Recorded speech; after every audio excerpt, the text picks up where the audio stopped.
Christ, dude. Where's the real shit? Give me Ozempic, brother. Give me the real shit. Uncle Laser has more drugs in his nose right now than fucking sounds like your dad ever did. Okay. Kyle, what do you do for fun? What makes you you?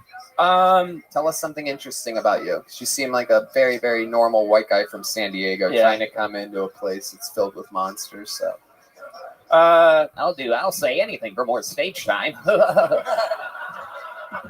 I believe Rogan owns the club. I just came to conquer and take over. I think I guess the fun thing I did is I went to TJ and I lost a butt plug in a girl's ass. Wait a sec. Yeah, throw your curveball now. You had to pay for that. No. You went to Tijuana, Mexico. Yeah. And you met a girl? Yeah. And she had a butt plug, or you had your own butt plug? No, she had it. Oh, I don't bring them with me. But I mean, okay. Speak for yourself. Okay. I'm glad we got Red Band's one fart noise out of the way. Jesus Christ. This guy cannot wait. By the way, the fun fact about the soundboard is that the fart board is a totally different app. No, don't go back to the fucking fart board. You're allowed one an episode. So he literally has to bring it up. Okay. Thank you. Whoever's doing that, that's insane, Deez. Thank you. I literally hate that. So thank you, Deez. Thank you, John. Back to the comedy show. Thank you, Jeremiah. John. Thank you so much. There you go. Yeah. Oh. I'm good.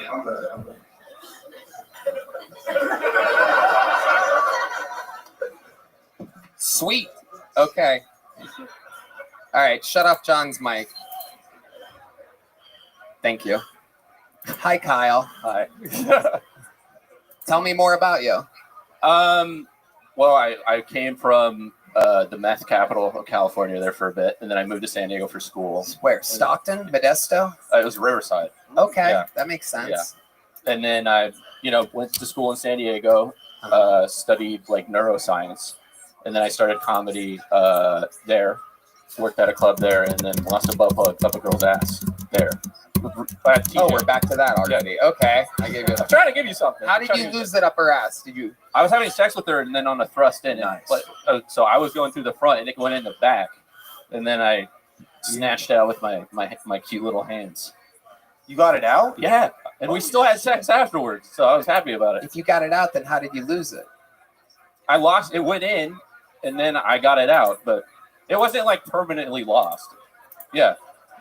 It was sucked into the ether for a little bit, and then I got out. Yeah, but butt plugs usually have a stopper, like a wall. I know. It went through the wall? Yeah. Oh, Lord. Yeah, I know. I know. I don't even get it, Kyle. I don't even think this really happened. Did this really happen? I'm trying to give you something. So what was she doing when you were in there, just getting it? I was trying to get it out before she freaked out, because it's a fucking muscle, so it'll start clamping on it. So I was like, I'm getting it out. I just did it as fast as I could before she freaked out. And then you're at TJ. It's like, I'm gonna take her to a hospital when I don't even speak English. Spanish. Yeah. Holy shit. So did she come or not? What happened? No. Wow. A little dose of honesty there from Kyle Trey. She was a big girl, right? No, little skinny girl. Well, let's not say girl like that. I think comedy's going to be hard for you, Kyle, because you have a liar's face. Like everything you say looks like you lying, even though I'm like your face just looks like you lying. I'm not. I get it. Yeah, let me smell your fingers. Let me see. He did it. Yeah, he did it. He did it. Yeah, to himself. What? It's real quick. Kyle Drake, everybody. Thanks, there he goes. Got another bucket pull ready. This is very exciting. The name seems kind of familiar. I do believe this person's been on before. One name, which is always a good sign. Make some noise for Angel, everybody. Let's see what happens here. The smooth stylings of Angel. This is Angel. Hello. All right, what's up? Yes, I'm Angel. I heard Uncle Angel. Nah, motherfucker, I'm Theo Angel tonight. Sorry. So yeah, man. So I'm from Boston, Massachusetts. I'm coming away from the north. Yeah, where they at? Okay, so I'm coming over here to tell you guys are free tonight. Woo! All right. Juneteenth, funny joke, but pride killed that. All right, I'm just saying. All right. So also, Angel, half Puerto Rican, Salvadorian. I've never met so many Mexicans in my life. Up north, you see more deers than them. If anything, you go up to Maine, they're picking the berries. But yo, you see a deer, that's it. You open a drawer to your kitchen, those roaches running out, there's your Puerto Ricans. All right, what's up?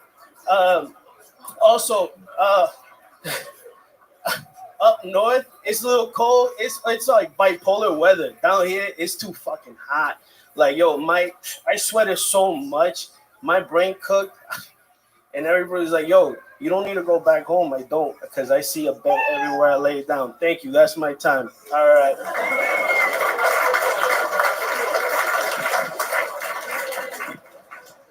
Okay. Angel, welcome. Have you been on this show before? Oh, there's yes. No, I have not. Okay.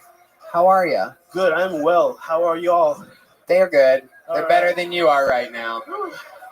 Have you ever done stand-up comedy before? Yes, I have. Okay. How long you been doing it? A few years. Pandemic kind of like took a pause. So Yeah. coming How back. about since the pandemic? No. So if anything, I'm under 10 fingers. Okay. Yeah. Thank God for that. Yes. That's good. When you said years, it got scary there. Yeah. Okay. I got a lot of the things going. Why are you bundling up the cord like that? Okay. There you go. So, do you live here? Are you on a safari right now?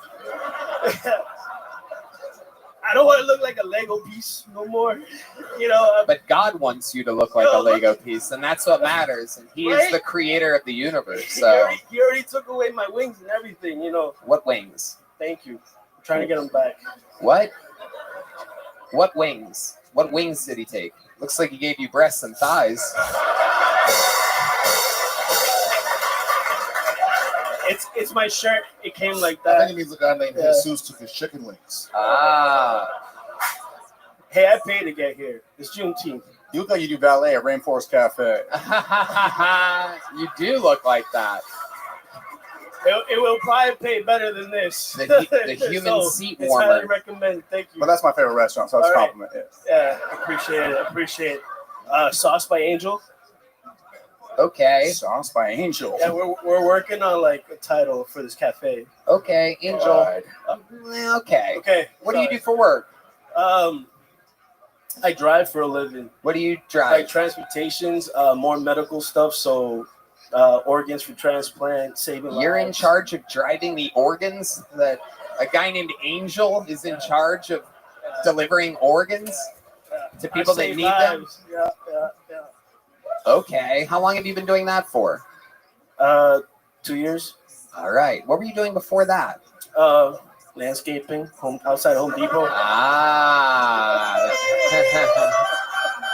Angel.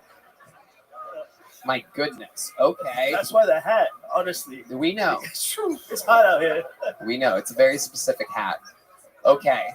So, what are you doing in Austin, Texas? Where do you live? Boston, Massachusetts. I came out here for you and for the show. When did you arrive? Saturday. When do you leave? I just bought my ticket today. When do you leave? Tomorrow. I leave tomorrow. Okay. Yeah. And look at you. You got lucky enough to get on. How do you feel? Awesome. Thank you. Guys. Let me ask you something, because you're up here right now. A lot of people imagine what their appearance on the show would be like. You're looking right at it. You're in the room. You're in the moment. What surprises you about what you see and feel? What is expected? Did you picture it being like this? Did you envision anything whatsoever when you came here? Do I need a lawyer?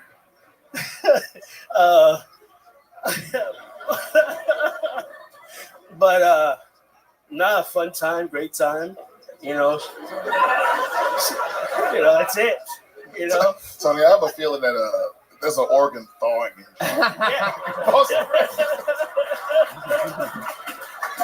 Somebody's heart. Is your name real name Angel, or did you call yourself Angel because of your job? No, it really is Angel. Your real birth name is Angel. Yeah. So it was God given. I had no choice. So I stayed with it. You know. Okay. You have any kids? You in a relationship? I got a cat, Harvey Dent. Your cat is Harvey Dent. Yes. Why'd you name it Harvey Dent? Because he has scars on his face. And, oh, Jesus Christ. Yeah. We don't need no Tony Montana, Scarface, nothing like that. I want good health care, you know. Oh, shit. All right. Angel, I got to tell you, there's been a lot of you people coming in, less than 10 appearances, signing up for a show that has the ability to make people stars, and you just fucking clunk it up. You know what I'm saying? This is a very special little joke book. It says, "You suck" on the back, "Kill Tony" on the front. These Bone's-Eye joke books just keep getting better and better. Can you catch? Go back to where you were. Go back to where you were. Right there. There he goes. Angel, everybody. We're going to keep it moving here. I think we're in the need for a little bit of a fucking jolt of comedy. And you guys are in for a very special treat right now. One of the regulars on this show, one of the most legendary regulars of all time, actually retired his regularship on the very popular 10-year anniversary episode of the show in front of 3,000 people. He retired from being a full-time regular. And as a part of his retirement package, he gets the chance to do a brand new minute on the show every single time that he wants to. It's been only 2 weeks, and he's already cashing in. Here to debut a new minute for you. One of the great writers, roasters, and performers in the show's history. Make some noise for David Lucas, everybody.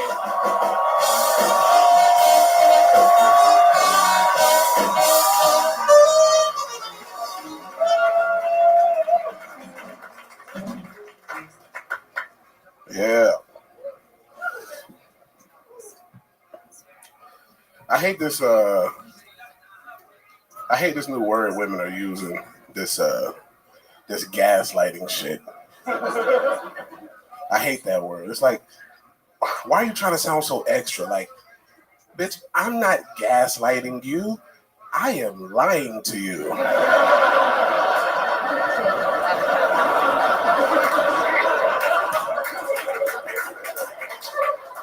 Why are you trying to make it sound fancy? Oh, this is old school, old-fashioned lying, bitch. And if you're in a relationship, you gotta lie to your bitch anyway. She don't want to hear the truth. Women can't handle the truth. If you having sex with your girl and she asks, "Is this the best pussy you ever had?" By default, what do you have to say? Yes. You can't tell her no. The best pussy I ever had was actually from an IHOP waitress, bitch. That was. You gotta tell her she had the best pussy. All right, that's it. Perfect. Exactly a minute, David Lucas. At it again. Love that joke. Love that you're already fucking back with us. Yeah. Barely took a break. You love this shit. You're used to it. It's part of your regimen. Yeah, you got a nice little audience up here. Oh, shit. Wait, what's going on? You got fucking long neck and deep throat. Wait, what? This is long neck, you're deep throat. Okay, well, you're the one that shoves more shit in your mouth than either one of us, so I don't know the fuck you're talking about. Oh, is that the new trans flag? What you got on your shirt? Oh, you son of a bitch. What the hell? Is it fucking jean material? Is that, you wearing that shit on Juneteenth, nigga? What the fuck? Yeah. Tony was like, I was a slave last night. Does that count?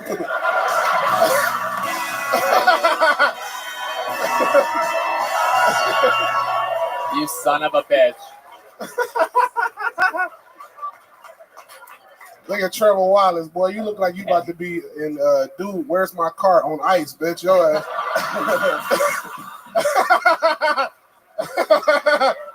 I didn't want it to hit, but it hit. David doesn't use Zillow. He uses Waffle House. You gotta try again, nigga. That's no. It take a long time for a joke to get from your brain to your vocal box, nigga. By the time it get to your vocal box, it ain't shit, nigga. Nigga Trevor, boy, your ass out here, nigga, looking like you just drunk beer in a handstand, nigga. kicks in quicker, dude. Okay. It's fun to watch you make fun of skinny white boys that aren't me. I don't ever get to do this. It's always what? Very, very exciting. You wearing a Dennis Rodman shirt because you only hook up with rebounds?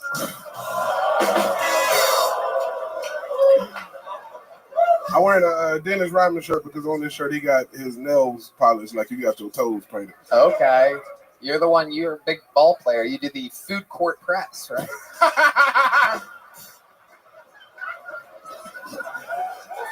You only play basketball to play defense, nigga. Your ass be.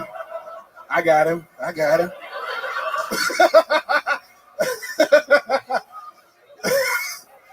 Hey. You root for the Denver Nuggets because it's your favorite thing to order at McDonald's.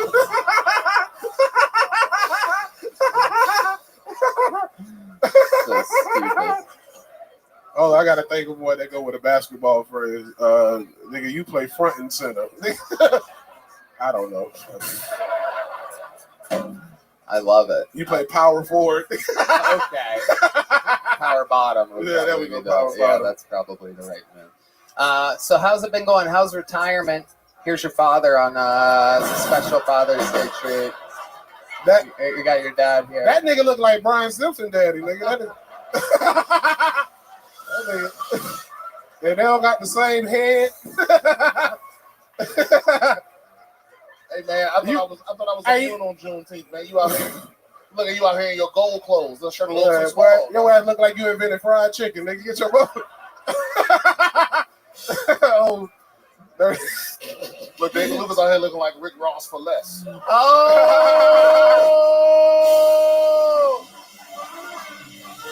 Oh my God! He was being so good. He was so quiet. He left the mic on the table, and then you had to wake up fucking Brian. That nigga Simpson. Brian Simpson teach Frederick Douglass studies in high school. And you can tell D-Man is blind because ain't no way a regular man would come out with his hair looking like that. Oh, come on. It looks good. The front of D-Man, his hair looked like Florida. Oh, how dare you. That motherfucker got an Eddie Monster. He's not going to roast him back, Redban. He can't even see the mic. Nigga, why you put it in his front? He got a feel for it. Oh, you got to tap the mic so he can hear the vibration. Okay. Know where it's at. All right. Blindness is also a side effect of diabetes, so you better watch your mouth, David. You're going to be double D madness.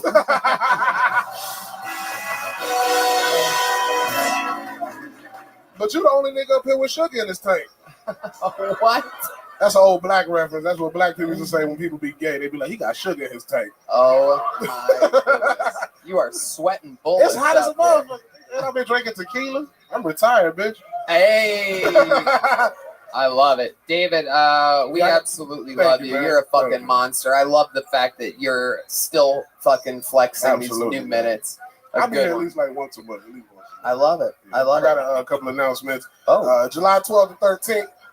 Pull up on your boy in Poughkeepsie, July 14th, New York City, Sony Hall, July 21st and 22nd, Boston, Labs, Boston, July 28th, 29th, Rutherford, New Jersey, at Bananas Comedy Club. Pull up on your boy. Some plugs that won't get lost in a Tijuana girl's ass right there. One more time for one of the greats in the history of the show, David Lucas. Absolute GOAT. Oh, we did forget to pull a name. Okay, we'll do that. Hey, is KP back there? Let's see.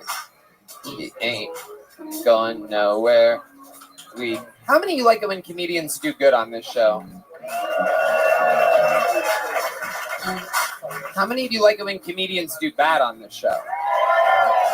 Well, in that case, I have bad news for you. This next comedian's about to do really good on this show. This is the guy that took over full-time when David Lucas retired 2 weeks ago. This is the newest regular on Kill Tony. We've only seen 3 performances from him ever in the history of the show. This guy is one of the talks of the club. Here with a brand new minute. Makes a noise for someone who we truly believe is the fucking future. The one and only Cam Patterson, ladies and gentlemen.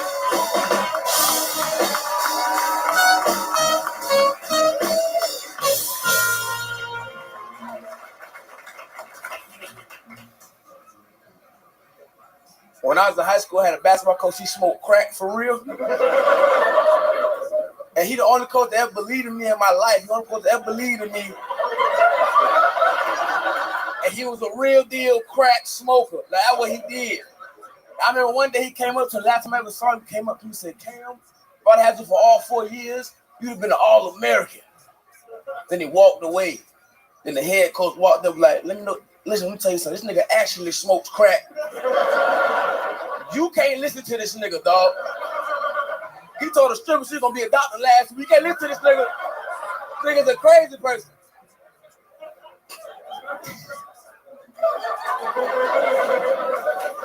I only tell that joke. I broke somebody's heart one time. I used to work at Target. And my coworker always came up to me like, Cam, going to your shows and shit made me chase my dreams. I like, what you want to be in? Like, he was like, I want to go to the NBA. This nigga was 45 years old.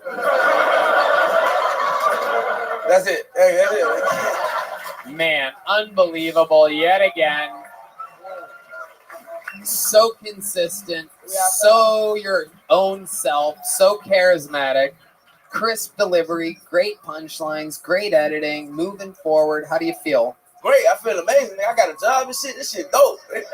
Yeah, this is. I've never seen you in the mothership gear. You famously normally wear plain white t-shirts and sweatpants, and now you're wearing the mothership shirt and sweatpants. You work here now.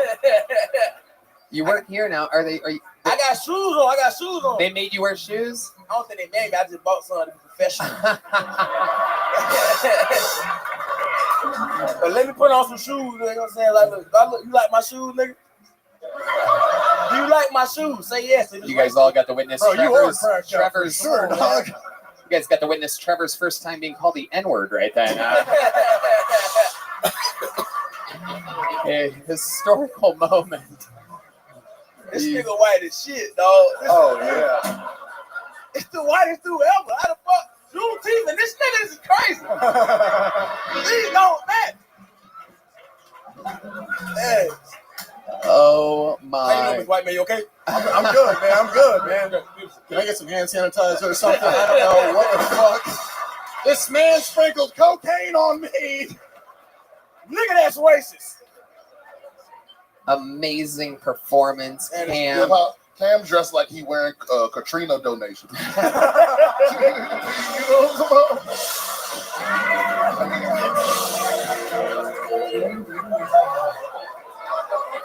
Oh my goodness. Looks like you work at Foot Locker and live out of a locker at the same time. No, you can't. Don't talk to me at Juneteenth. You can only say that. You can go out. The only thing missing from that outfit is a team that lost the Super Bowl t-shirt. It is amazing. Wearing his hurricane wear, Cam Patterson. Cam, how's life been going? You're writing a new minute every week. Yeah. You're out here. You got the job at the mothership. How does it feel? What are you working tonight? What exactly is your job? Today I'm the stair nigga. I'm the nigga on the stair. Yeah.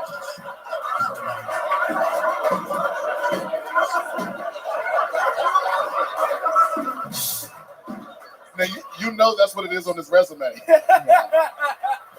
Oh my God. It is incredible.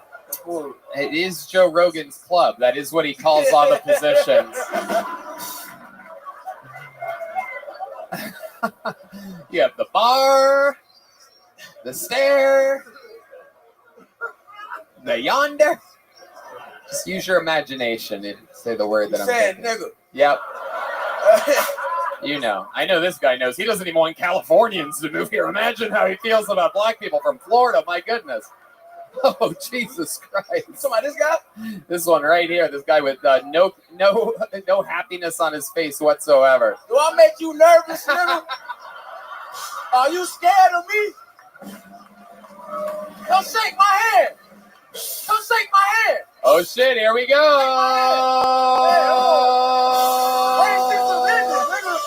Wow. Oh, wow. Wait, I can see from here, he's literally pissing his pants right now. It's incredible. Oh, my God. He just shoved his wallet up his own ass to save it. That is absolutely incredible. He just got kicked out of the Proud Boys when this airs. Wow. If you want to shake my hand, I won't give you a phone back. So thank you so much. Unbelievable. Cam, you know how to work the room. You come out. You're a fucking absolute stud of a goddamn up-and-coming rising star. I just don't see anything that can stop your fucking momentum. We absolutely love that you're part of the show, and it's going to be so exciting to watch your fucking trajectory. You are on an unstoppable path that I think everybody wants to be part of. So congratulations, Cam Patterson, doing it again. Thank you so much. Come on, make some fucking noise for the future. Cam Patterson, absolutely. All right, back to the bucket we go. Here we go. That was fun. We had David Lucas and Cam Patterson back to back, and now we are back to meeting people, ladies and gentlemen. But this is how we met everybody. Every single one of these people, from Hans to Laser to Cam to David to everybody, we met them by pulling their name out of the bucket. So anything can happen. Make some noise for Sal Montilla, everybody. Sal Montilla, perhaps Montilla. What's going on, y'all? Oh, thank you. You ugly people. Thank you for coming out. I appreciate that. I know what you're thinking. Why is my GTA drug dealer on stage right now? Ooh, that cough was rough a little bit. Plane crashes are rough, right? Can we agree that they're bad? But I actually think they're the perfect opportunity to get something off your bucket list. Because in that 1 minute before touchdown, you get away with anything. You are a video game character. You know what I do in that opportunity? When Abuelita and Nana, they're praying for salvation, for a miracle, I'm going to get out of my seat and I'm going to punch a kid right there. I've always wanted to be in a fight. I'm always going to win. Haven't y'all? Hey, our parents beat us. I want to know what that feels like. Right? Oh, my God. I didn't think I'd get this far, y'all. Honestly, I thought I was going to black out on stage and pass out right now. Okay. Right, wow. Hi over here, buddy. How are you? What's going on? I'm your worst nightmare. Look over here. Just keep looking at me. Don't get distracted. Your ADD is kicking in right now. Oh, there you go. You just said something else. Look at you. Yeah. Sal. Can I call you? Sai? Yes. Oh, wow. Everything about you's fucked up. Look at that. I thought that was a lowercase L. That's an S-A-I. And Montilla? Yes. Okay. All right. Well, now that's out there. Is that your real name? That is my real name. Wow, you fucked up. I know. Okay, let's talk about it, Sai. One of the absolute worst performances imaginable. Doing everything backwards, coming out, calling the crowd ugly, getting sidetracked by a very light, normal cough by someone in the second row that nobody in the back of the room could hear. You had to describe it as rough. That cough was rough. Yeah. You got sidetracked there, and then you talked about plane crash as a punchline-less bit about how you would punch someone else's kid because you were punched by your parents, but you're punching another person's kid, so it's totally different than the parent. I'd imagine it's more satisfying if it's your own kid. Yeah, the cycle abuse needs to keep going, you know. I'm perpetuating. You missed one, Tony. Well, you just abused 330 people here tonight. Brian, what were you going to say there? I said you missed one. He also said, I know what you guys are thinking, and then said something nobody was thinking. That's a good point. Yeah. Why'd you call everyone ugly, though? It's Austin. They know that. I don't know. Oh, shit. Daddy Longneck's got some unfinished business over here. Oh, shit. Oh, shit. Oh, man. I don't know why I did that. Probably first time jitters coming on here. First time jitters. So you're saying this is your first time ever doing stand-up? No. It's your first time on the show? Yeah. How long have you been doing stand-up? Like a year and a half. How many spots do you think you've done, if you had to guess? How many times have you gone on stage? How many times has someone said your name and you've gone up there? Like ballpark. 1 to 300, something like that. 1 to 300 times, something like that. I go up a lot. Somewhere between 100 and 300 times. I'm overestimating, y'all. It's so that window is so wide open that Cam Patterson just crawled through it. So, Sai, who told you that you're funny? Let's talk about it. Oh, my God. What's the funniest thing you've ever done in your entire life? Actually, nothing, apparently. being here. He agreed right there. There you go, guys. He's please, my validation. Guys, please right there, do not sidetrack him. He's looking for much. anything to save him right now. I know, right? You signed up for this. Yeah, I did. Okay, so let's talk about it. What's a redeeming quality about you that might get these people back on your side? Anything that you've ever done or accomplished in your life? Doing cocaine in multiple countries. That's not going to do it. That's not going to do it. Degenerates, I see it. No, they're not. They're not really? Degenerates. They're not ugly. These are real comedy fans. What? Yeah, what's going on with you, Sai? These people paid to be here tonight. Why would you pay to be here? Look how angry this guy. No, I'm joking. I'm joking. I'm sorry. Why would you pay to be here? Why are your eyes so small? You have really small eyeballs. I do. I don't know. I think I might be Asian, probably. Who knows? Probably. Yeah. Hey, Sal, were you born with money? Were you come from money? No. Is English your first language? No. Are your parents still together? Not even that. No. Okay. Did you go to college? Dropped out. What's the greatest accomplishment of your entire life? Honestly, being real, having a three-way probably, and not remembering anything about it. Yeah, I blacked out for most of it. Did someone lose a butt plug up your ass? Sai, I find people like you to be completely unbearable. You don't even get a little joke book. Leave the stage. Goodbye. Say nothing else. Say nothing. Prepare next time. Do something. Unbelievable. I mean, what do you want? It's what the show is. I'll give the opportunity to everybody to sign up. Some people are just unbearable, wretched human beings. Make some noise for your next comedian, Daniel Shepard. Let's see what happens. Could be anything.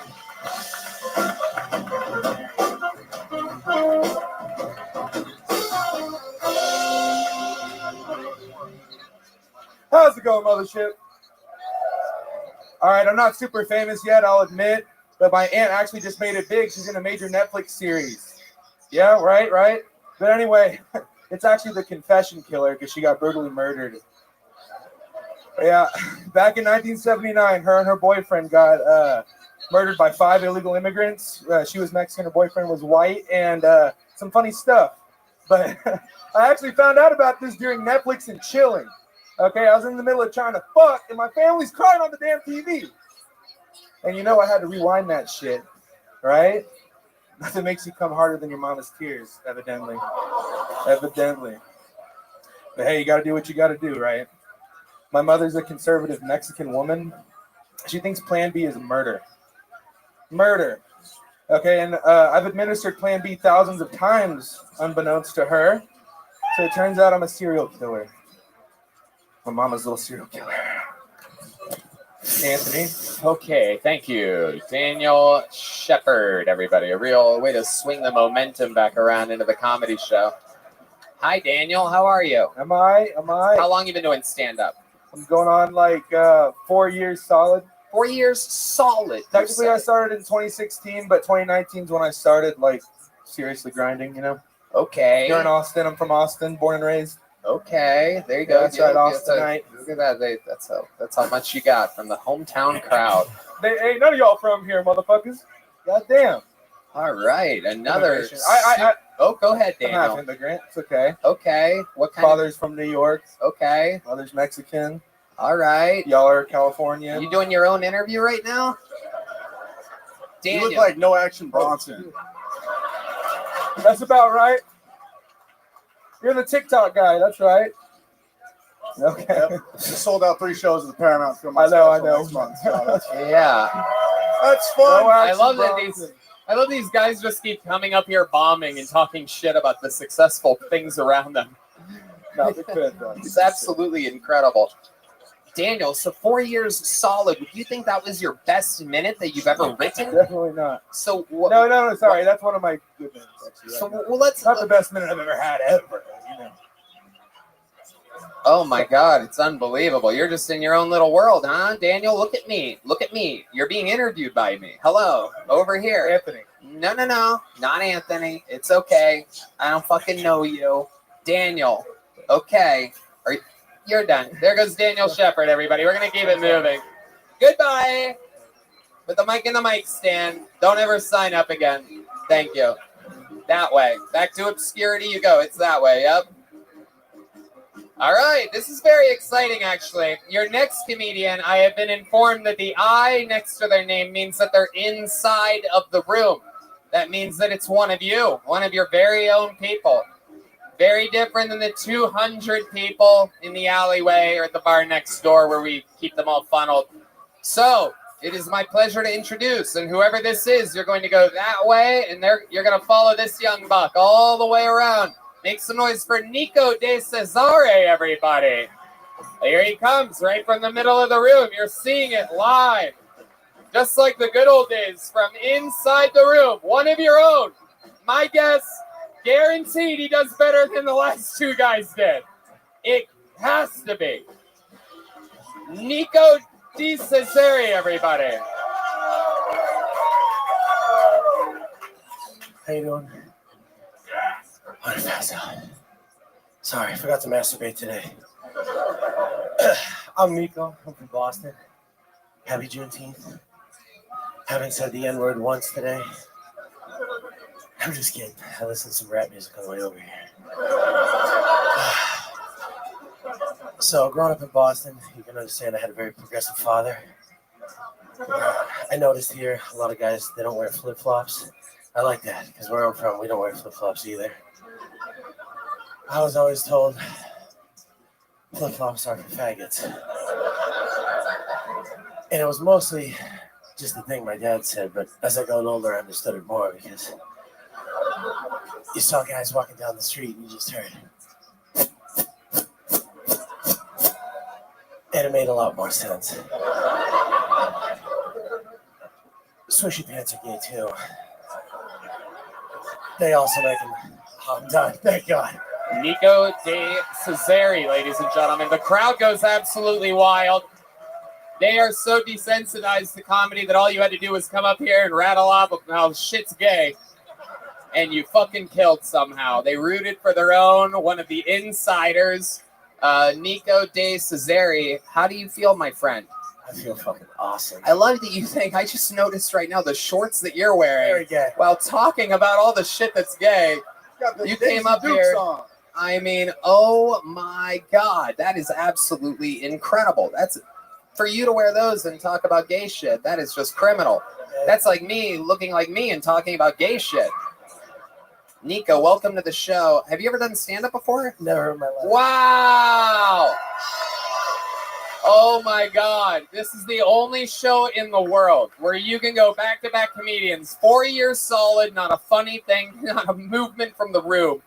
And then first time ever on stage, another guy had a window between 100 and 300 times on stage, flatlined in the room. Hold on a second. The great Ahmed Johnson from the WWE just walked in, everybody. So, Nico, let's talk about it. Where are you from? What's going on? I'm from Boston, but Revere, Massachusetts. Okay. Rogan lived there for like part of his life. Okay. Is that where you grew up? Yeah. I grew up right there. My family's from there. Yes. Okay. Very good. Absolutely. That makes sense. And here you are, full circle. The most successful person ever from Revere. Yeah. Owns the club that you're in right now. And you're one of the least successful people ever from Revere. And you're wearing those shorts. If he knew, Joe Rogan knew that someone was wearing those shorts on stage, you wouldn't be here. Yeah. Yeah, for sure. There'd be a Navy SEAL with a red laser on your chest right now. Okay, so let's talk about it. What do you do for work, Nico? I'm in real estate development, and family has a body shop. It's my family's body shop. Okay, I love it. Family's got a body shop. Yeah, that's cool. Auto body. Okay. How's it going out there? Is the business booming? Yeah, it's good. Cars are breaking down? Everybody's crashing, texting and driving. I love it. It's great. I love it. Yeah, it's phenomenal. Hell yeah. Yeah. Why are you dressed like the camp counselor that fucks the female camp counselors instead of because I'm the guy that fucks the camp counselors. Hell yeah. You do seem like a ladies' man. You got the hair, you got swag, you're calling shit gay while looking kind of gay. What's your love life like? Can you give us what's your body count? How many? I got HPV, so that counts. All right. I got enough count there, but I am Austin, brother. Yeah. I was here actually for my bachelor party, and this was the last night. We stayed an extra night to come here. Wow. That was why we came for the show. Holy shit. So wait a second. You came to Austin to celebrate your bachelor party, stayed an extra night for Kill Tony, signed up. Your odds of getting up over 1 in 200, and here you are. Yeah. That's incredible. So God loves me. When do you get married? I'm getting married in August. Okay, let's talk about it. What does this girl do? She's she worked at a hotel, then COVID fucked that up. Now she's in digital operations or some shit. I don't know. Okay. I don't really know. She's wonderful. She has a nice job. Use your left hand. Grab the middle of that. No, yeah, sure, that'll work. Yeah, there you go. Now you can stand straight up. There you go. I'm used to hunching. Yeah, look like Quasimodo. The hunchback of Revere Beach over here. Exactly. Okay, so where'd you meet this girl? I met her in college, and then we started dating a couple years after we graduated. Okay, and you met her in college. Yeah. Okay, yep. So you haven't had much time to be a womanizer at all, huh? No, I started early. Yeah? Yeah. Okay. Yeah.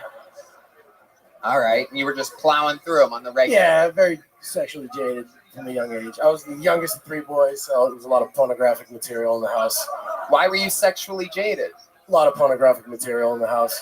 Oh, okay. I guess we have different definitions of the word jaded, but well, okay. Yeah. All right. And do you have any special moves in the bedroom? Is there any Revere Beach specials like this girl that you have? Like, do you have any special moves? Not with my girl, because she's very nice. I don't do bad things. But how about another girl? Any other girls that you're fucking? Do you have any special moves in the bedroom? Well, I'm a chronic masturbator, so I mean, it's mostly when she's cooking. I'm in the closet, just like. Is that true? Yeah. Okay. How many times do you masturbate? At least twice a day. Really? Yeah. Why in the closet? Because he's gay. I mean,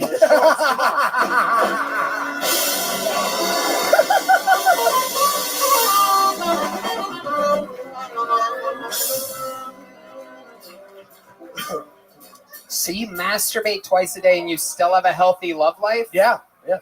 Okay. What is going on? How old are you? 30. 30. Yeah. All right. So, wow, that is incredible. How many times do you have sex a day or a week? I try to at least twice a week. Twice a week? Yeah. Don't you think you'd have more if you didn't masturbate in the closet twice a day? For sure. It's just so much easier to jerk off. But this is like a good girl. You seem to imply that she's a really sweet, good girl. You don't even know what she does for work. We watch the show every Monday, so next Monday she's gonna fucking kill me. But okay. I have good news for you. You have 3 weeks. We're 3 episodes ahead right now. Awesome. But it's not going to be August just yet. What's your go-to porn? When you're in the closet, what is it? You use your phone? I like... you look it up on your phone when you're in the closet? And when you have like a bottle of lotion in there, you just dry hand it? Your own belt and... Okay. All right. I like it. Leave it from a guy to Revere to have the British are coming. You know what I mean? Hey, it's a little American history reference for y'all. Very rarely do I get to do a Paul Revere joke on this show. Seriously, what kind of porn do you watch in the closet? I like large white asses. Large white asses. Okay. No, is it specifically the ass itself has to be large, or are you into like a more plump type of girl? No, big ass is fun. So what do you look up? Big asses? Big ass. Pog. Pog's a good one. I actually have been in the. I've been in. Really? There's something about it. When going to porn, there's something about just a real fucking meaty bitch that it's just something about it. Brian, do you have any tips for the guys? Yes, we're going to our senior big white ass correspondent, Brian Simpson. Oh, hey, listen, I'm offended that y'all would get your stereotypes mixed up on Juneteenth. It's skinny niggas that like fat white bitches. It's not. Yeah. Fat black dudes don't do. Fat black dudes date fat black women. Right. Skinny black dudes date fat white women. Right. Yeah. Right. There's like flips. Somebody like the weight on their shoulders and some shit like that. Right. It's like there's always stereotypes are affected by the weight of the individual. Yeah. Is your wife a big girl? No, she's skinny. That's why. Well, no, I met her. She lost like a ton of weight when I met her. She was very voluptuous when I met her, and then she. What happened? How did she lose the I weight? think it was just like post college, like beer weight or oh gosh, she's gonna kill me. No, but she is gorgeous. I love her. Kelly, I love you. You already said you're into big asses, and she doesn't have big ass. That's porn. Porn's different. Porn's totally different. Porn is different. Yeah. I'll give you that. Not the way she's gonna see it. No, of course not. You're gonna be having another bachelor party in about a year, dog. Yeah. I'm coming back. Wrap it up. I mean, she is going to see this. You have dug yourself in a little tiny bit of a hole. Okay. And I wouldn't be surprised if you started masturbating in that hole. But since she's going to see this and you're getting married in 2 months and this comes out in 3 weeks, why don't you look at that camera right there? Yoni, come on in here. Get really, really close all the way in. All the way in, Yoni. And why don't you look directly at that camera and tell her what you think about her? Kelly, I love you. I'm so excited to marry you. I'm sorry for what I said. You understand it. I love you.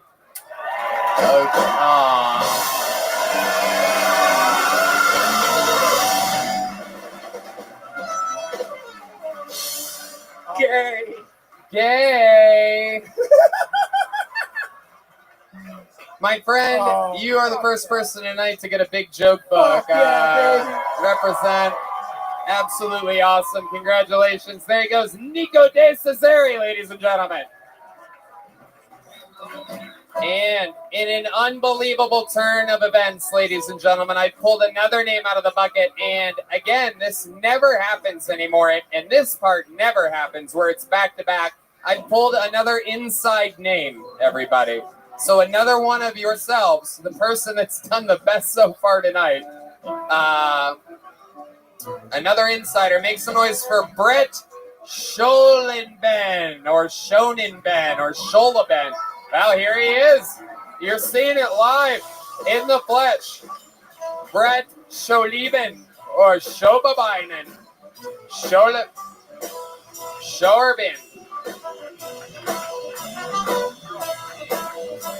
We have to get a girl. Oh my God. So you ever do that thing where you kind of feel like you're very intuitive with your partner and you're with your friend fishing, you drop your phone in the water, and then you call your girl from your phone, and then she picks up and she's like, oh, hey, babe, I was hoping it's going to be you. But then you realize, oh, you think it's all sweet and everything, but it's like, oh, I'm calling you from my friend's phone, but, you know, it's so cool that we're connected like that. Yeah, not fun.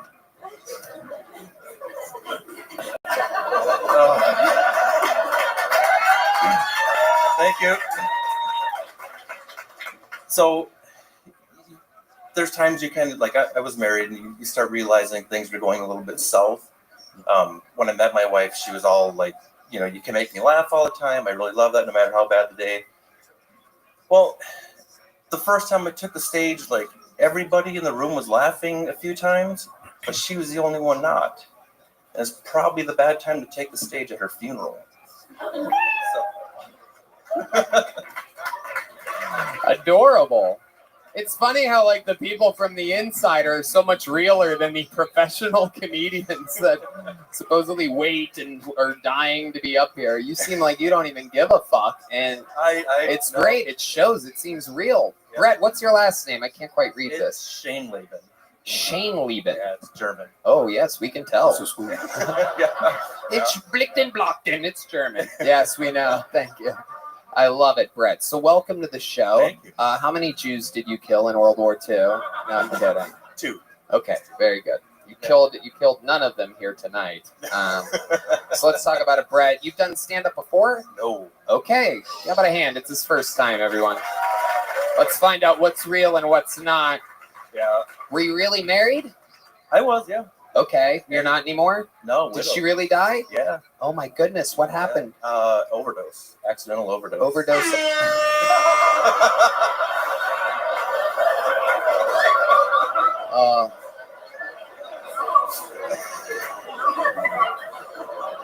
I'm staring at the lights right now, and so did she at one point, huh? Yeah. Okay. What did she overdose on? Was it that sweet dick? Am I right? You know it. No.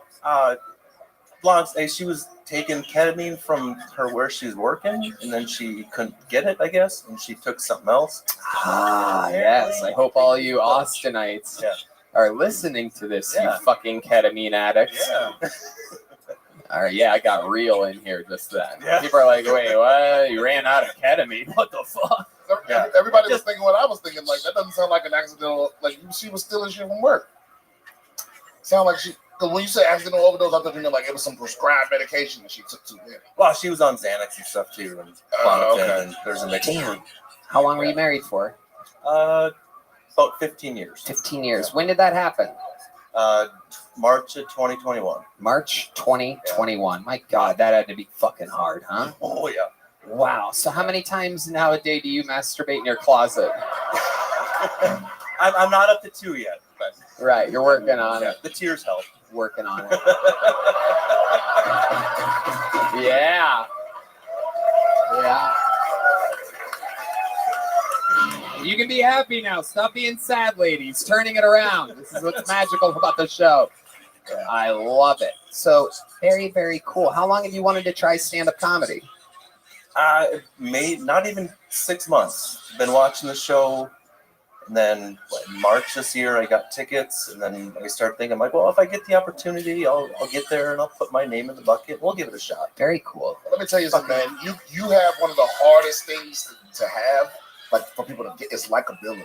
Just automatic. You're likable. You talk about some dark shit, but you right there on the line, and it's impressive. You should do more. Yeah. Thank you. What do you do for fun? I want to know more about you. Tell us more about the life of Brett Schmichtenschmachten. Recently, I've actually been going to a lot more cowboy games, doing stuff, getting out. It was something. Is that where you live, Dallas? Yeah. Nice. In Arlington, yeah. Okay. Born and raised there? No, born and raised in Minnesota. Nice. Yeah. How long have you been in Dallas? 11 years. Beautiful. Congratulations for getting out of Minnesota. Oh, I know. Yeah. Family wants me to go back. I don't think it's going to happen. Yeah, it's very much just Canada. Yeah. Don't do it. So now you're in Dallas, 11 years. What did you do to cope with the loss? How did you recover from that? You have kids? I have 2 kids. They're 13 and 15 right now. Right. And so you're just out there rocking it. Super cool single dad. Yeah. Okay. Have you brought any ladies back to the house yet? Not in that sense. Okay, but what do you do to cope with the Cowboys losing so much? Oh, come on. Come on. We're talking about a serious thing. And his wife. Hey, I'm thankful they're sponsored by Miller Lite, not Bud Light. So, you son of a bitch. You son of a bitch. Okay, so what do you mean not in that sense? I wouldn't bring someone like through the back door. You sneak them in? Yeah, I got a window. You make sure that the kids are asleep or whatever. Yep. And then they come in. Okay. You're a funny guy. I think this guy might have poisoned his wife, no? Yeah. A Benadryl helps. Right. I got to go to my shift at Topgolf, kids. Yeah. Make sure you double check the measurements. You don't want to over Benadryl them and have them follow in the mother's footsteps. So is that hard to do? Is it hard to sneak a woman in with a 13 and a 15-year-old? Have they busted you yet? No, but then like in Austin, they got an hotel. You're not afraid they think they dad can't get no pussy? Oh, my kids, it's creepy. They tell me often that their friends think I look like Johnny Sins. So, yeah. Your 13 and your 15-year-old know about a porn star? Yeah, no, when my daughter was 10, her friends were telling me that my friends say you look like Johnny Sins. He's brought up Johnny Sins, and you do indeed look like Johnny Sins.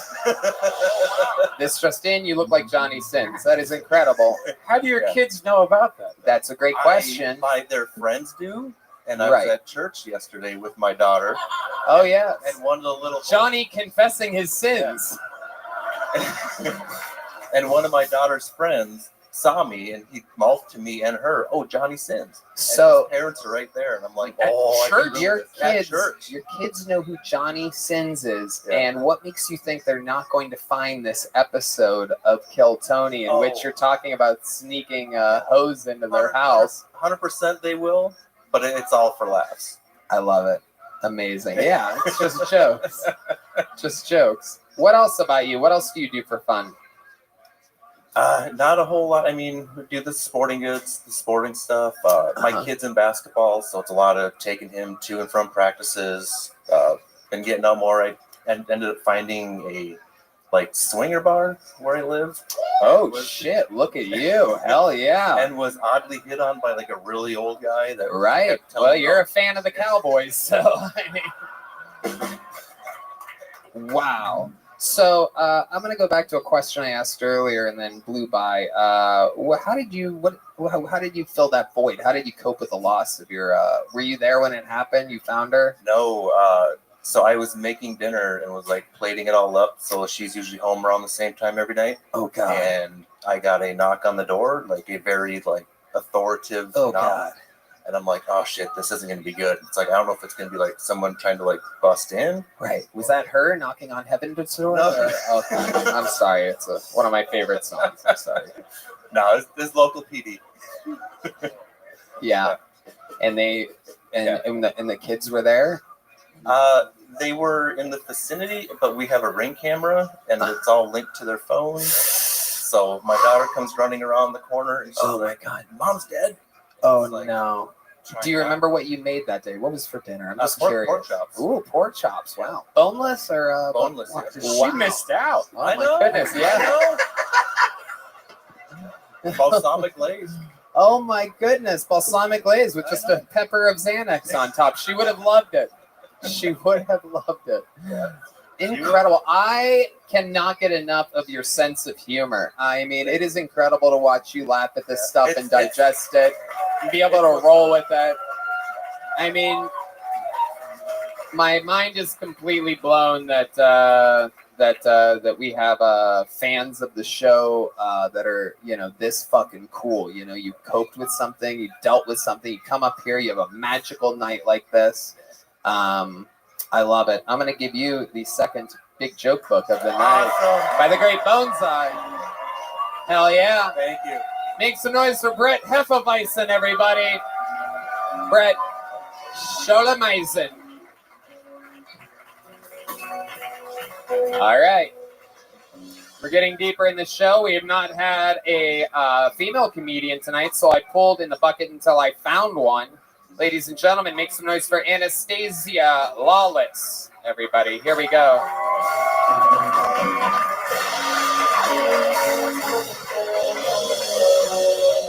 Come on, one more time for Anastasia, everybody. Let's go. What is up, motherfuckers?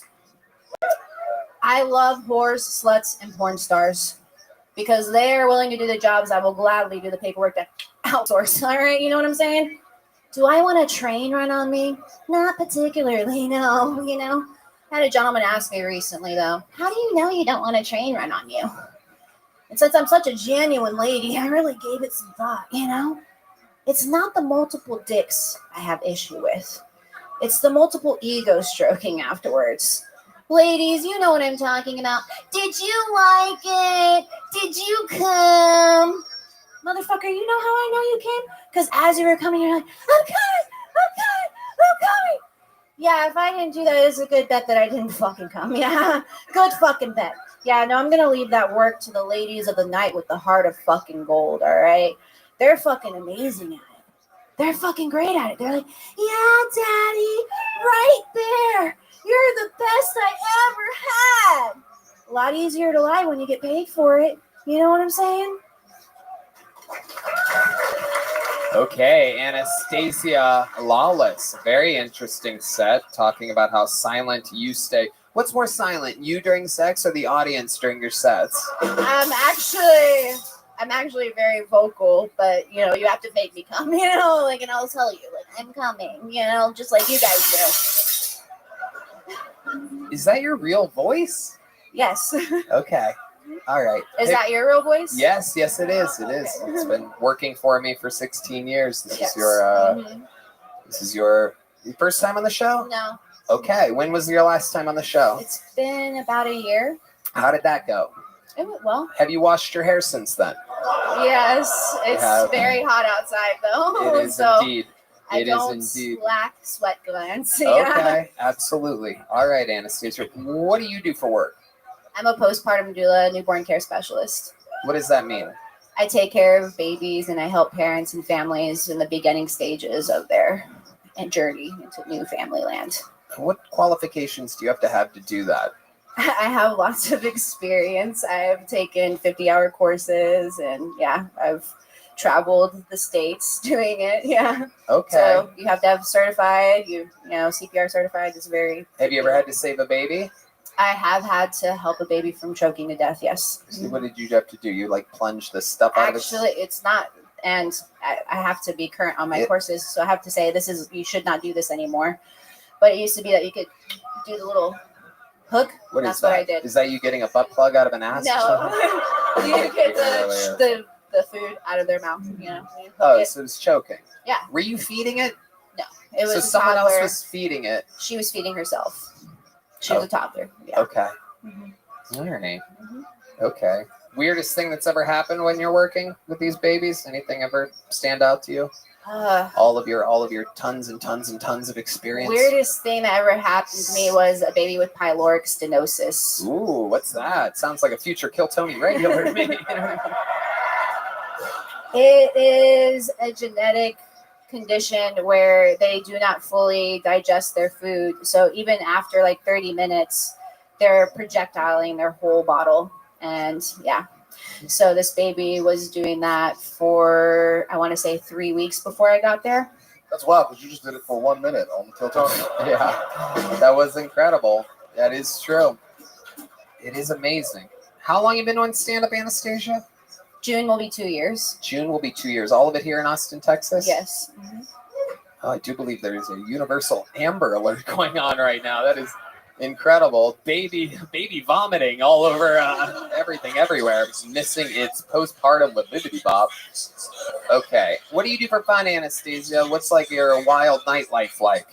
I don't really have a wild life night in my 30s, so. Right, perfect. You're already basically dead. You're right. No, I like to, hike, and I like to write songs and write poetry, and I do pastel work. Anastasia, how many Burning Mans in a row have you been? I've never been. I don't have that much money. God, I mean. You change your stage name to Anesthesia because she is putting you to sleep.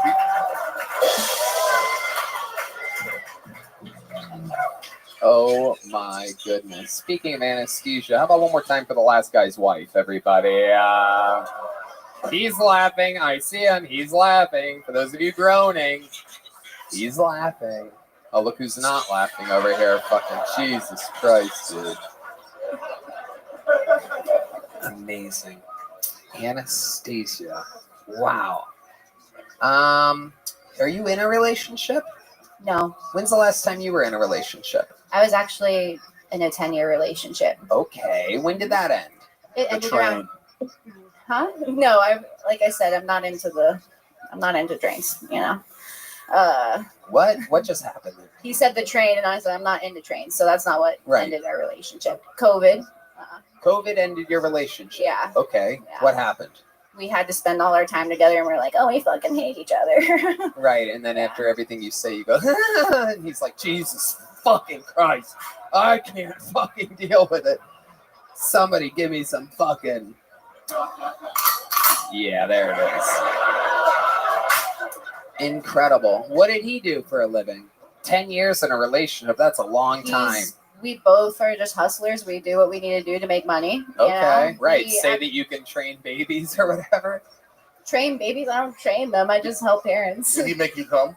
Oh, yeah. Mm-hmm. Okay. I wouldn't be with somebody for 10 years if they couldn't make me fucking come. Well, it seems like he didn't want to be with somebody for 10 years either. How did it end? Was it his idea? No, it was mutual. Okay. All right. Did you guys live together? Yeah. Mm-hmm. And you don't live together? We were engaged, everything, yeah. Wow, look at that. Incredible. What Cracker Barrel did he propose at? He did not propose at Crackle Barrel. No, but he did propose to a barrel that is a cracker. I'm actually mixed. Oh, really? What are you mixed with? I'm Japanese and white, yeah. Oh, wow. I don't really see the Japanese at all. And I don't see the intelligence of the Japanese running through you either. Incredible. What is the most Japanese thing about you? You a bad driver? No. Mm-mm. What do you think is the most Japanese thing about you? You ever do anything and you're like, it's my Japanese side? Like me, I talk with my hands. I'm Italian. You're Japanese. What's your thing?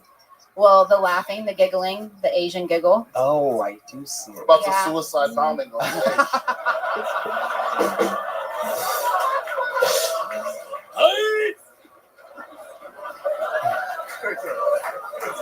I don't know if I'm allowed to make that noise yet. It's been 2 years. It's not May anymore. Right. Okay. Anastasia, congratulations. You got on the show again. You already have a little joke book, I'm guessing, from your last time. I have a big joke book. You have a big joke book? Incredible. Well, you should use it. There she goes, Anastasia Lawless, everybody. And now, everybody, we've been through it here tonight. A lot of highs, a lot of lows. Hans Kim retained the re-entry of David Lucas into the Kiltony universe. The shining performance of the future Cam Patterson. And 2 unbelievably compelling inside the building bucket pulls. A lot of hard bombings. A lot of people, I mean, the thing about Austin becoming the comedy capital of the world is that a lot of the best comedians in the world are moving here, which also means that a lot of the worst comedians in the world are moving here. We got to see some of those tonight. And now that all comes to an end. Now I would bet everything I own that the next few minutes are going to be fun as hell, because I know, because this guy has the record for most appearances all time on this show, the most interviews, the most new minutes. Ladies and gentlemen, you know him, you love him. It's the Vanilla Gorilla, the Memphis Strangler, the Big Red Machine, William Montgomery.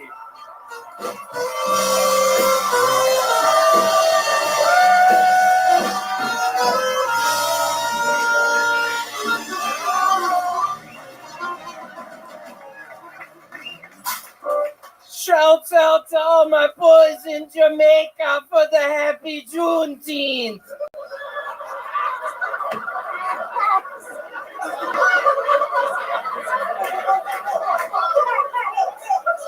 I think the worst thing that ever happened to me was when I met my haters at age 3. A submarine that takes tourists deep into the ocean took to look at the Titanic wreckage is missing. The last time 5 tourists got lost in something that deep, Red Band's mom was screaming, "One at a time, one at a time."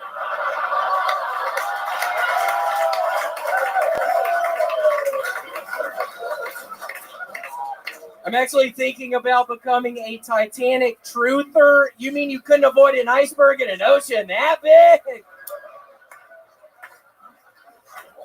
An Arizona man was mauled to death by a bear in an unprovoked attack. Wait, unprovoked? That dumbass walked up right to a motherfucking wild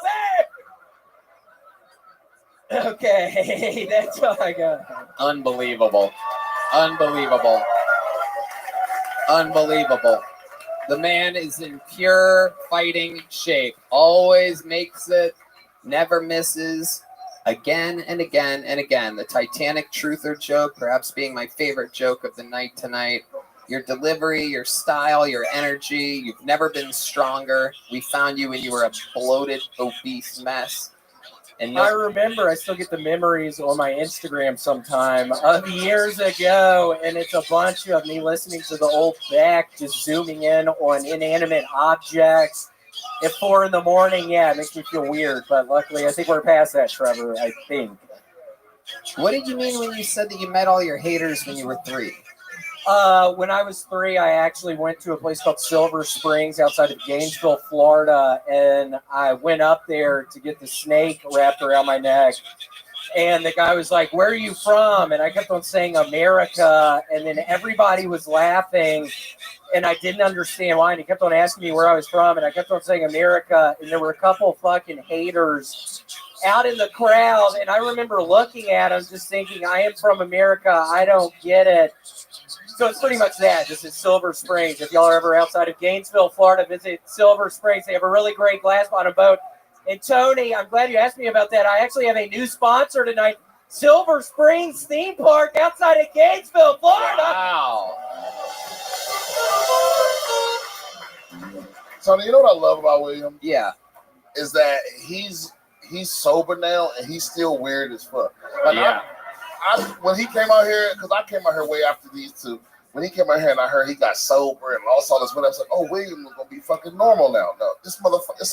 This is him off cocaine. Y'all understand that? Yeah. There's a certain amazing group of comedians that get sober and they stay weird. You know, it is incredible. There's an all-star lineup. You, Theo, right? Tim Dillon. Who else? I think Gallagher. He famously got sober. The guy who did all the watermelon stuff. I mean, he was really bad off on crystal meth. But indeed. John yeah, Mulaney. it's great that you mentioned yeah, Gallagher. John Mulaney has a really bad crystal meth problem too. Yeah, I think he got Sinbad. I think had a really bad crystal meth problem as well. He got sober. He was still weird. Shout out to Gallagher, who smashed more watermelons than anybody on Juneteenth ever has.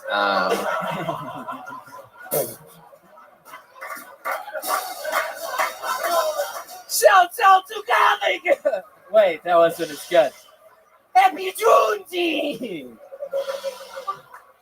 So Juneteenth is a Jamaican holiday to you? Yes, I think it is. I did a little bit of research earlier. I think it started out in Jamaica. Where did you do this research at exactly? It's on Mad Magazine. I've been reading a bunch of Mad magazines. There was an article. Alfred E. Newman's still going strong, but yeah, I read it in Mad Magazine. I love it. How much is the Silver Springs Amusement Park paying you? Is that what it's called? Yeah, Silver Springs Amusement Park right outside of Gainesville, Florida, down in... How much are they paying you each time you say that? Each time I say Silver Springs Amusement Park outside of Gainesville, Florida, it's $1,000. So wow. Please go to Silver Springs Amusement Park outside of Gainesville, Florida. Can you describe it to us? So there's some rides or anything that people should check out? Yeah, there's a glass bottom boat. You can actually, when I went with my family, it's a boat with literally a glass bottom, so you can look down into the springs. When I went with my family, I think in the early 90s, we actually saw a bloated corpse down there. So they had to close down the amusement park. Yeah, it was like this Hispanic guy, I think. He got super bloated. He was, I guess, doing some scuba diving stuff down in the springs. And yeah, we saw him, and I was asking my dad what was going on, and my dad refused to tell me, and it turned into a thing. And then that piece of shit literally put a snake around my neck, Tony, and he was asking me where I was from, and I kept on saying America, and I didn't understand why everybody was laughing at me.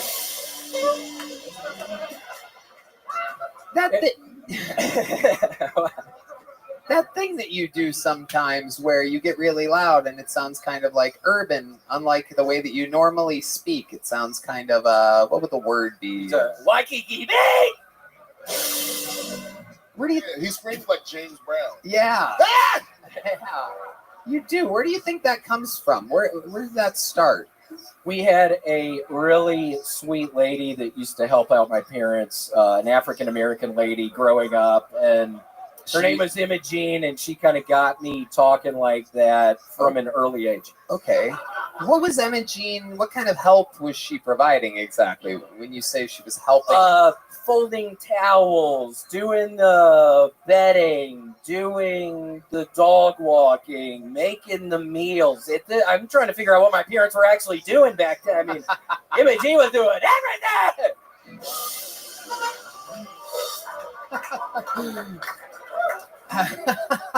Seriously, I'm trying to figure out what the fuck they were doing. I love how when William's just talking, he sounds like somebody that can't cook, and when he screams, he sounds like somebody that knows every recipe. That is true. How long was Imogene in your life? How is she still with your parents? She is not. She sadly got there's actually a lot of quicksand outside of Memphis, and she went out for a swim one day and the quicksand got her. A lot of people these days are like, oh, quicksand, I've never around quicksand. It's really not that deadly. Well, I can tell you firsthand, quicksand is deadly as shit. If you ever are around it, don't get in it because it'll suck you under. That's what happened to Imogene. Wow. That is unbelievable. William, is there anything else we need to know about? Another unbelievable performance? It's, in fact, a basal cell carcinoma that I have on my fucking neck. I have to get it lasered off this Wednesday. So this Wednesday, you're going under the laser. Yes, going under the laser. You know it's not an uncle laser because we're not going to see him for a while. Come on. Remember that earlier? Remember that? Yeah, I got to go under the laser. Hopefully it'll be all right. Also, for anybody who watched last week's episode and was thinking maybe that was dog abuse, bringing Gator out here, she was shaking really bad. I'm happy to report she actually got drunk as shit at Mitzi's. After the show, she was taking a tequila shot. She was taking Jaeger shot. Jaeger shot. She was doing vodka shot. Is this that weirdo y'all were talking about? Spotted him. Fucking problem, You dude? spotted him. That's incredible. He really stands out in the pile. You can tell because he's the only one that has no emotion on his face whatsoever. He's the guy from TikTok that likes the trains. Have you ever seen him? Oh yeah! Oh my gosh, Mr. Roberts. Is that your TikTok handle? I'm kidding, bitch. I don't know who the fuck.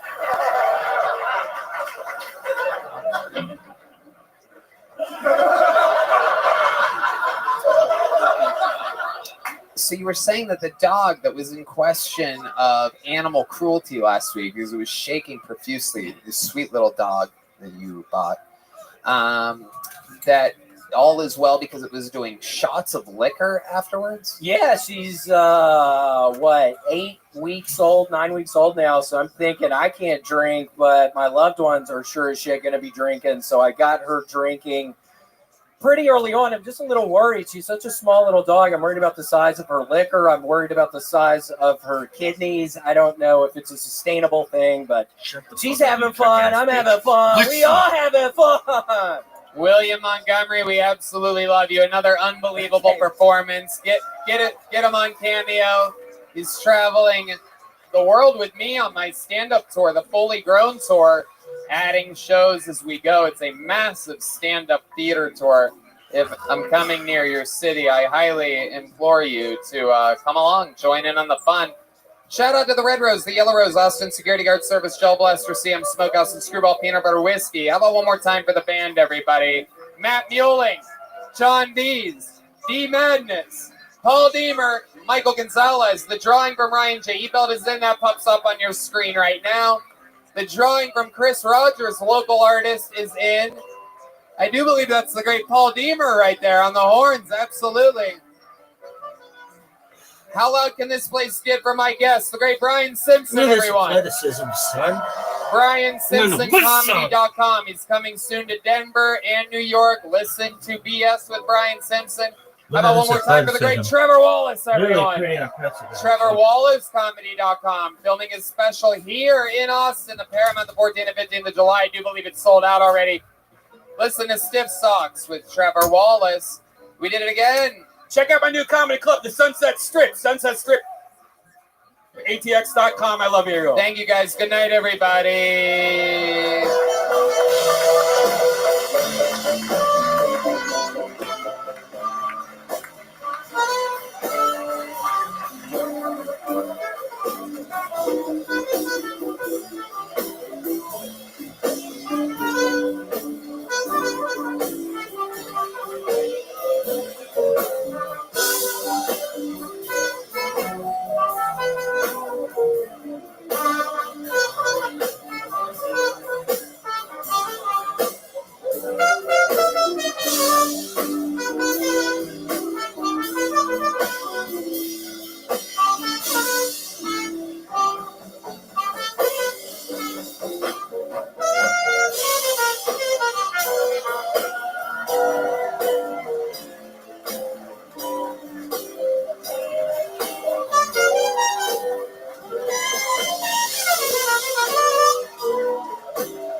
Arena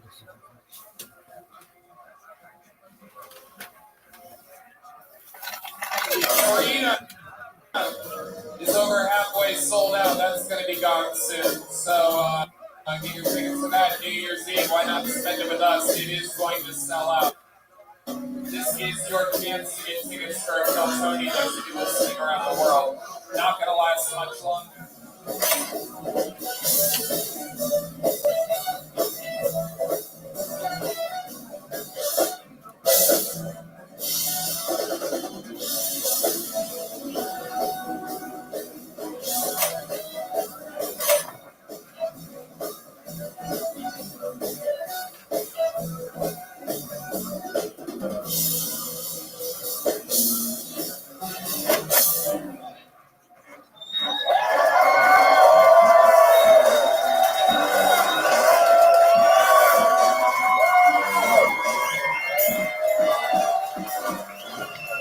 Hey, this is Rabbi coming to you live from the Comedy Mothership here in Austin, Texas, for a brand new episode of Kill Tony.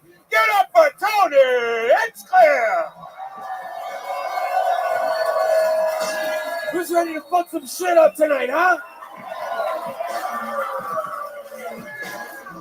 Yippee! Make some noise for Brian Red Band, everybody. Hi. You did it. You made it to the #1 live podcast in the world, brought to you by Gel Blaster, the Red Rose, Yellow Rose, Austin Security Guard Service, CM Smokehouse, and Screwball Peanut Butter Whiskey, which proudly presents the Kill Tony Band. Huh, people? You just got to listen to it for 30 minutes straight here in the live music capital of the world. That's the great Michael Gonzalez on the drums. Paul Deemer on the horns. Matt Mueling on the electric guitar. The leader of the band, John Dees on the keys. And this right here, the backbone, the one, the only, the spinal cord, the master, D Madness on the bass, everybody. A lot of fun stuff happening. All these guys are going to be joining us in a fucking arena here in Austin, Texas at the HEB Center on New Year's Eve. Just a heads up on that. Before we start tonight's episode, here's a little bit more from the amazing sponsors that make tonight's episode available for you here right now.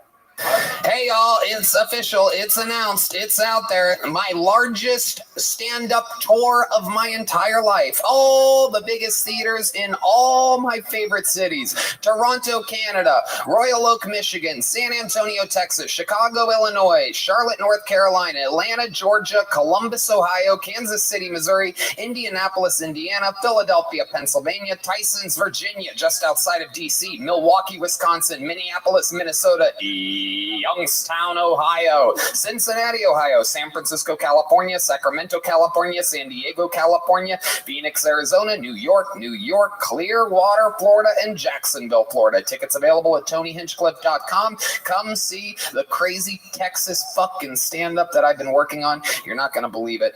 Let's have some fun.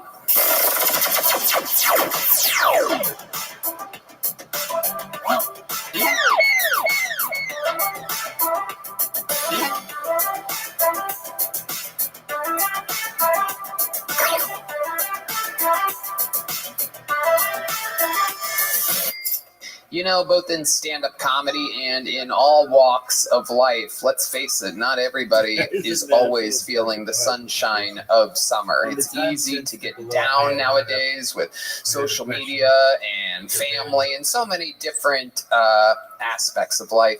But Talkspace has made it easy to find a therapist that you will like. It's convenient to meet online, at home, or wherever that you're most comfortable. Talkspace is making a huge difference in many people's lives. If you ever thought that seeing a therapist or psychiatrist would be helpful, but you don't have the time to actually find one and meet with them or afford them, try Talkspace. By doing everything online, Talkspace has made getting the help you want easy, accessible, and affordable. When you've met your therapy goals or simply want to cancel, Talkspace has a simple cancellation process and will work with you to get a prorated refund for unused time if applicable. Don't wait. You can get a therapist through Talkspace, and it can help you shift your perspective, find tools to cope in difficult times, and be a guiding light. Getting started is the most important part. Talkspace makes it easy and affordable. Red Band. At Talkspace.com, you can sign up online and get a personalized match with a provider that's right for you, typically within 48 hours. It's incredibly convenient to have virtual sessions with your licensed therapist from the comfort of your own home. Talkspace lets you send messages to your therapist so you don't have to wait for your next session. Therapy can help you shift your perspective, find tools to cope in difficult times, and be a guiding light. And as a listener of this podcast, you'll get $80 off your first month with Talkspace when you go to Talkspace.com/Tony to match with a licensed therapist today. Go to Talkspace.com/Tony to get $80 off your first month and show your support for the show. That's Talkspace.com/Tony. Hey, y'all, of all the packages that get dropped off at my door, and trust me, that's a lot of packages if you know what I'm talking about. Hands down, the best box I open every month is my Box of Awesome from Bespoke Post. My Box of Awesome is filled with carefully chosen gear from the best small brands around the world. I'll tell you what I got this month. It's called The Forge. It is an absolutely incredible. It's a Damascus steel knife made by Buck and Bear Knives, located in Pennsylvania, which is right next door to Ohio, which is where Red Band and I are both from. We absolutely love it. No matter what you have going on this summer, Box of Awesome has you covered. From camping gear essentials, cookout must-haves, and drink game upgrades, Box of Awesome has collections for every part of your life. To get started, take the quiz at boxofawesome.com. Your answers will help them pick the right Box of Awesome for you. What Box of Awesome did you get, Red Band? Well, I got the cask. Each barrel is handcrafted with American white oak, which has been charred to create a smokier cocktail. I'm upgrading my liquor.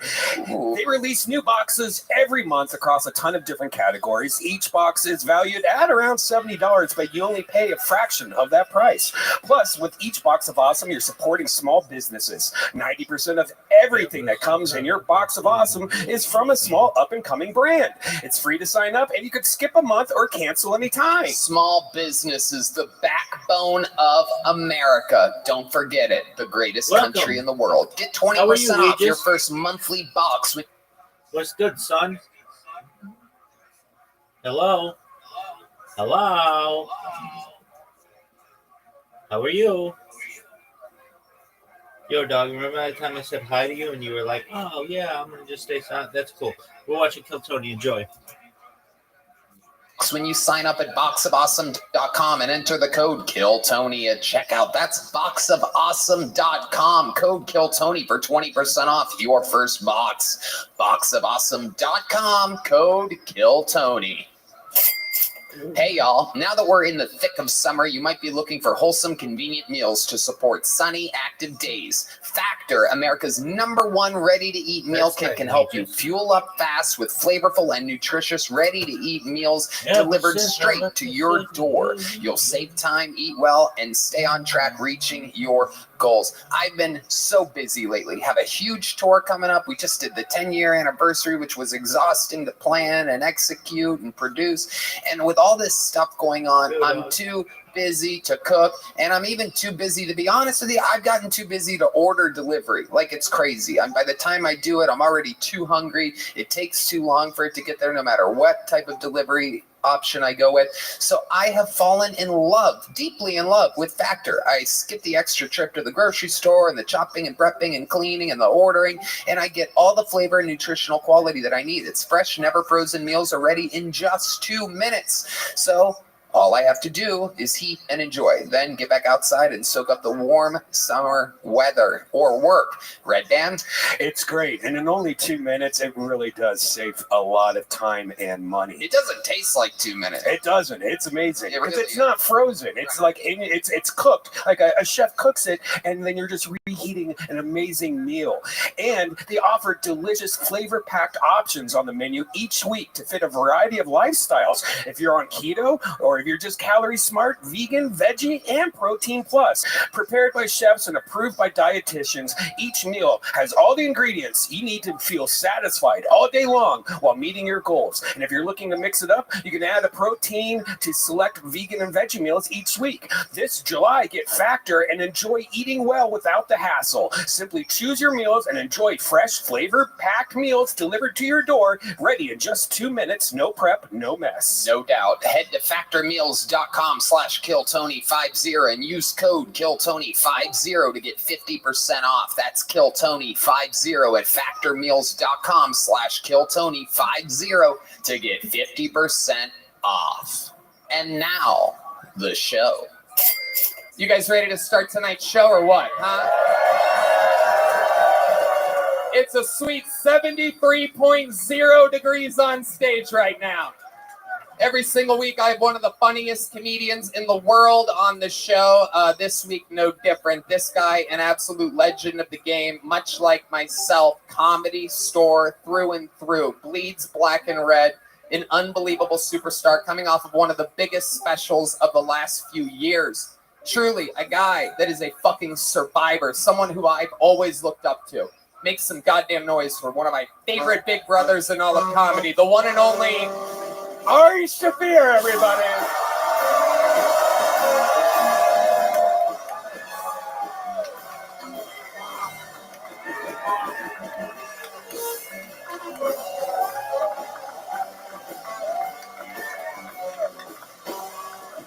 Come on, people, he's Jewish. Make some noise.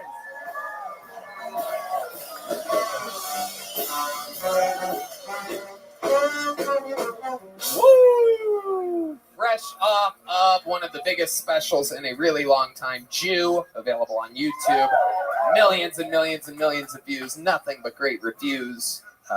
What's up, man? Welcome back. Thank you very much. I appreciate being here. It's great, as always. I was talking to myself back. I was trying to whisper because I didn't want anything to read through. So I was being as quiet as I could because I know how it is to record a live podcast. Right, exactly. You're a professional in show business. Yeah. It's amazing. I fucking love it. You've done this show many, many times. It's good to have you on. The main room to fucking here to that's it. Yeah. And many, many, many a times we're stuck having you absolutely shit-faced with Shane and Mark and after Protect Our Parks, and I'm glad to have you here solo. We're going to really get to delve into these people here tonight. Yeah, Mark was supposed to come, but his anus prolapsed. Oh, that happens a lot with really him, bad. yeah? Did you give him advice? Yeah, he had to go to the hospital, but he said the deductible was too high. He didn't want to go in. That's incredible. That's incredible. Yeah. And you agreed with him, right? I do. Those deductibles, dude. Ari's done the show numerous times. He knows what it is. A ton of people signed up for the chance to get 60 seconds on this stage. If I pull their name out of the bucket, they get 60 seconds of stand-up comedy, uninterrupted time. You know their time is up and you hear the sound of a kitten. That means they have to wrap it up then, or else they bring out the angry West Hollywood bear, which interrupts their set. And then we interview them. Everything's improvised. Anything can happen. We're going to meet probably some insane people, probably some local veterans that could be a star. Have you ever had a fight? Like a physical fight? Yeah, anything can happen, but did that? There was once a guy in, of all places, Austin, Texas, about 7 years ago at Moon Tower Comedy Fest, who was pulled out of the bucket, who got really, really mad. He had a really bad set, and Jeremiah Watkins at the time made fun of him, and he pushed Jeremiah, tried to grab him. Then Big J. Okerson grabbed him from underneath his armpits and threw him into the arms of another bouncer, yeah. Could he not grab Jeremiah because he's so skinny that he just kept like... He was on mushrooms also, the guy that attacked. That's not mushrooms. Right. Yep. Him being on mushrooms has nothing to do with the story whatsoever. But yeah, that's the gist of it. You guys ready to start tonight's show or what, huh? Ladies and gentlemen, every week we start the show with the same young man that has been doing it for over 2 years. For the last 3 weeks, he has defended his honor of being a regular here. It is an absolute incredible feat. This week, we're giving him the week off of defending his spot to see, as an experiment, if he is literally lazier when not being challenged. So we're going to see if he still does as good as he has the last 3 sets. And if he doesn't do as good, he's going to challenge for his regular spot next week. It's all pro wrestling shit. I think you guys get it, right? Ladies and gentlemen, here with a brand new minute, the one and only Rolex wearing Hans Kemp.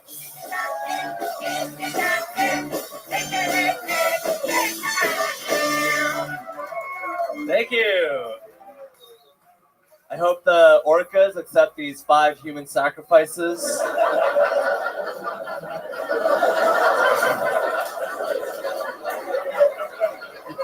As a peace offering and this bloody war between our species. I'm actually going to start my own submersible tour of the wreckage of the submersible tour of the wreckage of the Titanic. I like how OceanGate was like, hey, you know how they're all making subs good? How about we make ours shitty? That'll disrupt the space. These fucking billionaires took an Uber to the Titanic.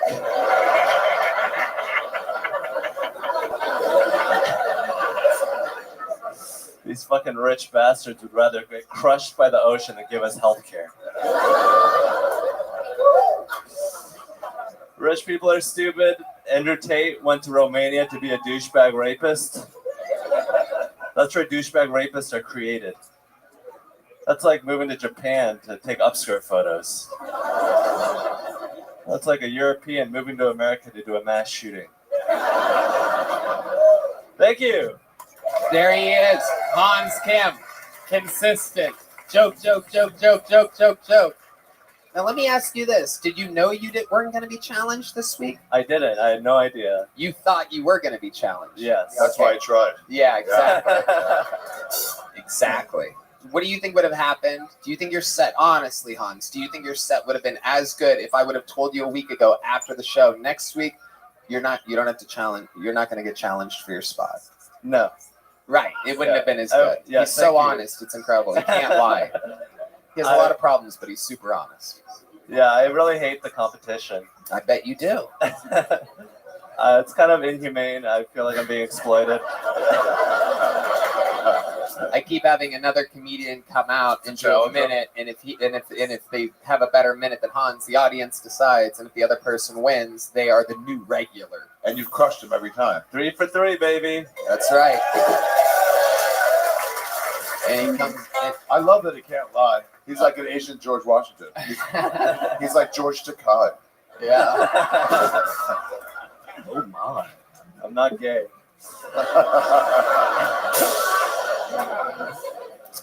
I love it, Hans. What's been going on this week with you in your personal life? Tell us all about it. I found out my girlfriend has Tourette's.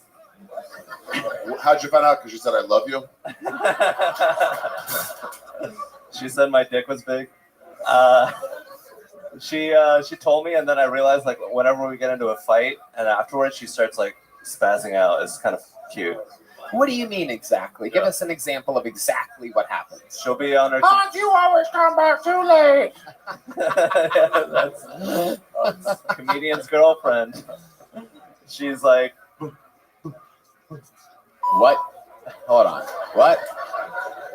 What is that? She's just on her computer going. Okay, that's not a sound that has anything to do with this. Jesus fucking Christ! What are you saying? She just makes that noise? Yeah. And you think that's Tourette's? Yeah. Did you talk with her about it? No.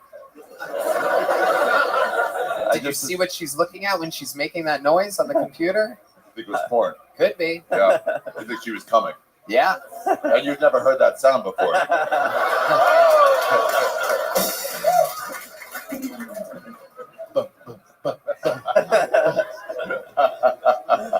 So you're saying this happens after you get into arguments with her? Yeah, when she's stressed out. She makes that noise? Yeah, it's kind of hot. I don't know. That sounds weird. I've never heard of anything like this. Anger-activated Tourette's? Is that a thing? Yeah. Is that a thing with people with Tourette's? I guess so. I don't know. Anyone with Tourette's out there? Really? You really have Tourette's? Does it help when you get angry? When you get angry, does it set it off more?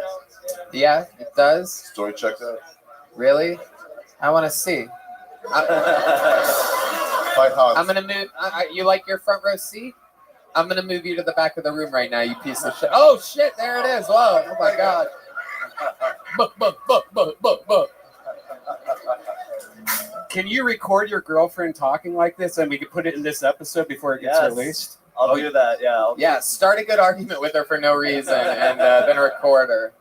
All right, Hans, you think I should have you challenged for your spot next week? No. Okay, so here's what we're going to do. Let's just treat it like you're being challenged. And the first time that you have a set in which I find you being lazy, kind of like you were in this weird Coke spring that you had, this Cokey spring that you went through, then I have a long list because once word got out 3 weeks in a row, people started, I mean, there's a lot of people that are like, I want to challenge Hans for the regular show. That's kind of insulting.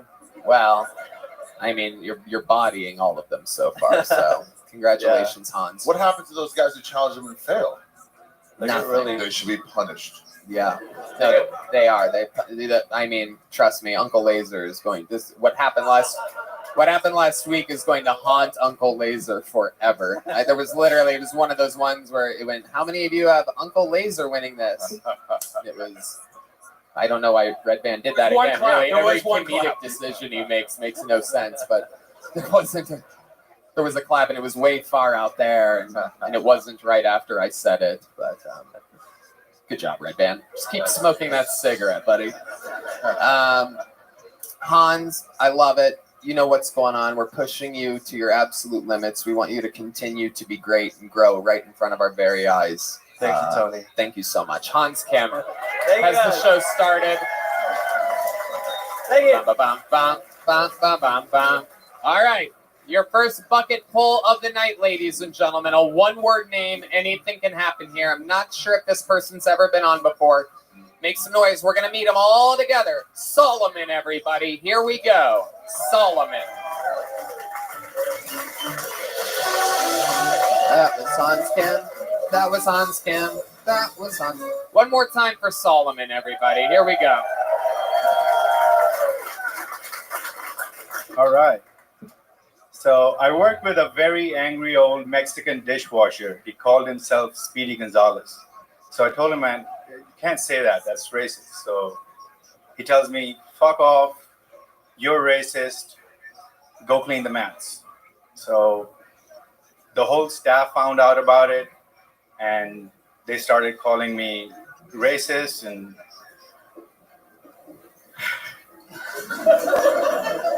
yeah, I had to leave the job. I think I'm not taking Hans's spot.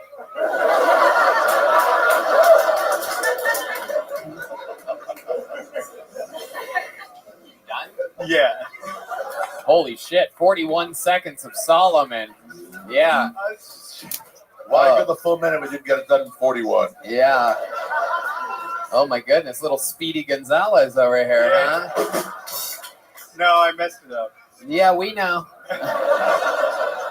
We don't think that was what you had planned. Let's talk about it, Solomon. What part of the Temple of Doom do you work in exactly? I'm trying to figure it out. That was Olam Shibad. It's very inside. You really have to see the movie. Recently seen it. Yeah, really. very in like the last 2 weeks you've had to see the movie. Okay. Ari, first of all, what are your initial Shocked to find out you were not Mexican. That was everybody's surprise. Where there was a moment of like, wait, why is he speaking weird? No, he's different. He's different than I thought. What are you again, Solomon? Pakistan. Ah. The Mexicans of India. Yes. Yep, absolutely. Actually, Mexicans for the Saudi Arabians and the Dubai. They built Dubai, yeah. Very good. That's my Wi-Fi password. What do your pubes look like, Solomon? What type of bush are we dealing with out there, Michael? No, I'm not going to have him show, Michael. Michael Gonzalez is always very excited to do some landscaping.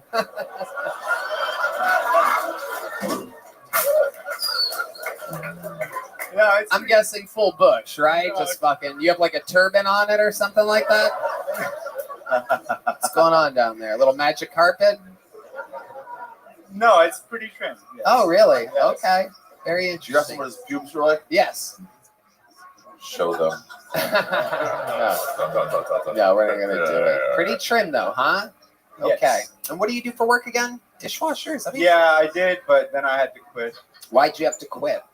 Because the racist incident he was just talking about. You had to quit because of that? Not just that. It's there was this girl that. Wait, pause. Where do we think this is gonna go? I think he got a little flirtatious with the girl. Perhaps a hostess. Am I right? No. A waitress. I know. Can I guess? The manager. Can I guess? Oh. Go ahead. No. Ari Shafir. Did this girl have an elephant arm and 8 arms and then an elephant head and you worshipped her the whole time? No? Oh, okay. Well, I thought maybe. Okay, so what you do the female manager? Yeah, I thought there was like some chemistry, but she turned out to be a lesbian. Okay, so let's go step by step here, my friend. I think that's correct. So, first of all, let's start here. What was the moment where you thought there might be chemistry? Was it like a way she looked at you when you're washing dishes? Or something? Yeah, she likes all the same sports teams you do. What was the moment? First moment where you're like, hey, there might be something here. It was the eyes. Every time she would look, she would, it was like.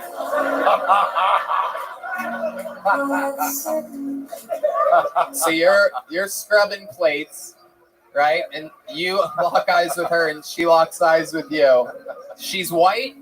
Yes. Yes. And there's a moment where you're like, maybe just, how old do you think she is? 25, 30? Something like that. And you're what? 39. 39. And you saw this as your chance to get your green card. Yeah. I already have one. Oh, nice, dude. So you're 39, Pakistani as fuck. You're scrubbing a plate. A 25-year-old manager, your boss, looks at you and you think to yourself, this could be mine. I could do this. This might just be my chance. She maybe is looking for a Pakistani dishwasher to come in and fucking do her dishes. You know what I mean? Just fucking tag her Maytag. You know what I mean? Just fucking. Okay, so the eye contact happens. What's your first move? Do you say something? Is it that night? Do you wait a little bit? You play it cool? No, I found out she was lesbian, and I was But how did you find out she was a lesbian? Because she was married to another girl. It's a big clue. You can't do her dishes if she only eats out.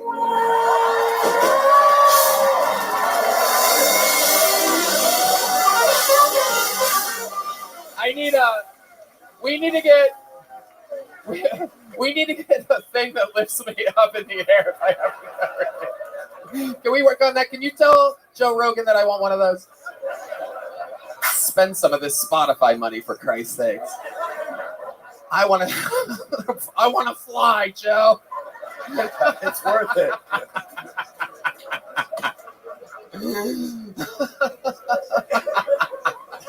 Okay. All right. Hold on. So why'd you have to quit, though? But I would kind of want to go one more step here. How'd you find out she was a lesbian? Who told you that? One of the staff members. Did you ask the staff? So you were like asking around? No, I wasn't asking, but they were like, "Oh, her wife from her." I'm like, "What?" Can I act it out? Can I act out what happened? Yeah. Okay. So that's her girl.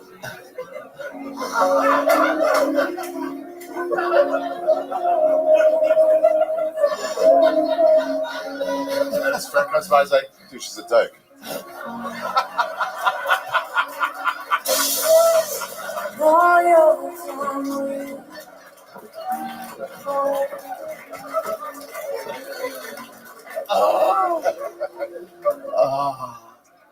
So, how long was it that you went, thinking that you had chemistry before you found out she was a lesbian? Was it a week? Was it a month? Like a couple of days in.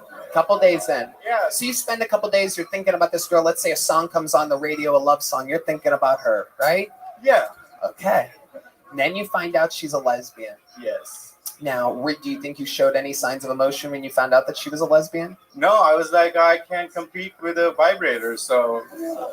Well, you can. I mean, people like you could just fly an airplane right into her pussy. You know what I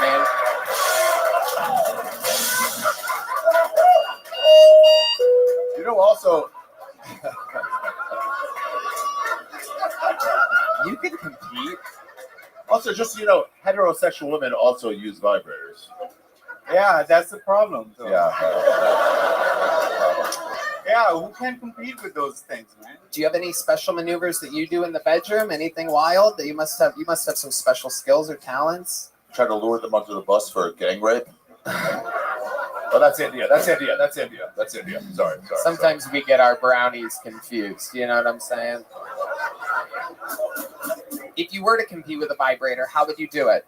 I'm still figuring it out, man. Can you show us? Let's say that there was a vagina right here in front of your face, like right here. Let's say it was on an elevated thing. Let's say it was on a riser thing that I want.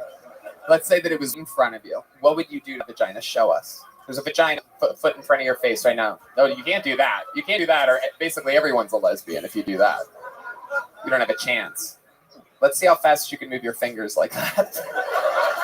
Let's play a game called Compete with a Vibrator for the first time in the show's history. This is Solomon. Yep, wipe your hand. It's not a real vagina, by the way. You want to make it dry. He's white. Chicks love dry. Yeah.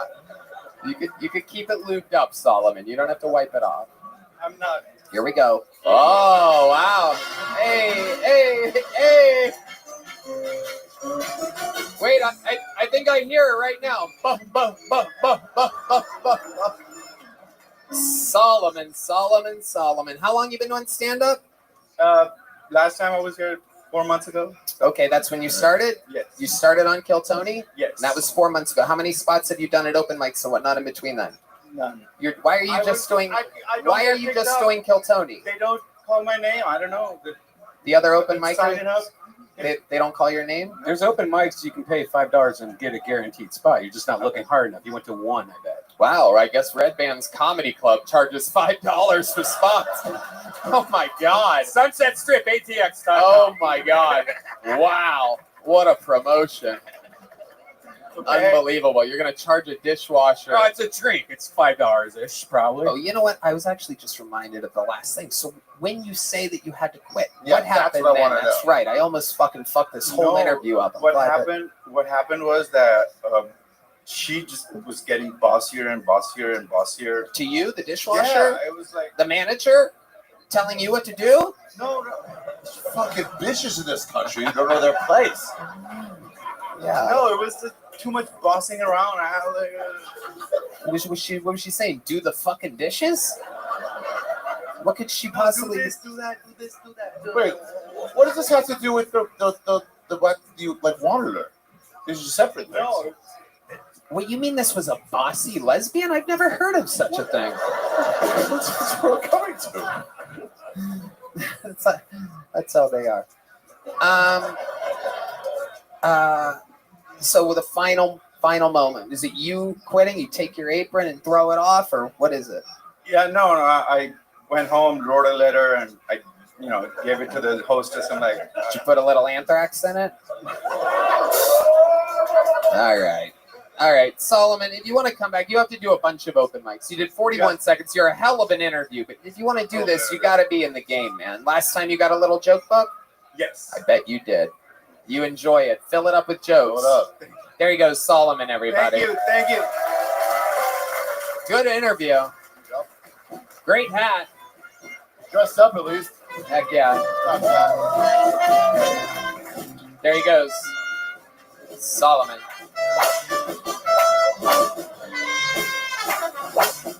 Pulled another name out of the bucket. Anything can happen. Put your hands together for your next comedian. We're going to meet them all together. It's Brandon Kiefer, everybody. Let's go. Make some noise for Brandon. Let's go. Brandon. Wait, no, all right. I'm in town from Chicago. How's everybody doing? That's good. I'm actually from Georgia, so relax, all right? Here's the thing. I love the South, but the thing I have a problem in the South, the stupidest thing I had to deal with is that my family lost their minds over those stupid Confederate statues. You remember that shit? There's a very famous one in North Carolina. It was a Confederate soldier, Robert E. Lee, on a horse. Do you remember that? It was in front of a courthouse. They tore the whole statue down. Look, I get why you get rid of Robert E. Lee. I'm not going to argue that. But what the fuck did the horse do? That was a big moment in the horse's life. He got a statue for being a good boy, dude. He didn't know. You can't train a horse to be racist. My family tried. You can't do it. It doesn't matter how many carrots you give that motherfucker. He likes everybody, dude. Like, we have the Klan in Georgia, which is really fucked up. I think one of the most fucked up parts is they used to put hoods on the horses. For what? In case you recognized them in public?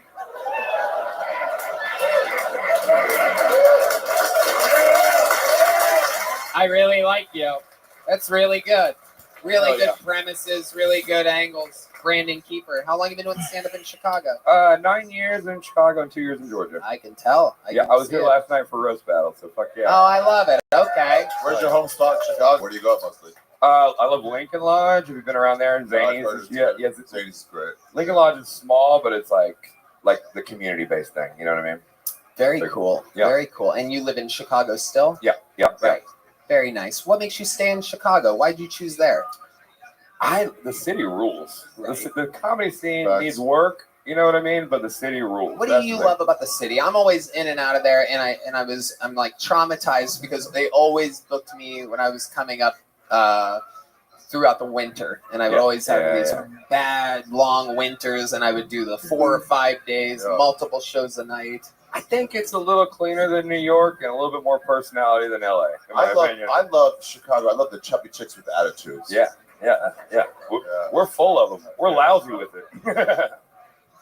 Interesting stuff. So you spent 9 years there. What else are you into, Brandon?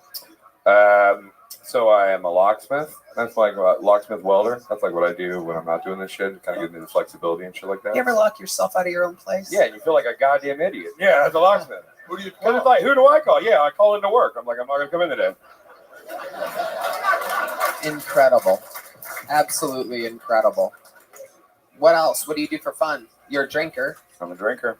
Most people that what gave it away? By sweating and hot body. No, people that stay in Chicago tend to. You have to heavily medicate. I'm too drunk to get $2,000 together and move to New York. Yeah. A tattoo of booze on. Not a tattoo of my cutoffs. Look, dude, I'm living my life right now. Right? I like your style. Yeah. Yeah. They flew you in for a roast battle, or how does that work? Yeah, they flew me in. They gave me $100 and told me to buy a plane ticket. Incredible. How did was it Moses that found you?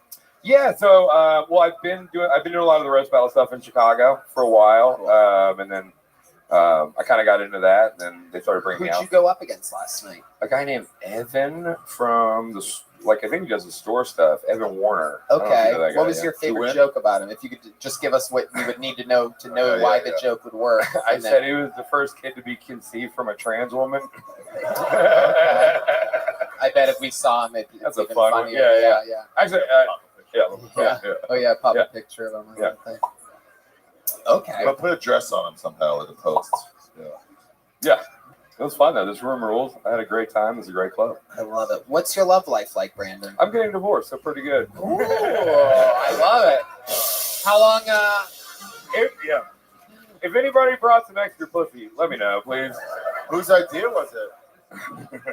Obviously mine, right? It was both of ours. We were just crushing it all the time. How long were you guys together? How long were you married? 4 years. We actually met in Austin 4 years ago. Wild enough. Where in Austin? Why? How did you meet? She's German. She was German, like actually lived in Germany and was traveling. Yeah. Was she the chick rubbing horse shit all over herself on 6th Street this week?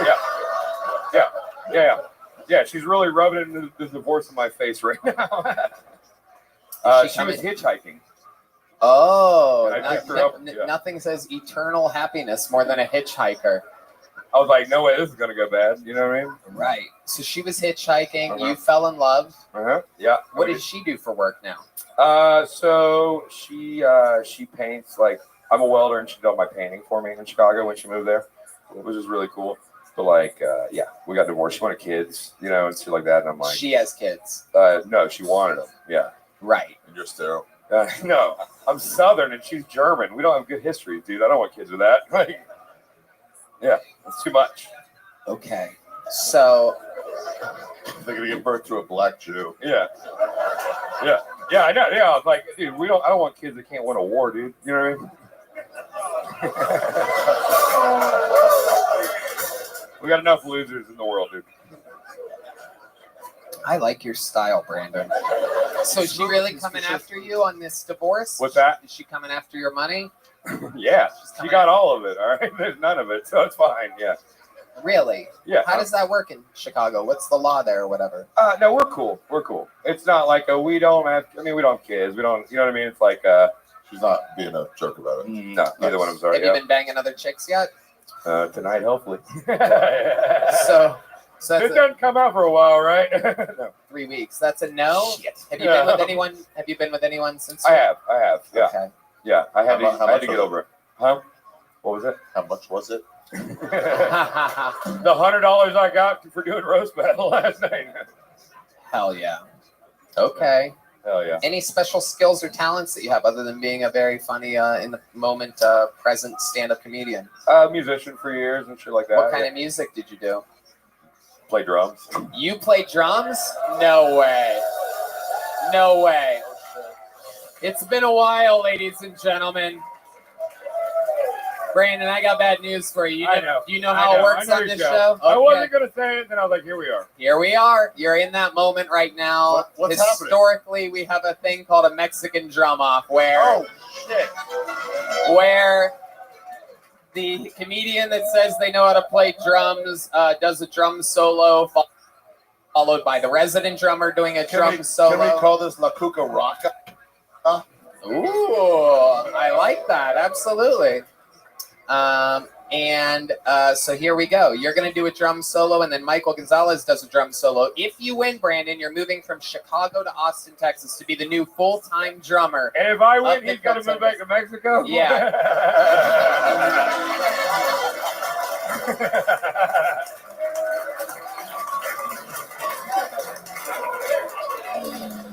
That's a good one. No one's ever done that in the history of the Mexican drum off. But no, if he wins, he has to.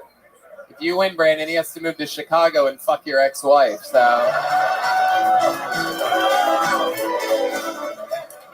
all time in the show's history, never before has a comedian beat the resident drummer. You, the audience, live get to decide. Ladies and gentlemen, starting off the Mexican drum off, this is Brandon Kiefer, everybody.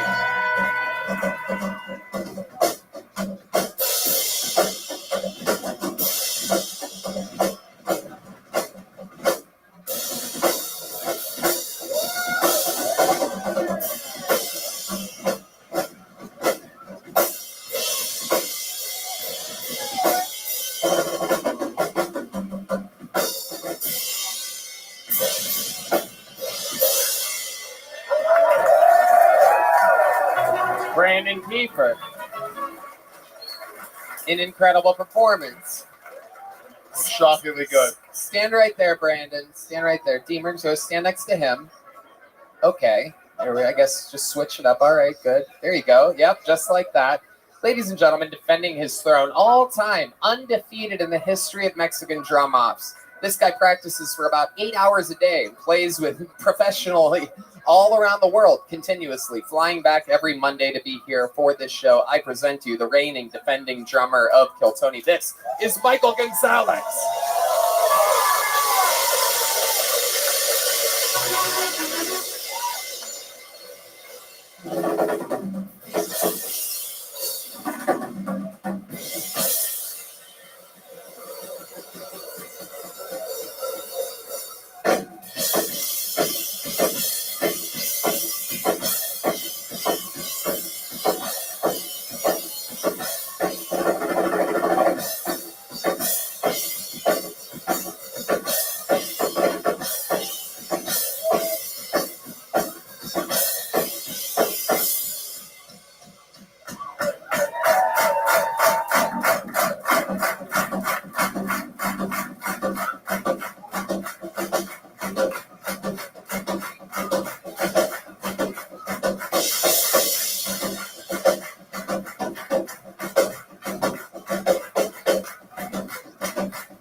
Jesus Christ.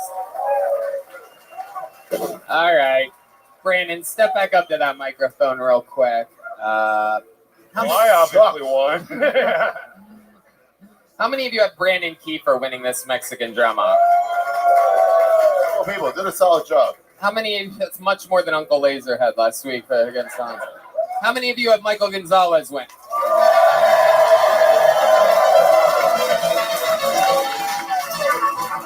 Brandon, remind me one more time, how many years have you done stand-up comedy?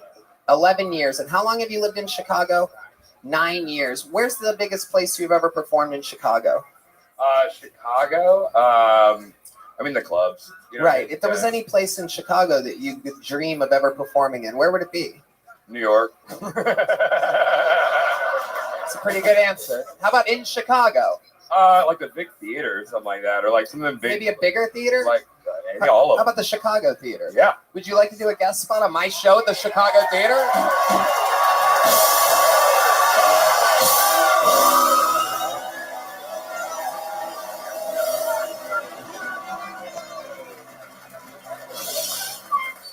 Well, no, I'm good. I'm busy, bro.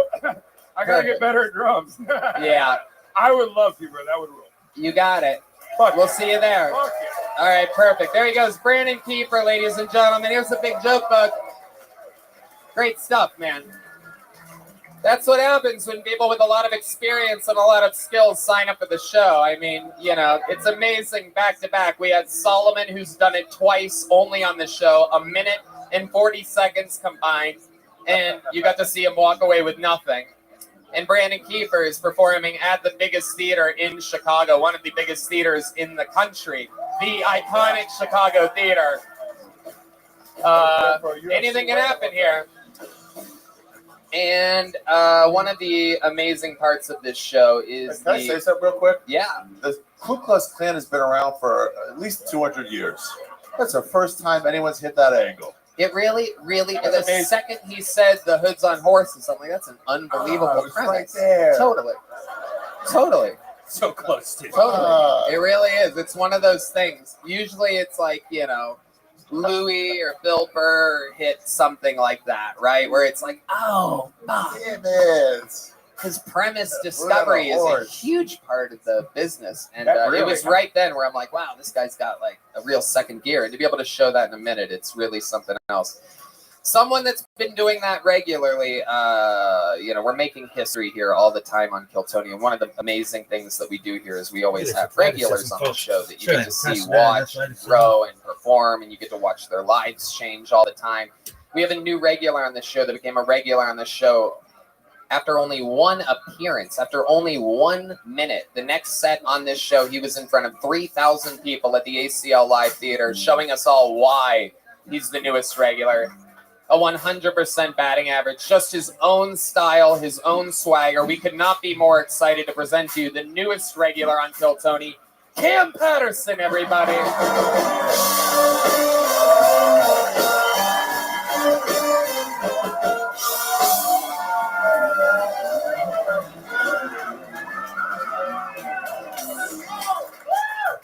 Go from the Ku Klux Klan to a nigga. What a transition. This shit is beautiful. I used to play sports in high school, and if I think I play like basketball, football, you a racist. Because I played water polo and lacrosse. I bet y'all would you have guessed that shit, white man? I'm glad you did it, because I'm lying. I played basketball in high school, but I remember after my season, one of my teammates came out and said he was gay. Now I had no problem with gay people at all. You love who you love, you know what I'm saying? But I had to ask him. I said, hey man, will you slap on my ass during the games? Is that like a gay thing? Or that more like a basketball thing? He said, no man, that was strictly a basketball thing. I said, okay, I understand, but I didn't play.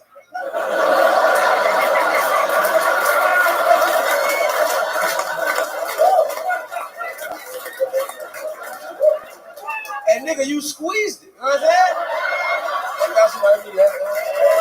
There he is again.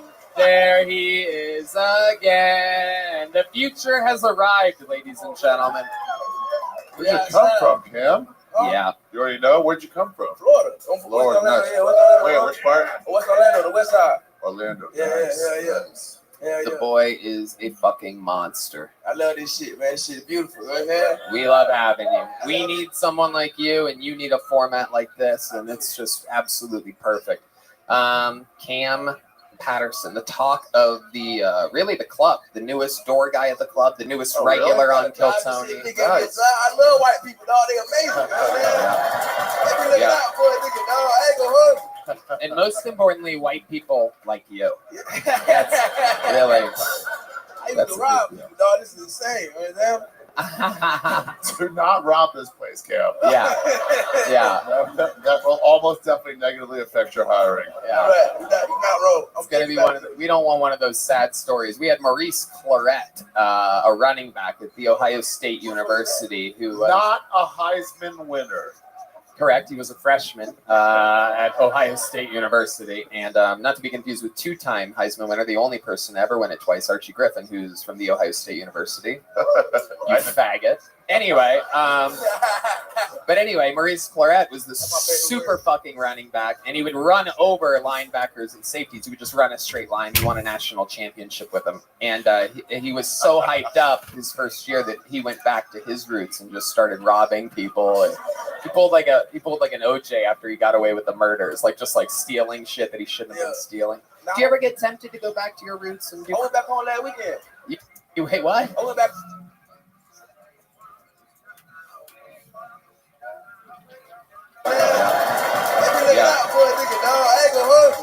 And most importantly, white people like you. That's really. I used to rob people, dog. This is insane, man. Do not rob this place, Cam. Yeah. That will almost definitely negatively affect your hiring. Yeah. You're not wrong. It's gonna be we don't want one of those sad stories. We had Maurice Claret, a running back at the Ohio State University, who not a Heisman winner. Correct. He was a freshman at Ohio State University, and not to be confused with two-time Heisman winner, the only person to ever win it twice, Archie Griffin, who's from the Ohio State University. You faggot. Anyway, Maurice Claret was the super fucking running back, and he would run over linebackers and safeties. He would just run a straight line. We won a national championship with him, and he was so hyped up his first year that he went back to his roots and just started robbing people. And he pulled like an OJ after he got away with the murders, just stealing shit that he shouldn't have been stealing. Do you ever get tempted to go back to your roots and do? I went back home last weekend. You wait, what? I went back home last weekend. No, but I mean, to do what? To robbing? Well, I can't tell you better what I did. That's fair. But I know I was home and I was doing home things. You know what I'm saying? Things you would do when you were home. You know? Yeah. Smash and grabs. Or... Yeah, you know. I feel like Cam invented the term "nuff said." Yeah. Yep. I love it, Cam. What did you do when you were home, non-criminal activity-wise? I had went to my family reunion. Okay. Yeah. We got a new biter in the family. You got what? A new biter. A new biter. A new biter? Yeah. What's a biter? Like somebody that bite people, like a child that bites people. Oh, shit. We got a new one. We got a new one. He's new. Nigga like 6, he bites everything that moves, dog. This nigga an official biter. You know what the last biter was? Me. It was me. Oh, God. I'm proud of that little nigga, dog. Doing good things, you know what I'm saying? How long did you stand up in Orlando? 2 years. 2 years. Nice. Yeah. And did you make enough money to get a belt? Nah. Get these sweatpants, man. Come on. Well, I got Oh, the old wraparound. That's right. That's right. Very good. The old All right, put it back down. No. You want to see my ankles? All right, you can see my ankles. Nigga, go ahead. So Cam is like this all the time, absolutely hysterical. He's also one of my new drinking buddies at the bar after hours. Yeah, and what's your drink, buddy? I used to like, the little peanut butter screwball whiskey with cranberry juice, the shot. Hell yeah! Someone just got a bonus right there. Look at that. That's my favorite drink.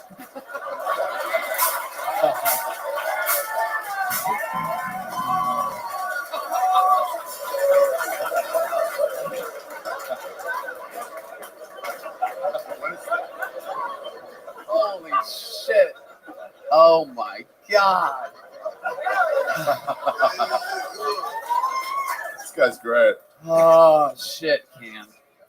So this week, and ever since we first met, you were telling me about your uncle that convinced you to explain to these people. He told. When I started doing comedy, I never related to nobody in the comedy scene, and I met a dude who was like real. He got like real close to me. He was like only like street dude I ever met, like doing comedy in my scene.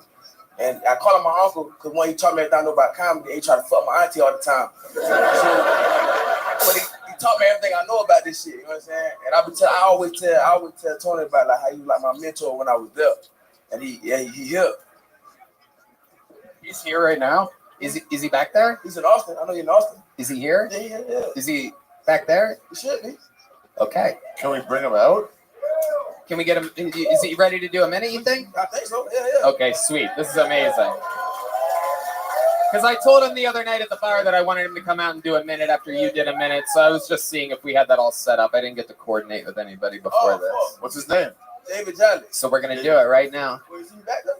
Is he back there? Can we confirm? No. Okay, let's get him then. Let's find him. Let's find this nigga. Let's do it. Gotta find this nigga, dog.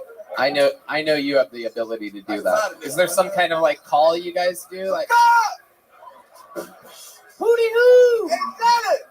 You gonna hit me from the back? You gonna hit me? Does anybody have a 9mm I could shoot a couple times in the air? You got some crack dust? Some crack dust. Throw it up like LeBron James. Yeah. Yeah, come, dog. That nigga used to smoke crack in the 80s. So, yeah. I guarantee it. So anyway, Cam and his uncle were at the bar here the other night, and I spent 2 or 3 hours absolutely cracking up. My hand was fucking red from slamming the bar with you two flanking me on each side. Everybody was watching me like, look at Tony trying to bond with the blacks. You know what I mean? But I was just enthralled and completely entertained. He is a hysterical monster. You guys. You know what he was calling you? What was your nickname? You remember his nickname for you? He kept calling you THC. Ah, that's right. Hey, THC, I love you, nigga. He was. That is his uncle. You my favorite nigga ever. Yeah. We got home that night. He was like, Tony never been called nigga. That means taught his life. That is true. Tony really enjoyed me calling him a nigga. I ain't my nigga. That is true. I was hard as a rock all night. It was incredible. You think he's in the building? You have your phone on you? Yeah. Call him real quick. You think his phone's working? You think his phone's on? Where'd he go? Probably. Check the safe. If I had to guess, since he got up here, that guy changed his number. But he was hilarious. What is this bitch, man? Do we got him? Yoni's running to grab him. Okay. Where's he running to? He's probably with Hans Kim's girlfriend. Oh, shit.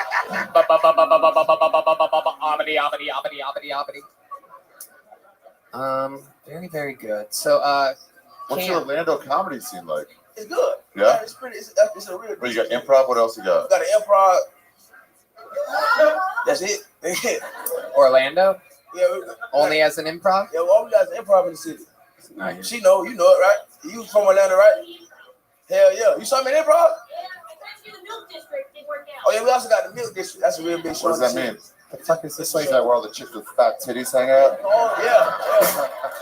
You have to have fat ass titties to come to the show. If you don't, we kick your ass out. That's why she was there. You know what I'm saying? All right. Well, I guess we're gonna get your uncle up here some other time. But from what I've been told, he has left the building. He's a fucking idiot. All right. It's pretty crazy. Yeah. How long is he in town for? He leave tomorrow. Man. Well, then this may have been his only opportunity to. Let us know if he comes back. 100%. Yeah. Go try to find him. Well, maybe we can get him up by the end of the show. Wait a second. There's a loud knock at the back door. We've never heard. We've never heard a knock at the back door that loud before during the show. Let's go! Ladies and gentlemen, make some noise for David Jolly, everybody. My guess is he's going to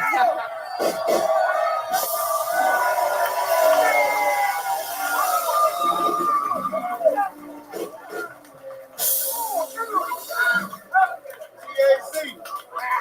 Hey, y'all shut the fuck up. I got a minute. So I was at the CSL Plasma Center the other day. I was donating plasma. Some people call it saving lives. I call it $40. So when I at the CSL Plasma Center, I find out if you donate plasma, they give you $500. You know that, sir? I was like, bitch, I'll be rich for $48. Y'all gonna ban me out this bitch, 40 grand, 50 grand. He's on fire. But I had to think about it. Because I got my legal marijuana card. I had to think about it. I know if I donate sperm some kind of way, I'm going to end up on child support. Last thing I'm doing is 18 years with a bitch I never met before. Fucking Nick the Knuckle, baby. You get it? You get it? You get it in the car. Don't worry about it. How much time I got on? Yeah, all right. We here, baby! Hey, crazy. Stop playing crazy. Oh, we got Ari in this bitch, boy. Hell yeah. I didn't know you were here, stupid. I'm remembering why my hand was all red after hanging out with him. Hey, Red Man. My guy. Stop playing crazy. Oh, shit. We got TAC in this bitch. My man. What's the C stand for? Hey. Oh, Stop shit. playing stupid. Oh, You shit. hear me? These guys' wallets are missing right now. That's incredible. I ain't stole them bitches that bad now, TAC. You are. I would have got him, though.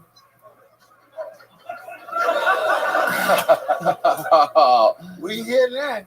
Stupid ass boy, you got me here, ain't you? Stop saying crazy. That's my nephew. That's my fucking nephew. This is like being at the Tell me he didn't go crazy. Did he go crazy? He went crazy? Yo, we here now. Austin, we here now. Stupid. All right, so let's talk about it, David. Right. Welcome to the show. Absolutely. Thank you. I'm so sorry. You're doing great. You're great. You're doing great. You don't have to apologize. I'm not the police. Relax. You know, you my nigga. I know. You know the vibes. You're my guy. You my nigga for real. You're my guy. That's gang violence, though. You remind me of two of my favorite things: Pink Floyd and George Floyd. And I love you. Very entertaining. Very entertaining.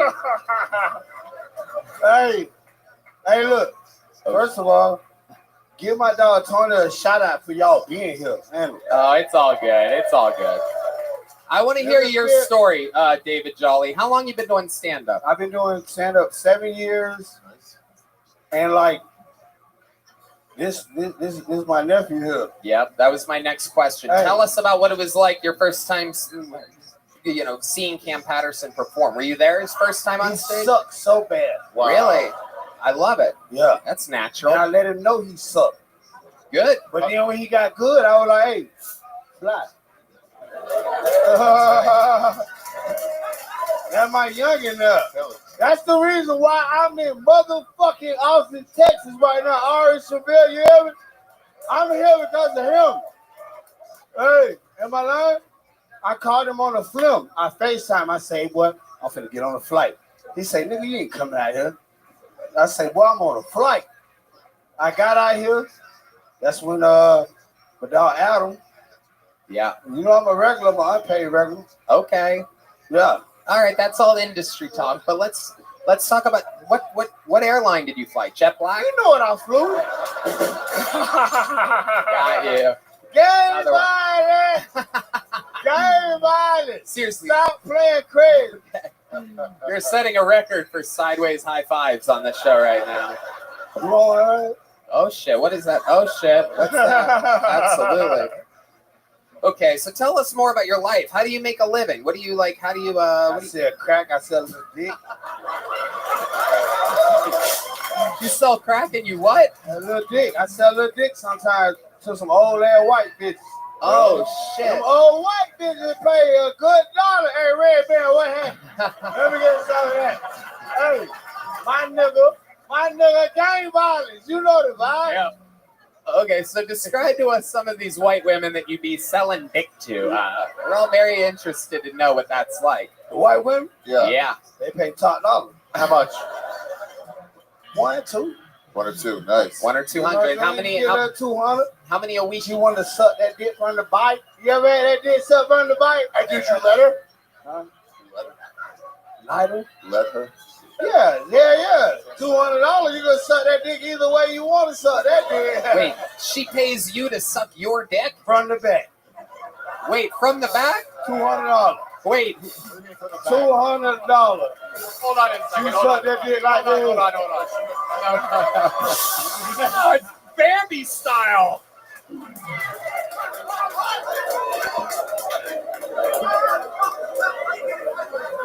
Like this. This is how you got to get your dick. It ain't no pretty way to get your dick sucked from the back, Tony Hinchcliffe. You got to do like this.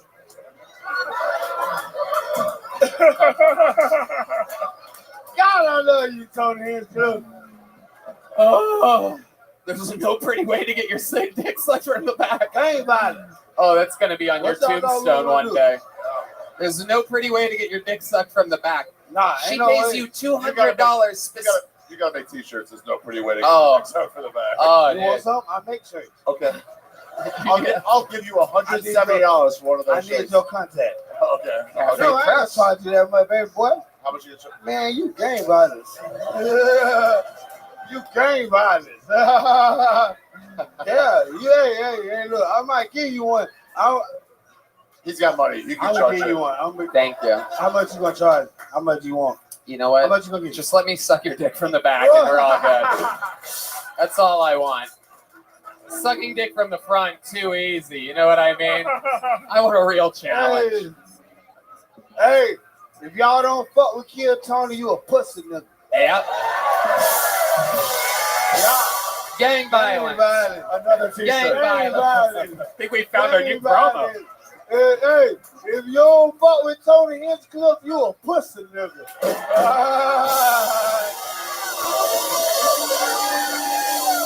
Stop playing crazy, nigga. We here now.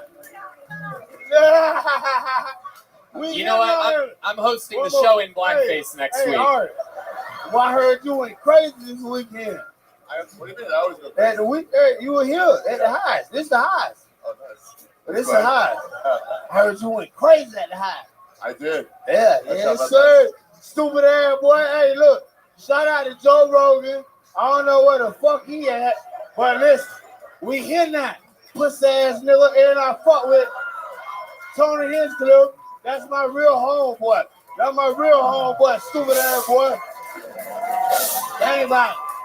Gang violence. Gang violence.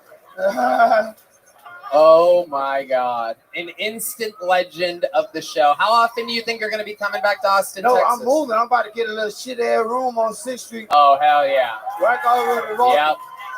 All you need to do. How much is rent? Right, $4.99. $4.99. I just did the math. That's only 2.5 reverse dick suckings to get your. David Jolly, you just became an instant Kill Tony legend. I need to touch everybody. Not only. Come here. I need to touch everybody. Not only is your charisma translatable to crazy. everyone, but Stop he's playing also crazy. the Roger Mayweather to Cam Patterson's Floyd Mayweather. He fucking got this guy in the game. Nephew. Yep. And we shoot shit up. Oh, I don't know about that. No. No more shootings. No more Joe blasters. They're shooting Joe blasters. Shoot shit up. Shoot Joe shit blasters up. all the way. Shoot shit up. Oh, that's the blind nigga. Cam, Hey, you're a why fucking y'all legend. Hey, this all I want to know. Why y'all brought the blind nigga back? And what happened to his dreads?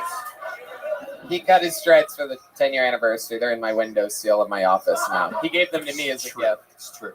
You an asshole, Tom. No, he gave them to me. I didn't ask him to. So you made the man cut his hair off. No, I didn't make a guy cut his hair. This isn't. He did. Yes, I told T Madness. No, to he cut did. his hair. You know, hey, you 100 with me. Okay. You already know the vibes. I love you. It's a love real you. love you. I love you. I love you. Hey, we here not. Austin, we here not. Gang violence, stupid ass boy. Make some noise for David Jolly and Cam Patterson, ladies and gentlemen. Wow. Unbelievable. Amazing.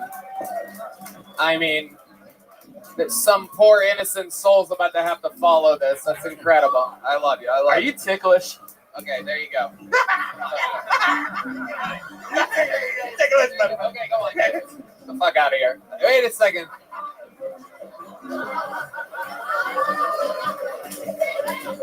Yeah. Of course. Use a Joe Blaster waiting for you in the back. We give. Okay. I'll see you later. One more time for David Jolly and Cam Patterson. We are at 75.7 degrees right now. The room is heating up. I love It's getting hot in here. Wow. All right. Some innocent poor soul is going to have to follow all of that energy right now. You guys having fun out there? Make some noise for your next comedian out of the bucket, Zeke Hullett, everybody. Zeke Hullett.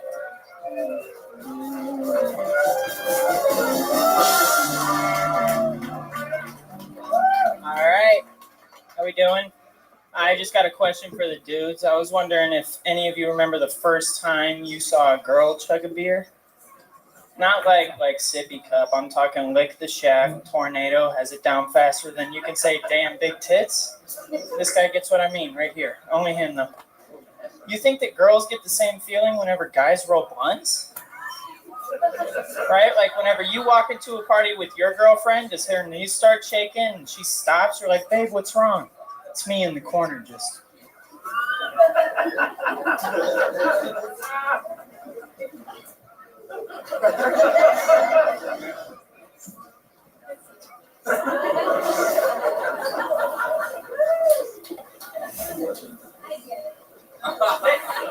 Thanks.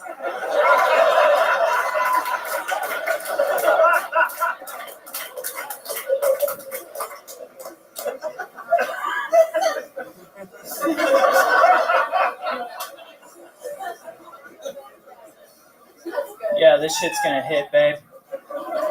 Thank you. Okay, Zeke Hullett, welcome to the show. Tough position to follow Cam Patterson and Can I his ask a question? Uncle David Jolly. Yes. How many gold teeth do you have? How many gold teeth? Yeah. 0, and I also don't sell crack or dick. So boring. Sorry. Have you ever gotten your dick sucked from behind? Yeah. Huh? Huh? What's up? Have you ever gotten your dick sucked from behind? From behind? No. Have you ever gotten it sucked from the front? Yeah, dude. Nice, dude. Very good. Huge. Reassure you. Zeke, where you from? Illinois. How long you been doing stand-up? Just a little over a year. Okay. Pretty comfortable for you. Yeah, not bad. You live there still in Illinois? No, I live here now. I moved here at the end of October. What made you move here at the end of October? So I used to wrestle in college. Uh-huh. What college? University of Illinois. Right. Yeah, The Fighting Illini. Yes. We suck. I know. We're really bad. You know they suck as a wrestler? Yeah. Yeah. Do you follow college wrestling? No, but I was a wrestler in the state of Ohio, which is Big Ten, which is the same conference as Illinois. Tony, I'm sorry. I apologize. I did go to the Ohio State University wrestling camp under then head coach Russ Hellickson. Damn, that's a reference for fucking college wrestling. Yeah. I was way off. I know. Yeah. Yeah. Sorry. Cool. What weight class were you a wrestler? 135? I was 133 before. Well, 2 pounds off. I'm a circus freak. No big deal. They change every 10 fucking years. So what happened there? So you went there, and then what happened?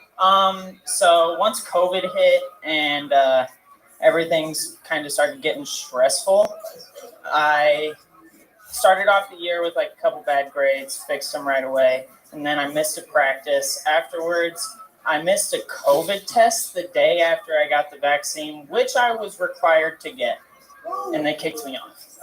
Wow. Yeah. Unbelievable. Oh, no. That shit infuriates me. Dude. That is incredible. They made you take a thing that gave a bunch of people the thing and then told you you can't do your thing because you didn't do this other thing. And the bad grades. And the bad grades, yeah. You had bad grades? I did for a little bit because I didn't know if I was taking the class. So how old are you now? I'm 21. How do you make a living, 21-year-old? I bartend at Chili's. Whoa! Damn! best baby back ribs in Austin. Yeah, sure. Yeah, for sure. The celebrity just told me that Chili's ribs are the best in Austin. Nice. Wait, I'm a celebrity? To I work at Chili's. To me, yes, dude. Yes. Chili's baby back ribs. Chili's baby back ribs. There you go. Baby back. We've all seen The Office. Come on now. All right. Zeke, what's your love life like? You're 21. You seem like a really. I mean, maybe you're not as white as I think you are. Maybe it's just because you went up after Cam and David Jolly, but you seem white as shit. Yes. This is quite the contrast to what was just on the stage. That dude was up here right now the entire time. I want to say he was up here right now, the whole set. I get what you're saying. Right. Yeah. How bad do you want to put your knee on his neck? Oh, shut up. Shut the fuck up.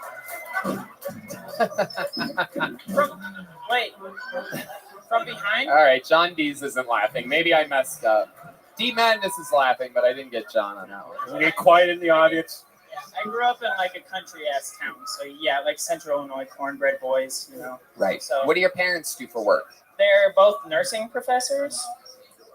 Okay. Yeah, it's nothing really exciting. My dad used to downhill mountain bike professionally. What's the craziest thing that's ever happened to you in your entire life? Honestly, a couple days ago, a week ago, after leaving this, there was a homeless dude walking in the parking lot, and he was like, "Hey, can I park here?" Oh, my bad. Yeah. He was like, "Hey, can I park here?" And I was like, "Yeah, I mean, my car's right there," which immediately. Wait. Hold on. A homeless guy was like, "Can I park here?" Yeah. So I didn't know he was homeless. He was dressed like me, right now. Yeah. Was he in a car? No, he was walking. And he was walking, and he's like, "Can I park here?" He came from like I don't know. What do you mean you don't know? He just appeared. I'm asking you what you saw right now. I just saw him walk up. So he's walking up to you and he goes, "Hey, can I park here?" Hey, you look as homeless as I do, so I'm going to ask you.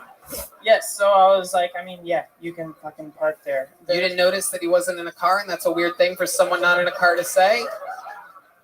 No, I wasn't thinking about it at that point. I was just worried that this guy was talking to me, and I had to deal with him right now. Okay. So I was like, okay. So a guy walks up to you. He goes, "Can I park here?" You get in your car. You say yes. No, we were standing in the alley, and he was waiting at the edge of the parking lot.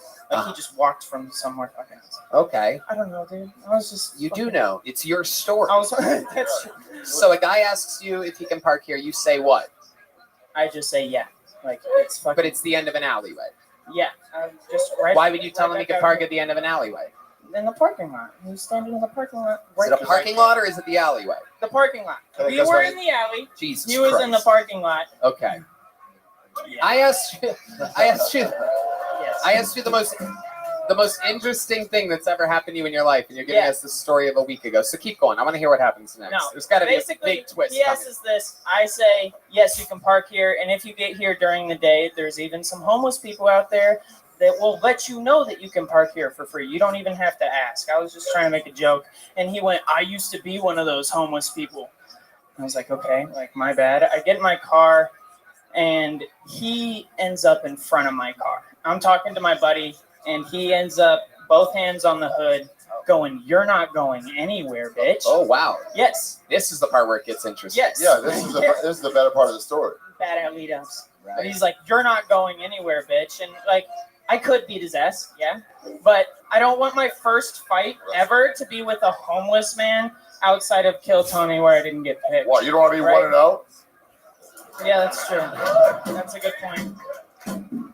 Eventually, my buddy gets out of the car, and this dude almost squares up with my buddy, tries to get us, and I drive away. My buddy jumps in. But yeah, I'm really white. That was the best thing that's ever happened to you? That's the craziest thing that's ever happened to me. In your life? I mean, you're really from the middle of Illinois, huh? Yes, yeah. Wow. I mean, me and my buddies used to just like go wherever there was concrete. Have you ever gotten into a fight? In like first grade. Other than that, it was just wrestling matches. No. people didn't fight me because it was a small town and they knew I was on the wrestling team, so they just wouldn't fight me. I guess. That makes sense. Yeah, I mean. Yeah. All right, Z. You look like the kind of guy that would make you squeal like a pig. Strong start. In wrestling, you mean? No, mountain rapes. Wait, what? It's from like Deliverance? Yeah, Deliverance. Oh, yeah. What's up, man? How close to home are you talking? All right, Zeke. Congratulations. You got pulled out of the bucket. Here's a little joke book. Good luck on all of your endeavors. Get out, Zeke. Experience life a little bit. Go out at night and stuff, Zeke. Enjoy your gel blaster. He's getting a gel blaster. Poor boy. The most exciting thing that's ever happened to him was a guy leaning against his car last week. Your next comedian out of the bucket goes by the name of Zach Black, everybody. Here's Zach Black. We're going from Zeke to Zach. Here we go. Here he is, Zach Black, everyone.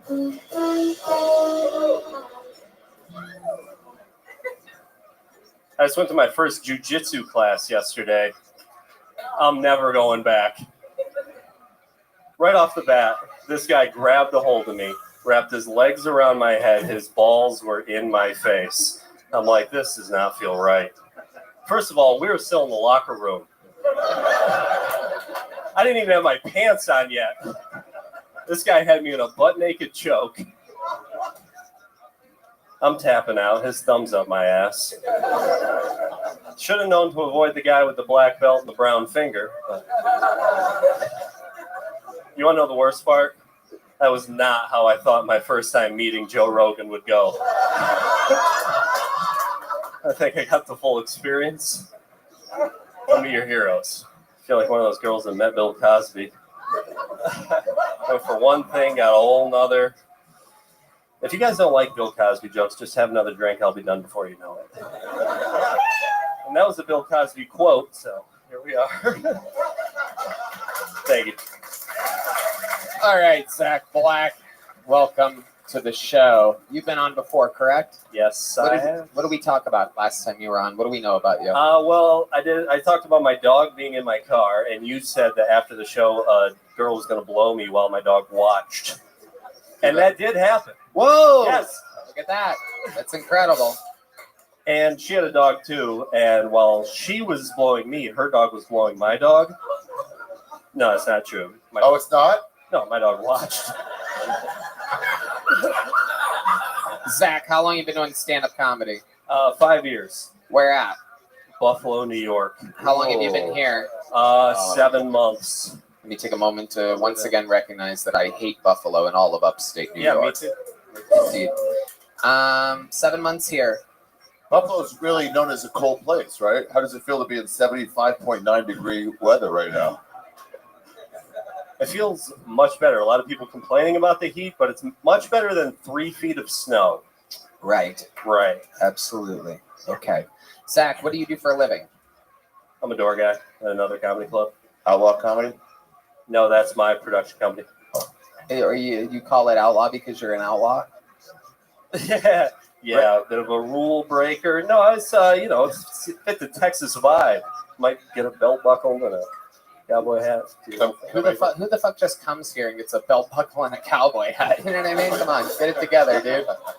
Come on, you cornball. Okay. So, what's interesting about you, Zach? Give us something. Is that your real name, Zach Black? Yes, sir. I don't believe you. I don't know. Let me see your ID. I don't have it on me. Oh.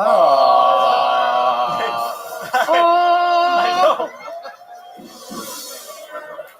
What do you mean? I want this fucking button. I'm gonna hit a button and I'm gonna launch it. Okay. If you did have your ID, what would it say? Zachary Blackery. All right. No, my name is Zachary. Zach, most interesting thing about you? Well, I work out a lot. I have a girlfriend. Jesus fucking Christ. No, that was being sarcastic. Okay. I got a girlfriend that's like 20 years older than me. Wow. And I love her. Oh my goodness. Yes. How long have you been with her? 5 months. Is it Roseanne? Yeah. How old are you? 30. And she's 50? She's 49. Wow, incredible. Gross. Yeah. No, she's great. Where'd you meet her at? I DM'd her. She only had like 800 followers, so I was like, I think I have a chance. Wow. Where'd you meet her? Online at droopyforyoung.com? Wait, what is this? That's his wallet. Oh shit, we found her wallet. Cam's uncle stole it earlier. Let's pretend. Oh, you son of a bitch! Zachary John. Oh my god.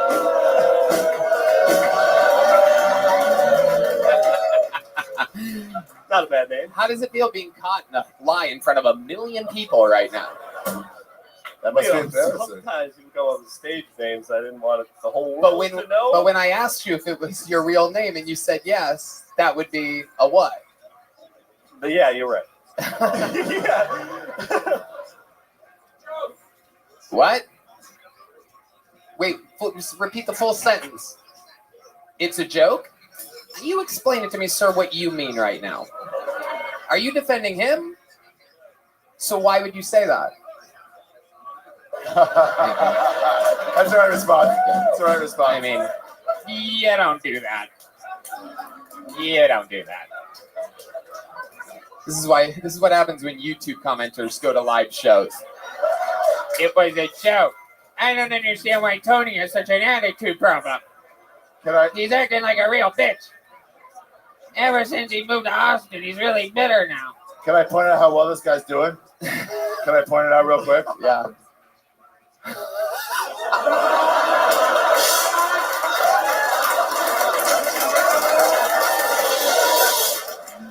What are you even going to do with that?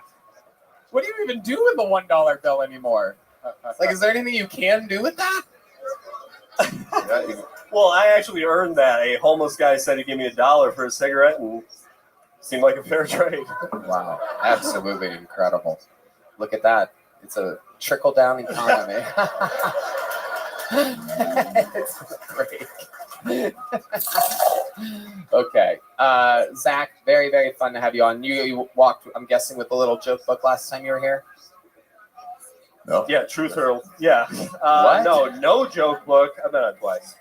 No joke book. You've been up twice, no joke book whatsoever? On the second one, yeah, no. What about the first one? Big one. Big one. Okay. Well, then I should recommend that you would fill that up with jokes. Ladies and gentlemen, there he goes, Zach Black. Okay. We haven't had a woman up yet tonight, and we are equal opportunity employers here. So I pulled names out of a bucket until I found what appears to be a woman. In the history of the show, there are very few people that are, that memorable. One of them in the history of the show goes by the name of Swiggy. I'm very interested to see what's about to happen here because the name that I've pulled out of the bucket is Swiggy's mom, everybody. Let's see what happens here. Swiggy's mom. This should be very interesting. Oh my goodness, it is indeed Swiggy's mom. Oh, this is going to be fucking great.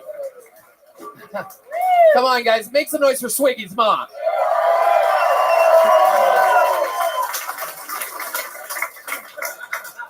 Ready? Fly me to the moon and let me sing among those stars. Let me see what spring is like on Jupiter and Mars.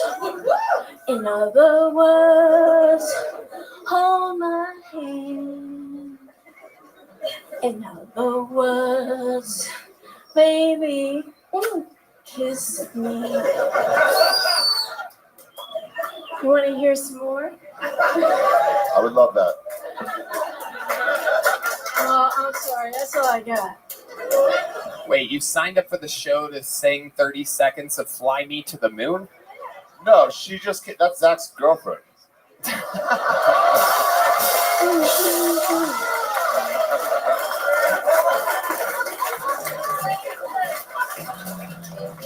Is this the lady? Are you the one that pays David Jolly to suck it from behind? Oh my goodness. I've always wondered what Stephen Hawking's sister looks like. This is incredible. You are absolutely stunning. I must say, I am gonna think about you in the future. Anytime I'm with a beautiful woman and I'm about to come too fast, I'm gonna think of you. Wow. This is absolutely incredible. You've been arguing with Rogan and Elon Musk defending your vaccine stance for the last 2 weeks, right? No. You're not Dr. Peter Hotez?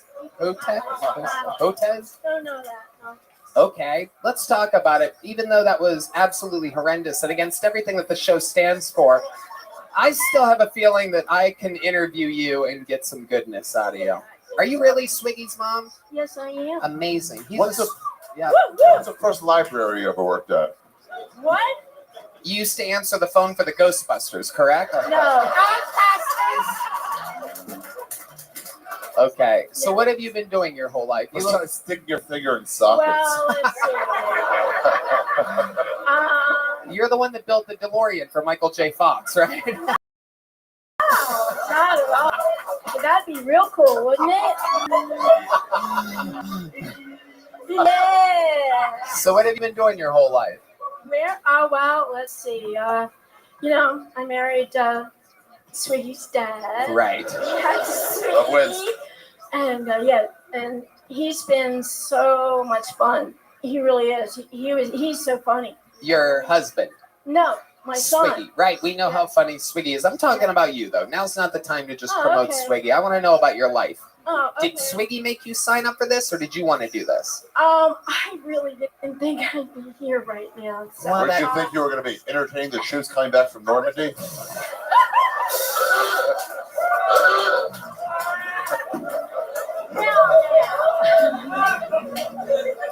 I honestly didn't know.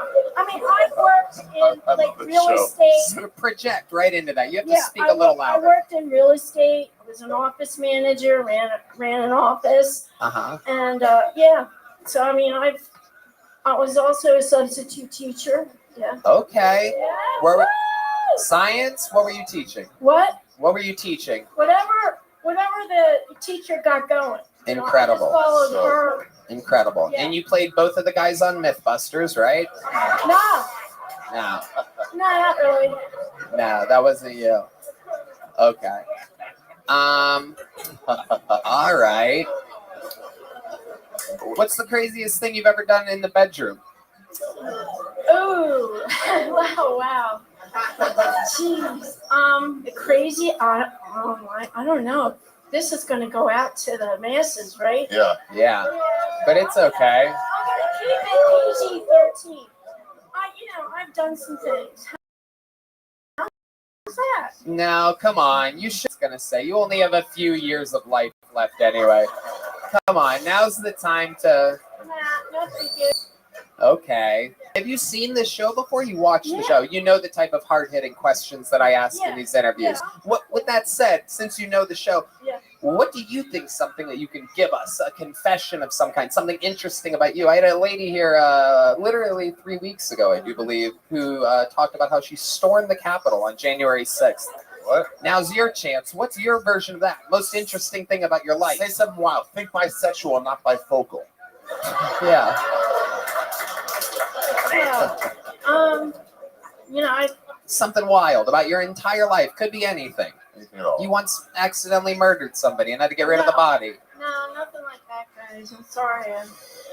Maybe I was a Boy Scout leader and a Cub Scout leader, and yeah. You were? Yeah, I was when Jimmy was growing up. Who's Jimmy? Yeah, I was Swiggy.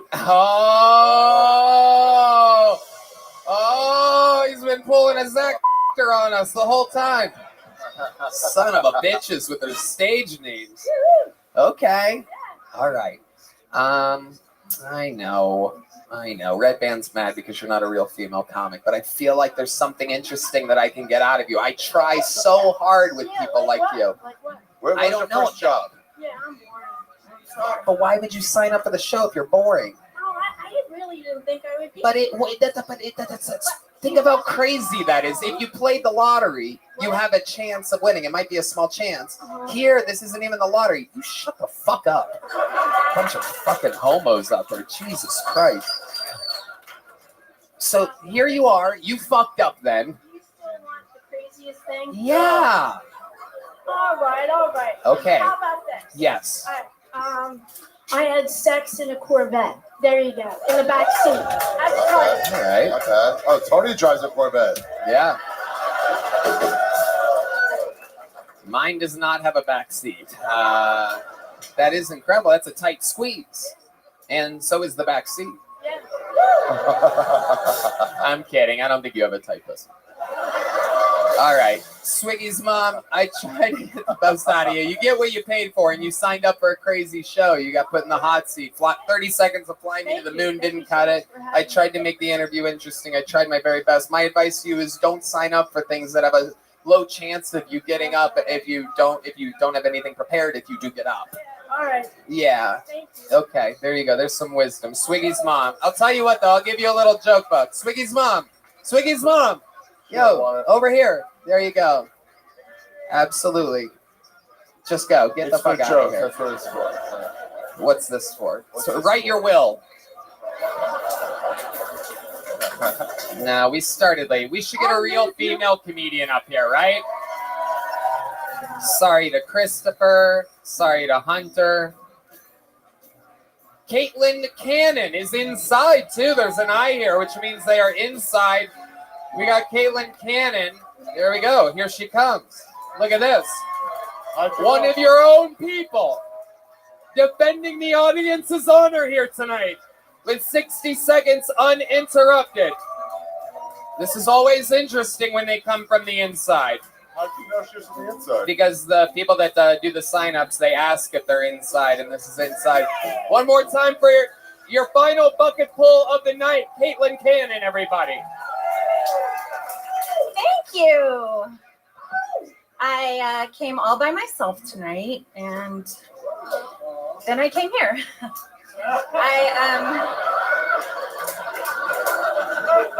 I tried to pick up a guy in line. I said, "Excuse me, sir. Are you a gynecologist? Because my pussy is sick." So I'm alone, but there are some advantages. For instance, there was no one to tell me I couldn't get a sexy stripper tattoo of my grandmother.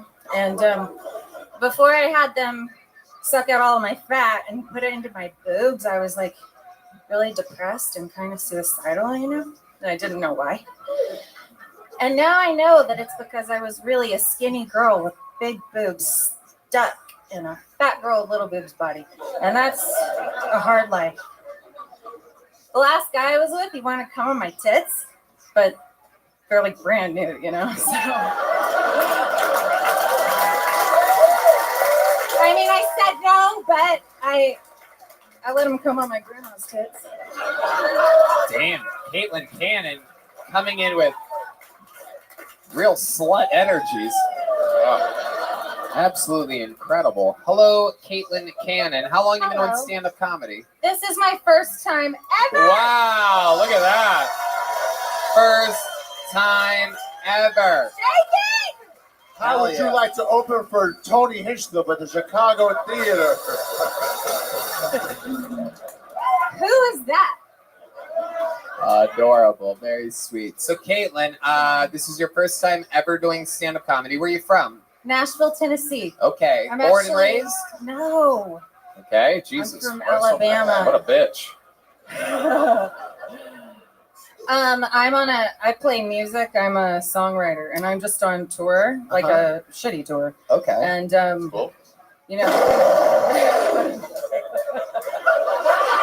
How does that happen? I just leaned on the keyboard because I saw her knees are the same as William Montgomery's. Damn. Those are some... I don't get it. Is that because of my Yeah, you have fucked up knees. No one's told you this before, right? Because I'm white? What? It's okay. It's going to bother you for the rest of your life, this moment right now. I kind of feel bad right now, actually. Because those knees are beat up, dude. I mean, you literally have... I see you're trying to bend them now, but you might as well just own it at this point. Yeah, that's incredible. I can roast you, Okay. too. All right. Very good. You Yep. Okay. You're are a okay. Jewish comedian, and And you Caitlin, I'm gonna save you, Bombay Ramsey. This is incredible. I'm gonna protect you from anything else. What do you do for work? I just told you I'm a songwriter. That's what you do for a living? Yeah. Okay. Well, we're running deep into this part of the show. We got to put a ribbon on this thing. So you sing? Yeah. You don't Fly Me to the Moon? If you give the band a song real quick, they could play it in a fucking heartbeat. They're not like the bands out in Nashville that take weeks to practice. Yeah, right. I Oh, only know the D-Madness songs. like that one. Hell yeah. Austin represent. Gang violence. Just one of the new terms I picked up recently from one of my friends that calls me the N-word a lot.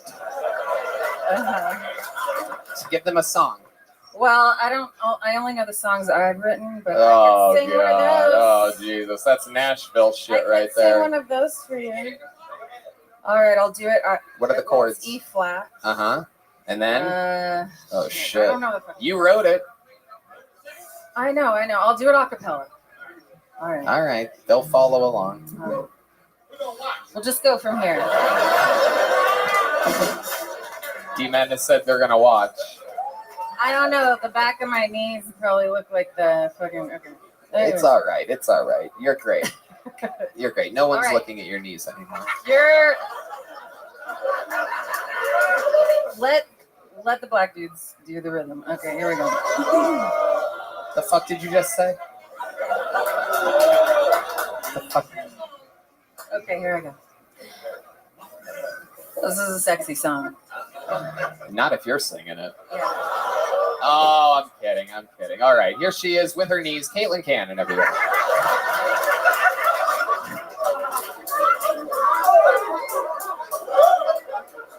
You're a gay Mexican and that guy? Yes, I'm a Mexican. Looks Thank like you. Yes, he that was is, in a whale. that is the greatest roast joke I've ever heard about it. I'm a gay Mexican.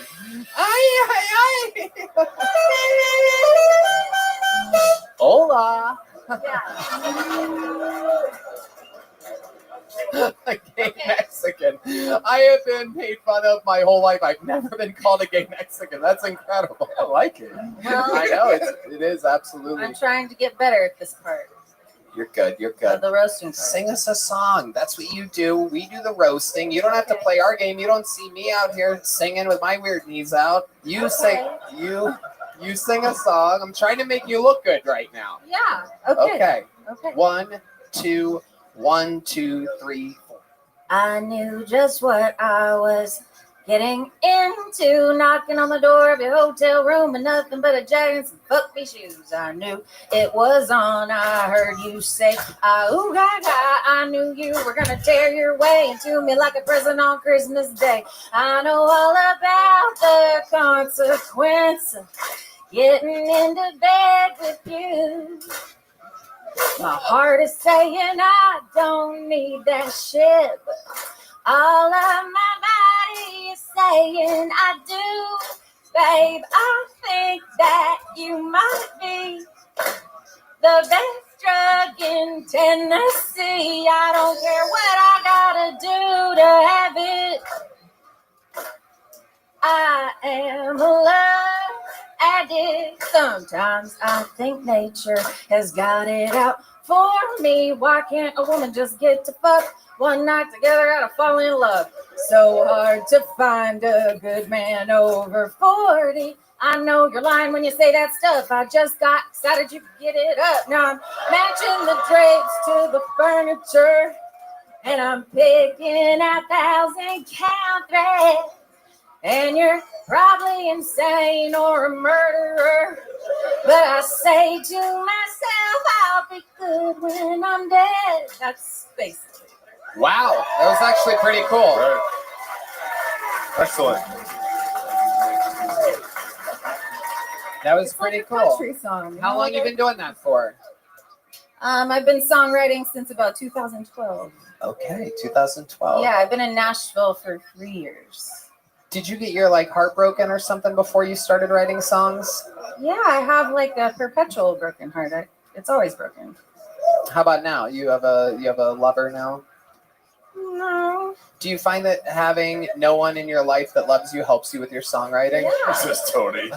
I'm talking about the creative. Talking about the creative process. I think that it helps to. I think that it helps to kind of have a broken heart because you're trying to fulfill that with. Yes, I with the have audience. to constantly rewrite that narrative every day of my life. Yeah. It's like having achy breaky knees. Right.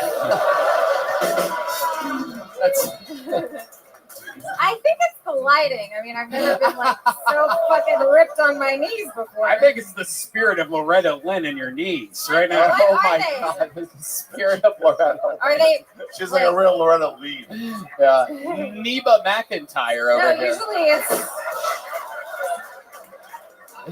You're okay. Your knees aren't even that weird. It's just something that makes it look drives like I've people been on fucking. them. It drives people crazy if you make fun of their knees. But really, everybody has weird knees. Not that weird, but yours. I mean, if you want to upset me, you shouldn't make fun of my arms because they're more like. We'll sit right where you're arms. Nina Simone. Yeah, but your knees. I have legs, arms. Your knees look like faces of dead baby spirits. Oh. Well, you look like that guy from The Whale. Oh,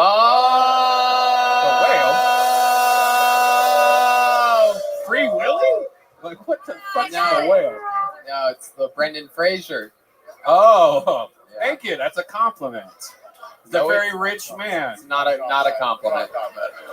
Yeah, it's not If you wanted to really make fun of him, you should have said he looks like your knees. Yeah, I do look like one of your knees. You were very much fun, Caitlin. It takes a lot of fucking courage to sign up for this show. You came up here guns a-blazing. You did it for your very first time. For a first-time set, I found it completely entertaining. You handled the roast jokes really, really well. Here's a big joke, bug. Enjoy. You're going to get a gel blaster as well. There she goes, Caitlin Cannon, ladies and gentlemen. All right, this is it, everybody. You made it to the finish line. There's only one person that could possibly put a ribbon on a show like this. Barack Obama. That is correct. Former president of the United States. Anyway, he's the Memphis Strangler, the Vanilla Gorilla, the Big Red Machine, the bee's knees, if you will. Put your hands together for the great, the powerful William Montgomery, everybody.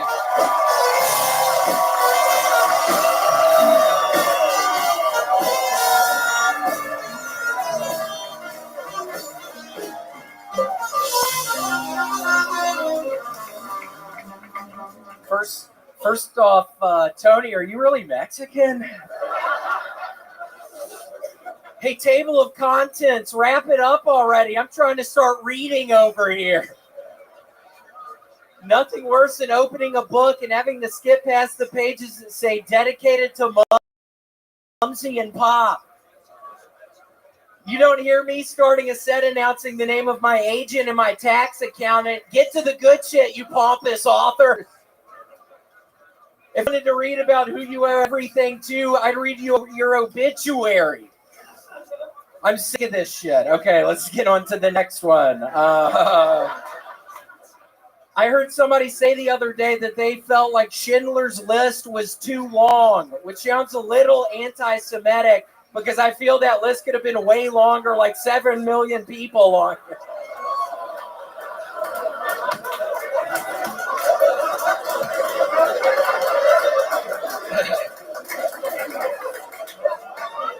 I was literally sitting in front of a rock climbing gym earlier and a one-armed girl walked out and I couldn't help but wonder, Red Band, what's your excuse?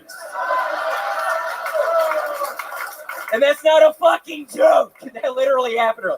Okay, that's my time. Wow. Wow.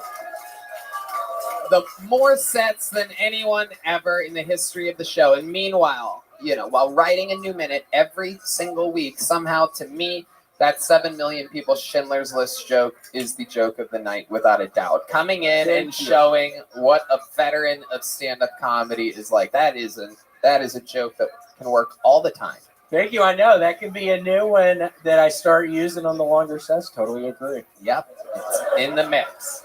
What the fuck was that funny for? Seriously, why was that funny? They all know. Yeah. They know. They know. What's the Band-Aid in the back of your neck? Do what? It's the cancer. I actually got it lasered and burned off last Wednesday. So hopefully I got a little more longer. Yeah, I had skin cancer. Oh, wow. Yep.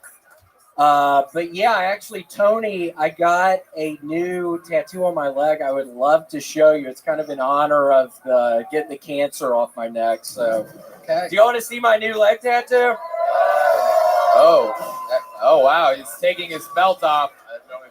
Oh, this is very interesting. His belt is coming off, everybody. First time he's oh my god. So it's I got like Speedy Gonzalez. If y'all can see right here, I got it's a Speedy Gonzalez wearing he has a piece of cheese. But yeah, Tony, do you like it? I mean, let me see it. What the fuck is going on? I mean, I just had fucking cancer, and now I'm trying to show y'all a new fucking tattoo. What the fuck is going on? Wow. This is... What are the rules on YouTube? Do we have to write them like a handwritten letter? No, like, hey, this is we promise. You're gonna see some stuff later in the episode. It's not big enough. We don't have to. William. Oh my god! Oh. Tony, I actually have some really big news. I'm starting a new Etsy shop. Penises by William. It's $80. I mean, you go to like a Christmas dinner or something, and you're trying to break the ice. Get one of these penises by William. You can just say you just got a new leg tattoo. You can. This is incredible. Using the extra pocket of his... Brought to you by Sheath Underwear. That pocket really holds in those fake dicks. Yeah, you can walk in like Uncle Lance, Aunt Mary. It's so nice to be here. I have this actually really weird itch on my upper thigh. Let me show y'all real quick. And then... D Madness is blind and somehow he knows what's... Oh my god, no. Oh no. Here, hold on, let's do it from behind.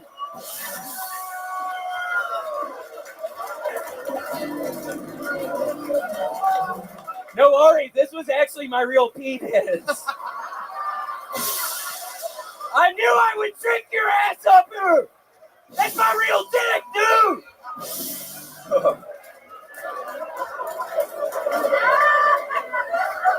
No, but we make them really good. I have a new Etsy shop. It's really called Penises by William. They're $75. Wow. I mean, did you mold it? Like, is that your real dick? Huh? You molded out. Dude, don't fuck with me right now, bitch! I just had Ari suck my dick. Don't fuck with me now, bitch. Wow, this is an incredible moment in the history of Kill Tony. The first ever exposed penis, the first ever man-on-man blowjob. That was exciting. That was very sweet of you, Ari. Thank you. I love Actually, Tony, I don't know if you remember, Ari was actually the first person to expose his penis on Kill Tony live on YouTube. I remember that. That is correct. I didn't know it was live back then. Yeah. That was. Yeah, that was one of the flags we got. Yeah.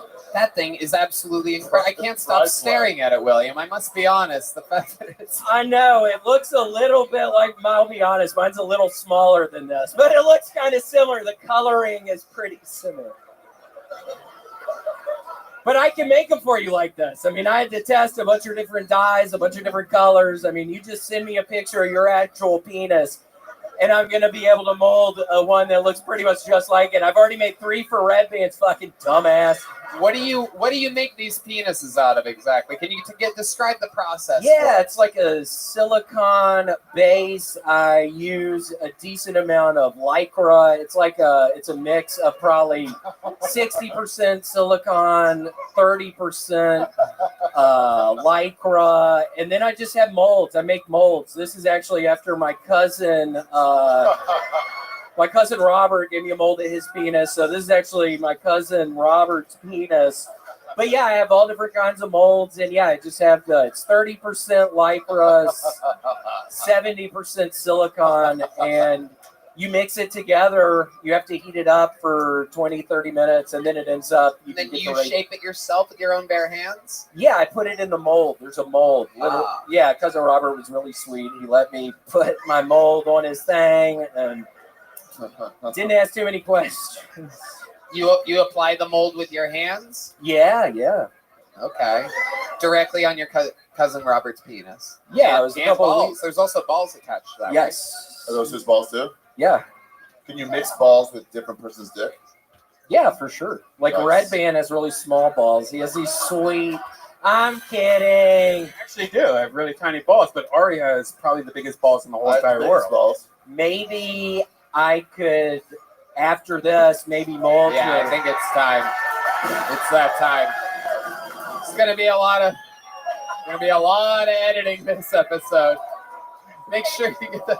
It's disgusting, guys. Another pair of sheath underwear. Take note that we all wear sheath underwear. Oh my God. That is absolutely incredible. This is Kill Tony, the #1 live podcast in the world. Oh, they're touching balls. Oh no. Oh no.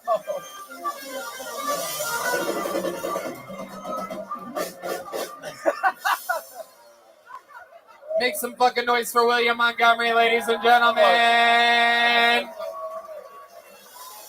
Check him out on Cameo. Make some noise. Wait, I want to tell you something. Yeah. Hold on, before the chest drop. Give me 1 second, waiter. I was in Romania. I was on a European tour, the wrong side of history tour. I was in Romania, and I was at an underground post-punk rock club. And he was asking me about American comedy. And I was like, yeah, it's pretty great. He goes, I'd love to bring some of those guys over here. I'm like, well, who's your favorite? Who do you want to bring over here? He goes, really only one guy. Oh, wow. William Montgomery. They want to book you, dude. They want to book you at Control Club at Bucharest, Romania. They want you there. Well, I ain't never give a step foot in Romania. No, I'm kidding. Cool, sounds good.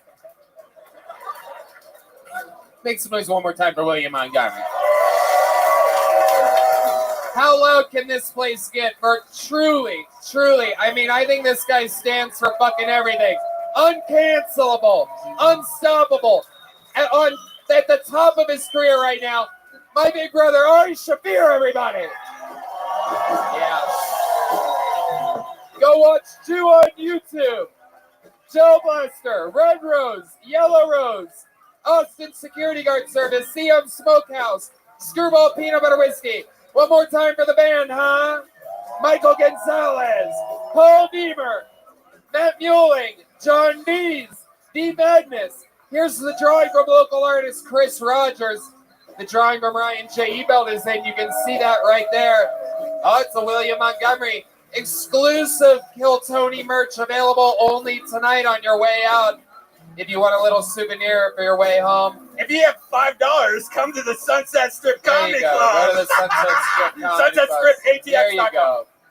And the arena is over halfway sold out. That's going to be gone soon. So get your tickets for that. New Year's Eve, why not spend it with us? It is going to sell out.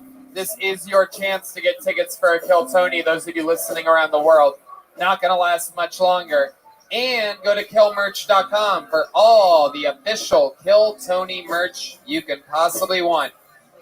We love you guys. Thank you so much. Good night, everybody. Love you.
Hey, y'all, we're at 75% of the tickets sold for the HEB Center New Year's Eve, Austin, Texas. A lot of shows happening that weekend. Come visit Austin, Texas, the live music capital of the world and the new comedy capital of the world. New Year's Eve, HEB Center, last chance for tickets, Ticketmaster.com.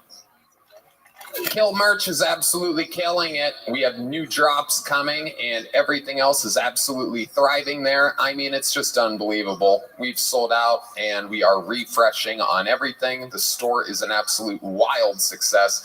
From stickers to tickers to old American pickers. Lord only knows what you will find at killmerch.com right now.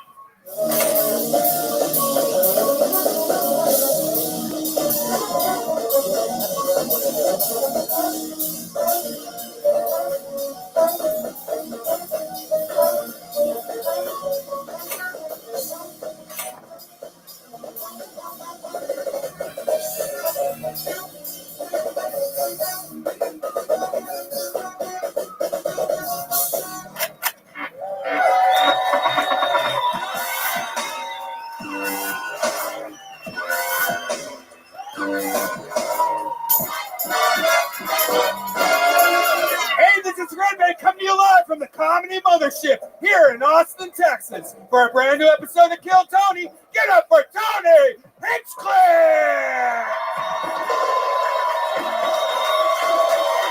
Who's ready to fuck some shit up tonight, huh? Oh, la, la. Hey, look, it's Red Band, everybody. Hi! 10 years and a month of working with this man. We never miss a beat, it seems. Indeed. How about a hand for the fucking band, huh? God damn it. Screwball Peanut Butter Whiskey presents the Kill Tony Band. Also, Gel Blaster presents Kill Tony. Red Rose, Yellow Rose, Austin Security Guard Service. Connect Mobile Health at cmhus.com. You can use the code KILL10 for 10% off your IV drips now. This is a brand new thing. Yeah. These people like to drink. This is an unbelievable deal. I forgot to tell you, we get IV drips now anytime we want. Oh, shit. How cool is that? That's the great local artist Chris Rogers drawing over there. How about a hand for the great Michael Gonzalez on the drums? Paul Deemer on the horns. Matt Mueling on the electric guitar. John Dees on the keys. And the great D Madness right down the barrel here. We were watching from the screen up in the green room, and somebody mentioned something that I thought was hilarious. If you don't know the show, you can't tell which one of these two musicians behind us is blind. D Madness and John Dees having a blind off tonight. It could be either one of them. Maybe you'll figure it out as the episode goes on. We have a very fun show planned for you. Before we start, here's a little bit from the amazing sponsors that made tonight's episode available for you here right now. Hey, y'all, it's official. It's announced. It's out there. My largest stand-up tour of my entire life. All the biggest theaters in all my favorite cities. Toronto, Canada, Royal Oak, Michigan, San Antonio, Texas, Chicago, Illinois, Charlotte, North Carolina, Atlanta, Georgia, Columbus, Ohio, Kansas City, Missouri, Indianapolis, Indiana, Philadelphia, Pennsylvania, Tysons, Virginia, just outside of D.C., Milwaukee, Wisconsin, Minneapolis, Minnesota, Youngstown, Ohio, Cincinnati, Ohio, San Francisco, California, Sacramento, California, San Diego, California, Phoenix, Arizona, New York, Clearwater, Florida, and Jacksonville, Florida. Tickets available at TonyHinchcliffe.com. Come see the crazy Texas fucking stand-up that I've been working on. You're not going to believe it. Let's have some fun. The Sunset Strip Comedy Club, owned by Brian Redban, is in downtown Austin, Texas. Check out The Secret Show every Thursday. All shows can be found at sunsetstripatx.com.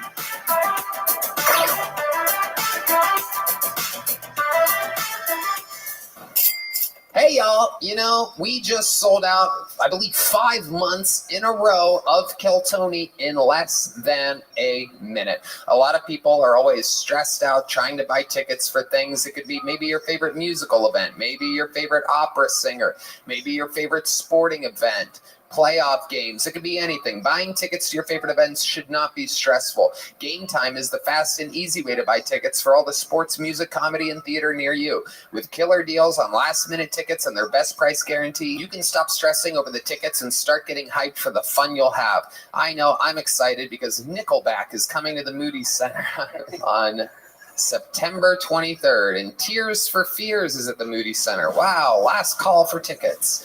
Anything can happen. I just browse through the Game Time app and I see all these amazing upcoming events. I love it. Flash deals, last minute tickets, easy to find and buy tickets of every kind in our area, images of CPUs, lowest price guarantee, event cancellation protection, job loss protection, and etc. Forget planning months in advance. Game Time has deals on tickets right up to the day of the event. You get those flash deals on tickets for football, basketball, baseball, concerts, theaters, and more. The Game Time guarantee means you will always get the best price if you find tickets in the same section and row for less. Game Time will credit you 110% of the difference. It's the fastest growing ticket app in the country for a reason. You get images of your seat before you buy, so you know exactly what to expect when you arrive. You can buy tickets in a matter of seconds. 2 taps and you're set. Tickets are sent directly to your phone, so you never have to dig through your email. Yum yum in my tum-tum. Snag the tickets without the stress with Game Time. Download the Game Time app, create an account, and use code KILLTONY for $20 off your first purchase. Terms apply. Again, create an account and redeem code KILLTONY for $20 off. Download Game Time today. Last minute tickets, lowest price, guaranteed. Cannonballs. This summer, it's not about the size of those cannonballs. It's about making a splash with our friends at Manscaped. Prep for barbecue season by making sure your grill master has the hottest dogs this summer ever seen. When you're at the cookout, let the meat speak for itself with Manscaped's Performance Package 4.0. It's time to get ready and not sweaty. Go to manscaped.com and use code KILLTONY for 20% off free shipping. Just a reminder, this is not about meat. This is about your pubic region, Red Band. The Manscaped Performance Package 4.0 has everything you need to guarantee you'll have the most mouth-watering treats at the party. They built the ultimate bundle for your summer grooming. Their Lawnmower 4.0 trimmers featured a cutting-edge ceramic blade to reduce grooming accidents thanks to their advanced skin-safe technology. It has a 7,000 RPM motor. Its multi-function on and off switch can engage a travel lock and gives you the ability to turn the 4000K LED spotlight on and off when needed for a more precise shave. Did I mention this trimmer is waterproof too? It is. Now you can feel safe wearing a low-cut swimsuit with any stragglers peeking out. Use Manscaped. Yum yum in my bum bum. No doubt about it. Get 20% off and free shipping with the code KILLTONY at manscaped.com. That's 20% off with free shipping at manscaped.com and use the code KILLTONY. Manscaped, the perfect way to get your patties sizzling hot this summer. Hey everybody! With HelloFresh, you get farm fresh, pre-portioned ingredients and seasonal recipes delivered right to your doorstep. Skip trips to the grocery store and count on HelloFresh to make home cooking easy, fun, and affordable. That's why it's America's #1 meal kit. No doubt about it. Take a bite out of summer with HelloFresh. From chef-crafted seasonal recipes to their new fresh and fit summer menu, HelloFresh brings flavor right to your door. Make your home the hangout place this summer with crowd-pleasing eats, from a backyard bratwurst bar boing to tangy key lime pie. HelloFresh Market makes summer entertaining a cinch, and that's coming from me, the Hinch. Red Man? It's great. The best thing about HelloFresh is when you go to the grocery store, you always overbuy too much stuff. You're throwing away groceries, or if you spend so much extra money on delivery, this gives you all the ingredients you need to make the perfect meals. And I love it. I use HelloFresh now all the time, and I love their different recipes. It's about 25% cheaper than takeout. You can't go wrong with HelloFresh. No doubt about it. Go to HelloFresh.com/Tony50 and use the code Tony50 for 50% off, plus free shipping. Again, that's HelloFresh.com/Tony50 and use the code Tony50 for 50% off, plus free shipping. HelloFresh, America's #1 meal kit. All right, you guys ready to start the show? You guys can do better than that. You ready to start tonight's fucking show? How many of you guys been listening to the show a long time, huh? How many of you consider yourself true fans of stand-up comedy? Well, then you're in for a special treat. 2 guests tonight, 2 of the best. I know when I book this show perfectly. This is one of those nights. Make some noise for 2 of the greatest guests in the show's history, 2 of my favorite comedians on planet Earth, Rich Voss and Adam Ray.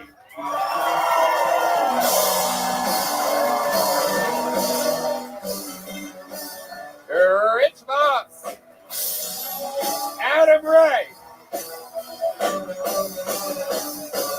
All right, Adam, sit down. Rich Voss, Adam Ray.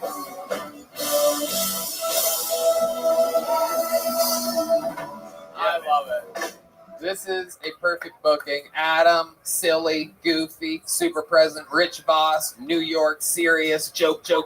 I fucking love this combo. This is a sweet little Kill Tony cocktail we have made here tonight. Adam, how you feeling? Fired up. Happy to be back in Austin. You guys fired up to be here?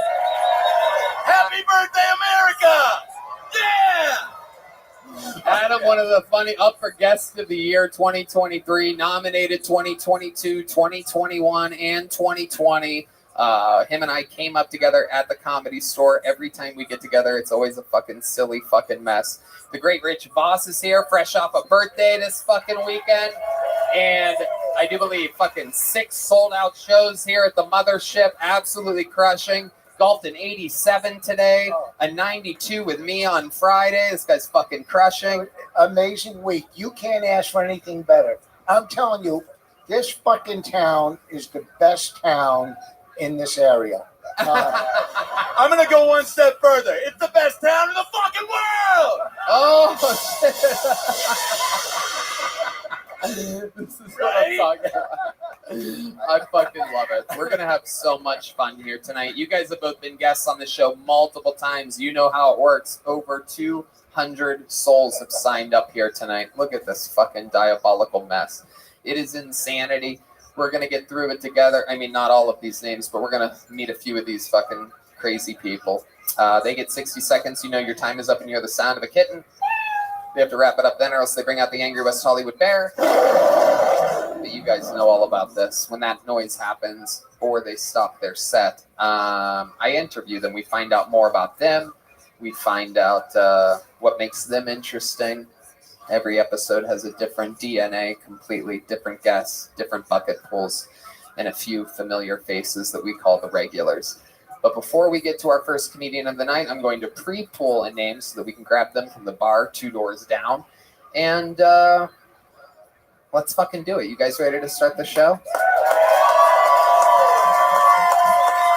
Well, there's only one way to start a show like this. This guy has been defending his throne for weeks. We're giving him the night off of defending unless we don't like his set, in which case next week he will be fighting for his life. We have applied extra pressure to him so that he takes every one of these sets super, super seriously. He started on the show 2 years plus ago. We found him sleeping in his van 8 years into the open mic game, and we changed his fucking life. He now sells out every goddamn weekend, hitting bonuses in every city, making vast sums of money. He wears a Rolex watch.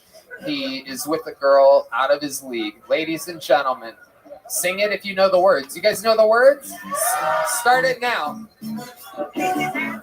Ladies and gentlemen, this is Hans Kim. This is Hans Kim. This is Hans Kim.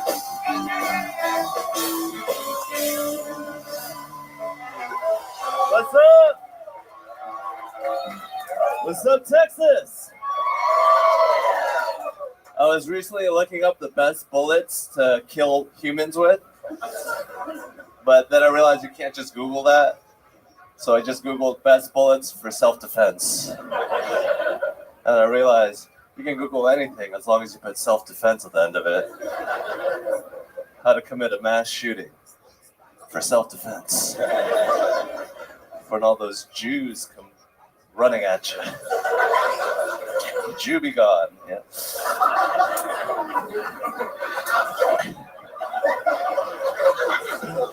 How to rape for self-defense. Get away, lady. Might have to rape you. You know what they say at airports? If you see something suspicious, say something suspicious. I saw an unattended package. I was like, did you know that the age of consent in Japan is 13 years old? Thank you. Hans Kim, getting through it. Punch, punch, punch, punch. Thank you, Tony. How did that one feel for you? It felt amazing. Please don't make me do that again. The challenge? You don't. Yes. Oh, wow, yeah. I'm tired of defeating retards in public. Oh, my goodness. Wow. They're calling me the retard killer out in the streets. Wow, look at that. But only in self-defense. Interesting. You guys think you did good enough to not be challenged next week? Thank you. You guys have seen Hans Kim before. What do you think about Hans? Yeah, Hans, how many rape jokes do you think you write a week? Fewer than I do actual rapes. Jesus Christ. Well, welcome back. We'll probably edit this out. How can you rape when you can't see them? Good question, Hans. You gotta get real close. Man, that's tight. That's tight. It's the belly button, Hans. that was amazing. Thank you, Rich. Yeah, really. Always on. I love it. Hans, at one point you said Jew be gone. Yeah. What made you say that? Like an old 90s commercial, like a spray. That's how it felt. Wouldn't it be nice if we had one of those? I mean, I don't know. I mean, I'm just for any race, not just. Yeah. I mean, if Jews be gone, who's going to order food from your family? Another good point, Hans. That is true. Jews love Asian food. Yeah, they love cheapness and. Okay. Jesus. Oh my God! Sound effect of the year so far.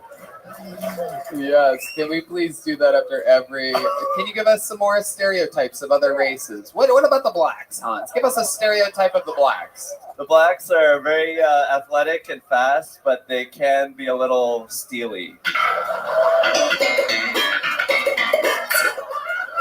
Oh my God! This is like racist comics unleashed. We're just setting them up. Yo, Hans, I heard you were hanging out with an Ethiopian guy recently. Thoughts? Yeah, you didn't have any utensils for me.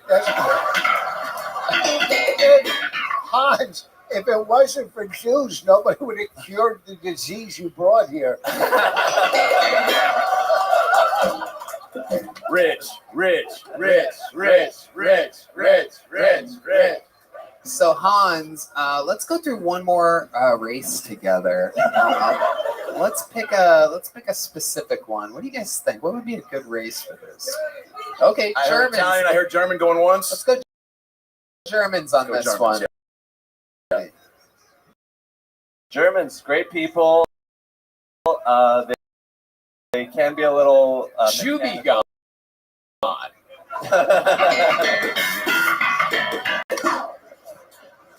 They're the best. Around. No one's gonna ever keep them down. All right. And fun set. Way to get. I love it. Tony. We're gonna Always. keep you away from having to fucking week. We're gonna apply the pressure again. I love that you fucking stepped it up. Your sets, your interviews, your mind. Have you been off the drugs? Yes. Really? A little bit, yes. A little bit, yes. Hold on. Wait. Stop the music. You've been off the drugs a little bit, yes. So what does that mean? What are you doing? I've been sticking with weed a lot. Oh, we have no problem with weed here. How many little pee bumps of blow have you done in the past week? I did a little nasal cocaine with watery cocaine. I did that. And then I've also done a couple.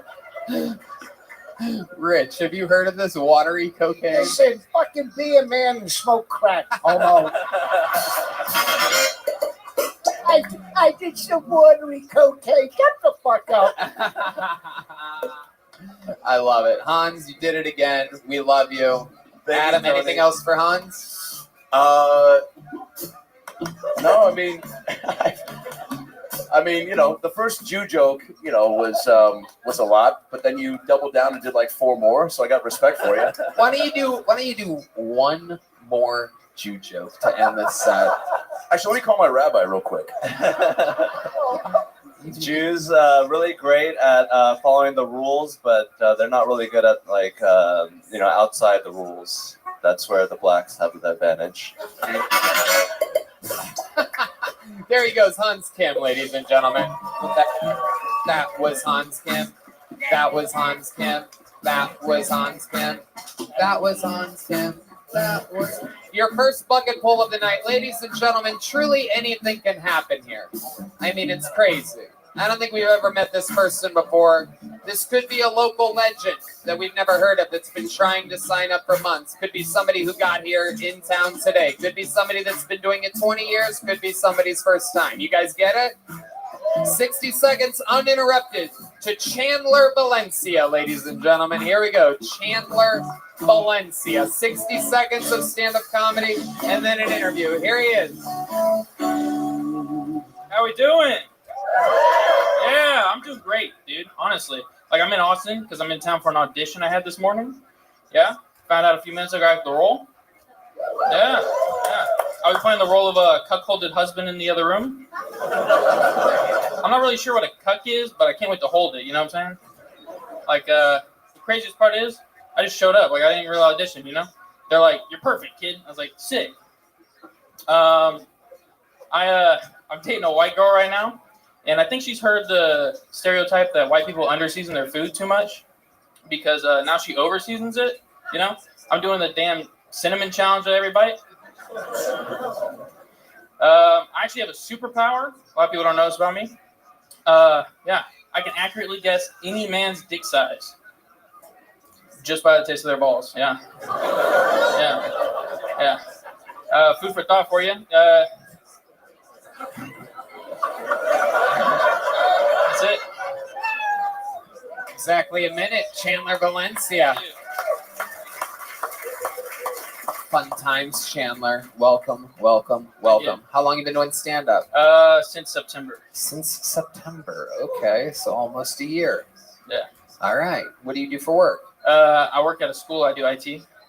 You work at a school? Yeah. Wow. You look like you wouldn't be allowed near one. This is incredible. Amazing. Your forehead is almost non-existent completely. Not with the hair. No, the hair's too long. Wild. Yeah. Okay. Yeah, when you do that, it lasts for a second. Yeah. And then during your set, I noticed it was blocking your eyes in a very Hans Kim style of lack of vision. It helps, the lights are bright, Okay, so you kind of use it as a hat. Sort of. Not on purpose. Right. Yeah. Okay. So Chandler, what type of school are we talking about? Kids? High school, yeah. All right. So what's that like? What's it like working around high schoolers nowadays in the year 2023? How's it different than when you went to high school? There's way more technology. If a computer's not working, none of the kids can do anything, and it's super weird. I also went to the high school, so all the kids at the school always like to find my yearbook photo. And make fun of me for it. So. Right. What sort of names do they call you? What are some of the funniest names they've called you in the last 48 hours? Because I'm sure they hit you up on DMs and stuff. No, too, they right? don't. They don't. No. They ever say that you kind of look like a giant Shih Tzu puppy? No. My nickname was Prince for 4 months when I first started. Prince? Yeah. Why? Valencia is my last name, and it's a descendant of the Queen Victoria or something of Spain. Oh. Do they say you have the charisma of a tumor? I wish. Yeah. Look how tight your pants are. They are tight. I can see it. Your nuts and a nickel. Good. I want my package to be up front. You know what I mean? Like, yeah. I want the ladies to know what they're working with. You know what I'm saying? Do the ladies know what they're working with, Chandler? Ask them. You know. What's your love life like? I would love to know what a guy that looks like you is doing in the game of puss. I have a wonderful girlfriend. I've been dating her since December. Okay. What does she do? She works at a hotel. What does she do at the hotel? She's in the manager training program. So right now she's just doing random stuff. Okay. And where did you meet this girl at? Tinder. What'd you do for your first date? Where'd you meet? What happened? What went on? Breakfast on a Sunday. Breakfast on a Sunday. Yeah. Do you remember where you had breakfast at? No. You guys had mushrooms, didn't you, for breakfast? I wish, dude. I wish. Do you do a lot of drugs? I don't. We're not allowed to because of the school.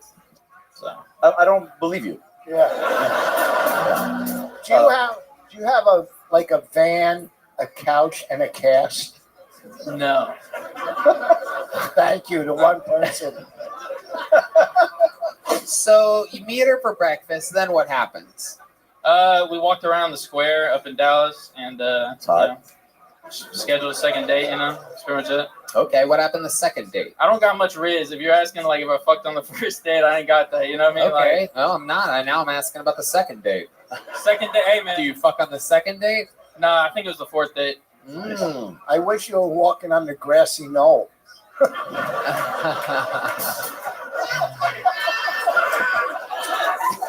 You have any special skills or talents, Chandler? No, not really. No, I'm nothing at all. You've never won like a trophy or a competition your entire life, or anything I told you last time I was on that I was a professional video game player before. Yeah, well, okay. I did win a few tournaments back then, but so what game? H1Z1. What'd you call me? Yeah, H1Z1. I do believe it's big in China. So right, yeah, it sounds like one of the things that's made in China. H1Z1, the flu, if you know what I'm saying. All right. What anti-Semitic joke do you have? That is true. Let's load up the anti-Semitism music, aka Seinfeld theme. Do you have any anti-Semitism jokes you could do? I don't think so. Well, let me ask you this: what do you think about the Jews? Rich Voss is Jewish, by the way. I mean, if we had to, I'm just kidding. No, you do have to. You do have to. And yes, maybe you're kidding. I don't know. I used to date this Jewish girl, so what was I she like like? Jewish people. Okay. She was very aggressive sexually. How so? Like we would get into my apartment and she would just be like, "All right, we're having sex," even though my roommate's out in the verbally say that, even though my roommate's out in the front. Maybe she was talking to him. Yeah. You might have intercepted that. Yeah, maybe. But if you could name one stereotype, perhaps of any race. Why are you looking at Yeah, he's looking around. Why would you do that? Looking around. Oh my God. It's like we got every flavor up here. Really locked in on D Madness there. D, the guy was looking at you. D's the blind one, by the way. I gave it away for those of you that were trying I've to been workshopping this joke. That goes like, white people tend to follow black people trends, and black people don't tip. So I'm just not tipping because I want to be the leader, you know? Chandler, congratulations. He did have one, like, almost, it felt like it could be your catchphrase. You said at the end, right before you got the meow, you said, so that's some food for thought. Yeah. I feel like that could be your kind of way to kind of, get out of, either bombing a joke or having something be too offensive. So do you mind doing one more pretty offensive joke and then just go, yeah. Anyway, I like this idea.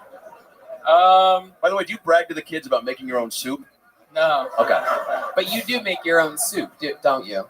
What? You do make your own soup sometimes. I don't know how to cook, dude. Like, I cannot cook worth shit, dude. I'm honest. Like, this sounds racist. Keep going. It's not racist, bro. Okay. Here it comes. Come on. Do you mind do the joke and then the food for thought thing, if you don't mind? Yeah, here we go. You have one more, perhaps, race? I don't really got another racist joke, I don't think. Okay, you're cooking a Jew. Okay. What do you think it tastes like? Couscous. All right, well. That's food for thought, you know? I guess you. Hey! There he goes, ladies and gentlemen. Chandler, did you get a little joke book last time you were on? I got a big one. Okay, well, there you go. Good job. Chandler Valencia, everybody. There he goes. All right, onward we go. The show has started. Your next comedian out of the bucket. We're going to meet them all together. Make some noise for Mason James, everyone. Here we go. Mason James. Come on, one more time for Mason, everybody. Hell yeah. All right. I'm not racist, despite my face. Live in Houston, most diverse city in the United States. Very good there. We got a lot of diversity. We got a lot of Mexicans. Any Mexicans here tonight? There we go. That's good. You can always hear them. That's good. Love Mexicans. Love you guys. Seriously, probably my favorite race besides white for sure. Love y'all. I love the food. I love the culture. I love the tequila. But can we fix desserts? What's going on? You finish a great meal. It's okay. Would you like a soaking wet cake or a habanero popsicle?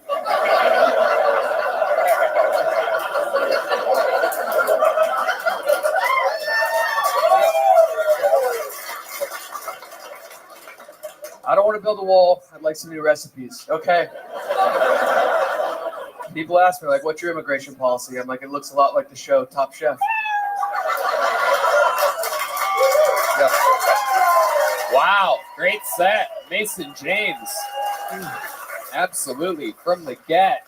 Had me laughing at the way that the band went a little long, and you noticed. You played off it, had me laughing before you even said a word with just a okay. And it was good. Oh, yeah. Michael did go a couple beats long. Typical Mexicans. There we go, baby. They don't know how to end their drums or their meals. Oh, yeah. That's a call back to his dessert joke, everybody. I don't know. Maybe you guys forgot that. It was 45 seconds ago. Very funny, Mason. You've been doing stand-up for a little bit of time, huh? Yeah, a little over 2 years now. Very, very, very rock solid, Mason. All of it in Houston? Yes. Is that where you're from? Born and raised? Columbus. It's halfway here between Houston and Austin. Columbus, Texas. Yes, sir. Yep. That's halfway between here and Houston? Yeah, right. Okay. Yeah. Yeah, you're from there. Just wanted to... Wait a second. Checking with them. A guy from Brisbane, Australia. Is that correct? Columbus, Texas. You've been driving a delivery truck. You should know where the fruits and vegetables are. All right. So let's talk about it, Mason. What do you do for work? I work in the food service industry. So we do food service for like old folks' homes and camps. So. Oh, wow. A lot of people love old folks' homes and camps. Okay. A couple girls just started playing with themselves over that information. That was very exciting. Wild. That's awesome. The ladies go nuts for camps. I didn't even know you're... What? Am I in trouble? No. We did open mics in Houston. Yeah, and did I stop in? You gave me a ride. Yeah, we drove together. No. Hold on, no. He was. What? Should we get out of here? Seinfeld thing. No. Matter of fact, I did a club and then we did the open mic after at that place. He was fucking funny. Although you do look like a baby bird with cancer, but he was fucking funny when we did the open mic. Yeah. I can't believe I didn't remember you, maybe because I'm a big fucking act.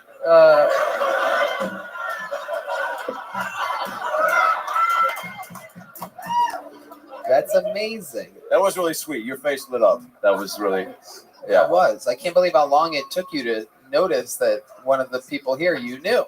I'm still pretty nervous at the moment. Yeah. Right. I try to eat a beta blocker on the way here. They do not taste good raw. So I had to spit it out, and the guys were being mean to me back there. So it was a whole thing. Well, how were they being mean? Because I was like, I need some water. I gotta take this. This tastes so bad. And then they're like, get on the freaking X. I'm like, you still talking? And I was just like, all right, I'll get up there. How old are you? You could be 45 or 12. I'm not exactly sure. You have a very interesting look. You have a baby face and an adult body. And this fucking guy's going to light a fuse or something like that. The fucking Mexicans are going outside to wait for you. Yeah. I love it. This guy stands straight fucking up. He's going to be on this show. Meanwhile, a Mexican ducking that's 3'7" walking by. And that was absolutely incredible. You want to play? All right, I'll send you an invite. Try to duck next time, you Saudi Arabian. I know him. He's Saudi Arabian. He is. Sometimes he wears a cowboy hat, and I call him, I fucking forget. Keith Turbin. That's right. Thank you, Yoni. Yoni with the assist. Keith Turbin, because he's okay. Did you get a lot of material from the old folks home? No, not really. No. What exactly do you do there? Do you walk in? You like? We do all the food. We do like do staff it. We do all the menu planning. To hire people. So a bunch of bad chefs, right? Because I mean, it's old people. You don't have to. Yeah, they're not. They don't like food and they don't like politics. What kind of camps are we talking about? Concentration camps, perhaps? No, a lot of Christian camps. Any Christian? All right. Oh, is that what you do? You do tallies of who's any Mexicans, any Christians, any. You know what? You know what's weird? We just put my dad in a rest home. Well, not actually. We didn't have the money, so we drove down the turnpike and put him in a rest area.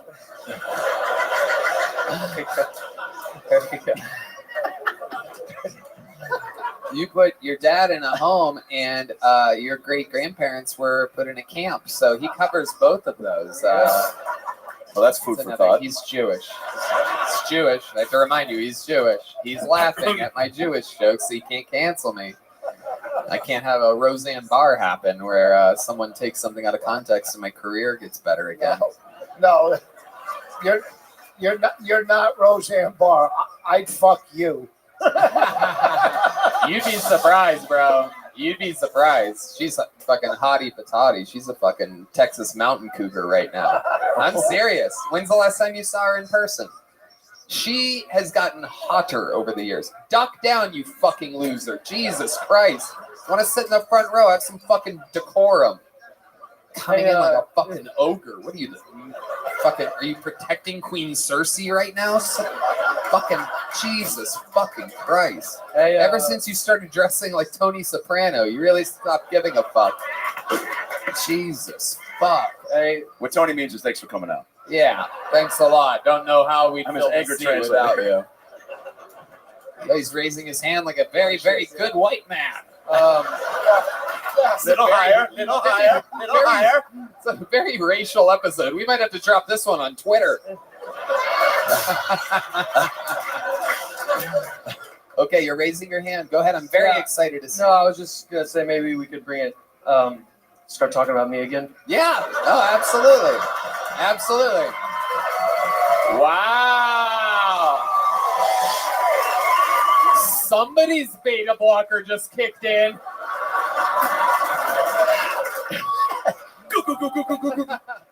I'm over here.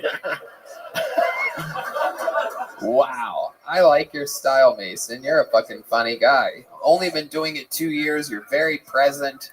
You're very funny. You're in the moment. What else should we know about you before we let you go? Okay, so you asked my age. It's not great. I'm 26 years old. No fucking way. Oh, no way. fuck! The place is in a ruckus right now. Oh, for those of you just watching the show, who would have said anything less than 42? No. You got that disease that makes you grow old fast. Yep. I think we know what it is, you dumb bitch. Jesus Christ. Benjamin Martins. Shut the fuck up. I bet she stands straight up too. And she does. What Tony means to say is that's a great answer and a great movie. Thanks for coming out. We also would have accepted Jack with Robin Williams. So, thank you. Thanks for coming out. You're 20. What? I couldn't even believe when you said the word 20. I'm like, no fucking way. What have you seen? Were your parents brutally murdered in front of you? Why do you look like that? Were you in the military? No. No, you weren't. You didn't fight in a war in the desert? I've seen old people refuse applesauce too many times. Yeah.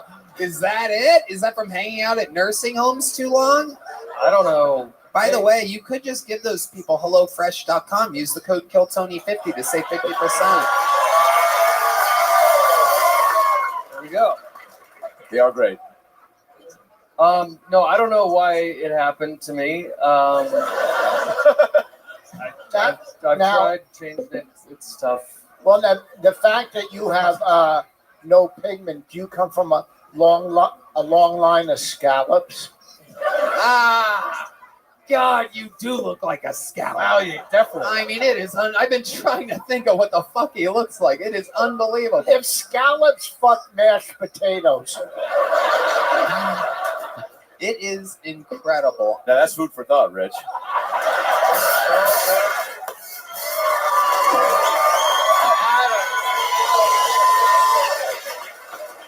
Oh my God. What he's saying is that he's really happy you came out tonight. Yeah. No, I heard it. This is incredible. I want to get to the bottom of this. Why do you look like this?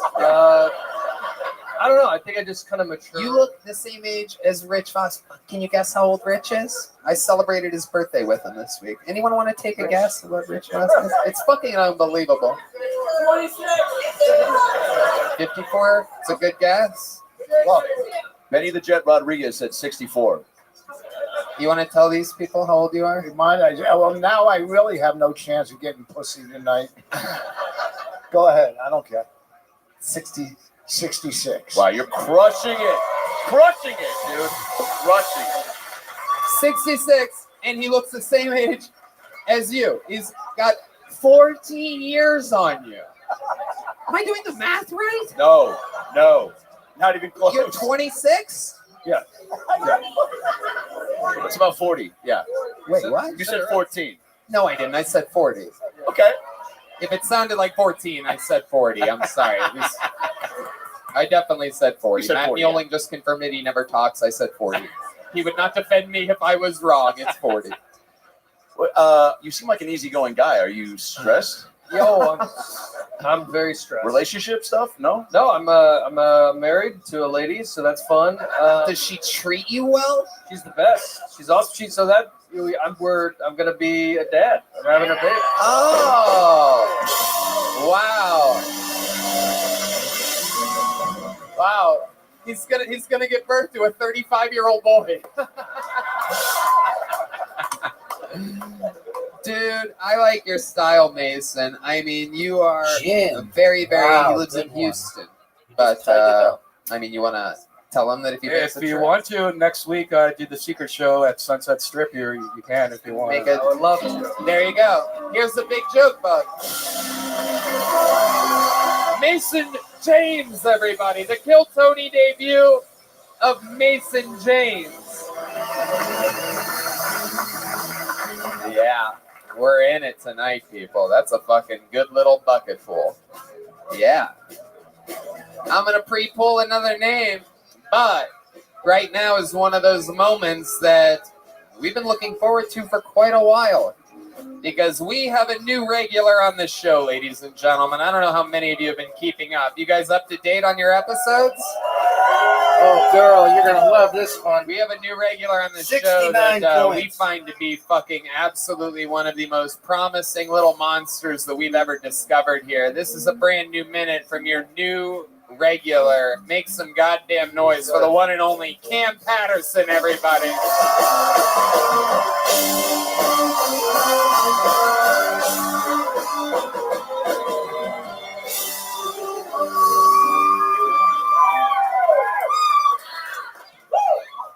I used to want to be a thug. Before I became a comedian, it's not funny, bitch. I could have been a good thug, white lady. I could have been a great thug. I knew I could be a thug, because one day I brought a car with some real thugs, and the car got shot up. And that's when I realized that I was a bitch. Because I was the only one crying. And they were mad, like, nigga, why are you crying? And they shooting at us. What do you mean? The worst thing about, I don't know if you notice not, sir, when people shoot at you, they spin back. Did you know that? They always come back when they shoot at you. So they would shoot at us and they was coming back, and I took my shirt off, and I was like, hey, nigga, we surrendered. We quit. Leave us alone. And all my homeboys was like, hey, nigga, we need to retaliate. I was like, that's the wrong word. Me, Cameron Patterson, I would like to retire. Boom. Boom.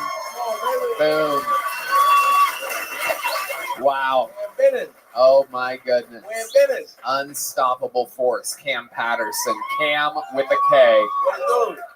My goodness. Welcome back. You did it again. My man. Absolutely killing. This is your first time seeing Cam Patterson, right, gentlemen? You're so likable. And so my daughter, oldest daughter, married this black dude. So I heard through the family. But he's more light-skinned. But you... There's some bitches. Light-skinned nigga bitches. Yeah. Yeah. Weird ones, you know what I'm saying? He was one that was shooting at you. Nah, he wasn't. I would have killed him. I would have killed that guy. That guy would have been murdered.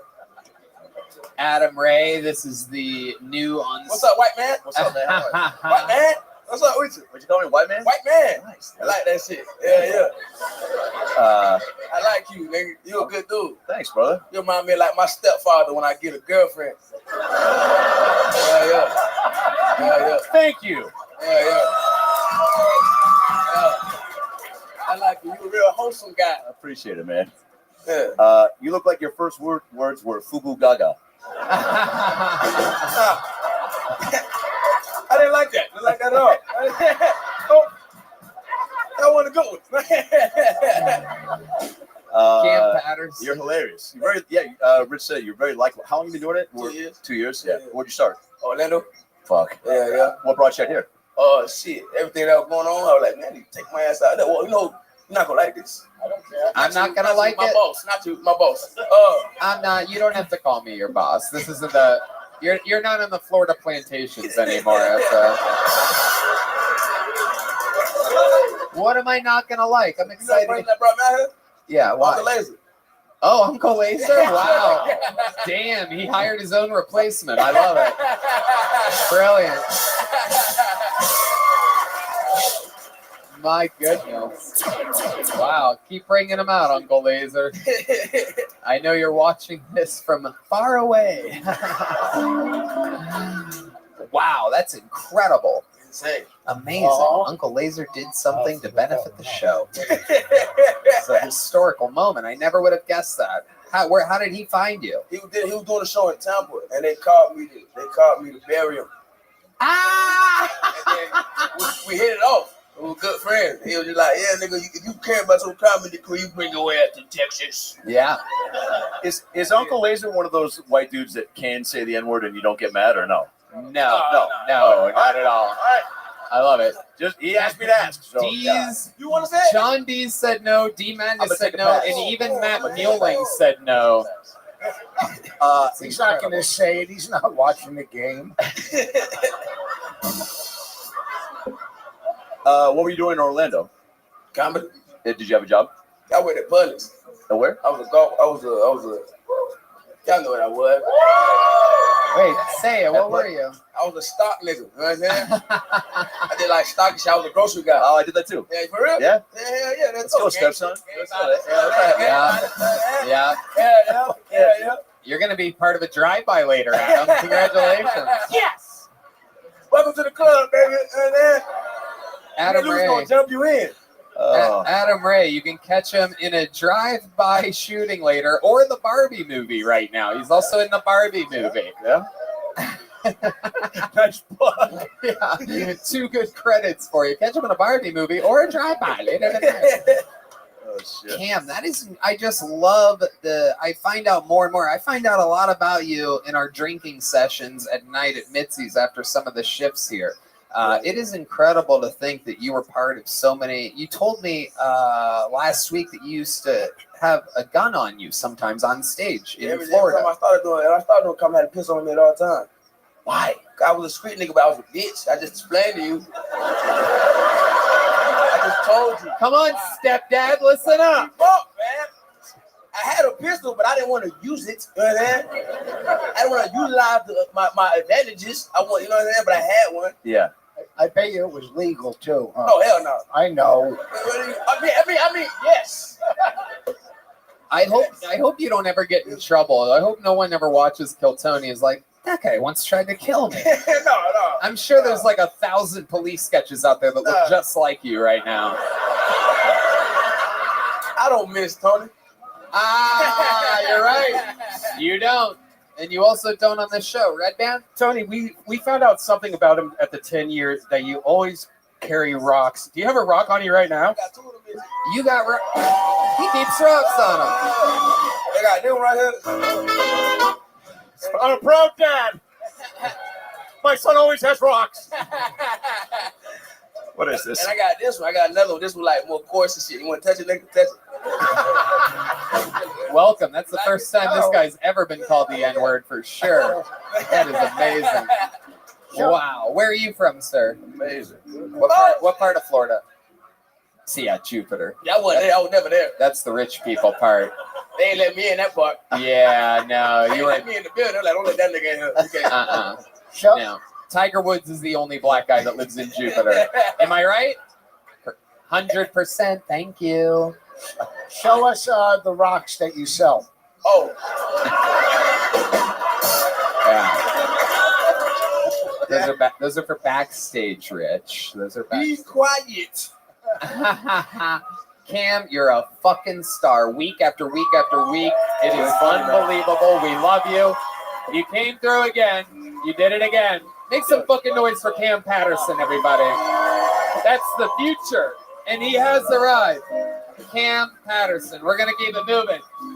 I want to rock with you. Your next comedian out of the bucket goes by the name of Joe Botelho, everybody. Joe Botelho. Top act to follow. Cam is not easy to follow. Guys, thank you. One more time for Joe, everybody. Thank you so much.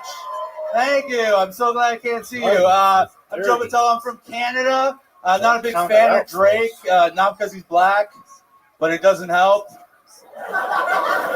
Doesn't really help that much. But I love porn. I hate this like you hate porn. Now we have to stop whacking off. Dude, I whacked off back in the golden age of whacking off. I had to find my dad's porn. Like half the time you find a gun or you find your mom's dirty panties. Like, so now when you found the porn and you put the porn in, you have to remember what scene it was in. So your dad wouldn't know you found his porn and he'd move the porn stash. But the worst part of doing that is like when I rewound it and went forward, I never had to go past that part because I stopped at the same part my dad stopped. Like we came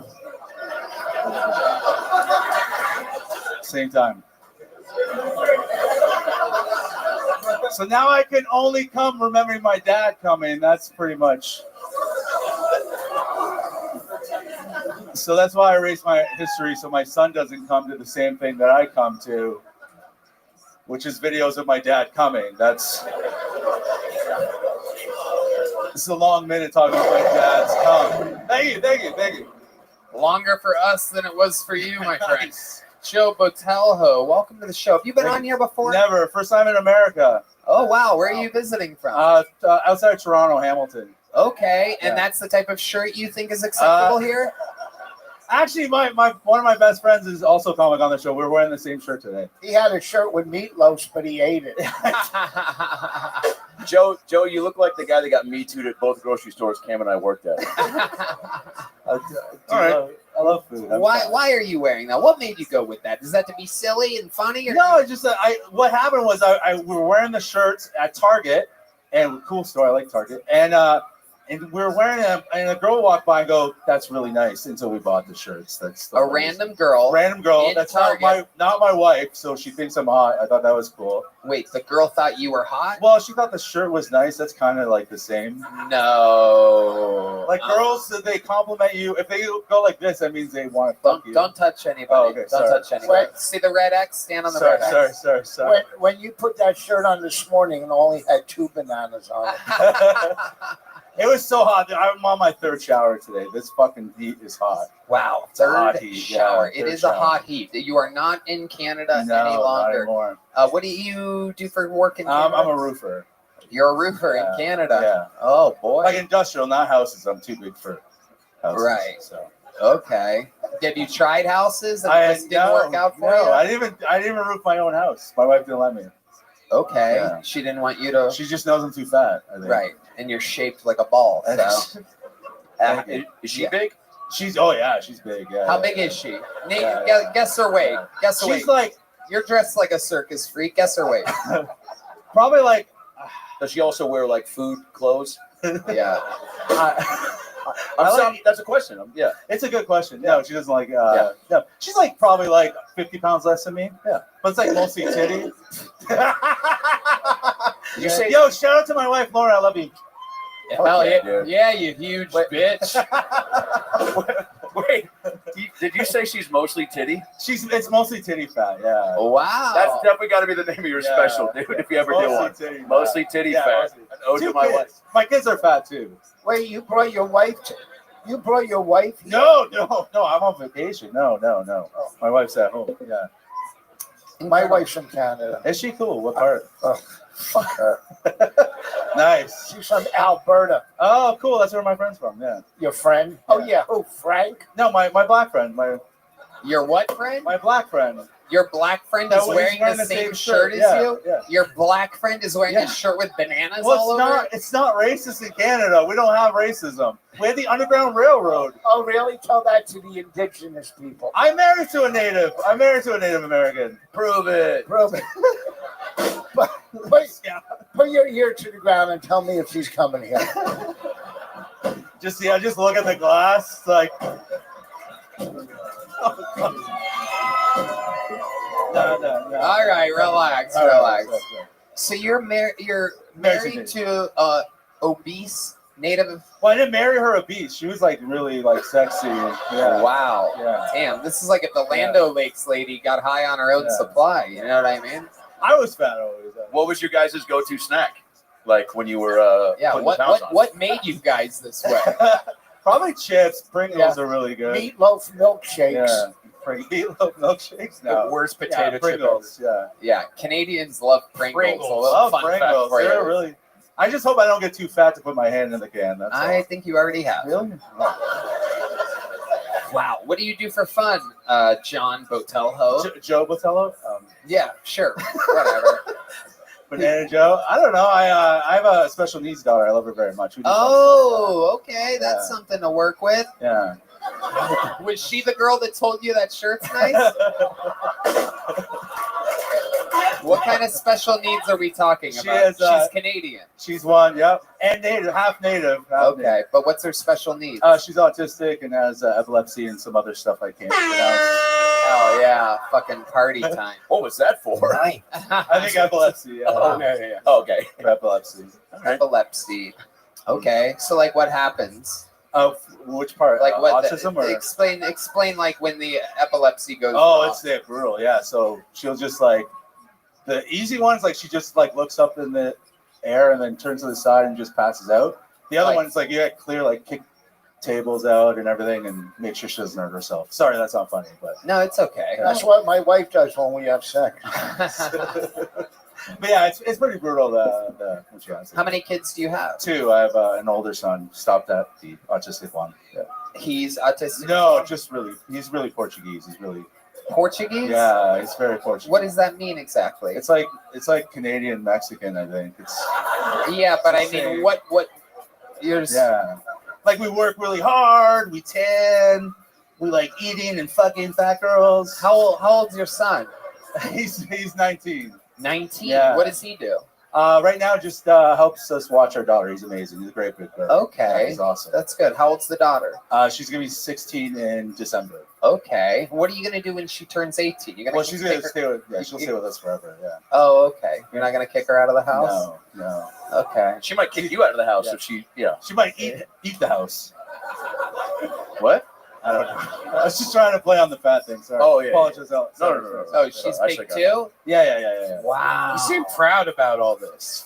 Well, Yeah, I you're mean, like, they're very happy. I'm able to provide and feed my family way too much carbohydrates. Oh shit, look at this fucking train of ugly people coming back to their seats. Hello.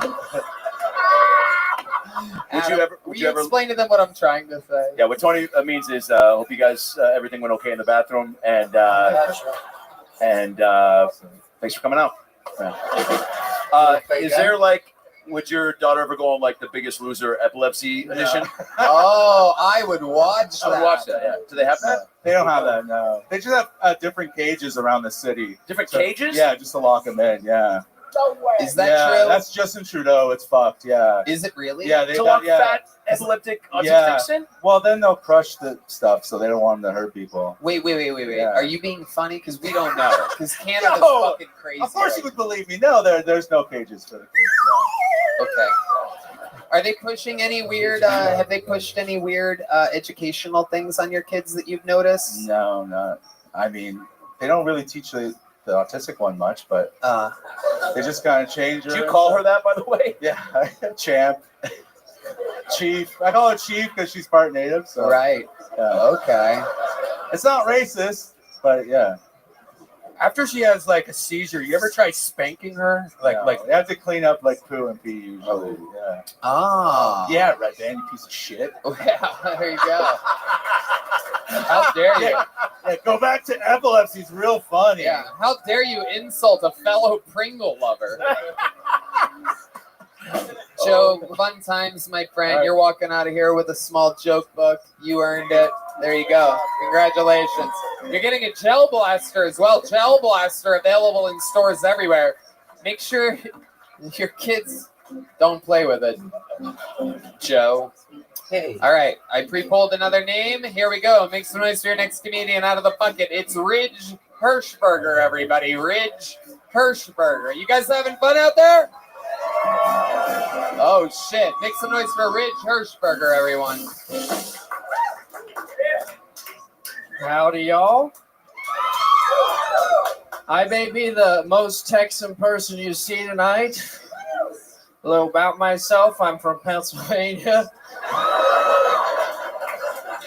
I grew up on a farm, and it was awesome, man. Me and my brother, we'd make up our own adventures. Like, we made a diving board in our pond. We made boats out of 55-gallon drums. We made love. The thing about farming is our entire livelihood depends on something we can't control. The Jews. The Jews control the weather. I'm reading about the Jews. I'm reading Mein Kampf. I'm kidding, it's the Bible. Actually, I'm listening to the audio versions because I'm still trying to learn how to read. And it's the King James version. So it's narrated by LeBron James. Ridge Hirschberger with a fantastic set. Very fun. You've been on this show before, correct? Correct, yeah. And it was a couple of years ago, right? 3 years ago, yep. 3 years ago. I remember you. Yep. And that is just an incredible amount of growth that we're seeing there. This set obviously went a lot better than the last set. Am I correct? Yeah, I just started then, yeah. Right. Yep. And here you are, 3 years into the game, working beats, owning your own style, talking about yourself. I loved the Texas-Pennsylvania start. You flowed the whole way through. It's incredible to see. Thank you. With a last name like Hirschberg, how could you say anything anti-Jewish? I mean, we will foreclose on your parents' farm. That's one of my questions. You think I should lean into that? Huh? I don't know. You look a lot different now, man. Like since last time. Better or worse? No, good. Thank you. You look 20 years younger than a 26-year-old that was up here earlier. Red Band reminded me of something. Were you the one that got the lap dance at the Paramount Theater? Was that you? Yeah, I did. Yeah. Hell yeah. Yeah. Look at that. How's life gone for you in the love department since then? That's all right. I that girl, I actually, we talked a little bit, and I asked her to go to the zoo. Okay. All right. Go on. You see a bunch of Canadians wearing banana shirts there? And she said she had a photo shoot. Yeah. Right. That guy's problem, huh? That's the guy that fucked her, by the way. Oh. Yeah. I told her to say that. Zoo, get the fuck out of there. How are you doing in Austin in the dating scene now, post photo shoot girl? Yeah, that's fine. Let's see. When's the last time you got to take off those overalls? Good question. Probably like 3-4 weeks ago. Okay, tell us about that. What happens where a guy like Ridge Hirschberger unstraps those two chest straps? Did you wear underwear underneath those? Sometimes. Wow, look at that. Incredible. Or maybe he keeps them on and just cuts a hole in them. I don't know. What, right. You know, That what do you do? anything What's like your move? I want to do that. My move is, hey, I want to get laid, so I'm going to go get drunk. This sounds bad, huh? And then you just no. So I guess if the zoo doesn't work out, what's like plan B? I don't know. I like going two-stepping. Go two-stepping. What's plan C? Take her to the farm. Your farm? Yeah. You still have a farm? Your family? My family has a farm. Yeah. I was just there. Yeah. Where? Pennsylvania. What do they raise? We have dairy cows. 300 dairy cows. Yeah. That's a hard job. Not for me. Oh. I'm a headliner. Are you giving out loans? Am I giving out loans? Yeah, we're actually looking to buy a farm. Yeah, I'm giving out loans. I'm also giving out air conditioner. Wait, is that about my hair? No, you fucking idiot. Of course it is. You want him on your side. He controls the weather. So 300 cows out there. Let's go back to your love life here. 3 weeks ago, what do? You go to a bar? Yeah, you go to a comedy club, hang out. And then you go up to a girl. What do you say? What's your opening line? Here, let's. Yeah, I love this. Here we go. Here's a little Shakespearean art. I get a little like soft jazzy music, guys. Just a little. Yeah, there you go. We're out. We are out. We're at a comedy club. Adam Ray is a girl. Hi, Tony said I could have another rum and diet. Thank you so much. Hey, what's up? You want me to pay for that? I'm sorry, what? You want me to pay for that? God, don't fucking yell at me, Jesus. Yeah, that'd be great. Usually they come after me, so you usually. No, sorry, no. All right, hold on. Do you have any money? Yeah, lots. How much? Anyways. Okay, and scene.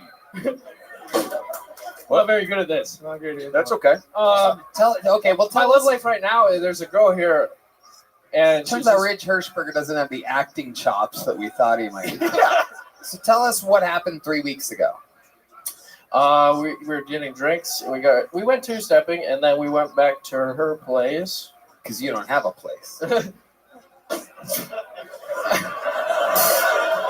I do. I have a place. I live with people. He's one of those guys that lives with like 42 other comics. Is that true? No, I don't. What's your living situation? I live with a gay couple and then another guy. Older guys. They're like 15 over. Yeah. You live with a gay couple and another guy? Yeah. Do you think the gay couple says that they live with a gay couple? Do the gay couple think two-stepping is gay? I haven't talked to them about it. They think it's cool. I like it. No, they don't. They think you don't think gay people go two-stepping? No. They're more of a tango type. Take it from me. I would know. Show us a little two-step. Yeah, let's see it. Can we play some two-step music?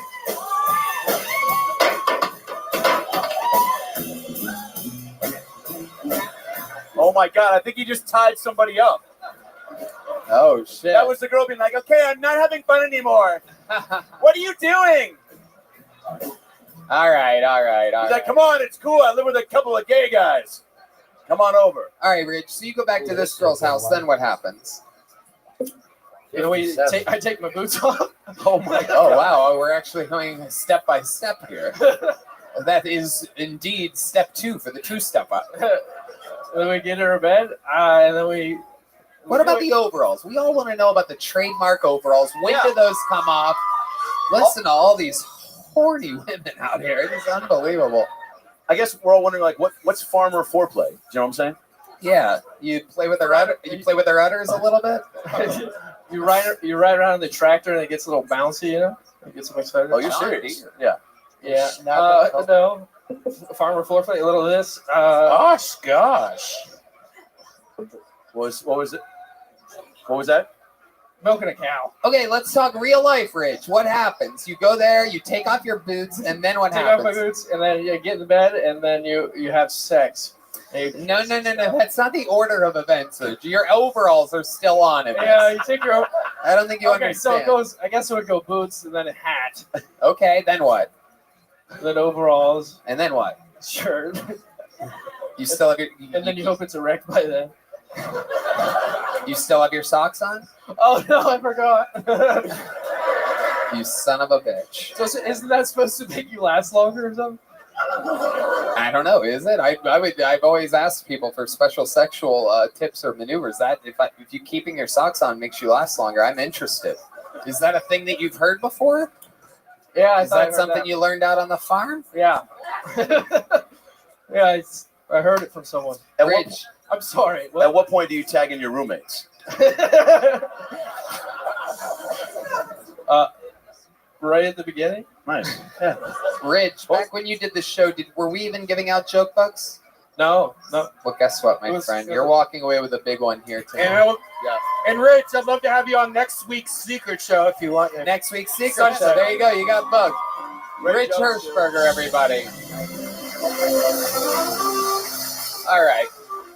We're going to keep it moving along. This is definitely a new name because I would know if I had seen this name before. Make some noise for your next comedian out of the bucket. We're going to meet them all together. It's Tony Wellens, everybody. Tony Wellens. There goes a new Tony on Kill Tony. Here he is. Tony Wellens, everyone. Make some noise for Tony. These people wait all day for this. Me and my girlfriend recently broke up. I was sad. She was a squirter. I had no idea. That's just what another guy told me. And psych, bitch, I be making that pussy pop, drop, and roll, motherfucker. I be in that pussy all night. God, I want to be black so bad. No, I'm just kidding. I do have a black brother-in-law. So basically, what I'm saying is my sister is fat, and.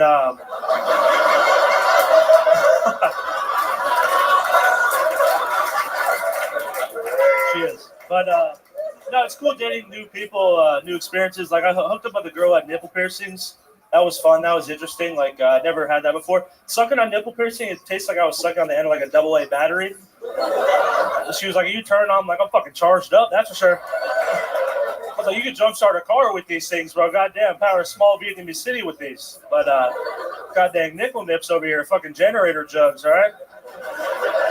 No, I hate to degrade her and just think of her as body parts, but Nipples was a really cool girl. And my sisters love to tell me that joke is misogynistic, and I really hate that because I don't like it when they voice their opinions. What a great set, Tony Wellens. An unbelievable 60 seconds. Welcome, Tony. This is your first time on the show, correct, Tony? Yeah, it's the first time, yeah. How long have you been doing stand-up? About 4 years. Where are you from? Orlando. You still live in Orlando? No, I just moved here like 2-3 days ago. Amazing. You know who Cam Patterson is? That's my cousin. Ah, He's the reason I'm here. Really? Dude, he called. Yeah, he was. Yeah. Tell us about it. We love Cam Patterson. Remember this rock? He has a new rock every time I see him. Now, I don't know when he fucking picked up that habit, by the way, but like, Yeah, it's it's pretty cool. It's cool. Tell us about how Cam. What did Cam tell you? You were about to say something there. No, he just was. He just called me all the time. He's like, "You need to get your ass here. You need to come here." So with the first, when he first got here, he hated it. He was like, "This sucks. It's terrible." But then, like 3 days later, he's like, "We need to move here. It's fucking. This is the greatest new comedy right it now." took him 3 days to make it. That's Yeah, what it- happened. it was It's literally crazy. like nothing's No, it was happening. crazy. This It was place crazy. sucks. There's comedians everywhere. It was crazy. Yeah, it was just like obviously now he's the fucking Timothy, bro. He's the guy. Yeah, he's the guy now. he is. He is the future. You're very funny yourself. So 4 years in the game in Orlando. You just moved here days ago. Yeah. How many days ago? Like Friday. Or like, So you basically also made it in 3 days here. You're here right now on the biggest show in the city. Yeah, I guess. Unbelievable.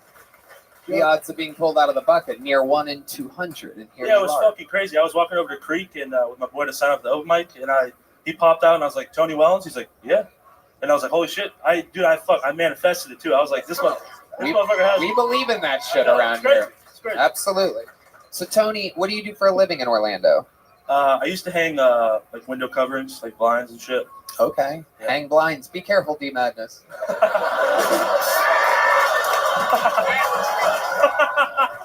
Oh, that's fucking brilliant. I'm trying to get Joe Rogan to invest in wires so that when I make a good joke, I float up in the air like that. Oh my God, that's a solid investment. I haven't asked him yet. It's been a week, but I'm I going think he'd to. be down. I'm going to ask Joe. Shout out Interior Specialties. Fuck you, Interior Specialty. They fired me, but honestly, I'm glad they What the hell? Whoa, wow! You just went back to the questions real quick, huh? Oh, I'm sorry. I just wanted to say that. I was talking about my Interior Specialties. Okay, all right. Sorry. Wow. Okay, You ruined you've been holding on to the anger. You're talking about the blind hanging company? Yeah. Why'd they fire you? I just missed a day or just. No, that can't be it. What'd you do? I swear to God, I just missed a day. They didn't turn a blind eye to that? Thank you. Family reunion. No, You had they're good people. Fuck them, whatever. You had two really, really funny jokes. Thank you. But can you two-step? Can I two-step? No, the fat girl joke. Oh shit. Oh hey. Oh, he is Cam Patterson's cousin.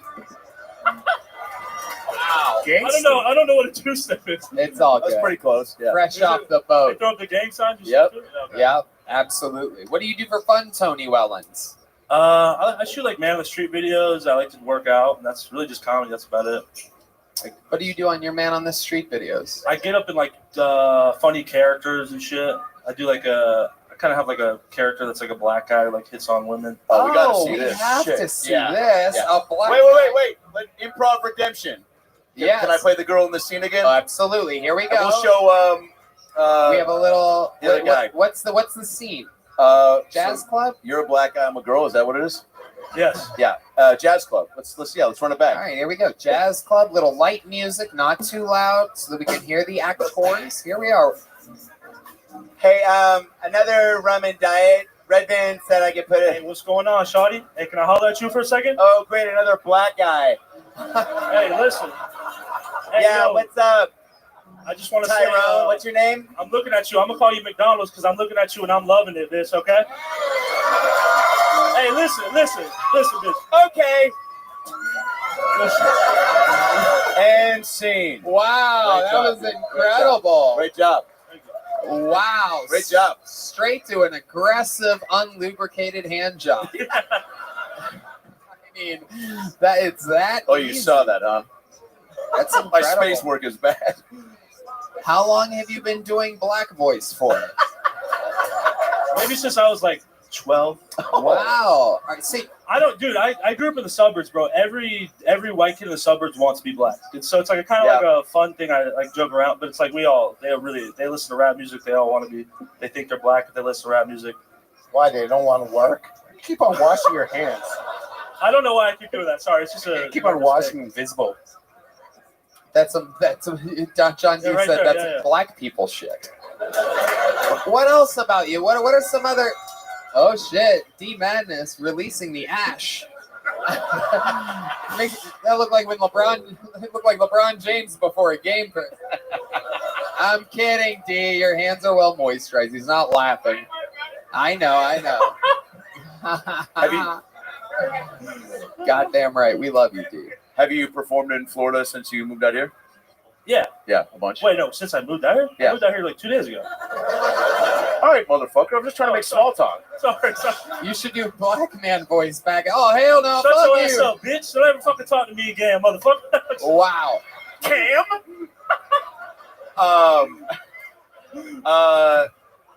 Wait, so have you got, but seriously, okay, so 2 days ago, but where, do you have a home club in Florida? You said you started in Orlando, right? Yeah, no, shout out No Just Your Comedy. Me and Cam are always up at that spot, or like the Orlando Improv comes to spots there too. Did you get to host or feature down there at all? Yeah, You did? yeah. Where? I hosted maybe about like 3. They don't really show as much love as I want to for some of the home comedy. Well, now you're here. Let's talk about your living situation. What is it like Dude, here it's for fucking you? here? Yeah. It's disgusting. How disgusting? How many gay couples do you live with? No gay couples, but I live with 2 Asians. I've yet to meet them. No comment. I don't even know why I brought the Asian shit in there. The race shouldn't have anything to do with it. It's just I got it off Facebook. Yeah, totally. No, we don't see anything. You got them off Facebook Marketplace? No, the place. I got the place off of Facebook Marketplace. And so wait, hold on. What kind of Asians, first of all? I've yet to meet them. Wait, but I know just by talking on the phone that they're Asian. Can you do How do you know? What is it? You have to. Do the voice. Hold on, wait. We don't. Sorry. You don't need to do that. You don't need to do that. Sorry. As soon as I thought, I was like, don't say that. But then Here's the deal. If you think you can do black voice, that means you can do Asian voice. So Adam, you be him calling Facebook Marketplace. Can we get a little bit of Asian music? Hold on a second. Can I get a little? I've never requested this before. Before we start the scene, just a little bit of D's. Perhaps you can cook something up there.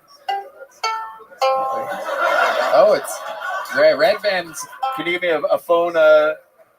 Hold on. Deez is going to get it. Let the professional musician. All right, so I'm Tony, right? We're no longer in a jazz club. You're Tony Wellens calling Facebook Marketplace. You have a phone ringing thing on sound effect here? You got that? I know we got that. Man, these Asian motherfuckers got so many numbers. I'm Tony Wellington. Hello? Hello. Whoa, motherfucker. This sounds like a white guy pretending to be an Asian guy. Who be this? Would you like the room for $580 a month? I got Irish. Wow, turned into Dracula there, dude. $580 a month. Hey, fuck you. I tried my best. I will sucker your soy sauce. I tried my hardest. It started up. You came in hot with the hero. I know, but that's you went full Hotel Transylvania after that. I know. You say hello, then you say goodbye. We have amazing penne curry. I mean, 1 curry, 2 curry, 3 curry. How many room do you want? All right. So, how have you not seen them yet if you live with them? Are they perhaps wearing ninja suits on the ceiling? I did meet one that I thought moved out, but he lives in someone's living in the living room, and then there's somebody living in the other room. Wait, do you live with Hans Kim? Yes. Are you sure they're not hiding behind like bushes or something in the house? Dude, no. Every time I go in there, there's nobody there, but I can hear them. I've yet to come. Like at night, I'll hear them talking, and how they. What are they saying? What does it sound like? What does it sound like? What does it sound like through the walls? Through the walls. Come on. Here, ready? I'll be you thinking. I'll be your inner monologue, and you be them talking. Ready? Yep. Here we go. Man, what the fuck are these Asians talking about right now? Haha, man, I'm just trying to be Tony Wellington in my apartment. Let me put my ear to the wall real quick.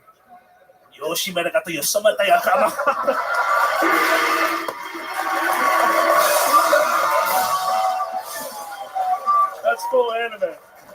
That was pretty good. Right? That was pretty good. That was okay. Tony, I gotta tell you, man, 3 days in Austin, Texas. You just fucking did it, dude. Very funny, very present. Tony, I got Red Band's gonna book you. I would love to have you next week at the Secret Show at Sunset. Please. Hold on. Peace out. Hold on. Go back there. Adam Ray. And I'm gonna be at the Dania Improv in 2 weeks. You want to come feature for me? I'll Dude, fly out. Fuck yes. Yeah, let's go, baby. Wow, that's huge. That's amazing. Hold on. Stay right there. prayers. Ladies and gentlemen, Rich Voss. And we just bought a new house. You want to help me move next week? Hey, yo, suck my dick, bitch. Oh! Tony, here's a big joke, bud. Hit me up on this. There he goes. The Kill Tony debut of Tony Wellens, ladies and gentlemen. Make some noise for him, everybody. Tony_Wellens. And let me tell you something. Opening for a real headliner on the road. Those are going to be amazing sold-out shows at the Dania Beach Improv. When is that? July 14th through the 16th. July 14th through the 16th is a really big deal. Adam, every time he's on the show, gives away amazing gifts and stuff to his favorite comedians. How about a fucking hand for Adam Ray? It's amazing. I love the show. Put a guy up in a hotel that was sleeping in his car last time. I think he still has the job too, right? Yeah, he's got a job right next door. Now, here's the one caveat that Tony doesn't know. I'm going to make him do his entire set in an Asian accent. Yeah. We'll be right back. Well, I probably won't. We are deep into this episode, and we've not had a female comedian up tonight. So what I did, I went through the bucket, and it took me a while. This is a heavily, very, very real sausage stew in this bucket tonight. But I was able to find a female comedian. Hopefully, this is a female comedian. We're gonna fingers crossed here. Make some noise for Ellie in Space, everybody. Here you go, Ellie in Space, balancing the scales of equality. All right, Ellie in Space. Wow, great set. Oh, you son of a bitch. I tell these guys there's one fucking rule. Asshole. You can't help yourself. Guys, complete reset. One more time. Make some noise. Play a couple notes. This is Ellie in Space, everybody.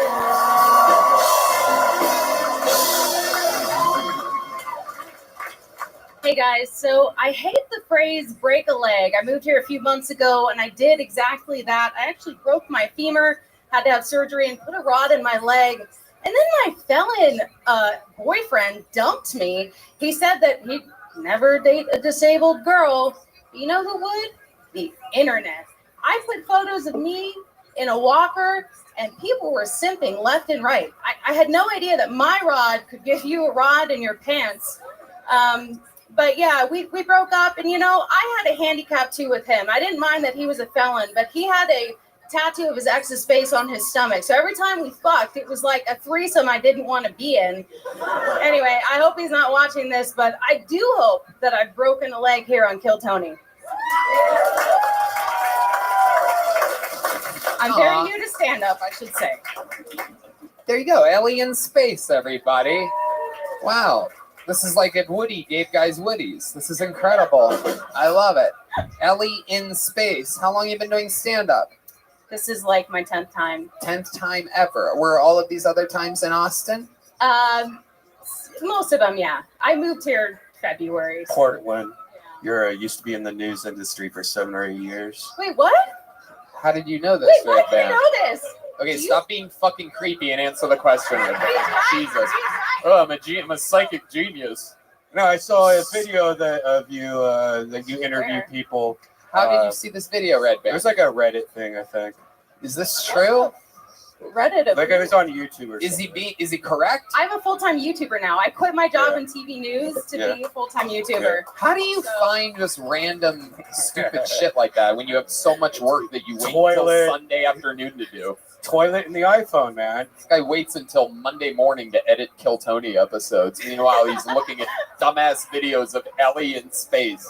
Hey, I love it. I guess I have reach on the internet. It's working. Well, you were in the morning news? I was more of the late night news, so the really depressing shit. Yeah. Like how did you know that part? I saw a video of her, and How many videos did you see of her, just, Red Band? just one, and she interviewed people trying to go up on Kill Tony. Oh, hell And then I was like, who is this girl? And I went on her Instagram and it shows that she used to be in the news. And I just happened to look at it like last night when I was on the toilet. Dude, it's a small world. Well, that must have been a long viewing. Yeah, it's like, Well, shit, we sit out there for hours. We got to do something. how long have you been signing up for the show? This is my third time's a charm. This is literally my third week in a row, and I almost fainted when I got picked. Incredible. Do you have epilepsy? That's a joke from earlier. Why do you call yourself Ellie in space? Did you say I look familiar? Oh. No, and I also said 40 earlier, not 14. Shit. Ellie in Space is my YouTube channel. I covered Tesla and SpaceX news full time. So I actually moved here because I covered. Did I make fun of you in the yeah, in the with my little room? crutches. Yes. You were like cowboy hat and crutches. And I said, look at that cowboy hat. I bet you just moved here, and you did. And you were. And the crowd went right? wild. Yeah, they did. And then I just kept killing before and after that. You killed. Yeah. All right. So did the guy really break up with you? Dude, he did. And now that guy that you were with. Yeah, now he's trying to get back with me. They always come back. Whoa, wait a second. Okay, so how long ago did he break up with you?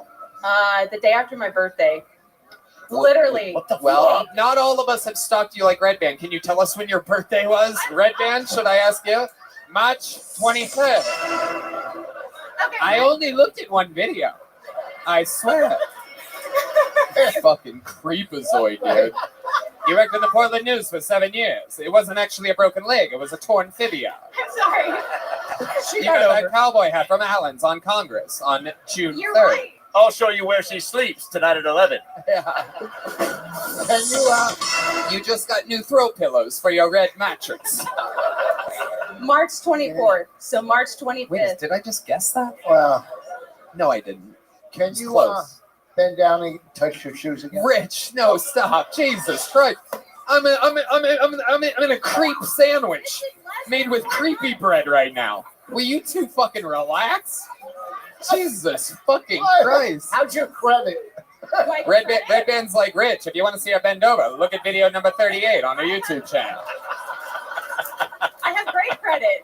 You guys are This fucking... surgery was less than 4 months ago, guys. This is kind of hardcore. Oh, yeah, that's pretty cool. Can I ask how the guy is trying to get you back? Like, what are the lines he's throwing at you?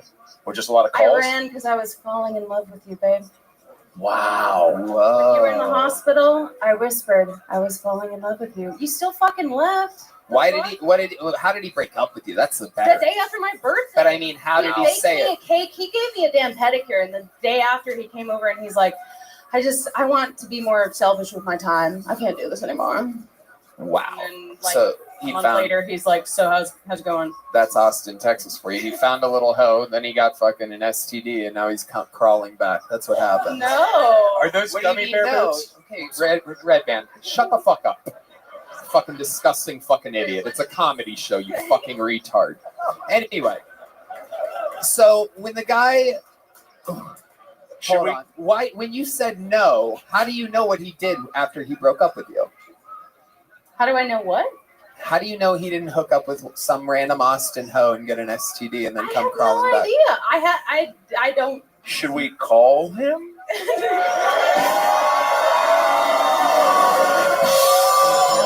Do we have a phone unlocker handy right now? Are you guys chanting Jerry right now? This fucking place is crazy. Did the Australians start this chant? Dude. When you say dude, hold on. Ellie in space over here. When you say dude, why do you look so concerned right now? Oh, well, what is this? Do you have your phone on you? No. We have it in the back. Can you bring it out? Oh, we got it right here. This is not Here we go. for real. Oh. Yes, we are. You don't want to talk about my channel or something? No, not at all. Not for a fucking second. No one wants to talk about your channel that has one view that keeps coming from Pflugerville. I use a VPN. It's from Germany. I fucking hope Red Band phones rings. When...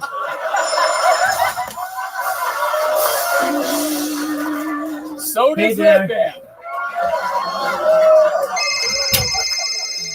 There you Wait, am I go. supposed to call it? Hold on. Let's explain the rules here a little bit. Let's have to play 2 games and that's it to go. So, Okie doke. Artie, you ready to play?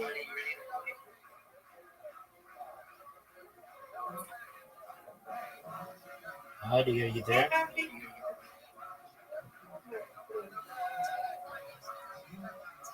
Artie, are you there?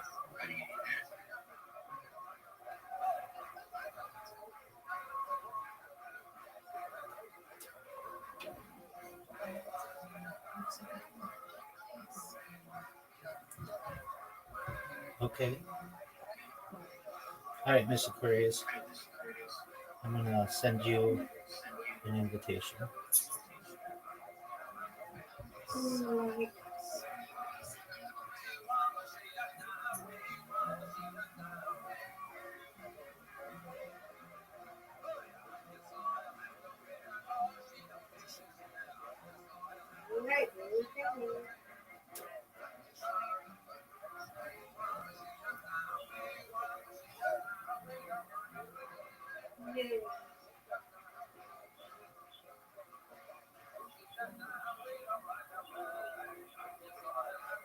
Get it, look.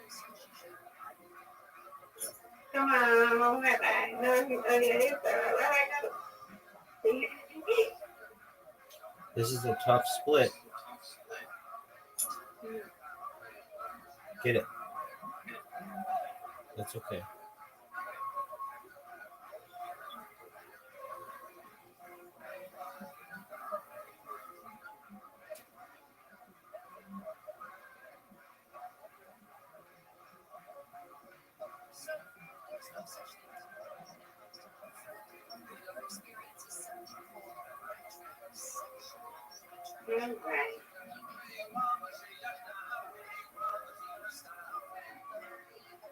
Oh.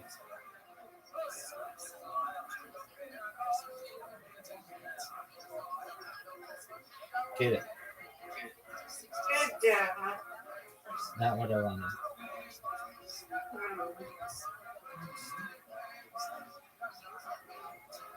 Oh, good one. Right down the middle.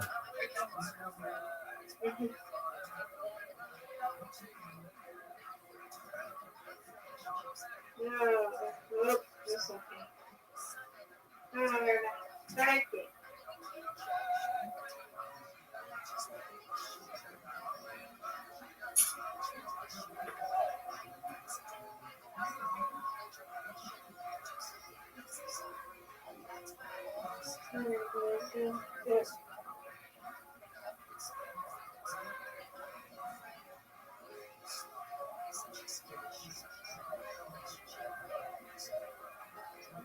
Get it. Oh, what a great pickup. You got the split. Yeah.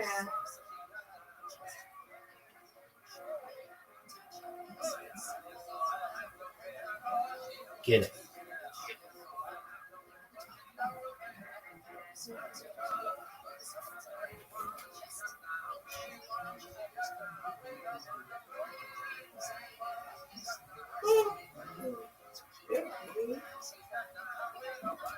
Good job. Thank you.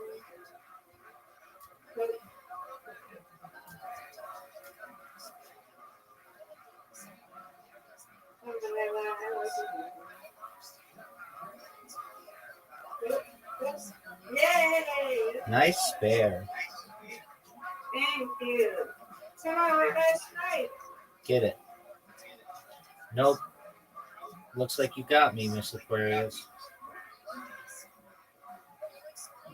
Get it. Oh, man. Oh, you got me by 1.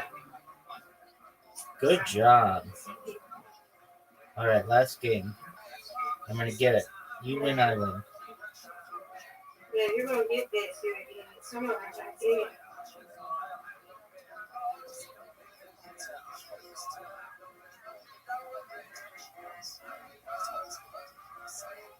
Come on. Yeah.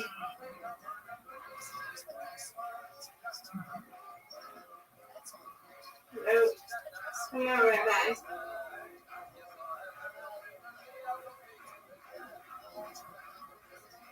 No.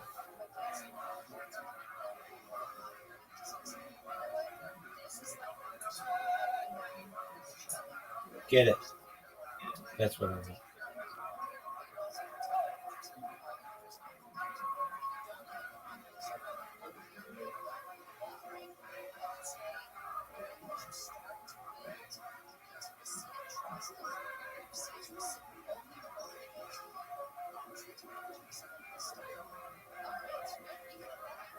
Get it.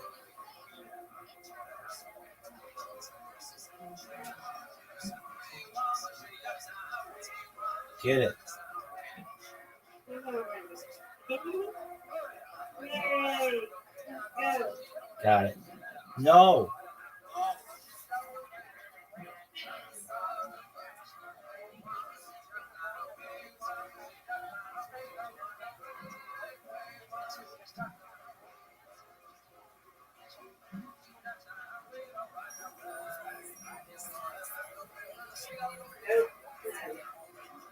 Good.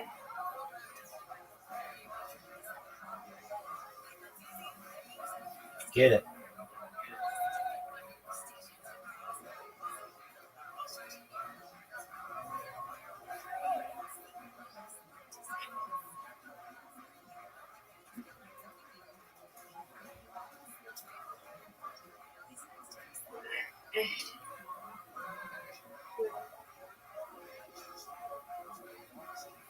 Oh, good strike.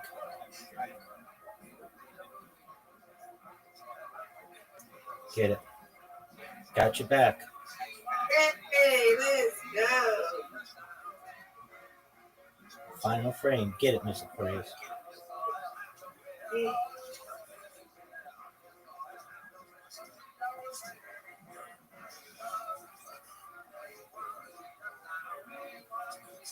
Get this. You got it. Perfect. Oh, really? It's you. But you can. Get it. Good. Not that doing that. Almost. 64. Get it. No.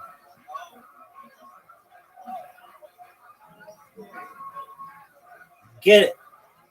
Boo. You got me, Miss Aquarius. Good job. Good job. Thank you. Excellent work. Alrighty, ma'am. You get your shower in and you have sweet dreams, okay? I will. Excellent. Pleasure playing with you. And I just can't wait you to win. That's okay. I'm okay not always winning. You win, I win. Oh, yeah. Yeah, you win, I win. Right. That's right. Okay. Talk to you tomorrow. Excellent. Talk to you tomorrow, Miss Aquarius. Let's just take a beat here, Ellie, in space. Sweet dreams to you as well. So, here's what's going to happen here. When I say go, you hit his contact, you hit the call button, you put it on speakerphone, and then you take the bottom of the phone and you put it directly against the microphone, and then I will speak for you.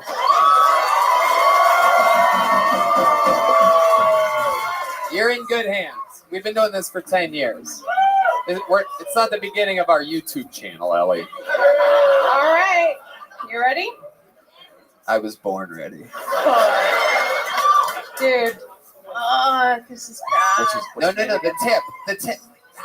What's his name again? What's his name? Justin. Hello.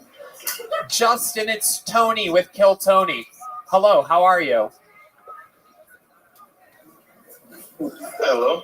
Justin, can you hear me? Yeah. Justin, I'm here with Ellie, and you came up. You remember seeing me absolutely destroy at the mothership one night? Man, I didn't see you do shit, but Wait, he wasn't with you? Oh, that wasn't the guy that was with you. Okay, well, there was some other guy. Okay, Justin, I may be getting Ellie in trouble right now. So let's talk about it. A little louder. Speak with your chest. I got you. No, Justin, it's okay. It's okay. Unlike you, I could fuck Ellie if I wanted to right now.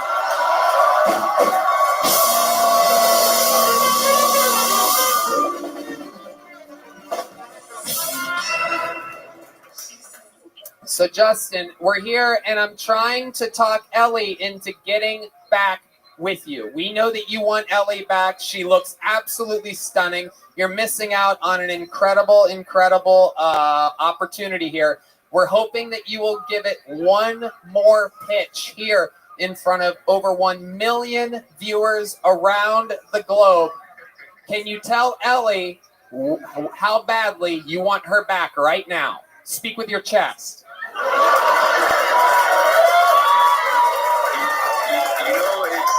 It's very interesting that all this is happening right now. I was writing a poem earlier about just like the way we think, and like the things we share in common, and it feels like we're partners, but and then there's just that empty void of feeling alone, and I cheat on my other girls, and I feel like it sucks to be single. Like I want to be with this chick, and she doesn't want it. It sucks. Justin, this sounds amazing. Do you have the poem near you right now? Can you read it? Hey, Bobby, I'm fucking half asleep, bro. I'm not opening up my laptop and saying this for all y'all. Poem, poem, poem, poem, poem, poem. All right, these people want the poem. Come on, we know you're half asleep. This is how it happens sometimes. Life hits you in mysterious ways at mysterious times. I'm trying to speak with my chest right now so that you understand me.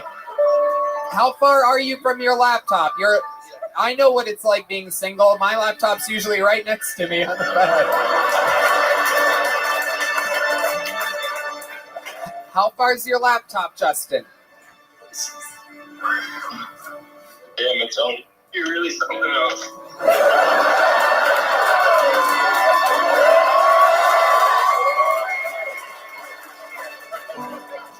In a world, one man wanted to get one girl back. All he had was a laptop and his thoughts. He broke up after her birthday like a fucking cocksucker. But now he's back for redemption on one lonely Monday night. Justin, take it away with the poem to save your relationship. Some scars never heal. This summer, we present Break a Leg. All right, let's lower the emotional strings. Justin, do you have the poem near you? No, I don't. Like, I'm Google. Justin, you're being booed right now. I'm telling you, you still have a chance with Ellie. She is surrounded by superstars. The guy right next to her is in the new Barbie movie. He has an unbelievable podcast called About Last Night. She's also only feet away from richboss.com, whose new special is coming out in mere months. She's sitting in front of 5 touring musicians. 2 of them are blind black men. That can smell her sweetness.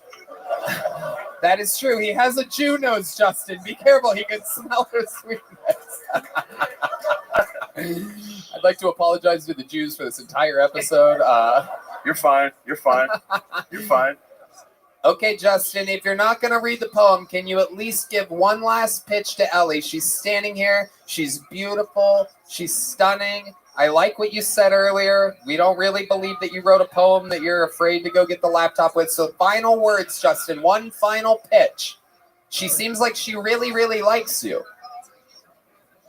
Yeah, I mean, Ellie, you run around and you're seeing all these people, and I hope you can see how much different I am with you, and just the quality time we have together. It seems like we can always just be in the moment. It seems like everything we do is sincere. I mean, there's not too many people that I can just go around and dance with, go work out with, eat food with, just being silent, paint with, and all those things are really beautiful. It's hard to find that, and I think I got a real partner in you. So I hope you appreciate that. Wow, that's a good one. You got the crowd back on your side.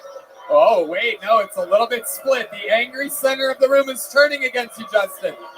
Oh, this is real life chaos here. Mercedes is saying no. Her vote counts for 30 people, 30 normal humans.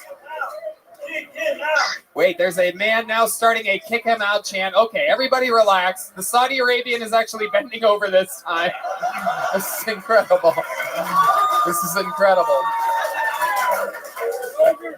I mean, at a 90-degree angle, by the way, that is incredible. He looks like he's trying to get into the Boston Marathon right now. It's unbelievable. God. Ellie, let me ask you, while Justin's there and listening, how did that pitch make you feel? You get to talk to a lot of Austin guys. There's a lot of guys, Texas oil money. You're next to superstars and artists and a bunch of other fucking horny tourists. How does Justin's pitch do you make you feel?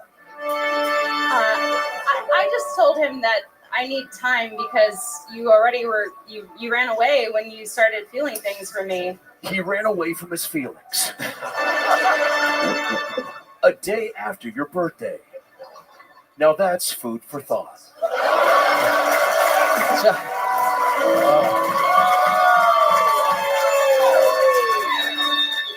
Now, Justin, I guess one thing that I didn't ask you that I think the world wants to know right now, what made you break up with her the day after her birthday when she had a broken leg? Yeah, man, I just had a lot of anxiety building up. You know, I'm kind of like not used to being out. I don't know if she told you, but Shut the fuck up. I'm sorry, Justin. I was telling some idiot. Shut the fuck up. Not you. Keep going. What he meant was thanks for coming out, dude. Yeah, I guess a lot of you guys can't really relate to getting back into the world and feeling like, you know, being around a woman again, loving again, or being in a relationship. I was in prison for a long time, so I was just kind of putting myself in with this lovely woman, and it was a lot. You know, it was a lot taking care of her. It was a lot doing relationship, supporting her and feeding her and all that shit. It was fucking making me count. Hey, Justin, do you have a van? Hold on. Justin, do you have any plans to come back to Austin, Texas anytime soon? I'm here now. He lives here. Oh, he lives I moved here. I met him on a Bumble date, and How are you? I flew back out here to visit him for a week, and I thought, How you living, you Pam? know, Excellent. How'd you find out about me?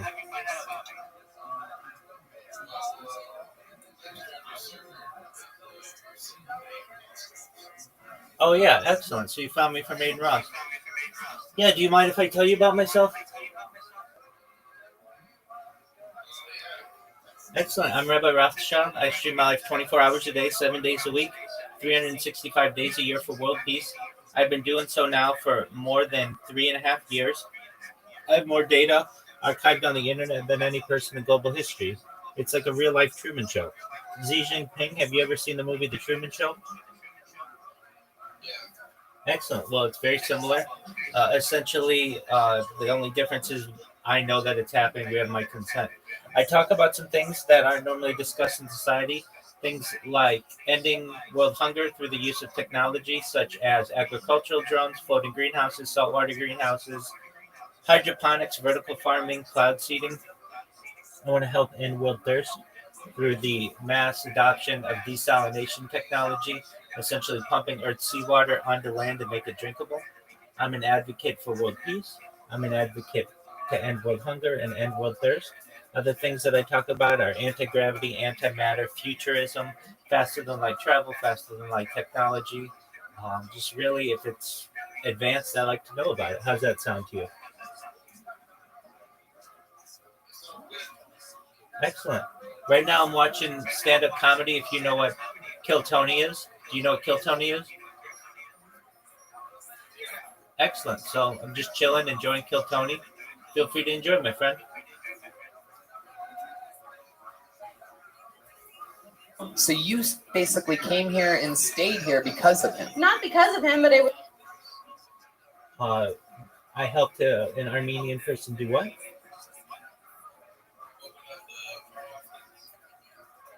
Yeah.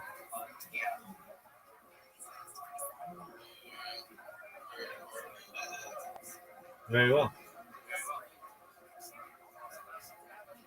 So Xi Jinping, you're that other guy, the guy from Glendale. Quit it. It was an exciting component of that. It was a 16-hour drive and it was rainy when she left. It was actually misty. Is this real from your YouTube channel? I don't know, dude. How deep did you go? Oh my god. God damn. This is the most red band shit I've ever seen happen on this show in my entire fucking life. This is who he is, by the way. It's not a character. He says he has to go, Tony. Okay, let me tell you this. Justin, are you still there? Yeah. Here's what I'm going to do. Because you're a hero, you put yourself out there, you could have easily have hung up. I'm going to, with my little bit of influence and power, I am going to convince Ellie to at least go to dinner with you that I'm going to take care of at one of my favorite restaurants in the city. And I'm going to pick up the bill. And that's the minimum that I'm going to do. Ellie, do you agree to go to dinner with him? All right. Justin, are you going to go to dinner with Ellie? Yeah, I appreciate you looking out like that, Tony. You got it, buddy. There you go. I'm going to take care of dinner. I'm not going to name the restaurant because I don't want you freaks to know where I like to go get steaks at, but... And just like that, she avoided Red Band once again. I'll get you next time. Thank you, Justin. You're a good sport. Enjoy dinner with Ellie. There you go. Justin, everybody. You can hang up now. Ellie, if you can't make that dinner, I'll go with Justin. Rich Voss, once again, proving that he's Jewish. I'll cook for you. He's like, can I have the dinner by myself? Ellie, you're a great sport. You played along very well. 10 spots on stage. You know, I don't really know. You know, it's very, very tough. This whole fucking game of stand-up comedy. But I am, for having such a great interview, I'm going to give you a big joke book, and I'm going to pick up that tab. He left after her birthday, and now Tony's gonna take him for food. No, I'm not taking them for food. I'm just paying the bill. I'm going to prepay the bill. That was super nice of you. There's a spending limit. I should say there's a spending limit. There's a $28 maximum. No, it's not Rich picking up the tab. It's me picking up the tab. I'm going to set it like, what? We both don't drink, so it'll be a cheap bill. It's a pretty good steakhouse I'm taking to. Just 2 appetizers, please. And get a water to go. Otherwise, if you don't put out, he's gonna leave on your birthday again and break the other leg. Congratulations. Go ahead. Oh, yeah. What's up?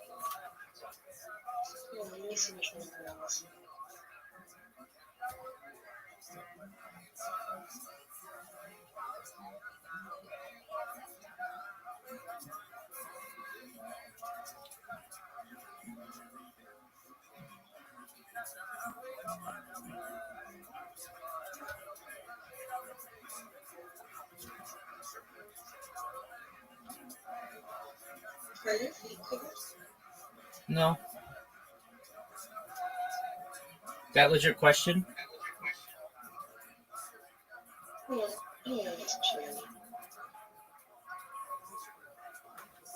What'd you say?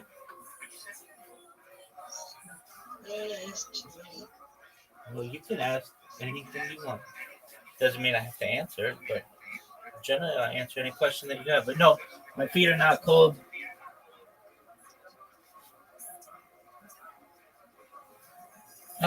I mean, they're fine. They're not hot, but they're not super cold either. If they were, I'd put on socks.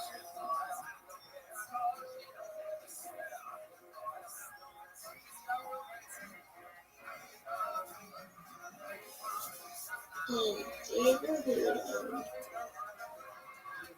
the story of Goldilocks and Three Bears? Yes, I have.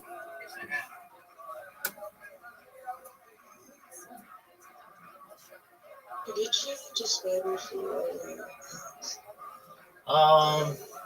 Their mama bear. Well, I guess that's not how you rank it.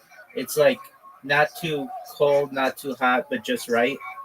They're a little colder than my body because they're like an extremity and they're not, moving around too much. But I don't know. I like stretch them and things. And that keeps them warm. Sometimes I put them under the blanket. Does that answer your question in terms of Goldilocks? Yep. Excellent. Thank you for the information. You're welcome. You want to play Literati?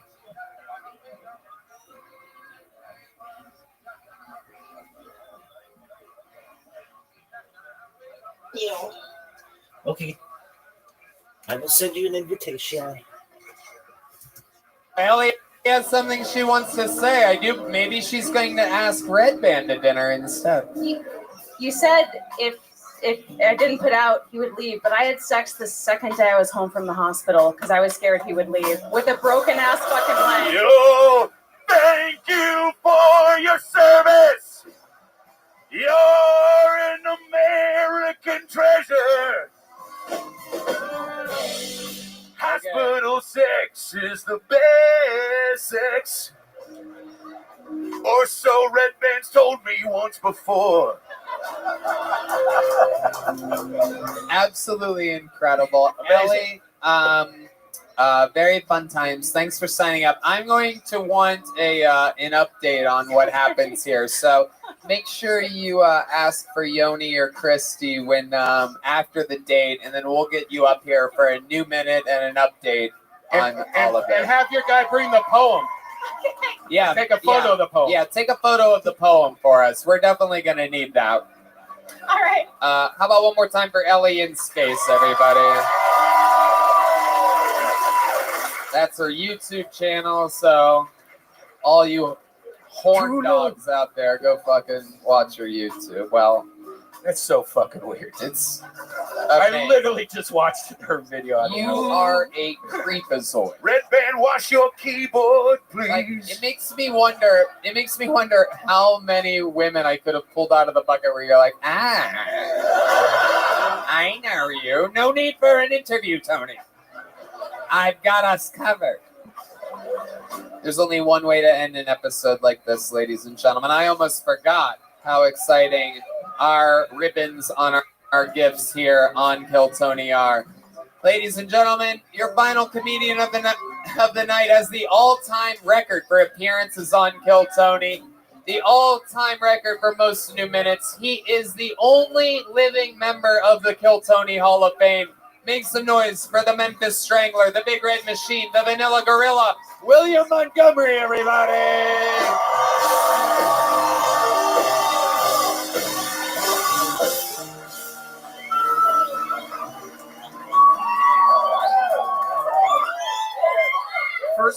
First off, holy shit, that dude's poems suck. Okay, since it's July 4th tomorrow, I'd like to just do the Pledge of Allegiance. So here. I pledge allegiance to Red Band's mom, even if I can't always get a hold of her. And on that night when we had sex at Denny's under a table, intoxicated, with liberty and justice for all. It took me like 5 hours comparing it with the actual fucking Pledge of Allegiance. Okay. Make sure your Uber driver is obese because you know his ass got the AC cranked up.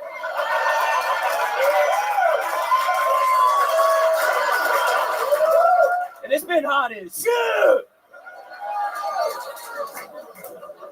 Former NFL quarterback Ryan Mallett drowned in Panama City Beach after being pulled out into the ocean by a riptide. And this whole time I thought he told other people to go deep.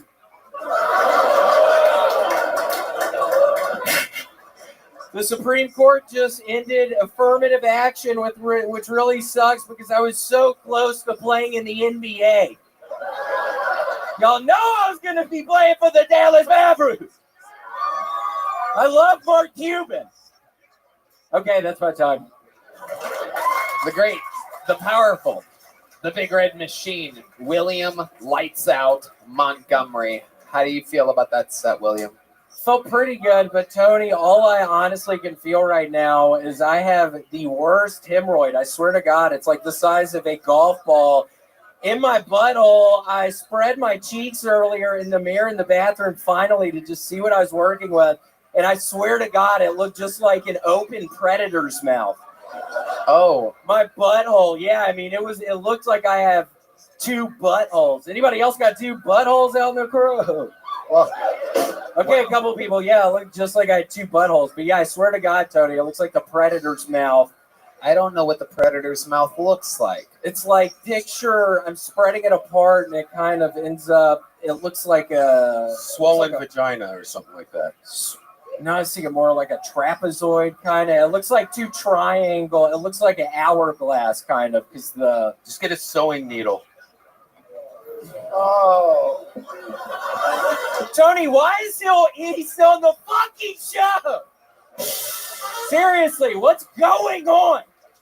He's a ratings disaster. Did you see how he's fucking creepy with that bitch who was just up here? I mean, he's creepy with all the bitches, dude. Ooh, he's gonna get in fucking trouble. No, I have some inside information. He's literally gonna get in trouble soon. Creepy with all the bitches, William has said here. Yeah, I have the receipts. This is a really weird deal. I mean, he was talking. I'm not going to get into it. All right. He will describe what his butthole looks like, but he will not give out the info on Red Band. He will talk about his brown band, but not his sweet red band. Don't call out your mom right now, dude. Oh, my goodness. Huh? Wow. Literally, the only thing I can feel is that thing in my butthole right now, and you're really coming at me like that, you piece of shit. So, hold on. Let's stop the red band thing for a second here. Let's get back to this. Is this real, this thing in your butthole, or is this one? It's real. It came out again. I didn't shit for 2 days, and then when I did, it happened. I don't know what's going on. I've been putting extra fiber in my midnight oats. What's it called? Midnight oats? No, overnight oats. I've been midnight oats. Not midnight oats. I've been burning the midnight oats. Yeah. I know my overnight oats. I've been putting a bunch of fiber in there, but it's not working, Tony. I'm backed up right now. I don't even understand. What are you voting for? I know. You know. Small talk. Yeah. RFK. Wow. A lot of chance here tonight. How do you have you had a hemorrhoid before? Yes, I had 1 or 2 this past year. My goodness. I wrote you a poem about it. What is it? Fuck off. Roses Fuck are red. the red band that way. Apologize. What, me fuck off? What the fuck are you? Apologize to Mr. Red Band. I literally have something the size of a golf ball in my asshole right now. Don't come at me, you piece of shit. William gets a little feisty with the guests sometimes. This I is know. a famous thing. William, can you show us the hemorrhoid? Is that acceptable? Or we'll blur it out. Do you want to see it? I was actually showing people earlier. I posted it on Instagram, but Instagram took the post down. Oh. Wow. Yeah, it was just violated community guidelines? Community guidelines. That's what they hit me with. Oh my goodness. Wow. This is incredible. So how does a hemorrhoid, what do you have to do now? You just wait it out? I don't know anything about this. Yeah, I'm waiting it out. It was getting better, and then I ate a couple boxes of macaroni and cheese the other night. Kraft brand. Really?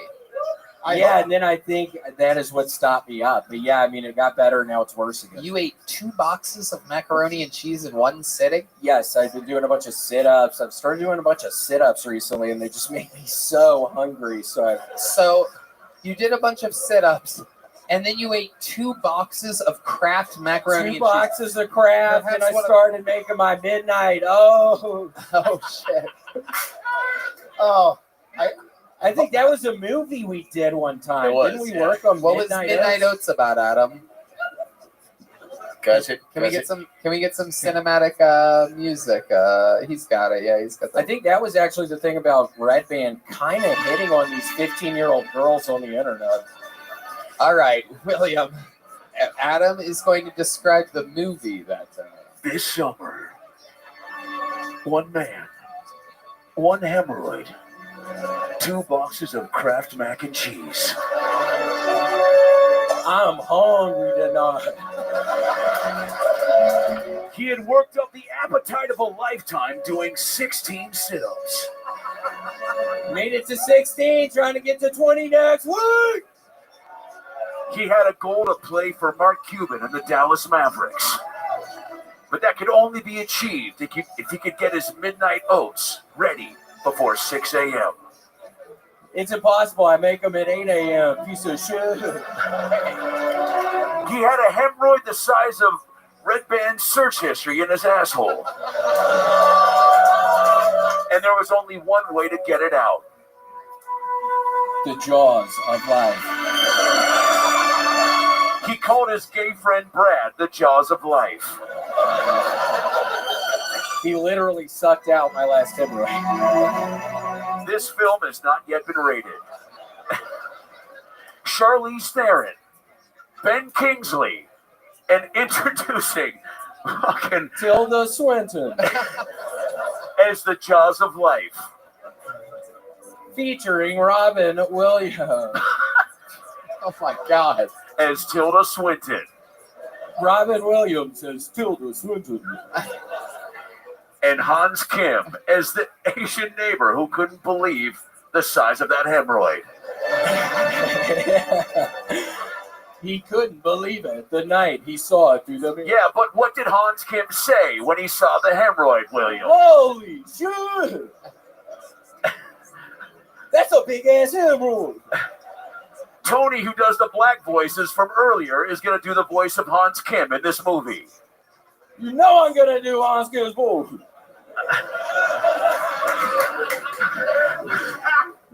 William Montgomery stars in Midnight.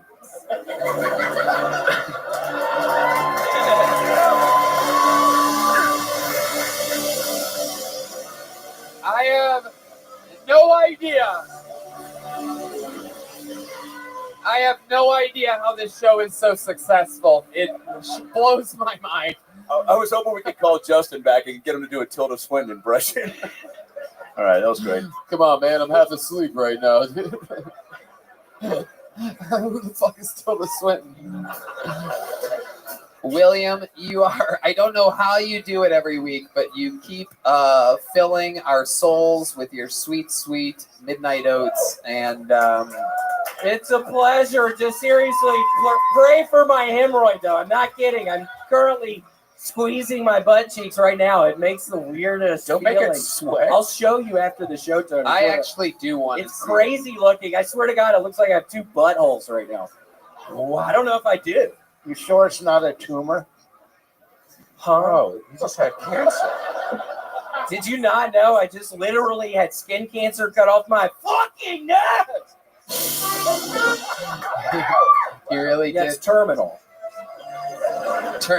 In addition, 3 weeks. 3 weeks to live from To live. How does that make you 3 weeks. They gave you 3 weeks to live with skin cancer? 3 weeks to live.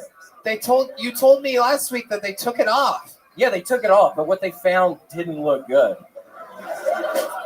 It's terminal. 3 weeks to live. 3 weeks to live. You seem Tony. totally fine. I've been making my peace.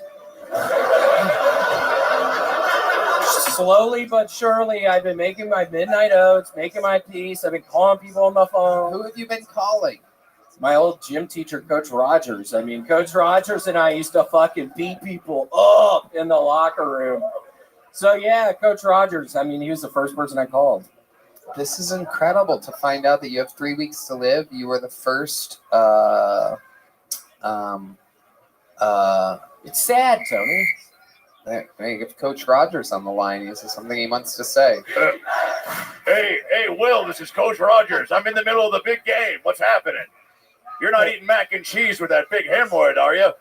Coach, I am. And Coach Rogers, I know we haven't spoken in a while, but... Yeah, well, you hit me up on Facebook Messenger from time to time. Sorry I don't respond. Man, that wasn't me. My bad. I don't have a good diagnosis. I mean, it's a hard. I have 3 weeks left to live. Sorry, you dumbass. Sorry, it's a seventh inning stretch. Baseball coach, idiot. That's baseball shit. Sorry, it's baseball football. Wait, what's going on? What diagnosis? What are you talking about? I'm in a bowling alley. You're in a who? A bowling alley. I can't hear you. We're playing boxing now. We're playing. Sorry, I work at a YMCA. I should have mentioned that. You still work at the YMCA, Coach? Yeah, it's been a tough year. I got COVID. Sorry, I'm getting my ass kicked now. Fuck you. I have a whistle too. Coach.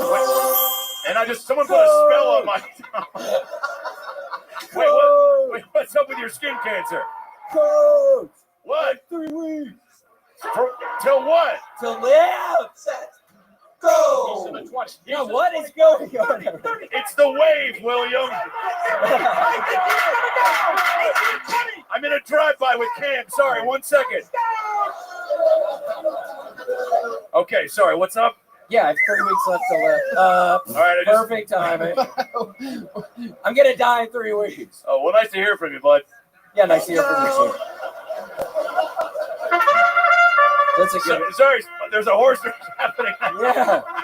I'm at Churchill Downs. I put $60 on William's skin cancer. Shiver me timbers. Well, you would have made 120. Another spell, god damn it. Sorry, I also work at Harry Potter summer camp. Now there's some owls doing mime. And that was Red Band coming to a YouTube video of a news reporter.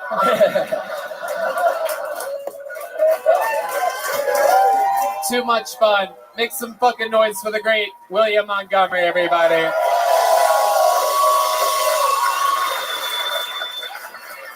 And how about one more time for the amazing Adam Ray and Rich Voss, everyone. I mean, I knew we were going to have fucking fun tonight.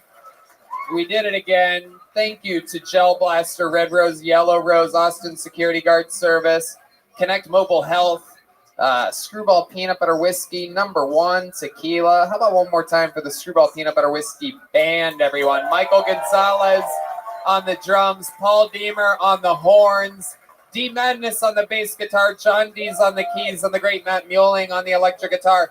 The drawing from Ryan J. Ebelt is in of Adam Ray and Rich Voss. That pops up on your YouTube right now. And here's a drawing from local artist Chris Rogers. It is of the Kill Tony Golden Ticket winner Jared Nathan, everyone.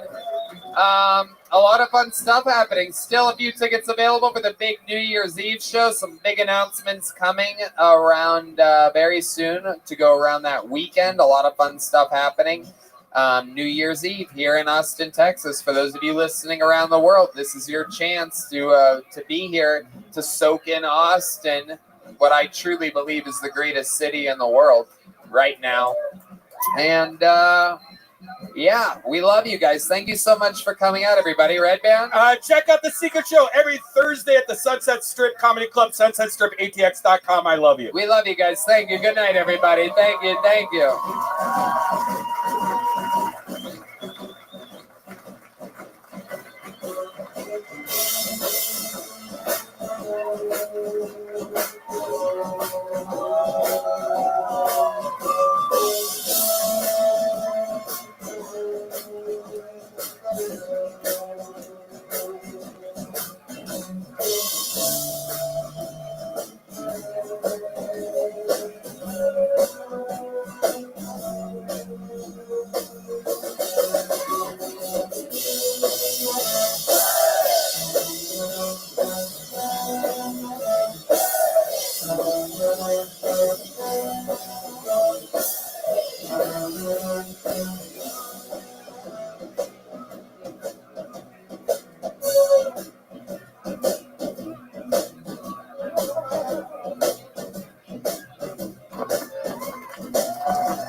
Hey, y'all, we're at 75% of the tickets sold for the HEB Center New Year's Eve, Austin, Texas. A lot of shows happening that weekend. Come visit Austin, Texas, the live music capital of the world and the new comedy capital of the world. New Year's Eve, HEB Center, last chance for tickets, Ticketmaster.com. Kill merch is absolutely killing it. We have new drops coming and everything else is absolutely thriving there. I mean, it's just unbelievable. We've sold out and we are refreshing on everything. The store is an absolute wild success. From stickers to tickers to old American pickers. Lord only knows what you will find at killmerch.com right now. Yes, I got the shit that'll break your neck. And I got you all in check. And I said, raise your fucking hands and no disrespect. And I got them all in check. And yes, I got the lyrics in the discotheque. And I got you all in check. And I said, raise your fucking hands and no disrespect. And I got you all in check.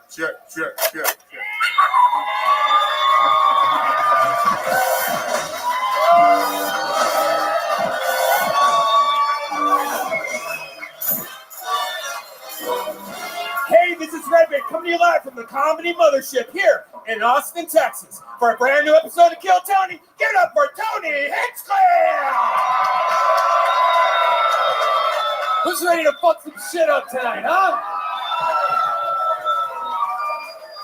Yippee, make some noise for Red Band, everybody. Hi. This is it. You're at the #1 live podcast in the motherfucking world.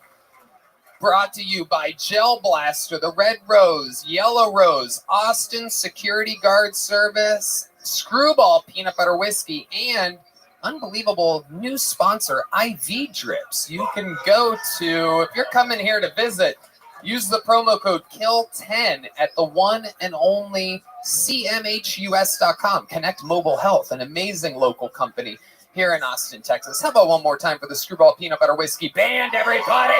Holy shit. It's the great Michael Gonzalez on the drums. Paul Deemer on the horns. Dave Shear joining us tonight on the electric guitar.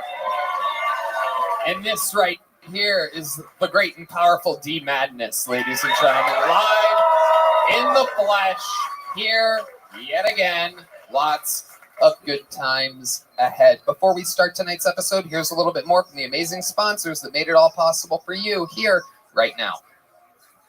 Hey y'all, it's official, it's announced, it's out there. My largest stand-up tour of my entire life. All the biggest theaters in all my favorite cities. Toronto, Canada, Royal Oak, Michigan, San Antonio, Texas, Chicago, Illinois, Charlotte, North Carolina, Atlanta, Georgia, Columbus, Ohio, Kansas City, Missouri, Indianapolis, Indiana, Philadelphia, Pennsylvania, Tysons, Virginia, just outside of DC, Milwaukee, Wisconsin, Minneapolis, Minnesota, Youngstown, Ohio, Cincinnati, Ohio, San Francisco, California, Sacramento, California, San Diego, California, Phoenix, Arizona, New York, Clearwater, Florida, and Jacksonville, Florida. Tickets available at TonyHinchcliffe.com. Come see the crazy Texas fucking stand-up that I've been working on. You're not going to believe it.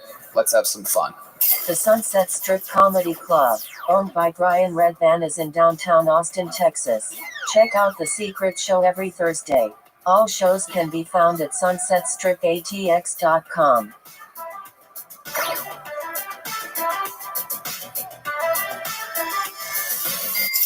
Hey y'all, if you're hiring, you know that it's incredibly hard to attract top talent, and with the current labor market conditions, it's even harder than ever. That's why you want a partner who gets it.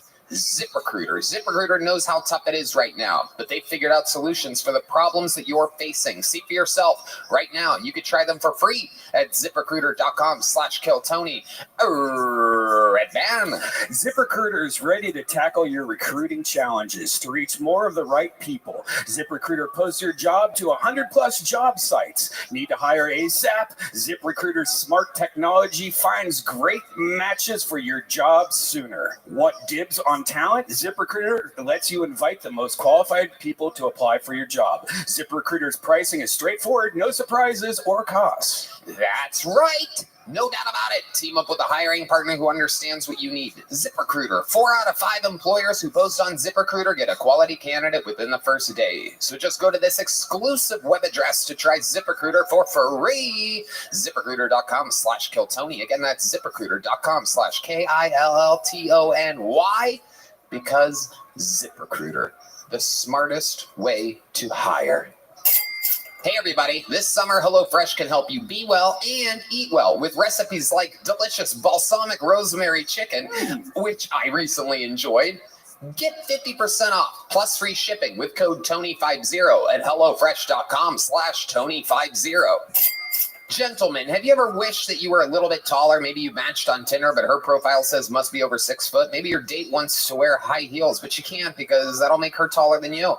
Well, we got the Short Kings covered with today's sponsor, Kanzuri. Kanzuri makes shoes that will make you look up to 2.8 inches taller without anyone knowing. Look, girls get heels, makeup, and push-up bras. Why can't men get a boost in confidence too? We're all the same height lying down anyway, if you know what I mean. For a limited time, only our listeners can get an extra 15% off your order with the code KillTony at Kanzuri.com. The site is already 30% off, and with our code, you can get an extra 15%. That's 45% off your entire order. Support the show and check them out at CONZURI.com and use the code KillTony. You know, Tony, one time I went on a date and I had no idea. Like, I'm 5'8". I'm pretty average height. I didn't know the girl was 6'5". It was so uncomfortable and embarrassing. Damn. But luckily, it didn't work out. Because that would never have worked out unless I had these shoes. Kanzuri.com. Use the code KillTony now. Did you know that there is one phase of sleep that almost everyone fails to get enough of? And this one phase of sleep is responsible for most of your body's daily rejuvenation, repair, controlling hunger, weight loss, hormones, boosting energy, and much more. I'm talking about deep sleep. And if you don't get enough, you'll probably always struggle with cravings, slow metabolism, premature aging, or even worse conditions. Why don't most people get enough of this number one most important phase of sleep? A big reason is magnesium deficiency, because over 80% of the population is deficient in magnesium. Red Band, you know all about this. Yeah, because magnesium increases GABA, G-A-B-A, which encourages relaxation on a cellular level, which is critical for sleep. Magnesium also plays a key role in regulating your body's stress response system. Those with magnesium deficiencies usually have higher anxiety and stress levels, which negatively impacts sleep as well. Now, before you go out and buy magnesium supplements, it's important to understand that most products out there only have 1 to 2 forms of magnesium. And the reality is your body needs all 7 forms of the essential sleep mineral. That's why we recommend Magnesium Breakthrough. Magnesium Breakthrough contains all 7 of those magnesiums, designed to help calm your mind and body and help you fall asleep, stay asleep, and wake up refreshed. The deep sleep benefits are really noticeable. Visit magbreakthrough.com/KillTony and order now. Use the promo code Tony because there's always amazing gifts with purchase. That's why I always love shopping at Bio Optimizers. Now go to magbreakthrough.com/KillTony to get your Magnesium Breakthrough and to find out this month's gift with purchase. Thank you. You guys ready to start tonight's episode? You guys can do fucking better than that. You guys ready to start the show? Tonight's guest is most likely your favorite comedian's favorite fucking comedian. 16 years ago when I started at the store, I hung out late night, the very first night I was ever there, and watched this man perform for an hour and a half, 2 hours, 3 hours. And then I did the same thing the next night, the next night, the next night, the next night, the next night, for a decade and a fucking half, basically. This is the guy that actually closes every real show at the Comedy Store. All the other kings of late night, those are interim champions. This is the actual guy who closed every show in the original room. He's the creator of the funniest movie of all time. I double dog dare you to watch it or watch it again. Windy City Heat. He's the host of the Big Three podcast. Makes some noise for Comedy Store legend and one of our favorite guests and favorite friends of the show. Give him a big Austin, Texas welcome. His first time here in the fat man of the mothership, the great and powerful Don Barris, everybody. Let's go. Come on. You guys can do better than that.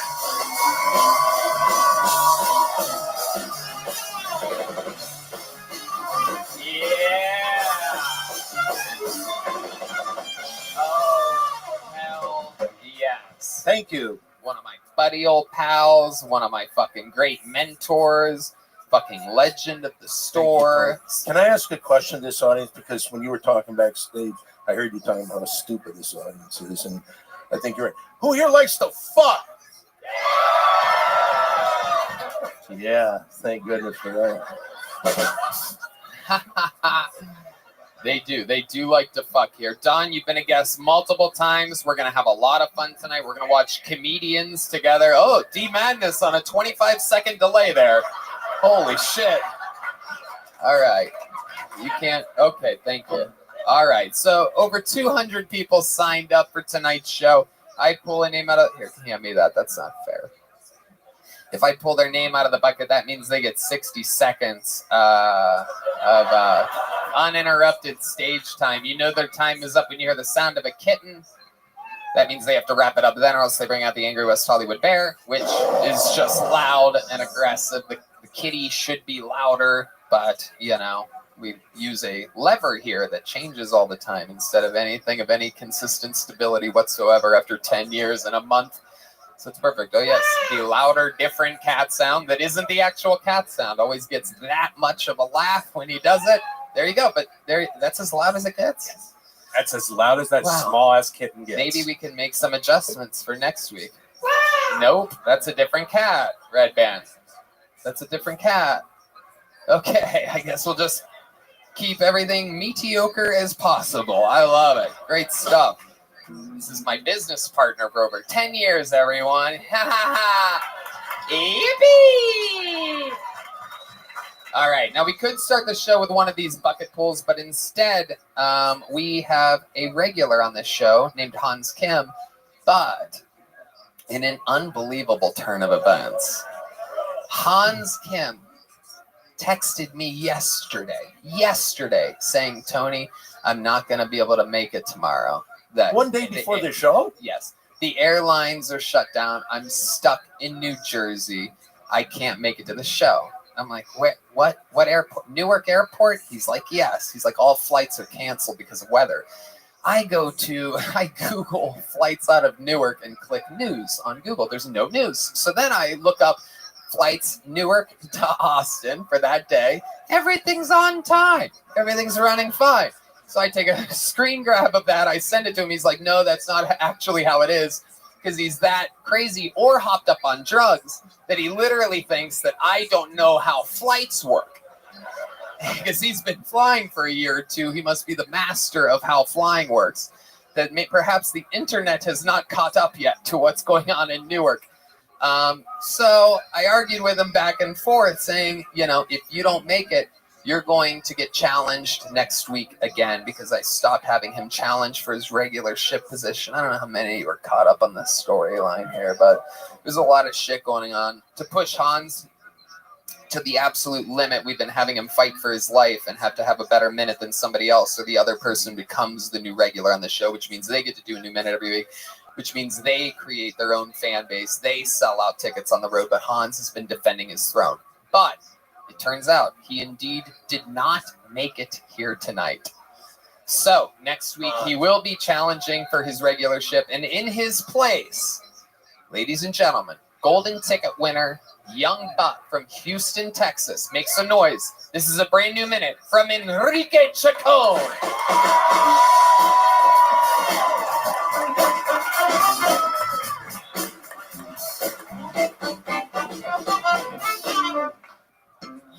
Yo, what's up, motherfuckers? Hell yeah, man. I like partying with white dudes, man. They're always down to get fucked up, you know what I mean? Especially the ones with green hair. You know they got good weed, bro. So we were hanging out with some white dudes before a party, and for fun, they decided to go feed vegan tacos to the homeless people downtown. And in my head, I'm like, yo, they're homeless, y'all. They smoke crack, dude. They don't give a fuck about being vegan. They just want to know who wants their dick sucked for $20, which I do. I think that's a really good deal.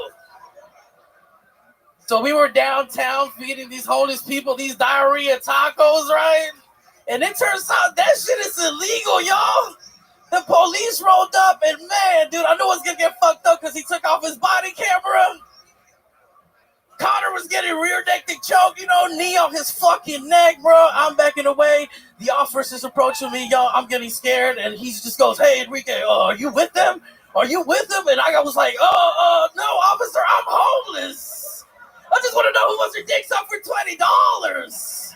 So they arrested me for prostitution. All right, there you go. 1:15 from Enrique Chacon. We let you go there. Respect for the reigning defending golden ticket winner of Kiltony. How you feel, Enrique? I feel fucking great, y'all. Dude, they just gave me another fucking promotion at Buc-ee's, son. That's true. He does work at Buc-ee's. That's the world's greatest gas station. Don, you ever been to a Buc-ee's? I've never been to a Ducky's. I just remember. But before the show, we're up there, and you're throwing shit around like crazy, making noise. Yeah, he was causing a little bit of a stir up in the green room. That is true, Enrique. Tell the people what you did. I was looking at some alien shit, bro, because it looks so fucking dope, dude. Like I said, I used to be an art teacher, bro, so I'm looking at this shit like, damn, bro, this is way better than all those fucking children pieces, dude. And then I knocked that shit over, dog. Fuck it, dude. Did he just squeeze in a bit there after his time was over? That's why I was interested, because it's an art figure. I used to be an artist before comedy, Fuck yeah. So, Enrique, what's been going on since the last time you were on this show? Fuck, man. My chihuahua got bit by a fucking rattlesnake, y'all. And we paid for that bitch, bro. We paid her to stay alive, right? But then my pit bull got bit by a rattlesnake yesterday, man. And I'm not gonna lie, I was like, man, fuck this motherfucker, dog. These people aggressive. I can take them on vacation, you know what I mean? How much did you have to pay to keep the dog alive? Man, me and my girl had to pay like $1,800. $1,800 for some fucking anti-venom, bro. You know how many homeless blowjobs you could get for $1,800? You could get your chihuahua bit by a real rattlesnake. You know what I'm saying? 90. God damn. 3,600. 3,600? No, it's 90. Holy fuck, dog. I think you multiplied instead of divided, Don. Yeah, I'll fight anybody in here. Fuck you. I'll meet you in the back. If you're bigger than me, I'll bash a brick on your fucking head. I love it. Enrique, what else is going on? Your love life's good. I met your lovely lady after the 10-year anniversary episode. Yeah, man, we just walked out looking like a lesbian couple together. It is true. She's 6'2", like I said. Like, I'm not lying, dude. I'm into that shit. Yeah, you guys look like the number 10 when you're with each other. It's incredible. Cheesy, but really true. She is a line, and you are a ball. Just a round son of a bitch. You don't gotta be in shape to fuck, Tony. You look like one of those street soccer balls that poor Mexican kids make out of, like, tinfoil and paper. Damn. You have to throw me under the bus like that. Bitch, I be in the river and then fuck with me. Hey,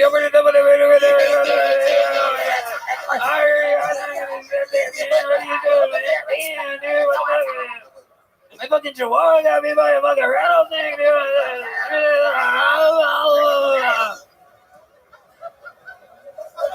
Like Chupacabra Goldthwait over here. It's fucking. Hey, man, what's up? The director from the movie Windy City. How many of you have seen the movie Windy City Heat? By the way, have. You sons of bitches. I've done it before. Last time it was a wild push for it. I'm gonna do it again. Every Kill Tony fan gets a homework assignment this week. That is, go watch Windy City Heat. I feel like the best place to see it is on YouTube. Yeah, it's on YouTube, right? Yeah. It is. And so watch it on YouTube, set it on your thing to watch after the show perhaps, and also take note of when it was made and the cast, and the characters because it was so far ahead of its fucking time. To think that that was one of the first ever reality / prank anythings. Can I just check out my Instagram? I have a lot of dick pics, okay? Yeah. Get them a lot of likes. Enrique Chacon, you got the show started today. You showed everybody how the format works. Thank you so much. It's not easy. A new minute all the time. One of the newest residents in Austin, Texas. Okay, now here's a little fun fact for you. You remember I pulled a name out of I accidentally dropped a name out of the bucket earlier? And then I put it back in, and I stirred the bucket around a fucking ton of times. But I looked at it before I put it back in, and the name that I pulled out is that exact name. So this person, whatever's about to happen, is supposed to be on this stage tonight. The odds of that, I think, are 1 in like 400 if there's 200. Yeah, or maybe he would say 6,000, but I mean... Hey, fuck you! Fuck you! Yes! Make some noise for your first bucket pull of the night. We're going to meet them all together. Seabass Matar, everybody. Seabass Matar. And I pre-pull the next name. What up, what up, what up? My name is Seabass, y'all. That's a nickname. It's not a real name, okay? It's a philosophy. It's an acronym. It's a way of life, okay? Seabass is spelled C-B-A-S. And it stands for can't buy anything expensive. Now, I know who's not Latino because you guys are like, what? Expensive? You didn't say it right. Bitch, I know. I can't afford the vow is what I'm trying to tell you. The last dude you want to see on Wheel of Fortune. Can I get a vow? No. Okay, expensive. Expensive it is. Can't buy anything expensive is a way of life, okay? When I go to the movies, I'm using, coupons. I'm using the fucking gift cards. Me and my wife are going to the Dollar Tree before the movie. You know what I'm talking about? Ladies, we carry a little ass clutch. Stay your ass at home. We want the girls with the beach bag. The fuck you gonna sneak in with a clutch? M&M's? Fuck out of here. Me and my girl, we watching Despicable Me. We got the wine tail, the yellow tail, the big one, $12, drunk as fuck on a Sunday, talking about Paratu, watching the Minions. Am I right? All right, y'all. Thank y'all so much. I'm Seabass Matar. Seabass Matar. Yes, sir. Thank you Welcome for saying that to right. the show, Seabass. Absolutely. Pleasure. Is pleasure. it really how your name is spelled? No, my real name is Sebastian. Everyone just calls me Seabass. I'm Hispanic, so Sebas. Okay. Seabass. You're Mexican? Cuban, Chileno. But hey, in Texas, we're all Mexican. Wait, what was the second thing? Chileno, Chilean. Chileno. Michael, what does that mean? My he's dog. from Chile. Hey, Oh, bro, okay. get this man a Absolutely. map. I should have Get known this that. man a map. I thought it was Chilean. That's how we say it. No, in Chileno, the greatest weón. country on planet Earth. Hey, listen. I was born here, motherfucker, okay? Yeah. 100% citizen. Yeah, 100%. Anybody who says that, I don't believe it. You know who I've never heard say that? A white person. A guy wearing a shirt like that. I was born in America. Like, not a believable thing. How long you been doing stand-up, Seabass? Please tell me less than 2 months. Nah, about 6 years. Oh, fuck. Yeah, about 6 years. Oh, man. Oh, shit. It happens. It happens. Wow. Incredible. Where have you been doing this for 6 years exactly? So I started off in Miami, and then I've been out here for about 1.5 years, give or take. Wow. And how's it been going out here? It's going, it's going. Wow. Slowly but surely. Out here doing it. Can't buy anything expensive. More like can bomb all sets. You're not that great at this. All right, yeah, absolutely. Okay. We're working on it. What do you do for work? I'm a server, bartender in a restaurant. How old are you? 29. 29 years old, 29. serving and bartending. What's your living situation? I live with my wife. Oh, okay. She not my sugar mama, but she my splendor mama. Okay, she keeps you warm since you're so chilly.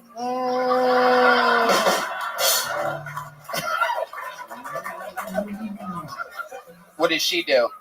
She's a wedding planner and event planner. Okay. Hispanics love weddings. She's Hispanic too? 100% Cuban. 100% Cuban. 100% baby. Oh, shit. Damn. All the way. She put mustard on your dick and then suck it off? No. Cubans like mustard. No, we don't. Yeah, I they don't do. know. Yeah, No, they do. listen. Have you ever had a Cuban sandwich? Motherfucker, have you had a Cuban sandwich? Fuck out of here. Yeah. Yep. Oh, D Madness is in the conversation, and taste is like a big deal to him.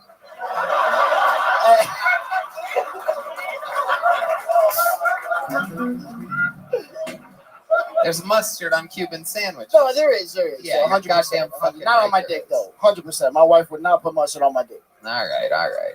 What is the most exciting thing she's ever done to you in the bedroom? Oh, nah, I'm a gentleman. I ain't about to say that out loud. Nah. The fuck are you talking? What show do you think you I'm signed up fucking for? married. I'm married. Nah, I'm good. I'm not gonna put The my ring doesn't even fit you. Why is it so loose? Whose fucking Come ring on, is that over there? man. Okay, Come on, Gollum. man. Well, whose ring is that? It's all right. It's all right. Fucking Cubano Schmiegel over here. What's the ring? Why are you so mad about love, Tony? Why are you so mad about love? Mad about love? Yeah. What the fuck are you talking about? Tell me about the ring. Your ring doesn't fit. Okay. And if it doesn't fit, you know.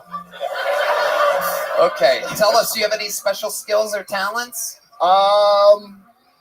We saw you try to do stand-up comedy. Come on, there must be something. You ever win a competition? You ever have a news article written about you in the local newspaper? Nah, never. Nothing like that, no. Anything? You good at anything? Cooking. I like cooking. Okay. That was my first interest, but, you know. Okay. Cooking? All right. Cooking's fun. And you've been doing stand-up 6 years. Yeah, going on 6 years. Why do you think your minute was so ineffective tonight? If you've been doing it 6 years, if we could look at if we could get your report on why you think it didn't go good. I don't know. I think I did well. I'm not gonna front. Like I felt like I did okay. Well, I'm not gonna sit here and tell you I crushed it. Breaking news. Definitely not. Definitely ain't crushed it. Hold up. Breaking news. This is CNN, the Cuban News Network. 6 out of 10. 6 out of 10. Baby. It's a On home the run scene, derby. our Come on. field reporter thinks he did good, everybody. Wow. Yeah. What do you think your best short joke is?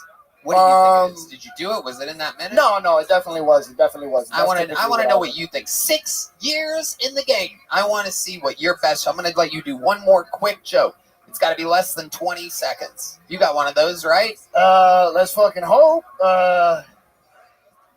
Quick joke. All right, we just gotta stay in the pocket here. Why do Cubans talk so loud? Why? Because they still got salt water in their ears. Oh shit! All right, my friend, you're leaving here with a little joke book and a gel blaster. There we go, Congratulations! baby. Make some noise for Appreciate Seabass Matar, everybody. These people trying their best. They moved to Austin. Everybody's trying to fucking make it. Everybody's trying to get a shortcut, and they're not even willing to tell us the craziest thing their wife does to them. He said, "I can't do that. I'm married." That's when you can do it. That's for life. If it was a girlfriend 2 weeks in, I'd say you might be right. Maybe you shouldn't tell us. Son of a bitch. Make some noise for your next bucket pool. We're going to meet them all together. Anything can happen. You guys having fun? All right. Make some noise for Chris Beasley, everybody. Here we go. Chris Beasley.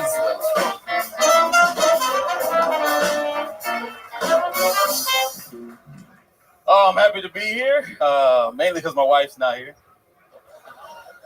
Yeah, she's at home where she should be, you know.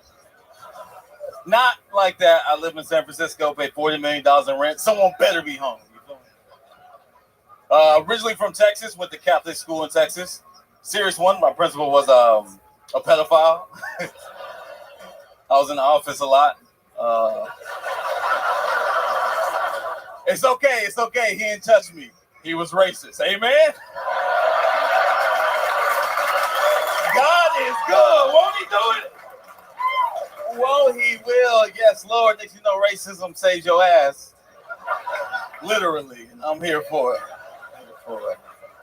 Some people get uncomfortable with that joke because you realize the white kids got special treatment. They did. Taught me a valuable lesson. White privilege can be tough. Some of y'all have to clinch. Just kidding. Yeah, I mean, I can end it right there. That's fine. We had a good time. That was great. Chris Beasley. Absolutely. I like your fucking style.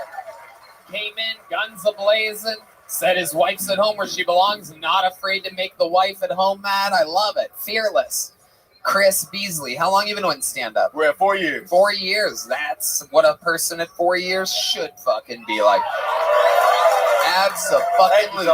Where at? Here in Austin? I started in Dallas, moved to San Francisco in 2020, and then I don't count 2020 because I couldn't work, but you know. So when in 2020 exactly did you decide to move to, of all places, San Francisco? I have to know. You would leave Dallas. You left Dallas. I left Dallas. In the year 2020. Yeah. Can I hope and pray that it's January? March 13th. Oh my God. Oh my God, that's like the weekend. Yeah. That's like the main weekend where people are like, wait, what? We don't have to what tomorrow? We don't have to go to work? Wait, what? The flights were already booked. I didn't know. That is unbelievable. So let's go through it beat by beat because this is fucking amazing, man. March 13th, I remember that was like, I was the last performer at the La Jolla Comedy Store before the pandemic, and I think it was the 12th and the 13th, and the 13th and the 14th, and then that week just everything shut down. I remember it very clearly. So why did you plan on moving to San Francisco? Right, that's the better question. There's no pandemic yet. There's just talk about it. People are like, there's something coming out of China, and everybody's like, no, there's not. And then cut to this. No, I wish it was awesome. Well, I mean, it's an awesome reason. First off, my wife's super liberal. Oh shit. No, it's not. I mean it this way. My wife is white, her husband black. Like, she's super liberal. That's what I mean. And she works for Apple. And she got a promotion. And we got moved to headquarters. That's why we moved. Shit. Yeah.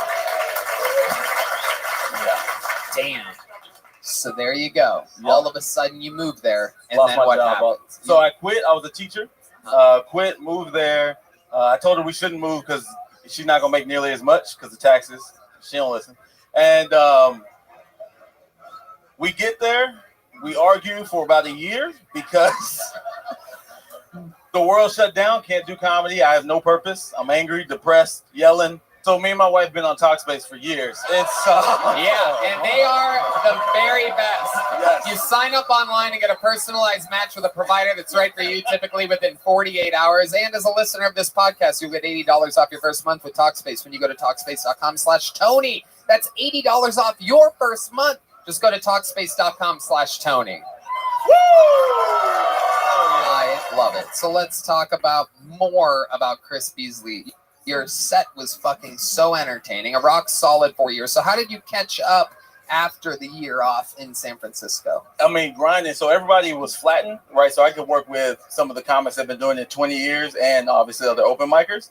And so I just put my head down, trying not to, be upset and depressed for a year. Just grinded. And I now am a host at the Improv there. I love it. Grinding. I work at 3 of the clubs, but that's the most prestigious one. Yes, sir. Grinding. You guys don't even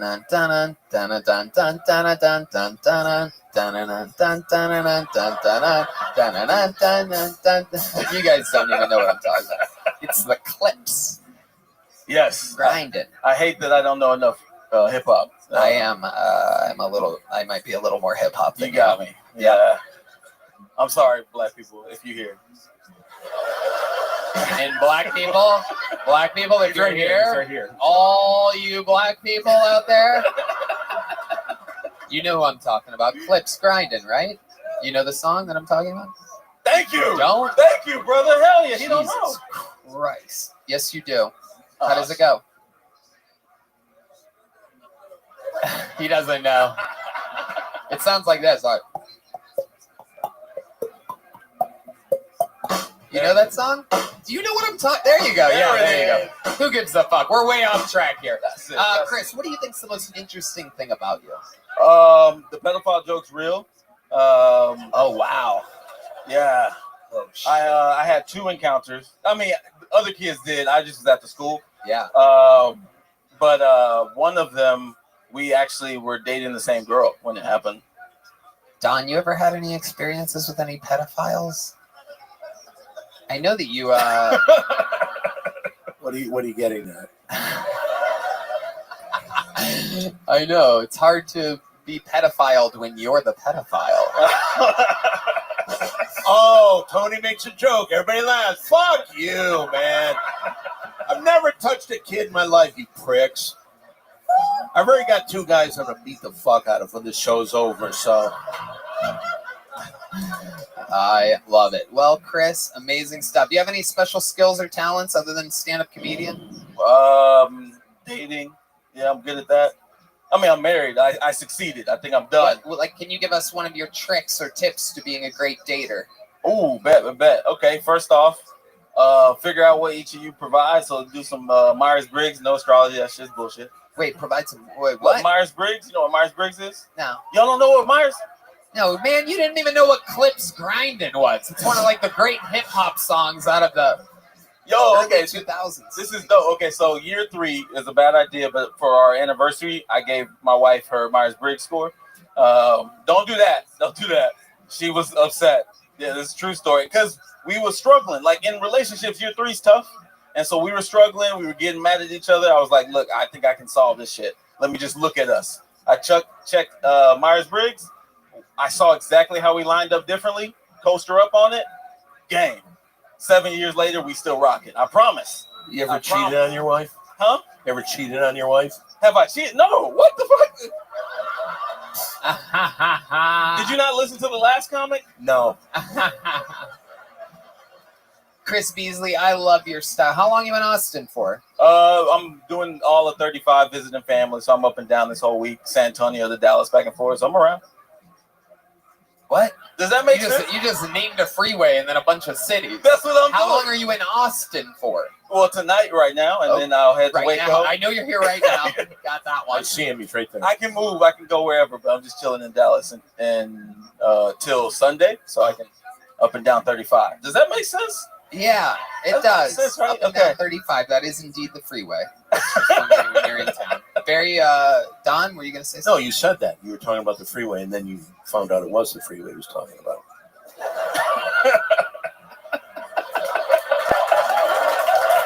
That is true. It is a beautiful 69.8 degrees at the front of the room right now. You got to love it. The AC is bumping. Thank you so much, Chris Beasley. Amazing set. Very fun time. Thank you so much. Here's a big joke book by the great Boneseye. It makes the You'll best give me one of these handmade days. leather goods in all of Austin. Thank you for playing. I had fun as always. Apologies, I had to be so distracting. It is what it is. It's part of life. All right, so let's continue to watch stand-up comedy while I program robots.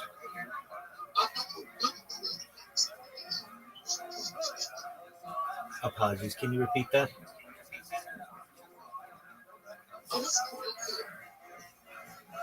You were quiet, you said?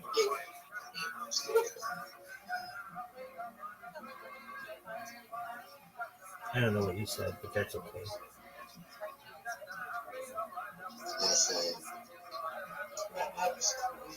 Oh, don't cry.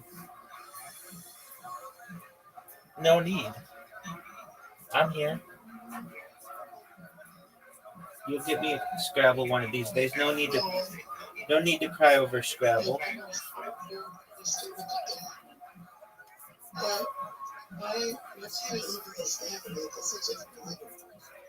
Boy, you are difficult to hear. Can you repeat that, please?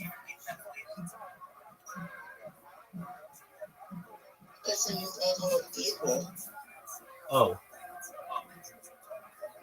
Well, it is what it is. I don't want you to cry. There's no need for you to cry. Scrabble's just a game.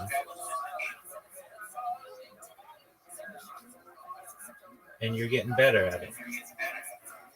You'll get me one of these days. And it will be a great day in your life.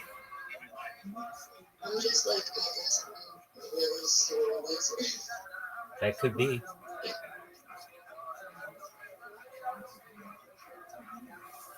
Don't be. Learn how to lose with dignity. And you just got a big, awesome joke book. You know what? Let's get another bucket pull out while we still can. Make some noise for your next comedian. We're going to meet them all together. Well, maybe we know him. Make some noise for Nick Devlin, everybody. This could be someone we've seen before. Nick Devlin, everyone. Ah, here he is. The Kill Tony debut of Nick Devlin, everybody. Hey, what's up, guys? Just got my first haircut in Texas. I sat down in that chair and the barber was like, all right, on a scale of 1 to 10, how racist do you want to look? I was like, I don't know, 7? Then I walked out looking like this. I was homophobic once. I was held at gunpoint by a gay guy. Yeah, that was rough. Unfortunately, when I was a child, I was part of a school shooting. Yeah, I was also homeschooled, so it's just my mom shooting my dad. Yeah, it was weird. We were like relieved after. I was like, whoa. I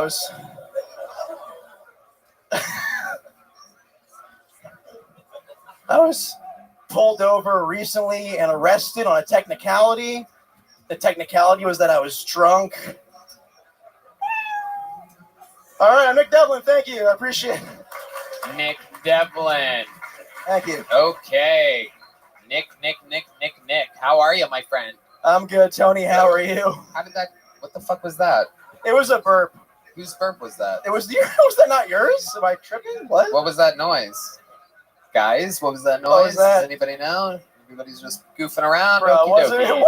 It's okay. It's just a live podcast heard by millions. Who gives a shit about a random noise? It was not me. Yippee! Fuck yeah! Seemed like Love it was it. a belch. It was a belch. It did. It sounded like almost sounded like a soundboard of some kind, but nobody has one of those around here. Anyway, Nick Devlin, let's talk about it. How do you feel like that went? I felt like it was better than my last time, but not that great. Like, I feel like it was an You've been on this show before? Yeah, it was like 5 And or it was 6. worse than that? It was Yeah, about 5 or 6, yeah, it was worse. 5 or 6 what? Weeks ago. 5 or 6 weeks ago? Yeah. My God, I do not remember you at all. How's that possible? What did we find out about you 5 or 6 weeks ago? I had glasses. My hair was longer. Okay. I was kind of a faggot. Yeah, it was. Yeah. No, you don't just get to use that word as a safety valve when you're bombing. You don't get to do that. You have to earn it. You have to earn the use of a by getting laughs other ways. See, I get to it all I want because I've already earned my trust with the audience because they're a bunch of gets and I get to do that. Thank you, Deep Madness. When you hear his bass solo, you know that I said it 3 times in a row. Okay. We have to beep all these, right? Okay, perfect. Okay. Thank you, censorship on YouTube. So Nick Devlin, what did we not find out about you 5 or 6 weeks ago that you think would be interesting for us to find out on the show? Yeah, I think I have some really bad. So I live alone with a cat, and I have some really bad habits just because I live alone. Like, for example, I usually pee in the sink. Why do you do that? Because it's easier. Like, I know it's not. I know it's kind of shameful, but like it's easier because I have 2 sinks that are closer to me and 1 toilet which is farther from the sinks. So I'm just being honest. I usually pee in the sink. My friends don't like it. When you say your friends, are you talking about friends that visit? Like, what do you mean? You just said you live alone with your cat. Are you calling your cat your friend? Who's the friend that doesn't like it? Yeah, I don't think my cat cares, but my friends, when they come over, I'm like, because usually, like, I think it's funny. Like, Okay, hold on. He asked you who the friends were. Okay, so you think it's funny, so you show them that you pee in the sink? No. So how do they know that you pee in the sink? I tell them. Okay. Jesus Christ. What do you do for work? How do you blend in with society? What do you do? So I work remotely for a biotech laboratory. Right. Okay, great. I'm going to get laid off, though, by the way. I am not surprised. Yeah. Are you pissing in the urine samples that you're supposed to provide? Oh, that's your laugh. I hate you. Oh, Psycho. God. Take a little joke book. Goodbye. There you go. There he goes. You don't have to high-five these people, Don. Please don't do that. I don't want them to feel like they accomplished anything here tonight. Put the mic where you found it over there, will you? On the X over there? There you go. Yeah, what a dick, man. Yeah, there he goes, everybody. All right. Let's have some fun, shall we? We have a new regular on this show that's on an absolute warpath. I don't want to hype him up too much, but this might be one of the great, great stars of the future of Kill Tony. Ladies and gentlemen, make some goddamn noise for the man, the myth, the one and only Cam Patterson, everybody. Here he is. Oh, shit. The real deal.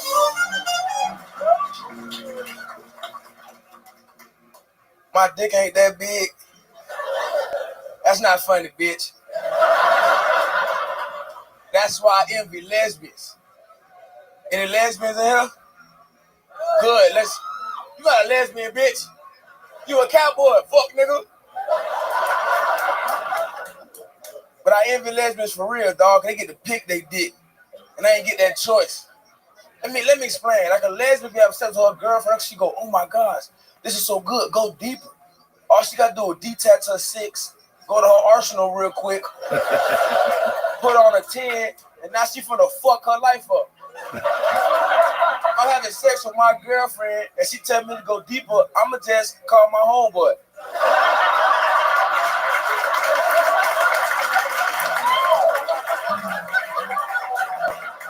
Cause I know Daquan dick way bigger than mine, dog. That guy's so much. Wow, exactly 1 minute. And another unbelievable set. Undoubtedly the set of the night so far. Cam Patterson with your, what is this, 5, 6, 7th first minute, minutes? It's like 5, I think 5 right now. Yep, I love it. All of them have been absolutely amazing, incredible. That one, another one. Don, this is your first time seeing Cam? If you needed a little extra, you bring your friend over. Good job. Yeah. You running trains on, you want to come too, Don? Hell yeah. Hell yeah, I would like that. I can tell you from a lot of late nights at the store, Don Barris has a famously huge cock and balls, everybody. Why don't you show the people real quick? No, I'm not going to show. I'll describe it. I can put both hands around it, the head sticks out. It's true. What Dr. Heveridge did during my circumcision has been talked about my entire life complimentary. And the reason I bring that, Dr. Heveridge passed away last week. You know, he may no longer be with us, but his artwork lives on the head of my cock.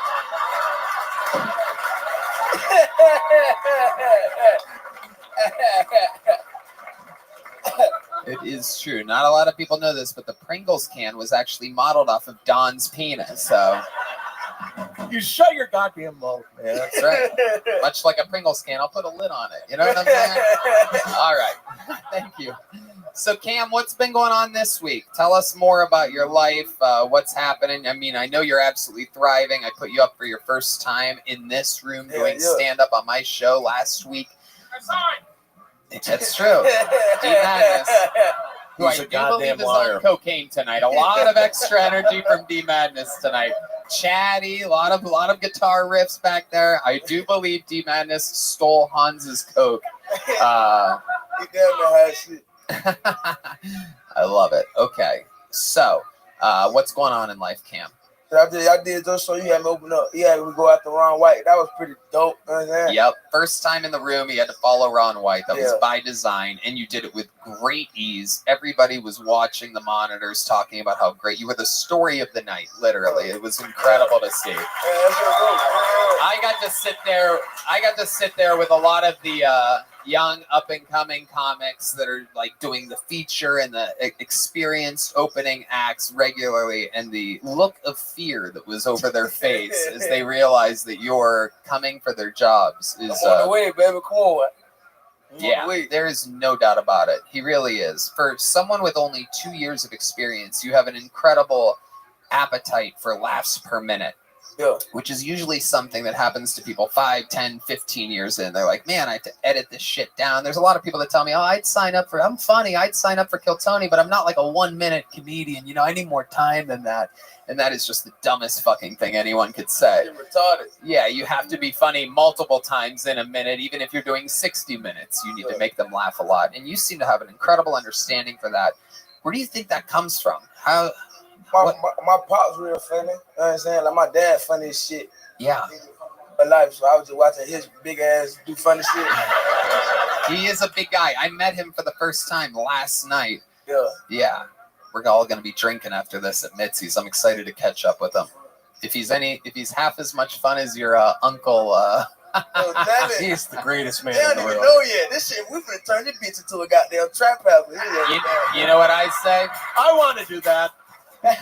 Come on, dog. Fuck with it, dog. Come on. Goddamn right. Don's from Michigan, so he's basically, and he has a huge dick, so he's basically black. You can say it. He's just a black guy. I love it. What else, Cam? Anything else before I let you go? For the first time, and I don't like that shit. Y'all can keep that shit to yourselves. I think that shit is just lazy cooking. You know what I'm saying? Oh, I don't want to cook this fish. You a bitch, dog. I hate you. I've been shitting for 3 weeks, nigga. That shit is so upsetting. My ass just spit water right now.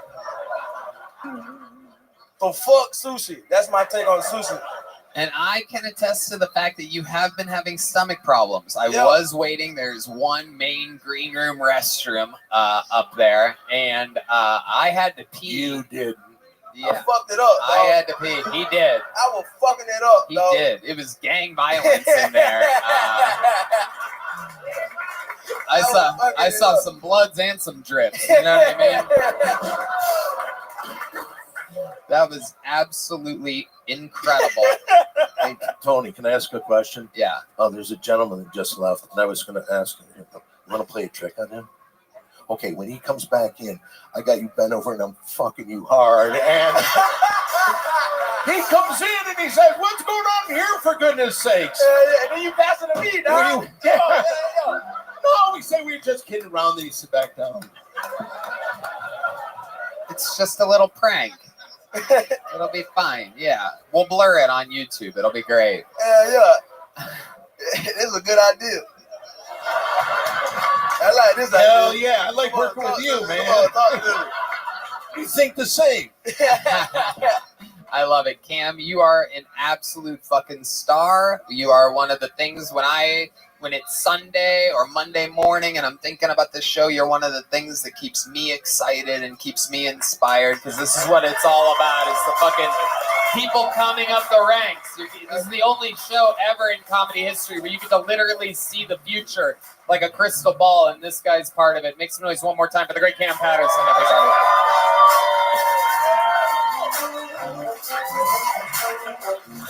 Cam Patterson, everyone. And I pulled another name out of the bucket. Here we go. We're going to meet them all together. Not easy to follow Cam at all. We've had quite a few uncles on the history of the show. This is another uncle. We're going to meet them all together. Uncle Simmy, everybody, or Uncle Simey, perhaps. Here we go. Uncle. Okay. Uncle Simmy. How's everybody doing? My name's Uncle Sammy. That's a nickname I got from my niece, actually. She couldn't really say my name. So you say, Uncle Sammy. And so my name's Uncle Sam, actually. So I'm from Fort Worth, Texas, if you can't tell. It's actually a new addition. Got this cowboy hat at Buc-ee's, of all places. I was looking for just something cool to wear for July 4th, and it just turned out that this looked a hell of a lot better than all that other bullshit. So last week, I don't know how much time I have. Last week, I got out of a really interesting Airbnb situation. I don't know if you know this, Airbnb, they have immersive experiences now. I should have looked at the reviews. I had my notes, but I'll try to remember the review. The review basically was like, don't take your fucking family here. It's a sin. # pure evil 1 star.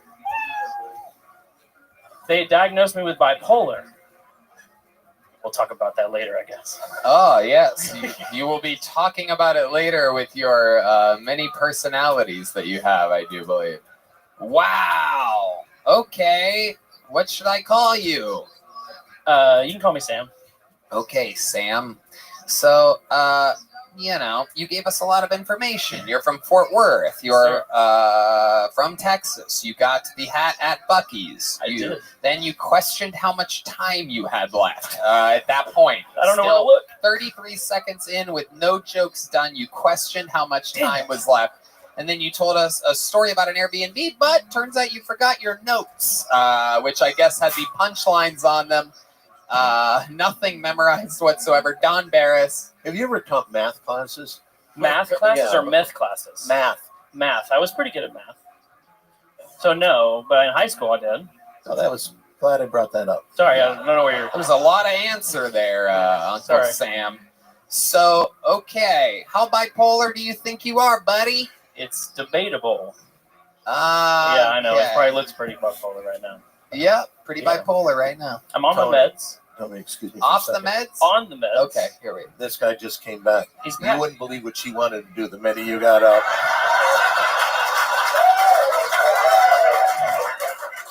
Luckily, Don here's a gentleman and was very, very, very polite. But this one, you gotta keep an eye on this. You gotta put her in a yonder bag or something when you fucking. Okay, so Sam, you said you're on meds. 100%. Okay, how long have you been on meds? At least 2 weeks. 2 weeks? Well, I technically got out of the hospital 2 weeks ago. What for were the you in sake the of the joke. hospital for? Let's talk about it, Sam. Um, As direct with the answer as you can be. My family thought I was going to kill myself. Okay, why did your family think that you were going to kill yourself? This is a doozy. I know there it was is. I'm a great interviewer, and I'm trying to get to it. You don't have to There's say a- it's a doozy. Just tell the fucking story. It was a text Okay. that said, I have intentions of harming myself. Okay. And I said that in a massive panic. And after I got out, I realized I didn't mean to say that. I was so confused why everybody thought I was trying to kill myself, even though I didn't. I was just- What the fuck is going on here? Okay, so you weren't trying to kill yourself? No. No, not at all. You were just kind of having like a little episode. Yeah, sure. Okay. That's the theory. Okay. Absolutely. I agree with Have the you ever theory. talked to any therapists? I'm with a counselor and a psychiatrist and a family counselor. You have it all right now. May I make a recommendation? If any of those people are ever unavailable, go to talkspace.com and use the promo code Tony. Get $80 off your first month, and you show your support for the show. Okay, so let's talk some more, Sam, because I like you. I think you're a good guy. I think you're likable. Have you ever done stand-up comedy before? The first time. This is his first time, everybody. He's out here trying out. That's one of the big parts of getting diagnosed as bipolar. First, you get a psychiatrist, then a therapist, then they put you on meds, and then you get to start stand-up comedy, everybody. Because of the trauma. Exact order of The events. trauma. That's my story. It really is wild how many people are drawn into this industry. What are you doing? Gauging how freaked out I am. You're much calmer than most people. Oh, good. Yeah, That it's makes very me feel good. The bipolar meds are helping you out tremendously. Mood stabilizers. They're mood stabilizers. Definitely. Yes. Okay. So did something set this off, this bipolar thing? Is this a newer thing? Have you always struggled with mental health issues? I've always struggled. 6 months, super depressed, can't get out of bed, barely making it to work, and then 6 months of good, and then sometimes a little, what are you doing with your money? You So know, this has a happy and then you're ending. back down, and so now there's a diagnosis. So Right. this is kind of a breakthrough. What do in you my life. do? What are some hobbies or some exciting things that you do in life that bring you joy? I'm an audio engineer by trade. Oh. That's why I make most of my money. Okay. And I also drum as well. You drum? How drum. long have you been drumming for? Sorry? How long have you been drumming for? Since I was a kid, 5 years old. Really? Yeah, but I'm not professional, but I played at church. So Oh, you played at church. I made money in church. Oh, Yeah. wow. Okay. And And look how God rewarded you with bipolar. Incredible. Whatever that is. No mercy whatsoever, this God of It's ours. coming someday. You think you could do a drum solo? Really? Yeah. You know what? Let's have a little. Let's have a little good side of the story. I don't know if you guys know this, but historically on the show, we have a little thing that we do where someone can challenge the resident drummer, obviously Michael Gonzalez in this case, to what we call a Mexican drum off, where he does a drum solo and then our drummer does a drum solo, and whoever wins gets to be the full-time drummer on Kill Tony. And if Michael loses, they have to switch roles. So he has to be an audio engineer in Fort Worth with Bipolar, and in which case Uncle Sam would be the new Uncle Sam, or Sam or Simmy or whichever one of you I'm talking to right now. You're gonna want that symbol in a second, so I would put the hat anywhere else. Okay, all right. I guess that's one way to do it, Sam. So, ladies and gentlemen.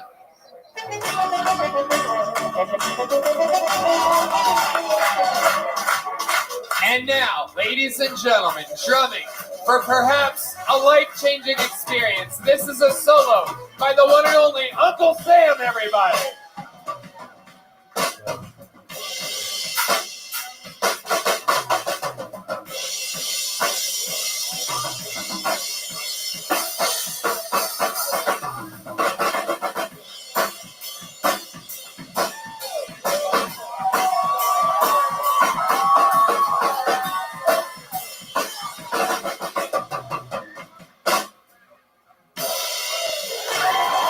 There you go, Uncle Sam, everybody. Not bad, not bad at all. But I would have bet my life he couldn't have done that. That was absolutely incredible, ladies and gentlemen. I don't know if it's incredible. Bipolar bear himself, Uncle Sam. And now, Sam, stay right over here. Sam, stay over here. Over here, Sam. And now, defending his throne, undefeated all time in Mexican drum offs, this is Michael Gonzalez.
All right, I mean, whoa!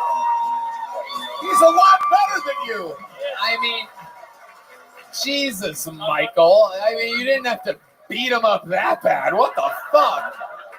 I didn't realize, Mr. Nice Guy over here, then all of a sudden he waits until he has an opponent with mental illness to fucking just do an extra 45 seconds of hitting every fucking thing on the kit.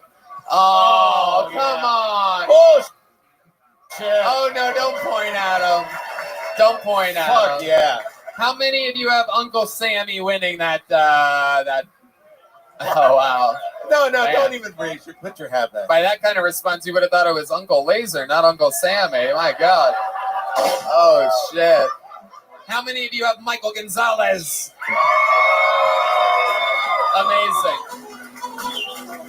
Uncle Sammy, I'm going to tell you what I'm going to do for the first time ever in the show's history, because you are bipolar.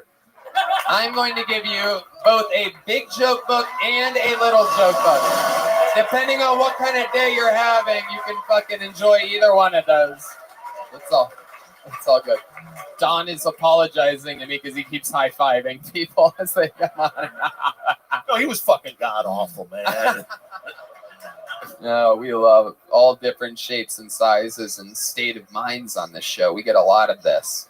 A lot of different characters. So let's keep it going. You want another bucket pull, huh? Make some noise. Let's go with Nick Thomas, everybody. Here we go. Nick Thomas. What's up, everybody? How y'all doing tonight? All right. So I learned this the other week. I learned that the biggest consumer of BDSM sex toys in America is white people, which is a little wild to me. That means we have to role play slavery to come. You guys think that's cultural appropriation? What if I sing spirituals while my wife's pegging me?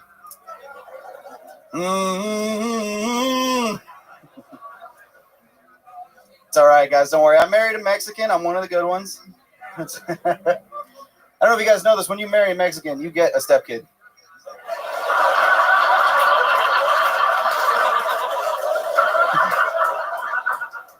It's funny, too. She didn't have a kid when we were dating. I don't know where this thing came from. I got down on one knee. I was like, baby, will you make me the happiest man in the world? This kid just materialized out of nowhere. 15 years old, 2 jobs immediately. Thank you. That's my time. Thank you, guys. Nick Thomas. A good set. Hell yeah. Thank you, guys. You killed it. Hey! Stupid. Okay, Nick, let's talk about it. How long you been on stand-up? I did stand-up for 6 years in El Paso, where I'm from. I took 2 years off. So I've been doing it a year straight since being in Austin. So collectively 7 years. Yeah, okay. Don asked me to ask you, why the dress? Why the dress? Well, fun fact. It's a dress if you're wearing underwear. Whoa. Oh, my goodness. You got nothing under there, huh? Hey, that's for me to know and for everyone in here to be uncomfortable about. Wow. Well, show this guy, Vic. In the front row. I love it. Nick, where do you meet your Mexican wife at? In El Paso, where I'm from. We went to college together. Oh, wow. Okay. Yeah. What college is in El Paso? No good ones, man. The University of Texas at El Paso. Okay. What did you study there? We both did theater. Wow. Yeah. Okay. So you have some acting experience. I do. Can you give us a little bit? Can we get a little taste of some acting from you? Can you perhaps play a scene? Yes, Don Barris, famous actor. Can I pretend that I'm going into a 7-Eleven? He's working behind the counter. Yeah. Let's do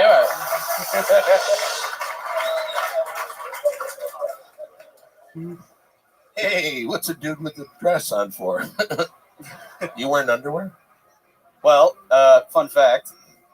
It's only a skirt if you're wearing underwear. Can I help you? I'm out. All right, there you go. A little acting, a little Shakespearean acting by Didn't do any improv, so. Okay. So Nick, how many kids do you have? I have 1 kid. Just one. Just the one. How have you been able to only maintain 1 kid with a Mexican wife? Birth control.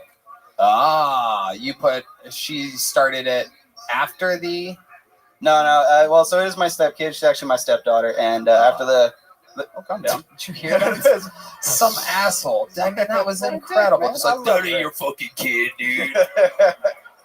Assholes. I know, man. You said that I fucked it, so that was kind of mean. Yeah, I mean, you do have a pretty fucking wild side, Don. I mean, you remember what happened when you ran over that? I remember. Yeah. You want to tell the people what happened? I'm not going to say another word back to him. No, come on. I think you should tell these people because it'll give them a better understanding of who you are. When you were driving in Michigan a few weeks ago, you remember what happened? Yeah. No. I should say this right off the bat. This is a joke, and the only reason I say this, I want people to know I've never eaten the vagina of a squirrel. Okay, do you still want me to tell this story? Okay. I'm driving in northern Michigan. I hit something with my car. Now, has anyone ever been in an accident before? Yeah. All that adrenaline goes through, and it's like crazy. when I was saying the adrenaline was going through me, I kept thinking, what did I just fucking hit? So when the car came to a stop, I'm on the ground, I'm looking everywhere, and then I feel it. I was not doing very well. For 45 minutes, I watched this, and at the end, we lost a squirrel that evening.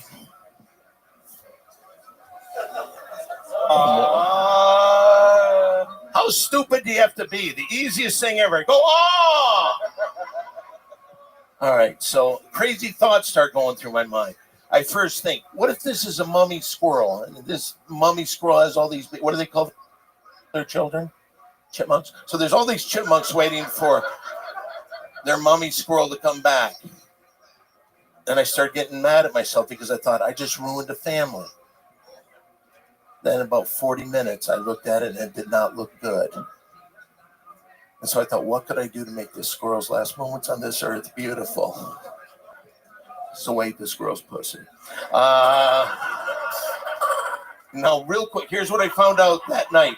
Did you know? Shut up, man. That night I found out, did you know a dead squirrel's vagina tastes exactly the same as one that's alive? Could I describe that taste with one word? Yes. Nutty. Okay, go ahead. Fuck yeah, Don Barris is here, everybody. Make sure you check out the Big 3 podcast on the Don Barris podcast. How come this chick wouldn't applaud for me? Thank you. Ah, there you go. All right. Do you have any special skills or talents, Nick Tom? I'm also a chef. Oh, wow, boring. Okay. All right. Do you have any special moves in the bedroom that you do? I recently learned that your dick goes in the front hole. Okay. That's, you know, now that I think of it, that's probably why I only have one kid. All right, Nick. Well, I'm trying my best with you. Weirdest thing in your refrigerator right now? I have some kimchi that I made myself that I found out the other day was not even the right vegetable, and I don't know what it is now, man. I'm scared to open it. What should you use? I don't know. Haven't figured it out yet. You don't know what vegetable you use? I was pretty high. Okay. Get rid of this guy. He's bringing the show down. Yeah, I agree. I agree. But you did have a good set. I'm going to give you a big joke book. There you go. There you go. Nick Thomas, everybody. There goes Nick Thomas. All right, things are moving smoothly. I pulled to get a female comedian up. We've had no ladies up tonight, so I got one. Is that okay? All right, representing the women here tonight, make some noise. 60 seconds uninterrupted goes to Karina Reyes, everybody. Karina Reyes. Have you guys ever had sex with someone that kept their glasses on? Yeah, he was like, if I'm not wearing them, I can't see you. And I was just like, why do you think I took mine off?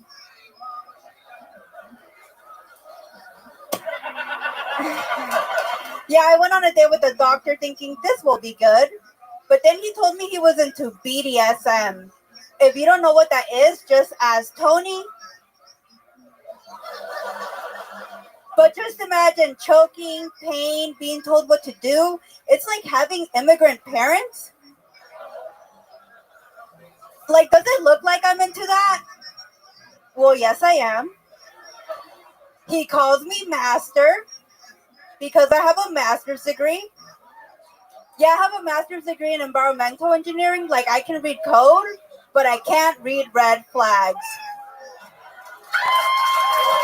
Fuck yeah. I like it. Karina Reyes. You're like a nerd with balls. You're a courageous little dork, aren't you? I like your style. Thank you. How long have you been doing stand-up? Almost 5 years. 5 years. It seems that way. Very, very good. Where at? LA. In LA. Okay. Wow, you're a little bit edgy for someone that started in LA 5 years ago. What brings you to Austin? Your show. Perfect. How long are you in town for? I leave tomorrow. Amazing. And you're on a flight back to LA tomorrow? Yep, 7 a.m. tomorrow. Okay, very good. What airline are you flying? American Airlines. That's a good airline. Okay, good job. I was expecting Spirit. Well, I'm an from you. engineer. Amazing. How long have you been in town? Since last week. Okay. What did you get to do in Austin this week? I did the Mothership, and then I did like 11 shows. You did the open mic here at the Mothership? Yes. How did that go? It went really good, but they didn't ask me back, so. Well, it's really. I mean, yeah, you have to do a few to. Yeah, they have to really. It's not like a one-time thing. Just to let you know, that's not like a loss. Okay. It's not like America's Got Talent or anything like that. You have to keep coming. I mean, back. I was on America's Got Talent in Mexico. Oh, is it called America's Got Talent in Mexico? Is that what they call it there? Because that's a fucking ripoff. We have those too. We're starting to get some ripoff fucking. No, it's called Tengo Talento, Mucho Talento. Oh wow! For some reason, I'm hard as a rock right now. I don't know why. I don't know what that means, but I guess I'm into whatever that is. I love it. Karina, very fun. How do you make a living? I work as an electrical engineer. Wow, look at you. That is absolutely incredible. And how long have you been doing that? Since I was 24, so like 8 years. Amazing, amazing. So you have like your own life, your own place. You have a boyfriend? Yes. Okay, how long have you been with him? Like 5 months. All right, what does he do? He is a cancer researcher. How's he handle the puss? I mean, he's 6'3". Whoa. Whoa. Oh, good. You can't say stay niente with that guy, am I right? Okay. Where did you meet this 6'3"? Is he Mexican as well? No, he's from Lithuania. From Lithuania. Wow, he's a pale, tall, white guy. Oh my goodness, look at you. Yeah, he doesn't have a green card, so I was like, he's only dating me for that, but at least I met the only guy in LA that wants to get married. Okay, yeah. Why have a green card when you can have a brown bitch? You know what I'm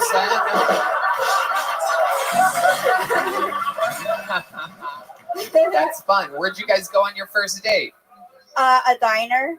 A diner? Because he's sober. Oh. Podcast legend Don Barris with his. You gonna take it? It's his mom. Oh shit! Karina roasting Don right now. I can't talk right now. Just picked up the phone. I can't talk right now. Then hung up. Amazing. And I was going to speak Spanish to you. Cucaracha la bamba, señorita. Polo loco. So you guys went to a diner. What was it, like Mel's Diner? Or? I forgot. It was like a 90s diner. Okay, maybe Norm's? Probably. Okay, probably. All right, so you guys go to a diner, and then what happens? And then he was like, do you want to watch The Last of Us? And he really sold me on it, and I was like, let's go to my place. Oh, Boy, shit. you fucking stupid. Oh, shit. The Last of Us. This is just the beginning. My goodness. So you take him back to your place, this lanky Lithuanian fucking B-level basketball player, and then what happens? And then we watched 3 hours of The Last of Us. 3 hours? That's how long it took for him to live through Urania? Well, I don't know. Well, what I would do is like I would get like really close to his face and talk to him. And then I would like move my head, and he'd be like, "Is this girl crazy? Like, is she just getting me here for games?" And then I kept doing it until he finally made the move. Damn! Look at you, you just take what you want. I love it. Did you think she was going to kiss me there? I was really hoping she was going to spit in your mouth. Well, not a lot of people know this, but Don Barris famously used to have people at the Comedy Store, females specifically. He'll have to females pay only, me for that. spit in his mouth. And all that it would take for that to happen is the audience would have to chant, "Spit in his mouth, spit in his mouth, spit in his mouth." Come on, Don, for old time's sake. It would be podcast history. Hold on. I want the guy with the beard to do it to me. Oh, shit. Will you do it, sir? Will you do it? You better not. No, I'm joking. I'm not doing it. No. Will you do it? Stand up. Will you spit in his mouth for us real quick? How many of you think she should spit in his mouth? I'm not spitting. You're not spitting. You refuse to do the spitting? I didn't want to do it without his consent. He's given consent. Now will you spit in his mouth? Oh, look at this little cock block over here. Oh!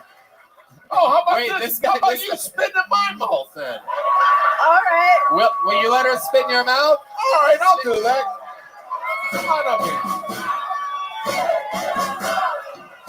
Hold on, wait a second. Hold on. Hold on. I just heard her go. It's got to Oh be my just kind of goodness. gentle. Here we go. This is. What is your name? I'd like to know people before their saliva touches my mouth. I need their name. Samantha. My birthday's on Wednesday. Okay. No one cares when your birthday is. What's your name? What's her name? Make some noise for Samantha, everybody. And one more time, for the first time in Kill Tony history, let's all say it together. Spit In your mouth. Spit in your mouth. Spit in your mouth. Spit in your mouth. Spit in your mouth.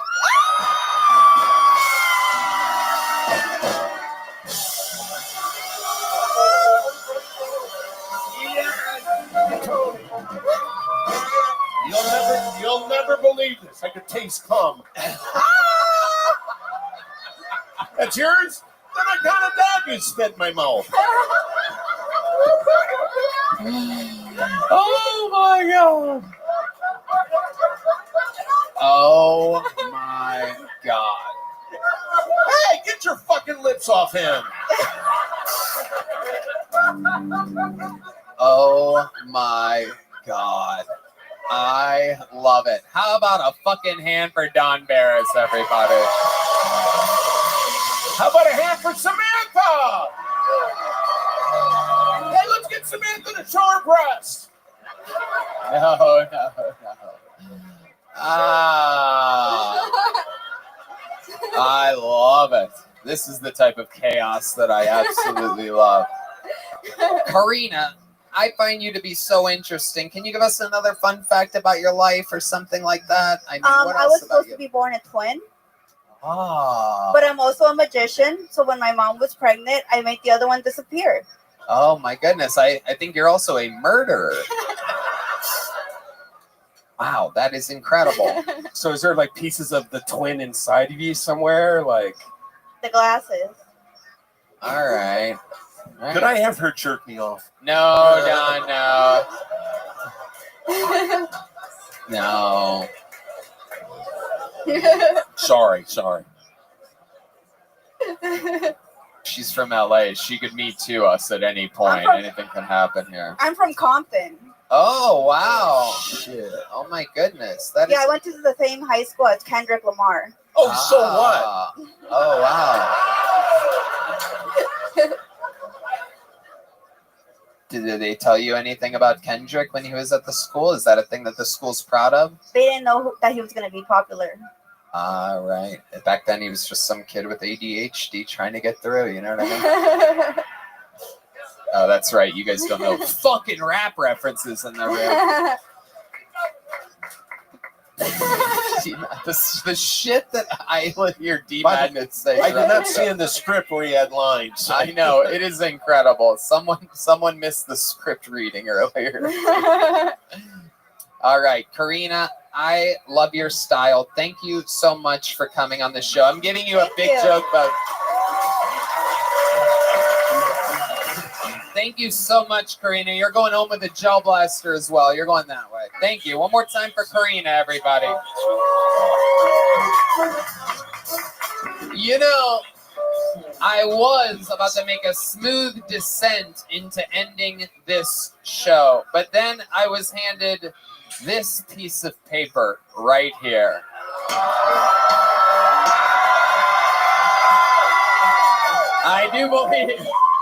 I do believe Hans Kim is racing here right now so that he doesn't have to challenge somebody next Can I ask you something? These guys went crazy when they saw that Hans is on the way. Let me tell you this. He fucked you. He didn't get here on time. And you cheer him like he's a hero. Yeah. Spit in my mouth again. That is true. Hans Kim is racing to get here right now. I cannot imagine how unsafe the roadways are right now with Hans Kim out there driving as fast as he can, knowing that there's over 300 people waiting for him. and the possibility of a challenge coming up if he doesn't make it in time. But to stall for Hans Kim, I pulled another name out of the bucket. And of course, again, the Bucket of Destiny has such an amazing sense of humor that it has given us yet another Asian comedian that we know that has been on this show before. Ladies and gentlemen, while we wait for another Asian comedian, I present to you Tai Win, everybody. Tai Win.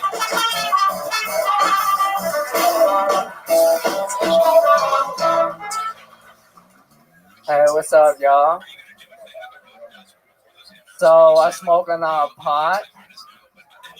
It helped keep me Asian. Without it, I'm Mexican. I do it so you can tell the difference between me and Hans.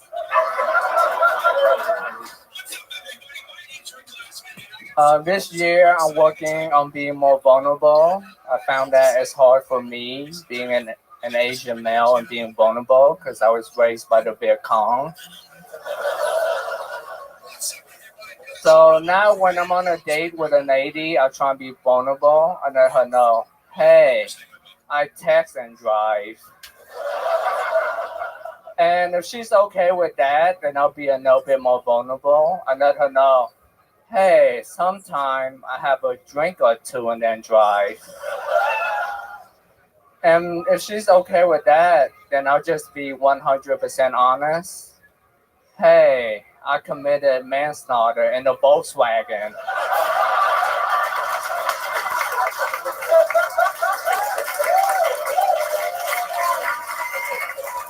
And there it is, Tai Win, ladies and oh yeah, one more part. Yeah. Go ahead, do it. And if she's okay with that, then it's straight to anal.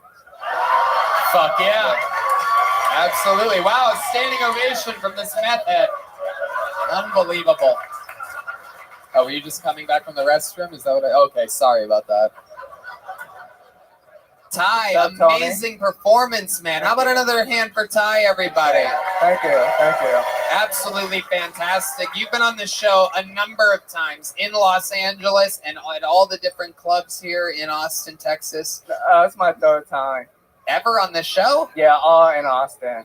Oh, in Austin. Yeah. Right. Maybe Asian look the same to you. No, that's not true. That's not true. You're a very, very special looking Asian. I specifically don't forget you. Don Barris. Yeah, I think, first of all, you were hysterically Oh, funny. thank you. You just have an attitude. I wouldn't want to be your friend. Why is that? You seem like you really wear on people. Oh, okay. Well, you know, if I was in a film, they would put me as a villain, like, immediately. Yeah, one of the villains. Yeah. I don't think the main villain. I think one of the first to like get killed by the good guy. I think you'd be good at that. Oh, but he knows martial arts, though, for sure. Oh yeah, for sure. Can you show us some of the martial arts? Can we get a little martial arts music by the band? A 1, 2, 1, 2, 3, 4.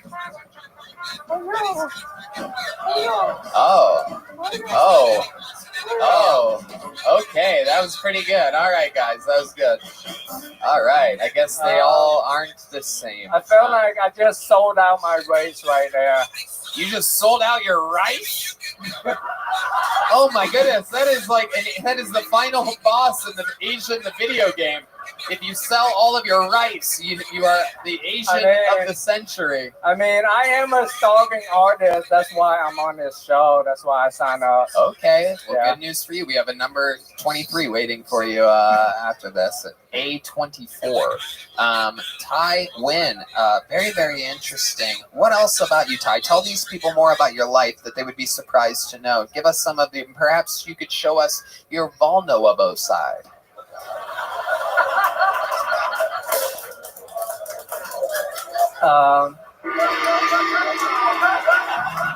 Hey?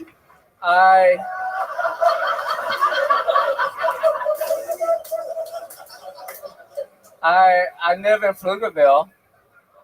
Oh, wow. He's actually Pflugerville famous. He has a hit song all about Pflugerville that became really popular. What? Yeah. What does it sound like? You want the band to play behind you? Will you sing it? Yeah, I'll sing it. Okay. Talk to Michael. Tell Michael what it is. Tell So, him how it goes. 130 tempo. 130 BPM. That's the tempo. How about this? I'll just sing a cappella and you'll follow. Get the guy with the disability back. All right. Here he is singing a song. I'm from a city with a name that's hard to spell. Half the people living here got a job at Dell. Blue shirt, gray khaki, that's my cubicle fit. Drive a Honda Accord with a beautiful kit. Me and the boys hang out in the cul-de-sac. We drink red wine, eat trail mix snacks. The homie got drunk and he tried to rap. I received complaints on the Nextdoor app. Got the ring alarm for them petty burglar. Stole my brother catalytic converter. When I see them sucker, I'll make them pay. Like the grass ain't cut and I'm the HOA. Over that. I'm at the dog park, buying a ton of reefer. Can't go outside with the cedar fever. Sore throat, runny nose, my sneeze are violent. When I say Pflugerville, the P is silent. Thank you.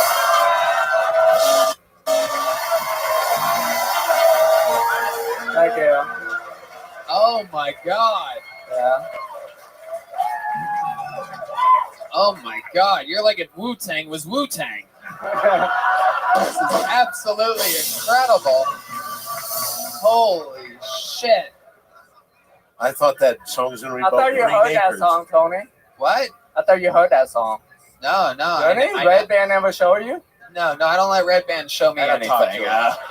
We are strictly business partners, an hour, 55 minutes each week, and then two other directions. It's incredible. Oh, wow. My Couldn't fool me. Wow. But that was amazing. You're like if Eminem was on MSG. That is unbelievable. Yeah. What a talent. I mean, I owe it all to the soy sauce. Yeah. Absolutely. Absolutely. You are the soy sauce boss. Ty also has his own comedy club, and it's inside of his house every week. Explain to the people what he just said. I cannot even imagine this. So I built a comedy club inside my living room. So it's a legit comedy club. So that way I don't have to go out and network with people and stuff because I don't like networking. How with the crowds? A lot of neighbors? No, it's actually a lot of couples that go there. So it's kind of weird because the neighbor don't know what I'm doing. So they think I have a swinger party every Saturday night. Right. Yeah. It's like your house is like your head. It's a business in the front, party in the back. So Red Band doesn't tell you that neither? No, I don't. What you see is what you get, guys. Oh, I mean, really, we are strictly. It's like, you know what I mean. It's like Roger Waters and David Gilmour. They do a thing together. They don't hang out. It's an Kinda old reference, sad, but Pink Floyd people. It's like perhaps let me get one for you. It's like Bruce Lee and Jackie Chan. You know what I mean? Like we do the same thing. Yeah, but that's true. Yeah. we don't have. We're not.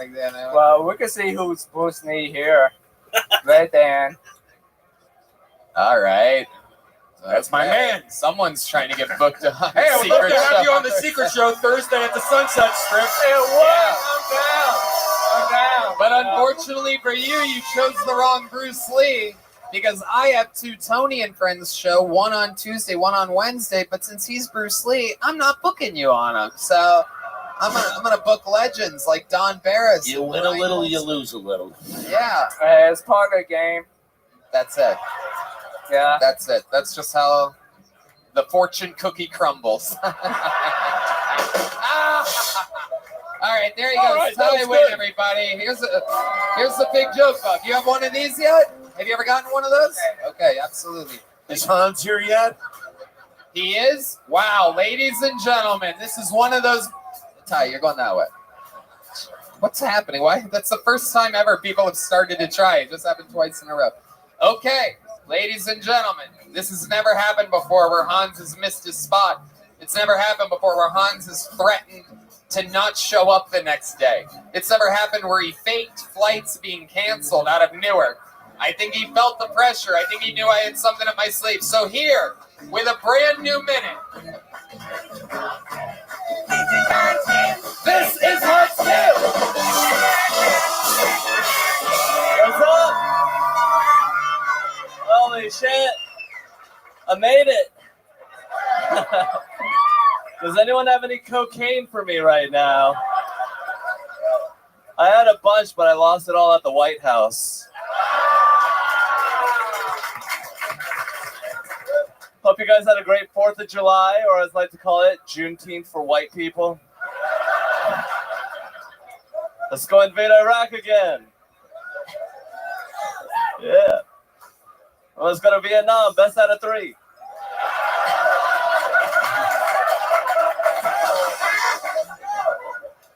I used to think I was trans, but I'm not that into women's sports or drag for children, so.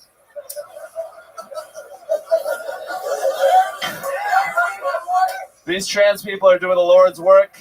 They're educating our children and humiliating our women.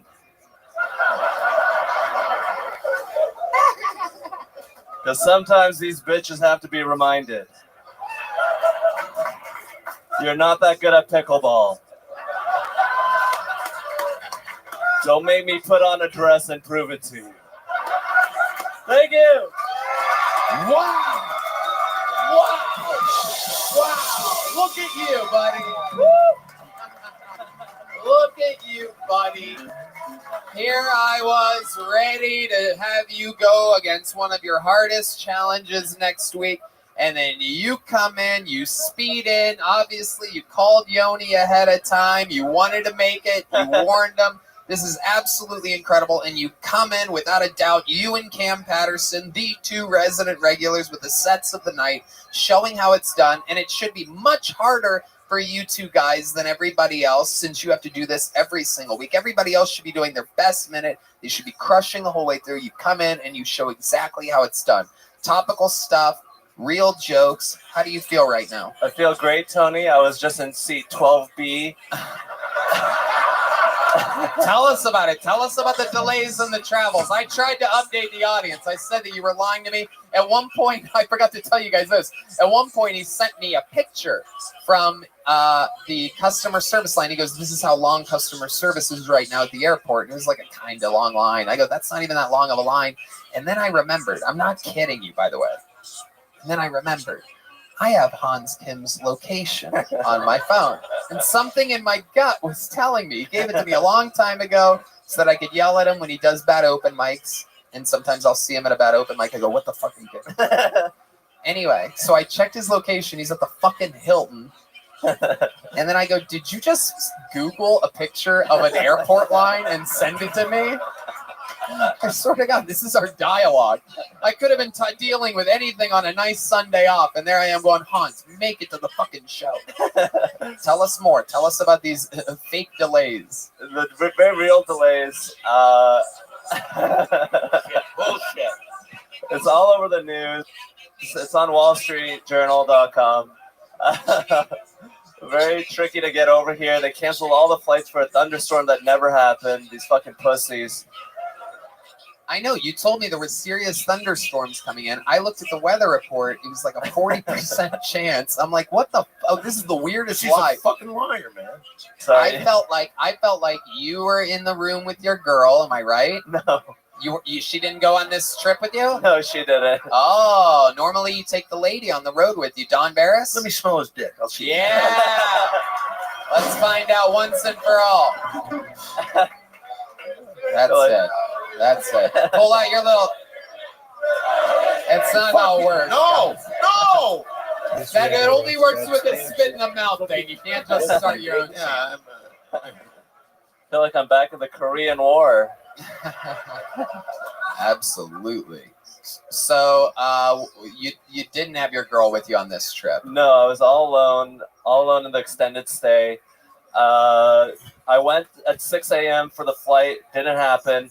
Then I went back home and to the hotel, just relaxed. And I went the next day, today, went for the 1:30 flight. That was booked. I was on the standby list, so I got bumped to the 3:30. That was delayed till 5:30, but I got on, and now I'm here at the greatest live podcast in the world. Wouldn't miss it for the world. Tony. Yes, Don Let's say Barry. we have the whole audience just beat the fuck out of him for lying. So let me ask you this, because normally you've been taking your girlfriend on the road with you. Why did she not end up on the road with you this weekend? Where were you again? New Brunswick. New Brunswick, New Jersey, and you went solo. Yeah. Why did she All not hands. go with you this week? She didn't go with me this week because her friend Sophia, or I shouldn't have said her name, but her friend was in from London, England for the 4th of July, so she had to hang out with her all weekend instead of coming with me. And she went out all night, 6th Street, got drunk, had a great time, so I'm glad that she has freedom to do that. What did it feel like? What did it feel like being alone on the road? Were you lonely at all? Yeah, I was constantly checking her I have her location. How lonely were you exactly? I was about 7.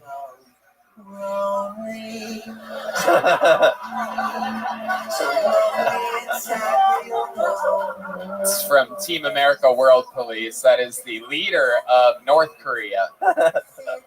Okay, that's enough. That's pretty Were lonely. you so lonely? That was pretty lonely. So what did you do to pass the time? I had the Kleenex next to my bed. Yeah. That's all it takes. Hotels they put it in the bathroom. I move it to the bed all the time. Yeah. They don't put lotions out at hotel rooms No, now. Did you you know have to use this? conditioner. It fucking sucks. It's unbelievable. The old spitting conditioner. Why don't you just use the sheets? I was at an extended stay, so Yeah, and plus Asians don't fuck with their laundry like that. You know what I mean? They're known for cleaning the sheets, not dirtying them. Soiling them. They put the soy in soiling. All right. Okay. Hans Kim, tell us something interesting about this week or weekend. I recently realized that I might be peeing on my girlfriend a little bit. Tell us about that immediately. Because after we have sex, we're just completely naked, and then I go to the bathroom, and then there's a little dribble, and then I go cuddle her, and then I feel like she can tell that my dick is wet. And she's right. She gets a little bit of that P.F. Chang on her. You know what I mean? So stupid. This is the dumbest show ever in the history. I don't know why anybody watches this or is loyal to us whatsoever. It's incredible. So, man, how long had you think you've been slightly peeing on your girlfriend? Pretty much every night. Wow. That is R. Kelly. Little R. Kelly reference for the great Hans Kim. Very interesting. Hans, I was ready, if you weren't going to make it, to have you challenge your spot next week. And like I've said, that will always be on the table. If you have a rough set, you are going to be challenged for your spot. I find it to be very, very entertaining. And I find it, most importantly, to be an incredible way to bring out the best in you. I truly think some of the best sets that we've seen from you in the past year have been in the past month or two, since I've really lit a fire under your walk. You know what I mean?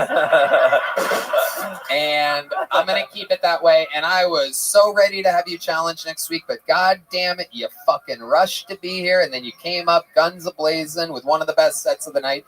So you have to still do good next week, but you're not going to have to challenge for your spot. We're going to let you have Thank you, Tony. But if that one goes rough, then next week you're being challenged. You get it, right? Yes. So keep it up, Hans. You're doing great work. How about one more time for the great Hans Kim, everybody? Thank you, guys. That was Hans Kim. That was Hans Kim.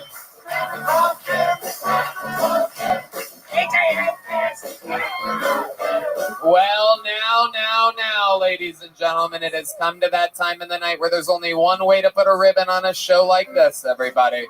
There's one guy that never misses his flight. There's one guy that never's running late. This guy has the most sets in the history of the show, the most interviews in the history of the show, the only living Kill Tony Hall of Fame member. He's the Vanilla Gorilla. the Memphis Strangler, the Big Red Machine, William Montgomery.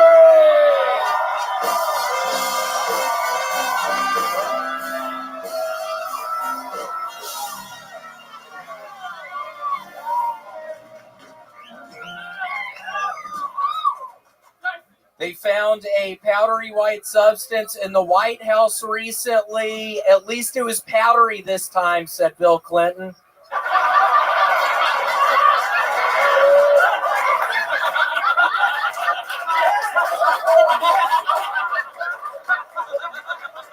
Pete Davidson is going back to rehab stemming from PTSD and depression. I mean, imagine if you had dated Ariana Grande, Kate Beckinsale, Kim Kardashian, Larry David's daughter, Cindy Crawford's daughter, Christina Applegate, Caitlyn Jenner, Chelsea Clinton, Larry David's other daughter, Red Band's mom, Michelle Pfeiffer is Catwoman. You'd be depressed, dude. The more I think about it, the more I have questions about the moon landing. In fact, I'm starting to have my doubts about Knots landing.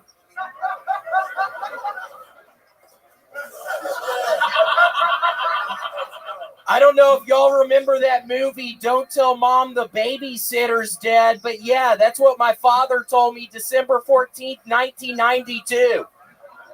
Then he handed me a shovel. I was 5 years old. I didn't know what death was. Okay, that's my time. That's it. William Montgomery. Yes, Don Barris. What about Red Band's mom? That was shocking. You'd be surprised. She's quite the topic of conversation. She's in good company with all those ladies, though. Yeah, she was. It's a real classy bunch. William, you have a real knack for some outdated references. There was a Knots landing joke that literally did not land at all. Yeah, Knots Landing, the famous spin-off of Dallas. Yeah, there's another one. You just did it right there. A Dallas reference. Knots Landing is a famous spin-off of Dallas, the famous And you have television. a new Don't Tell Mom the Babysitter's Dead joke. Have you ever thought about writing movie jokes about recent movies that are? I have thought about it, but it's hard, Tony. I don't know. Have you gone to see any movies recently? Perhaps the new Barbie movie. No, I'm waiting to see the new Barbie movie. You're waiting to see it? What are you waiting for? Yeah, I'm waiting on It's not out yet, Tony. Oh. Yeah, it's not out yet. There I am, mister. How are you not in touch with what's happening in society? Wow. When all right. Who gives a fuck? You know who's killing it? Nicolas Cage. Have you seen any recent Nicolas Cage movies? Yeah, the one where he's storming the prison on The Rock. Oh no, that's about 22 years old, William. Incredible. Yeah, that's a hell of a movie. I saw that for the first time last week. Amazing. Can I just say one Yeah, thing real quick? absolutely. She spit in my mouth earlier. It's true. She did. And he which means he basically came in his mouth earlier because we heard. I can taste his semen for sure. Came in. We know the order of events. She is so blonde that she's explaining it. Everybody. He came in my mouth and then I spit in his mouth. Yes, we know. We have the fucking yarn attached to the faces on the wall. It's like we've connected the dots. Just one string. We understand how the cum ended up in Don's mouth. They also have the same size shorts on. I can see both of y'all's upper thighs. I can see your pussy a little bit. Incredible. Those shorts are so short that I'm beginning to think that perhaps the cum taste that you had, Dawn, was from her mouth. Maybe he spit some other dude's cum in her mouth earlier, and now... Oh. All right. I love it. So what else is going on in life, William Montgomery? So excited. I'm going with Tony to Hawaii this weekend. But Tony, we're famously not getting our dog vaccinated, and it has been super hard trying to find a kennel to take her in. I mean, all the fucking kennels around Austin, all your dogs have to be fully vaccinated. I'm not getting my dog vaccinated. Give us some reasons why you don't want to get your dog vaccinated. I mean, I don't know if you've been reading all the news about the dog vaccinations. I mean, it turns some of them gay. I mean, I'm not going to have a fucking little lesbian fucking. And for the pieces of shit that were talking online about my little dog being scared, she wasn't scared. Mind your own fucking business. I can't find a place to keep her, and I can't find a place. Wait, what were they saying online? We have to know. The dog looks scared. What's William doing holding a fucking little dog up here? Keep your fucking business to yourself. I'm not interested in it. The little girl loved being up here. By the way, I'm going to start bringing the fucking dog up here every fucking week. And for the people that don't like me playing my synthesizer song, it's about to be a weekly thing, you pieces of shit. You don't like that song? Well, I love that song. It's a bunch of bitches out there talking shit. But yeah, it's... I love it. You're doubling down. You're gambling on yourself. Are you ever going to stop playing that song? You know, I ain't ever gonna stop playing that song. But if anybody can look after Gator, let me know after the show. We literally have to find somebody to take her in. Red Band, you would? Oh, wow. Look at that. Take care of your dog real good. Oh, shit. Whoa. What does that mean? You put your fucking dick by her mouth, you pervert? Wow. William, I haven't seen you in a while. It's good to see you. Yeah, nice to see you too. Yeah, Don and William, you guys know each other very well. Don, last time you saw William, he was a completely bloated alcoholic. But Don, wasn't it fun? I swear to God, every single Monday night on Kill Tony at the Comedy Store, I was always off Tuesday, Wednesday for my self-storage unit job. So I would be at the fucking Comedy Store till 3 a.m, and Don would famously close the OR.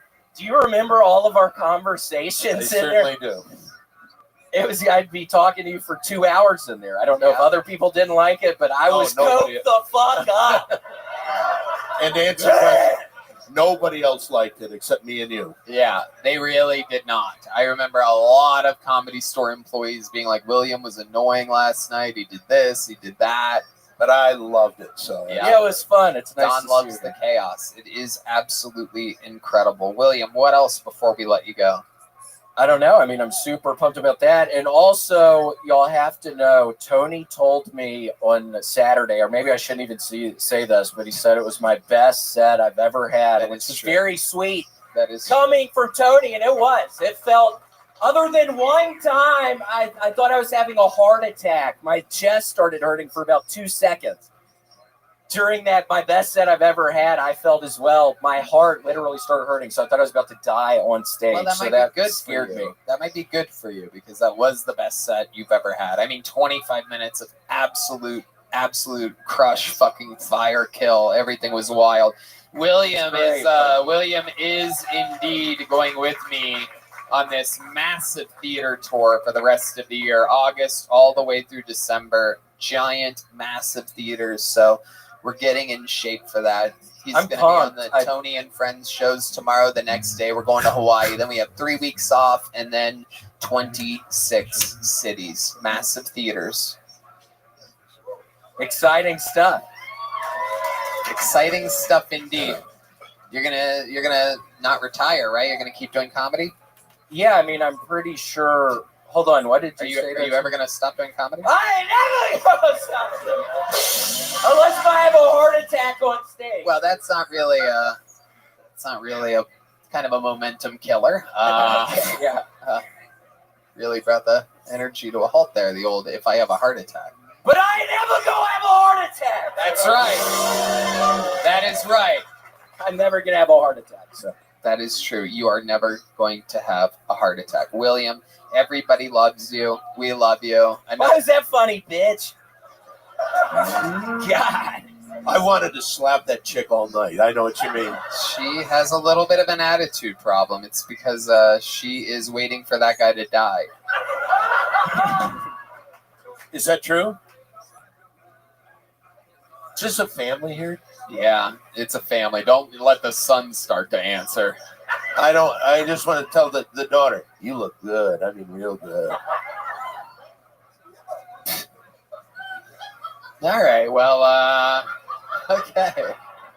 Thank you to the piece of shit that just threw me at the... Dude, you're not allowed to do that. I'm going to kill you right after the show. Someone throw a car at you? What is that?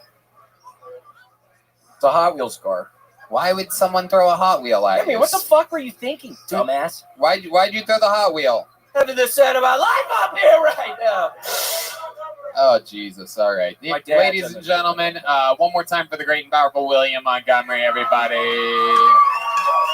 The drawing from Ryan J. Ebelt is in. That's available at RyanJEbelt.com. He draws every single episode. While this episode was happening, he drew that amazing picture of Don Barris that you're seeing on your screen right now. Don Barris, literally the creator of my favorite and a lot of your favorite comedians' favorite comedian, and the creator of your favorite comedy movie, Windy City Heat, the Big Three podcast, and Simply Don, the podcast network, the Ding Dong Show, the longest running show at the Comedy Store. Literally, if it wasn't for this guy at the Comedy Store having his own show, Kill Tony never even would have been created. You hear that? Applaud for me. He was the only person that ever did a show different than a normal stand-up show at the Comedy Store, which completely inspired this show. How about one more time, as loud as you can get? An ATX welcome for the great Don Barris, everybody. Thank you to Joe Blester, the Red Rose, Yellow Rose, Austin Security Guard Service, and Screwball Peanut Butter Whiskey. How about one more time for the best damn band in the land? Michael Gonzalez, Paul Deemer, D. Madness, and the great Dave Shear joining us on guitar tonight. Some brand new exclusive Kill Tony Mothership merch on your way out. Only available right now. And let's check out the artwork from local artist Chris Rogers. Oh, little Aaron Belial, who's got another AGT appearance coming up. Rock and fucking roll, Red Band. Check out my new club, the Sunset Strip, sunsetstripatx.com. Right. I love it. Come see me do stand-up tomorrow night and the next night. Secret show on Thursday. Go see the band the other nights.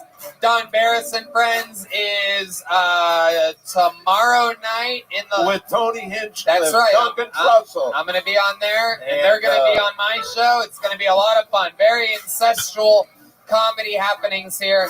To you, the best comedy bands on planet Earth, we love you. Thank you. Good night, everybody.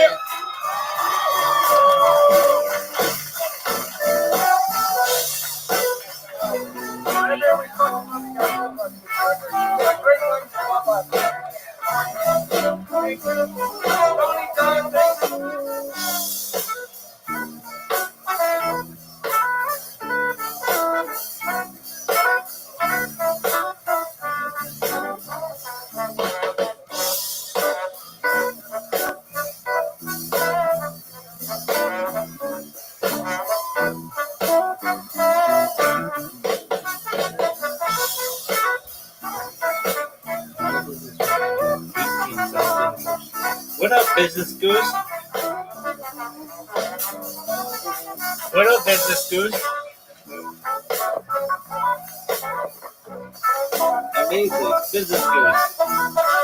I love you.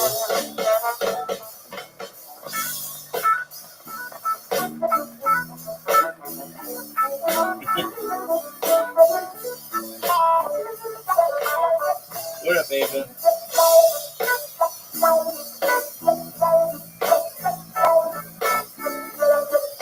Do androids drink on electric sheep? Well, as his friend.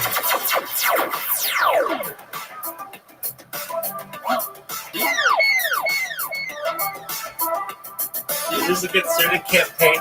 What up, baby? Shout out to Business Goose. Business Goose, come to my fucking Discord. Let's talk. Let's talk shop, baby. Let's chop it up. Business Goose, let's chop it up.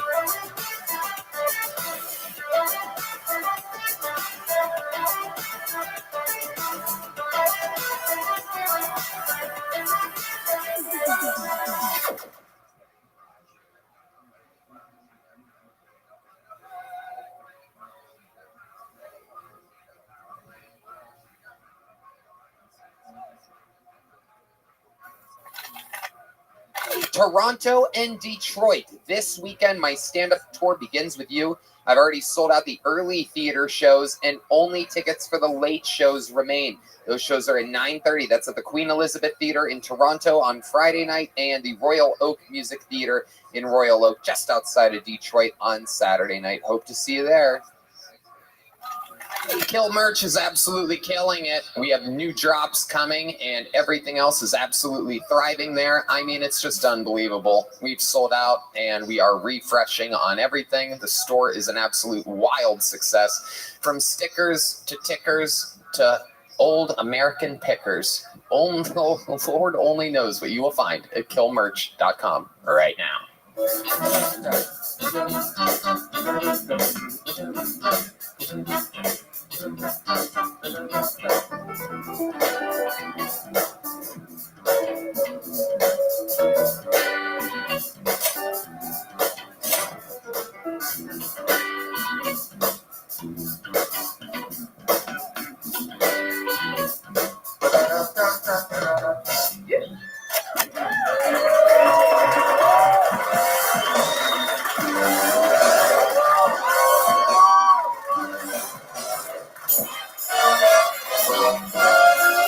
Hey, this is Rabbi coming to you live from the Comedy Mothership here in Austin, Texas. For a brand new episode of Kill Tony, give it up for Tony Hinchcliffe!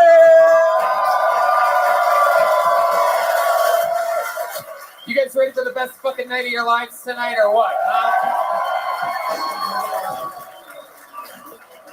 Yippee! How about a hand for Red Band, everybody? Oh, yes. This is Kill Tony, the #1 live podcast in the motherfucking world. You guys excited to be here? The show is brought to you by Gel Blaster, the Red Rose, the Yellow Rose, Austin Security Guard Service, and Screwball Peanut Butter Whiskey, which presents the Kill Tony Band. There they are, everybody. Make some noise for them. That's Michael Gonzalez on the drums. Paul Beamer on the horns. This is the great Matt Muelling on the electric guitar right behind me. John Dees on the keys. And this is the great D Madness on the bass guitar. Also, for those of you coming in to visit Austin, Texas, if you need an IV drip, make sure you go to Connect Mobile Health, CMHUS.com, and follow them on Instagram at Connect Mobile Health. Get an IV drip on a Sunday before a Kill Tony, or a Monday, or a Tuesday to recover, but by then it might be too late. This place is fucking wild. Welcome to the show, everybody. We're going to have a lot of fun tonight. Before we start, here's a little bit more from the amazing sponsors that made tonight's episode available for you here, right now. The Sunset Strip Comedy Club, owned by Brian Redban, is in downtown Austin, Texas. Check out The Secret Show every Thursday. All shows can be found at sunsetstripatx.com.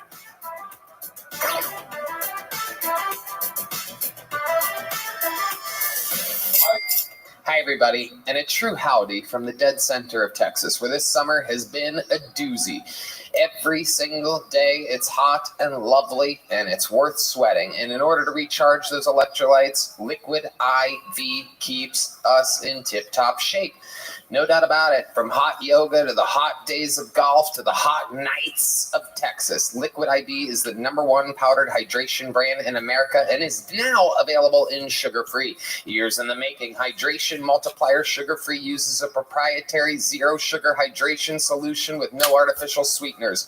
With 3 times the electrolytes of the leading sports drink, plus 8 vitamins and nutrients for everyday wellness, Liquid IV hydrates 2 times faster than water alone.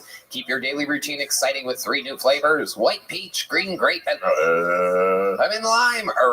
Red Band. Man, those new flavors are amazing, especially that green grape. I love it. It's great. You could throw it in your pocket. You could put it in your book bag. So later, you just put it in a 1 bottle of water, and now you have an amazing drink. Because 16 ounces of water hydrates you 2 times faster and more efficiently than water alone.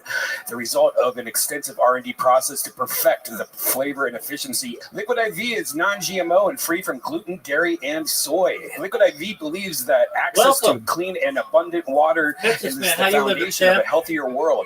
They partner with leading organizations to fund and foster innovative solutions that... What's good? Not much. What about you?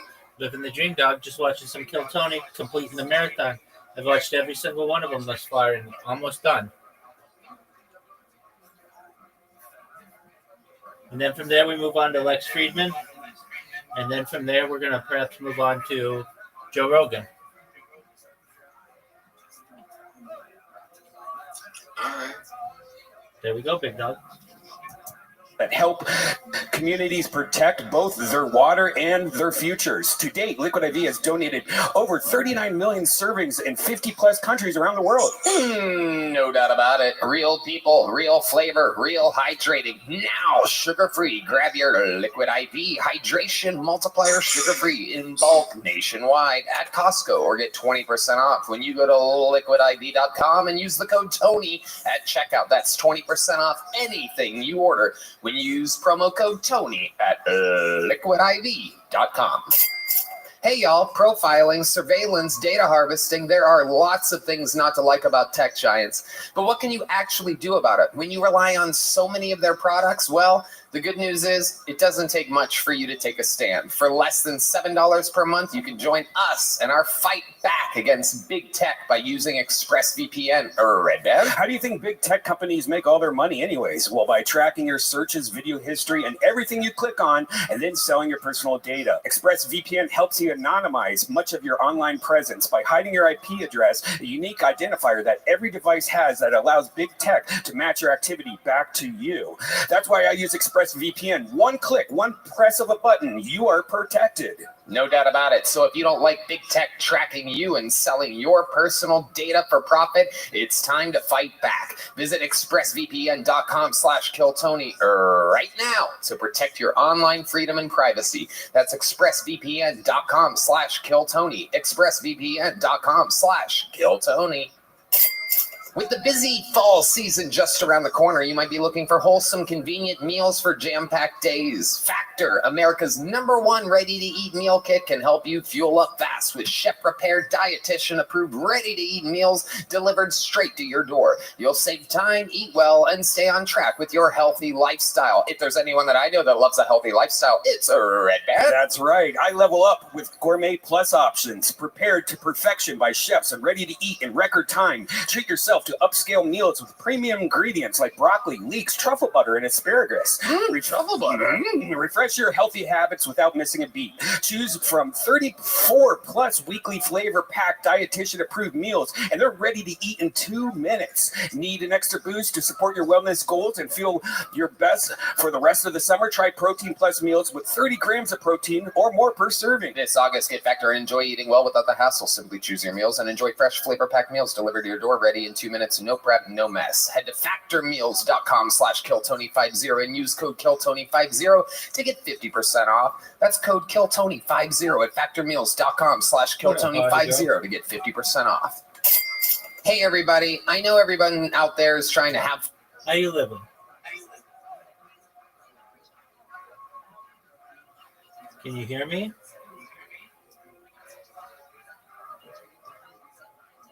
Okay. Fun and enjoy yourselves. Look, it's not easy to get tickets to things. We just sold it. All right, well, you get your beauty rest.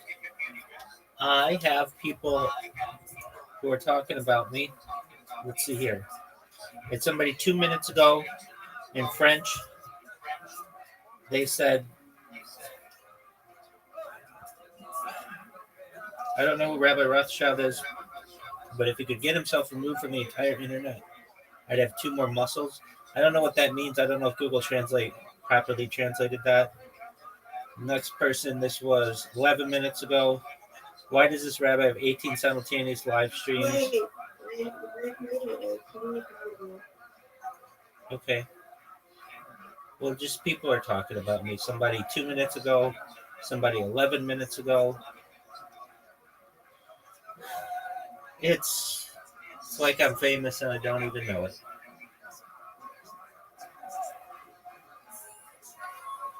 I had some law professor. Pardon me?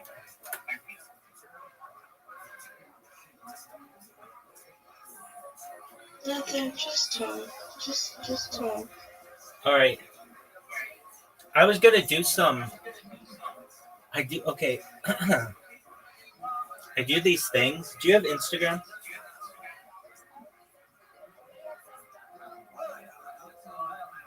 Yeah. All right. Well, I do these things that I think are baller as fuck. Where I basically like sing songs. I mouth them, and I sing them too. But I make little music videos, and they're super cute. I mean, I think they are. I think they're really cool, actually. And I've been making them for years. So I have like this huge database of like all these songs that I've done. Like, I'll send one to you. Just one moment. Let's see. Let's see if this is even going to work.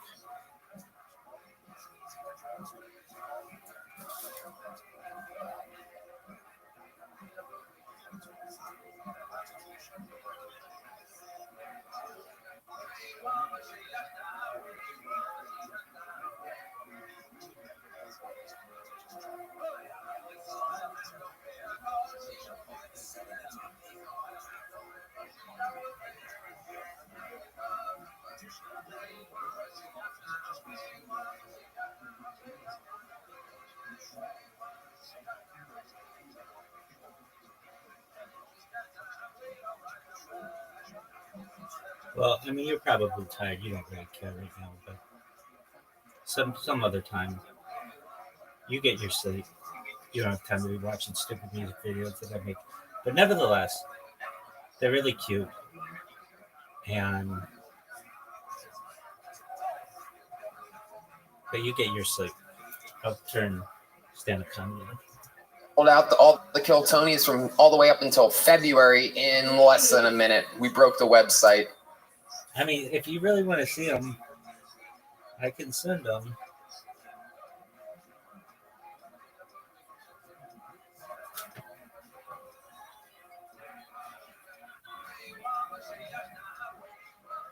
It's up to you, but like you can change your mind, but don't change your mind unless you can change your mind, but it was you that wanted to change your mind.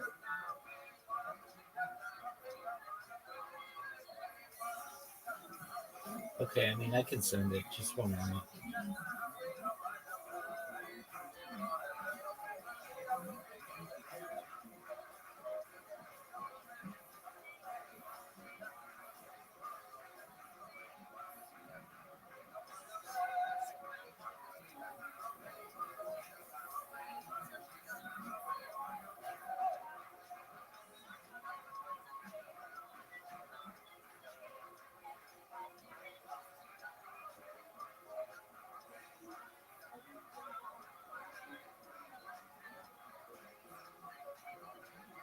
Send them nudes. All right, well, that's the thing that I got like nudes on here.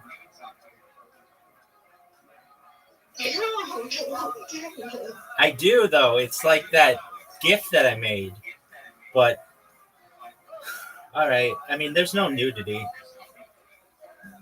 It's just, it's like not embarrassing if it. It's not. If it alludes to nudity, don't show it to me. Oh, it definitely alludes to nudity.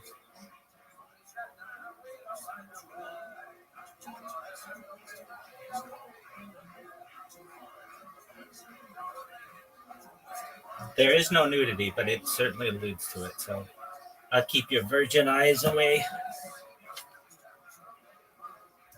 It's just how life is nowadays. Buying tickets to your favorite events shouldn't be stressful. Game Time is the fast and easy way to buy tickets. No doubt about it. Sports, music, comedy, theater, whatever it is. With killer deals on last-minute tickets and their best price guarantee, you can stop stressing over the tickets and start getting hyped for the fun you'll have. Red Band? I mean, locally, we got The Offspring. Oh, my God, Boy George is coming. Snoop Dogg. They have flash deals and last... minute tickets. It's easy to find and buy tickets for every kind of event in your area. You get images of the seats before you even sit there. You get lowest price guaranteed, event cancellation protection, job loss protection, etc. It's the place for last minute ticket deals. It's the fastest growing ticketing app in the country for a reason. Snag the tickets without the stress with Game Time. Download the Game Time app, create an account, and use code KILLTONY for $20 off your first purchase. Terms apply. Again, create an account and redeem code KILLTONY for $20 off. Download Game Time today. Last minute tickets, lowest price, guaranteed.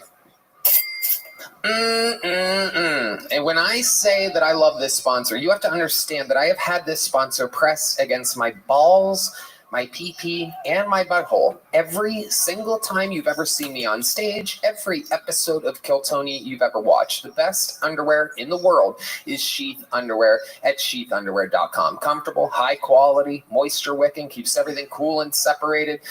Great for working out, comfortable materials. It's hot here in Texas, and I threw away all my other fancy Nike, all the other underwears in the garbage can with Sheath. We mean it from the bottom of our hearts, even Red Band. I'm wearing it right now. So for 2023, step up your underwear game, graduate from holes, loose fabric, cheap cotton, or overpriced designer brands, and buy the greatest underwear that has ever graced the balls of man. Sheath Underwear, the underwear of legends. Sheath can be worn like regular boxer briefs, or you can use the incredibly high-tech Sheath pouch to keep everything separated. I wear these every day, and I can tell you they are the most comfortable pair of briefs I've ever worn. Every single day. We all wear them. Everybody that from the show that you love, everybody has Sheath Underwear, from Yoni to Tony and everyone in between. So go to sheathunderwear.com and use the promo code Tony to get 20% off your next order. So once more, sheathunderwear.com and promo code Tony for 20% off. Hey y'all, I have to tell you about this super blend I'm loving called Kachava. It's hands down the best thing I've found to feed my body the nutrients it craves. Kachava is an all-in-one plant-based super blend made up of superfoods, greens, plant proteins, antioxidants, adaptogens, and probiotics. In other words, everything your body craves to feel your best.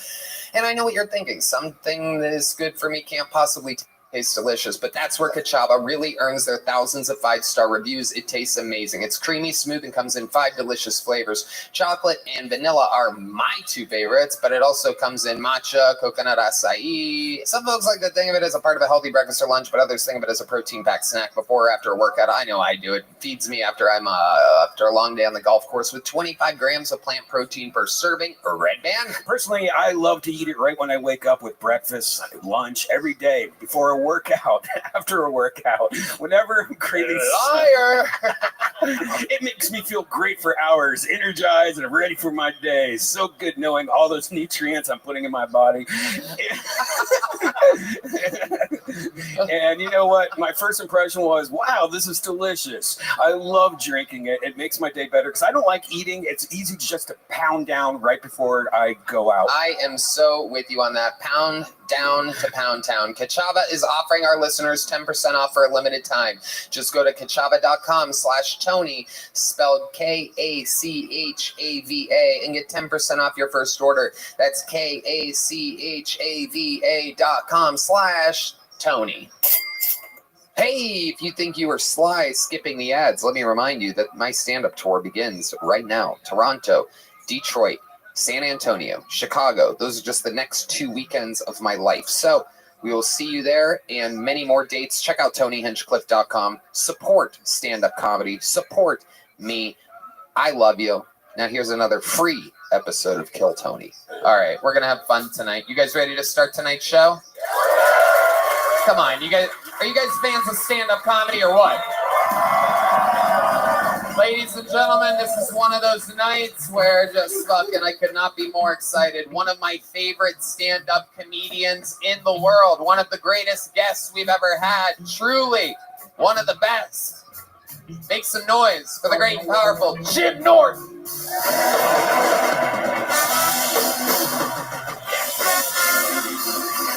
Fuck yeah. Here we go, baby. The great Jim Norton, fresh off of an amazing weekend here at the Mothership on tour at JimNorton.com. Welcome back, Jim. Thank you. It's nice to be here, and I appreciate that bit of a lackluster response from the audience.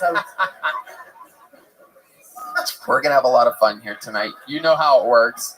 Over 200 people signed up for the opportunity to get pulled out of this bucket. If I pull one of these names out, that means they get 60 seconds uninterrupted.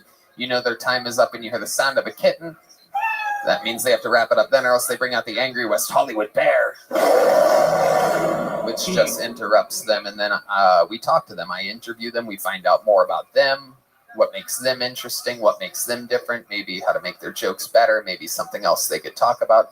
I'm pre-picking the first name out of the bucket because we already have someone on deck to start the show. He is indeed one of the regulars, ladies and gentlemen. He famously 2.5 years ago was broke, living in his van.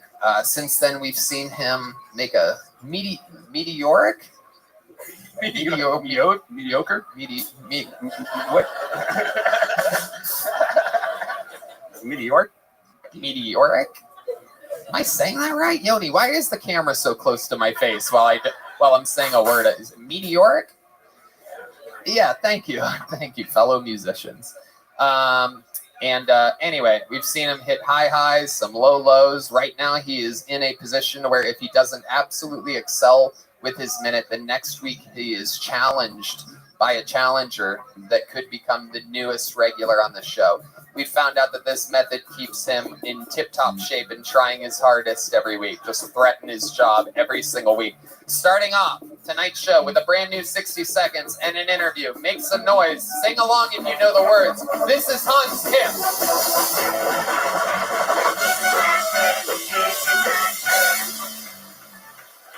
Thank you. I feel bad for the girls that have to have sex with me. Because after I finger them, they're like, well, that's the best that's going to get.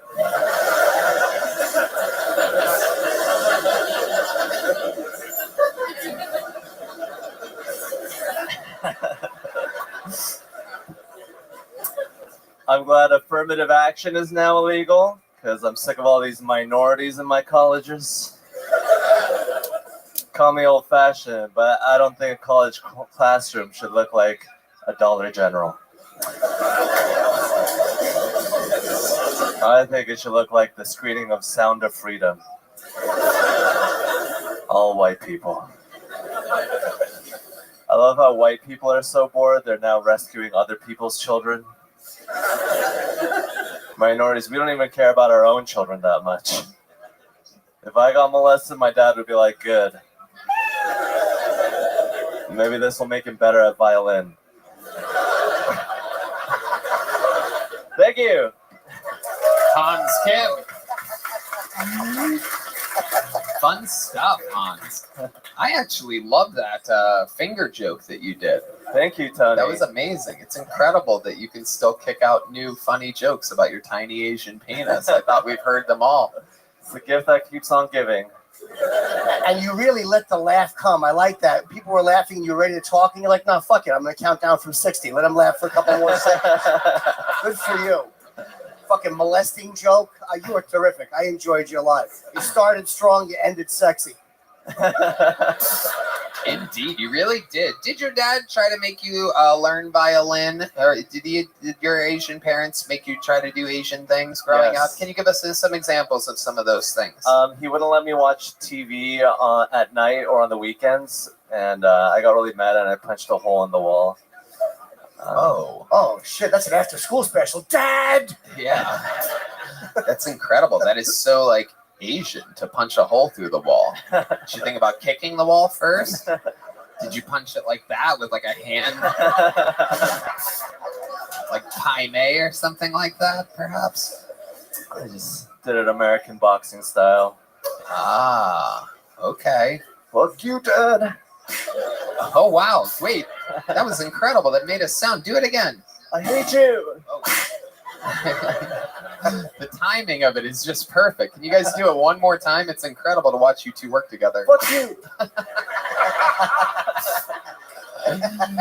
Amazing. Hans Kim, what else is going on with you this week? Tell us more. I've been killing it on the road. I just did a rally, North Carolina, which is great. It's a practice for my 1 minute, and then I have to fill in 59 minutes after that. Wow. Where was that at? Raleigh, North Carolina. Okay. Did you open with the same joke about fingering a girl? That's a great one on the road Yeah, to open with. yeah, it was in there. Good for you. For But sure. did you open with it? No. Okay, no. yeah. Yeah, That I don't will like. really. That's a make or break joke. They're gonna love you or hate your guts. For a fingering. Yeah, it's a good temperature reading. Yeah, literally. Like my dick. When you finger a girl, Hans, what finger do you use exactly? I use the middle finger. Whoa, he's going for distance. He's going for speed. Yeah. I fucked up. I've used the thumb. That's a real. Hitchhiker. I figure you might go with the pinky. This way, when your dick, you can exceed the expectations of the pinky. You're fucking up throwing your biggest finger out there. Do you have to let it finger? Do you have to? So let me ask you this: your middle finger compared to your dick, what is the length and width difference there? Yeah, it's way bigger than my middle finger. Okay, when you say way bigger, can you give us an example? Would it hurt Lena the plug if you? Not everybody's on the TikTok out here. It's like a dick. It's not. It's not like your dick, Tony. I heard some things in the grapevine. That's crazy. You've heard nothing about my dick, Hans. Okie dokie. God damn it! I don't want people knowing about my huge dick. Stop it, guys. Stop embarrassing me in front of our people. It's very, very normal, guys. I'm just like one of you. Stop with the horse sound. Okay, there's a lady squirting in the corner right now. Hans, anything else we should know about you before continuing on? I drove my girlfriend on my moped, but she was drunk. She sort of passed out on the back. Oh shit. Yeah. Is that a true? I thought that was the setup to a joke. That's a true story. Yeah, that's she was on there because she was sitting on my dick, and it didn't keep her on there very well. Wait, you had her in front of you? No, I was just trying to put a punchline on it. That's weird because you actually snaked your dick back under you and rode a moped. Yeah, it's more like a ropey hard-on. No, she was a ropey hard-on. Yeah. What's that mean? You lasso a little cattle with it? Yeah, this fucking guy's a roper right here. His name's actually Ropey Hardon. I don't know if you've met him before. There's a header and a healer. If you don't know what I'm talking about, you don't know shit about shit, because I know all about it. It's called team roping. You know what I mean? And you just you take the rope and you just fucking swing it around your fucking claw, and then you throw it out there like that. You see that, Jim? You see this guy? Yeah, I heard you talking to him, and I see who you mean. You Yes. see what that he's got a stapler for a right hand. Fuck yeah. I loved you in Jurassic Park.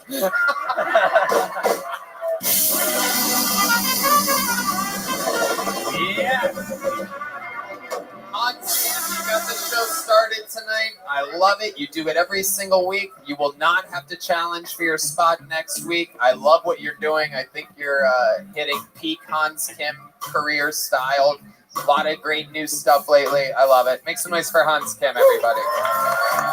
That was Hans Kim. That was Hans Kim. That was Hans Kim. That was Hans Kim. I pre-pulled the second name, and now for the first name out of the bucket tonight. We're going to meet them all together. Historically, one-word names on this show end up being very interesting characters. I feel like this is going to be interesting. Make some noise for the Kill Tony debut of Kojak, everybody. Here we go. 60 seconds of stand-up comedy, and then an interview. This is Kojak. Hey, what's up? My name is Kojak, and if you haven't seen by my pearls and my finesse, I am black and gay. Let's go, baby. I'm black and gay. That means I get in trouble when my white boyfriend brings macaroni salad to the cookout. I'm black and I'm gay. I sag my pants, but I always show off my cute underwear. Hey, I'm black and I'm gay. Cam knows about that. Cam pulls his pants up when he's around me. I'm black and I'm gay. I can say figure nugget. and not get in trouble, bitch. I'm black and I'm gay. After I shoot my boyfriend's mouth, I yell, Kobe! Then I helicopter my dick. I'm black and I'm gay. I get my reparations from swallowing unborn white children. Woo, white privilege tastes so good. I can taste the trust funds. I'm black and I'm gay. All right, there it is. He's got a catchphrase, folks. Welcome to the show, Kojak. This is your first time here. What's I would up, baby? remember if I've seen you before. I'm here for the horsecock. I heard a horsecock. No. It's very, very, very tiny. Very tiny. Oh, I'm here for it. Very tiny. Nice to meet you, Kojak. I'm Tony, and believe it or not, I'm white and I'm straight. I believe you. I love it. Are you really black and gay? I am black and I'm gay, baby. Holy shit. What's up? That's like you might be a redneck, but instead you just say, I'm black, and I'm gay.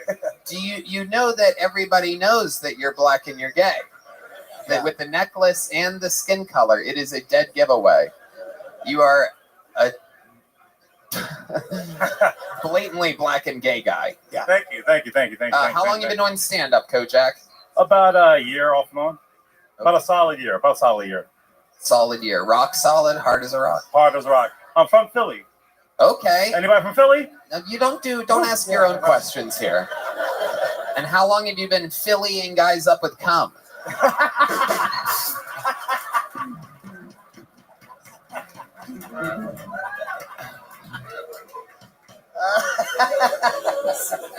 I lost my gag reflex at 14. Oh, wow. Okay. Philly's a very tough area. Was it tough being gay in Philly? And being black in Philly is very easy. But was it tough being... Oh, yeah. I was in the hood, 22nd and Diamond, baby, Temple University. Oh, my God. Now the only time you're in the hood is when you're with an uncircumcised guy.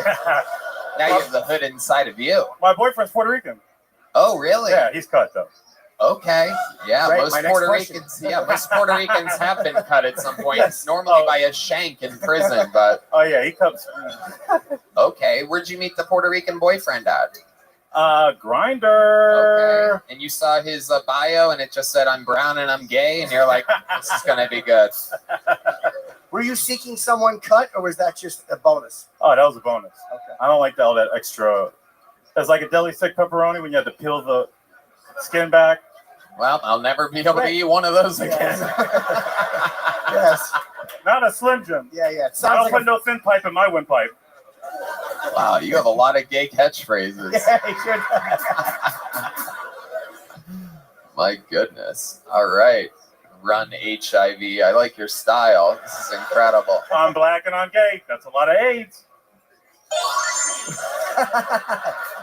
I've been dipping and diving my whole life, baby. Okay. All right.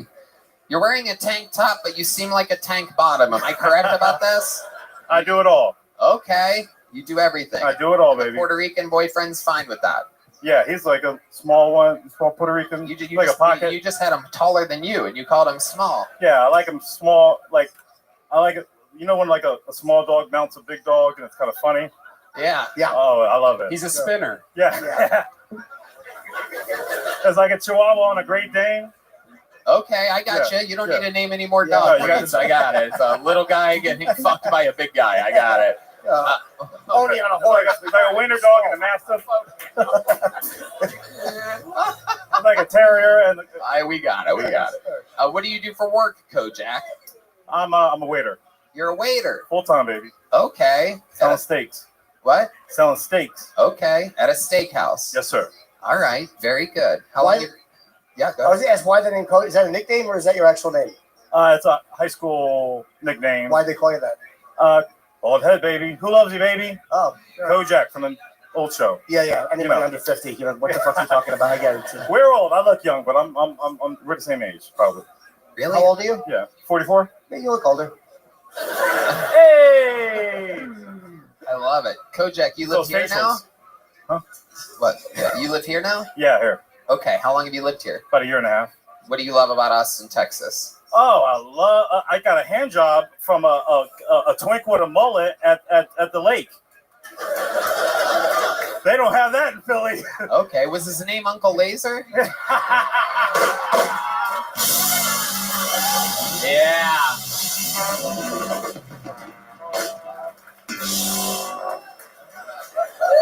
A hand job at the lake. Were you in the lake when it happened? Where? I was on the boat, baby. Wow. Black people on the boat, holla.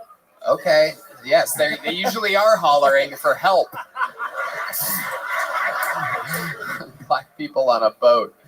You gotta love How it. did you get the hand job? How'd you pull that off, so to speak?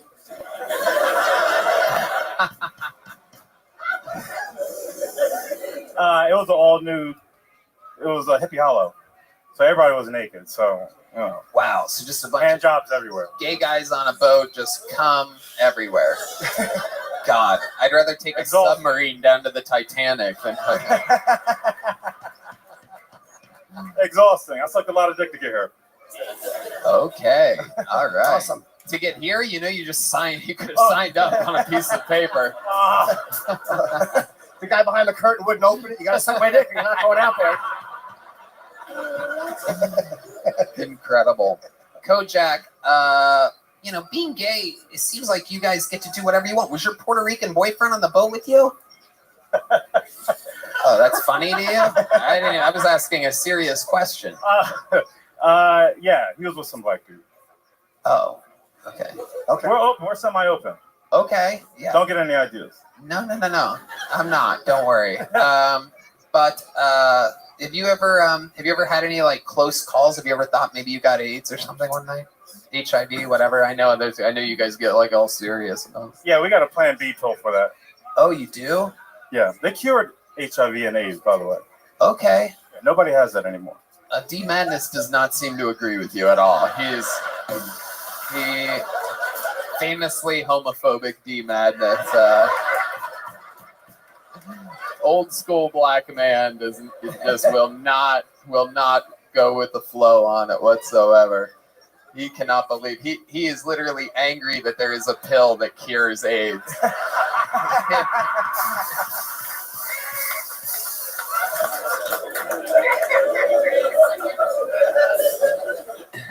If D Madness found out that sucking a dick would cure his blindness, he'd be like, I'm good. My fault, man. My fault. I don't like sucking dick, man. I'm just good at it, All right, Kojak, you're not going to win back D Madness. Oh. All right, Kojak, fun times. Congratulations.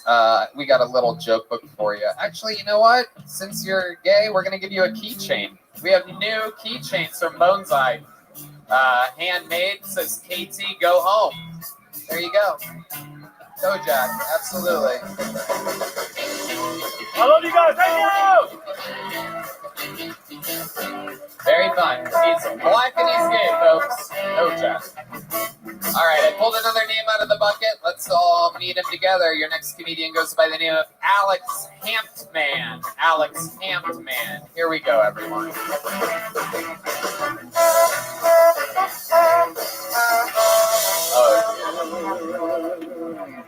Oh, what the fuck is up, comedy mothership? All right, I got a question. How do you guys feel about bird watchers? That's the right answer. I'm pretty skeptical too, right?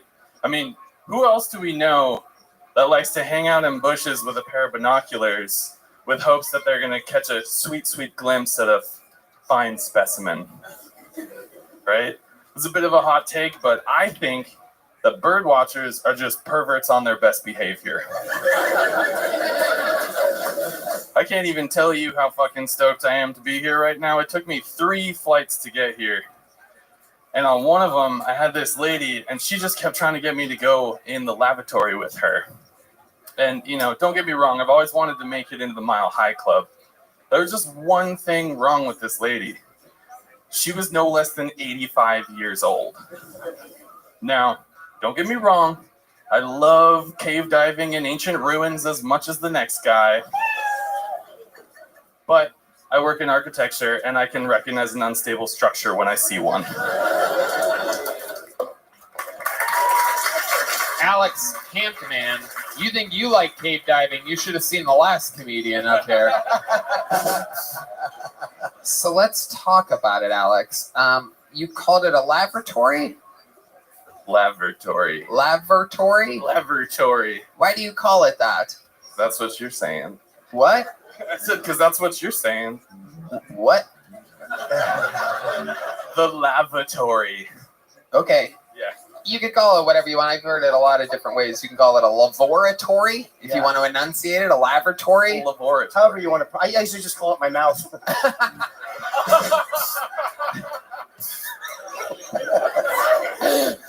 Well, my question is why are you calling it that instead of a bathroom? Because that's what they call it. Read the sign. It says laboratory. Now I've convinced you to go with laboratory all of a sudden. I've completely changed your enunciation. I like that you started with the bird watching. A lot of people are afraid to wade into that because we're such a polarized nation. But you're like, fuck this shit, right into the bird watching. My suggestion would be the opening line of that bit should be, I think that bird watchers are just perverts on their best behavior. That should be the opening line, and then you can kind of back the joke a little bit. But I think that's a funny thought to start with. All right. Yeah. Appreciate it. No doubt. Absolutely. Great advice. Straight to the good stuff. Then you also gave a lot of information on you said that you're stoked to be here. You took 3 flights to be here, but that didn't really apply to the story that you told about the old lady. Where did you come from to where it was 3 flights? I flew all the way here from Oregon. Oregon. Wow. I mean, that is unbelievably. The people here in this room tonight think that things are farther away than they actually are.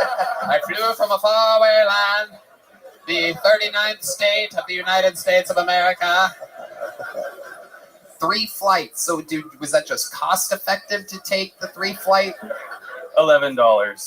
$11? No way. Miles and $11. Wow, look at that. Incredible. Which flight did the old lady want to fuck you on? Yeah, which leg of the flight was that? Yeah. San Diego to Austin. Yeah, you should have done it for the story. That would have been a great opening line. I fucked an 85-year-old woman on the way here. You got my attention.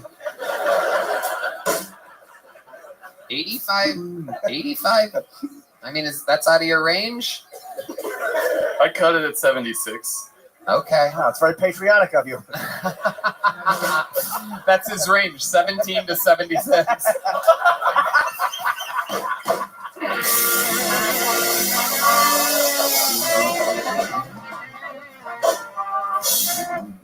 Too much fun. But an 85-year-old doesn't have a chance with you, huh? Gotta be real hot. Wow. Or just take your dentures out. Okay. All right. Look at you, dirty fuck. Alex, what do you do for work? I'm an architect. Ooh. Yeah. So is that guy on Long Island they just arrested, that serial killer? Oh, I didn't hear about this. Yeah. An architect? Big hulking architect, yeah. Shit. Yeah. That was a bad So answer. you're in good company. That's what I'm saying. Yeah. And how long you been doing stand-up, Alex? About a year Where at? in Oregon. Where in Oregon? I find it strange that you just keep calling me by the state. Central Oregon in Bend. Okay, like Eugene? No, Bend, Oregon. Oh, got ya. Yeah. How far from Portland? 2.5 hours. Ah. Yeah. I don't know anything about Oregon except if you'd chime in. What do you do for fun out there in the middle of fucking nowhere? You're 2.5 hours away from a dumpster fire called Portland. Mostly mountain bike and snowboard. Okay. What is your love life like? I just broke up with my girlfriend. How long were you with her for? 4 years. 4 years, and you just broke up with her. Why? 2 months ago. What made you break up with her? She was 72 when he met her.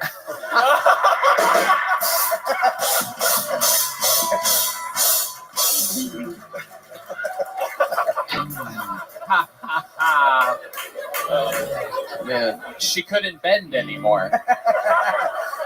No, she fucked Eugene.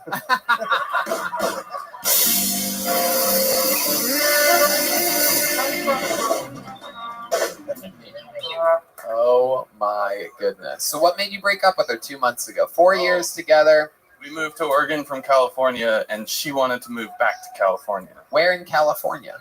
LA. Okay. What made you move from LA to the middle of Oregon? Because I went from a studio apartment to a 3-bed house with a garage for the same price. Right, a 3-bed house with a garage in the middle of fucking nowhere. Yeah. Don't knock it till you try it. No. I'm gonna knock it, and I'm never gonna try it. I like a thing called civilization. I think socializing is good for the mind.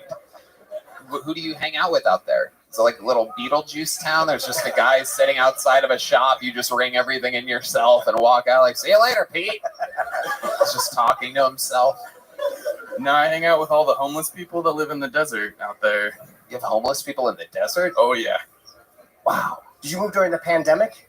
Just at the end of, yeah. Oh, okay. You like property values were a little low, so you decided to go there. Locked it down. And then yeah. the world opened up again, and you're like, what the fuck am I doing? Yeah, why am I here? Yeah. I find it hard to believe that there's homeless people there. Do they not know about the incredible property value rates that are happening there in the middle of nowhere? I don't know if they're really in a position to take advantage of that. How much would a studio apartment be there? $18. $18? $100. Oh, okay.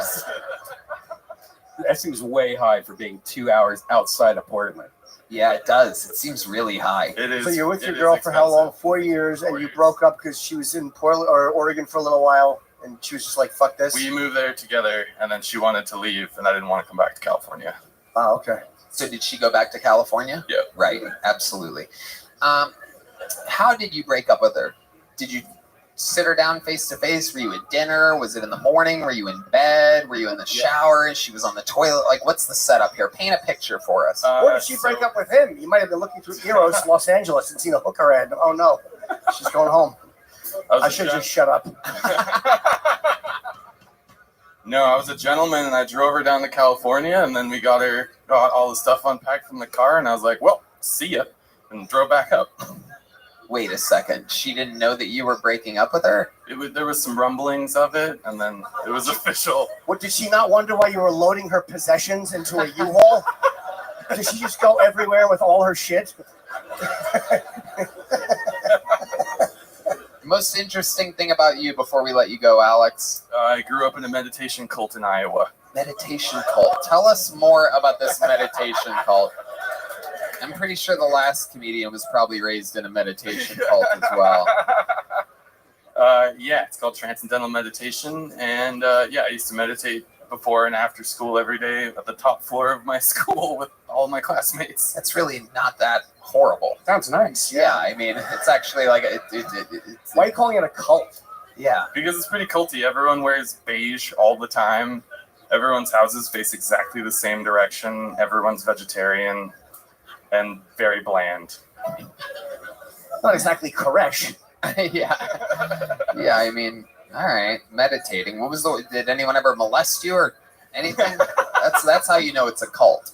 I got out when I was 14, so I escaped that. How long do they wait to molest people in this cult? What fucking lazy pedophiles. I'm not fucking that kid till he can drive over here. Come on. Use the produce while it's still good. You know what I mean? 14.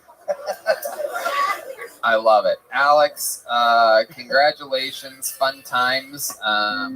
Here's a little joke book for you, my friend. Congratulations. Oh, yeah. Good catch on the bank. All right. Well, there goes Alex. Ladies and gentlemen, this is something has happened here which I cannot believe. I know for a fact that this young lady has signed up for the show a few times. Over the many years that we've done this show, there has been a few times where she has said, or Red Band has told me, you know who signed up tonight? So-and-so. And her name has never, ever, not once, been pulled out of the bucket. And right now, for the very first time, it has happened. I can't believe what I'm about to say right now. Ladies and gentlemen, making her Kill Tony debut, Red Band's girlfriend of over 7 years. Oh my God. The Kill Tony debut of Red Band's girlfriend. The place is in chaos. It's definitely about to happen. We're going to wait until she arrives. She's probably going to try to roast me, right? The real deal, ladies and gentlemen. The first lady of Biltoni. This is Janice, everybody.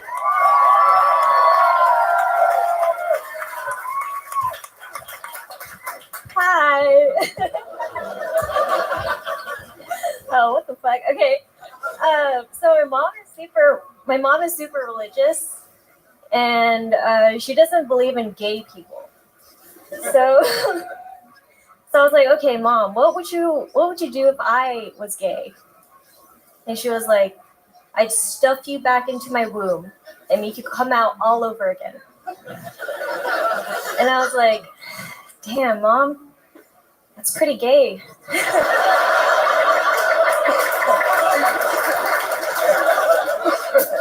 So I have hemorrhoids, and sorry.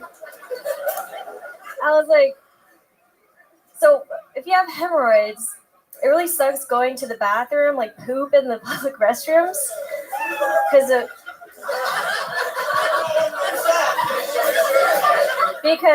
you know those one-ply papers, they don't really work out, so I have to take anyway, so I've come up with this method where you spit on it,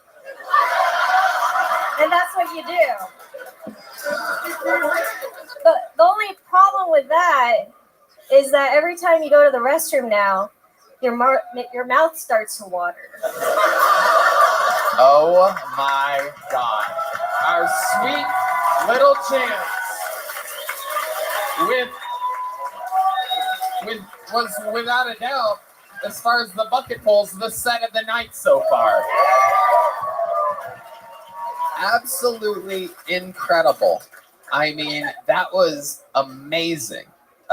It's so funny because I literally asked you guys in the green room earlier, I go, how long have you two been together now? And it's over 7 years, right? Amazing. Janice, welcome. This is so surreal to see you over there. And our opening joke told us that your mom doesn't like your boyfriend. Stop it. So let's get right into it, Janice. How long, what made you want to sign up for the show? How long have you wanted to do this for? Well, I've been watching this show for like over 7 years now. Yeah, you knew about the show before you met Red Band. You like slid into his DMs, right? Yeah. Look at that. What was your look at opening Red line? Band look what he gets in his DMs, this fucking guy. It was Snapchat DM. What the fuck? Oh my goodness. What was your opening line to Red Band? Hey, I think you're cute, but forget about anal. Anal was involved. Wow. Janice, you're good at this. I've been watching for a long time. Adorable. I love it. The gay joke was hysterical. That's pretty gay. The hemorrhoids thing. I mean, I didn't know hemorrhoids you could catch that from your boyfriend. That's incredible. Didn't realize that's an STD. You rip tears in the asshole lining, it starts to happen more. Okay, thank you, Red Band. Dr. Red Band explaining how hemorrhoids work. So, Janice, what else is going on in life? Tell these people about yourself. Well, I like to crochet. I like to sew. I like to do things with my hands. So I like to do all the things the little kids in China like to do. Yeah, absolutely. She made us all new iPhones for Christmas. It was awesome. And you're Chinese. Korean. Oh, okay. I should have known that. I would never tell you. Oh, okay. Korean, absolutely. So that's fun. And you were born and raised where? Here. Right, in America, the greatest country on planet Earth. Okay, how do you like Austin? I mean, it's great. Good answer. Good answer. Tell us, what do you do for work? I just had my last day of work. I'm Retired. yeah, Perfect. What'd you do?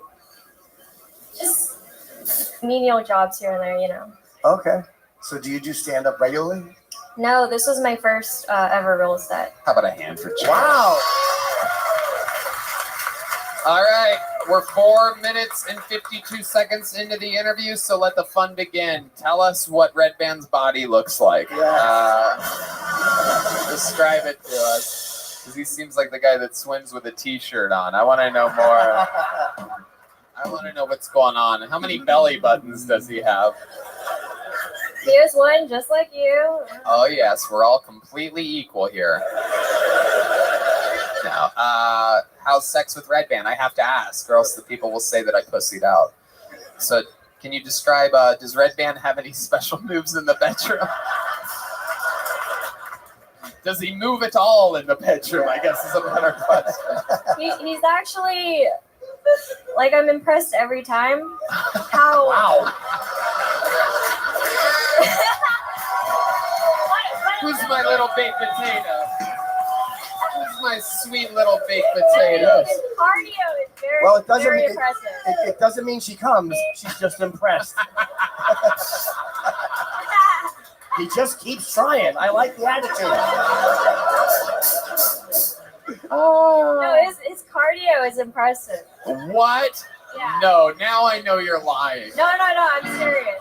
This is incredible. You just quit your menial jobs. We know who's picking up the tab over here. Oh, yeah, he fucks the shit out of me. I mean, he just ticks me down like you wouldn't believe. I love it. Is he a giving lover? Like, is he care about your needs more than his own? Yeah, to the point where sometimes I'm like, just chill out. Yeah. Yeah. Oh, yeah. Get your head out of there. Yeah. We know no one loves eating out more than Red Band. he had to hit his own pig sound effect. I've never seen his hat pulled this far down, by the way. This is incredible. There's just a nose hanging out underneath the brim. He cannot see anything right now. He has the same visual range as D Madness for the first time ever. What an epic moment this is. I mean, you have been with the show through, I've had, 3 or 4 relationships through the entire time that Janice has been here. Rock solid with you. It is amazing. Can you tell us, what do you love about Red Band the most? Gay. Yeah, I know it's gay. Are you sure you want to do this? Whoa. I don't know whether to be sincere or not. Be sincere. Yeah. This is the time to be sincere. I Play love the that music. he's like a sweet person, kind person, but also that he's always just done his own thing, and he's very like firm in that, you know. And you know, it's worked out really well for him, so I'm proud of him for that. Oh my god. How cute. Oh, nice. Can I ask, what do you love about him the least? Oh, it's kind of the same thing.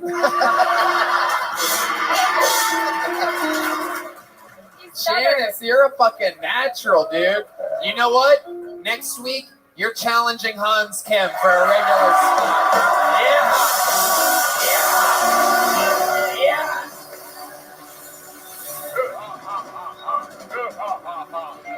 It was me all along. I've been pulling the strings the whole time. Fuck you, Red Band. It's gonna be fun. We're gonna have a fucking not the first time 2 Koreans have battled. It's going down next week. This is incredible. So Kim versus Min. Pad versus Tai. Oh boy. General So versus Kung Pao in a battle of the Titans. Janice, you are so naturally likable and funny that it is absolutely incredible. I'm excited to see a new minute next week. We have to do it. Thank you. Very, very special. So sweet. What an amazing performance. And you know what? You're getting a big joke book. No doubt about it. There you go. And a gel blaster. And I'm pretty sure you can perform on the Secret Show if you want. First time Red Band hasn't invited a girl to the Secret Show. That's a cock block, Tony. Woo. Fucked me up, by the way. That really fucked me up. Oh my, that could not have gone any better. I'm so glad that she did so good. Because that could have been fucking awkward as hell. This show's crazy. Anything can happen. I'm re-pulling a name for one poll from now because we have a special treat for you guys. We have a golden ticket winner, famously from 5 or 6 years ago, out of Phoenix, Arizona. He now lives in New York. Golden ticket winner means that when we're doing a road show, if we find someone absolutely extremely exceptional, they can perform a minute on the show anytime they want for the rest of the history of the show. So this guy is now visiting from New York City. We found him when he was, oh my God, we found him the day before his 21st birthday. 20 years old when he started on the show. He's so fantastic. Make some noise for the Mothership Kill Tony debut, a golden ticket winner, Tristan Bowling, everybody. A legend of Kill Tony. Oh, how the fuck we doing, Kill Tony, huh? Yeah, who here's trying to kill themselves, huh? Yeah, me. I had pills. Not like, bah! Like you'd be able to tell. If I was just up here visibly inspiring. No. No, I was saying, this is what I was thinking about it. I think this is one of the silliest ways to kill yourself. Hear me out. And tell me if you like it. So on Halloween Day, you blow your brains out in your front lawn with a bowl of candy in your lap.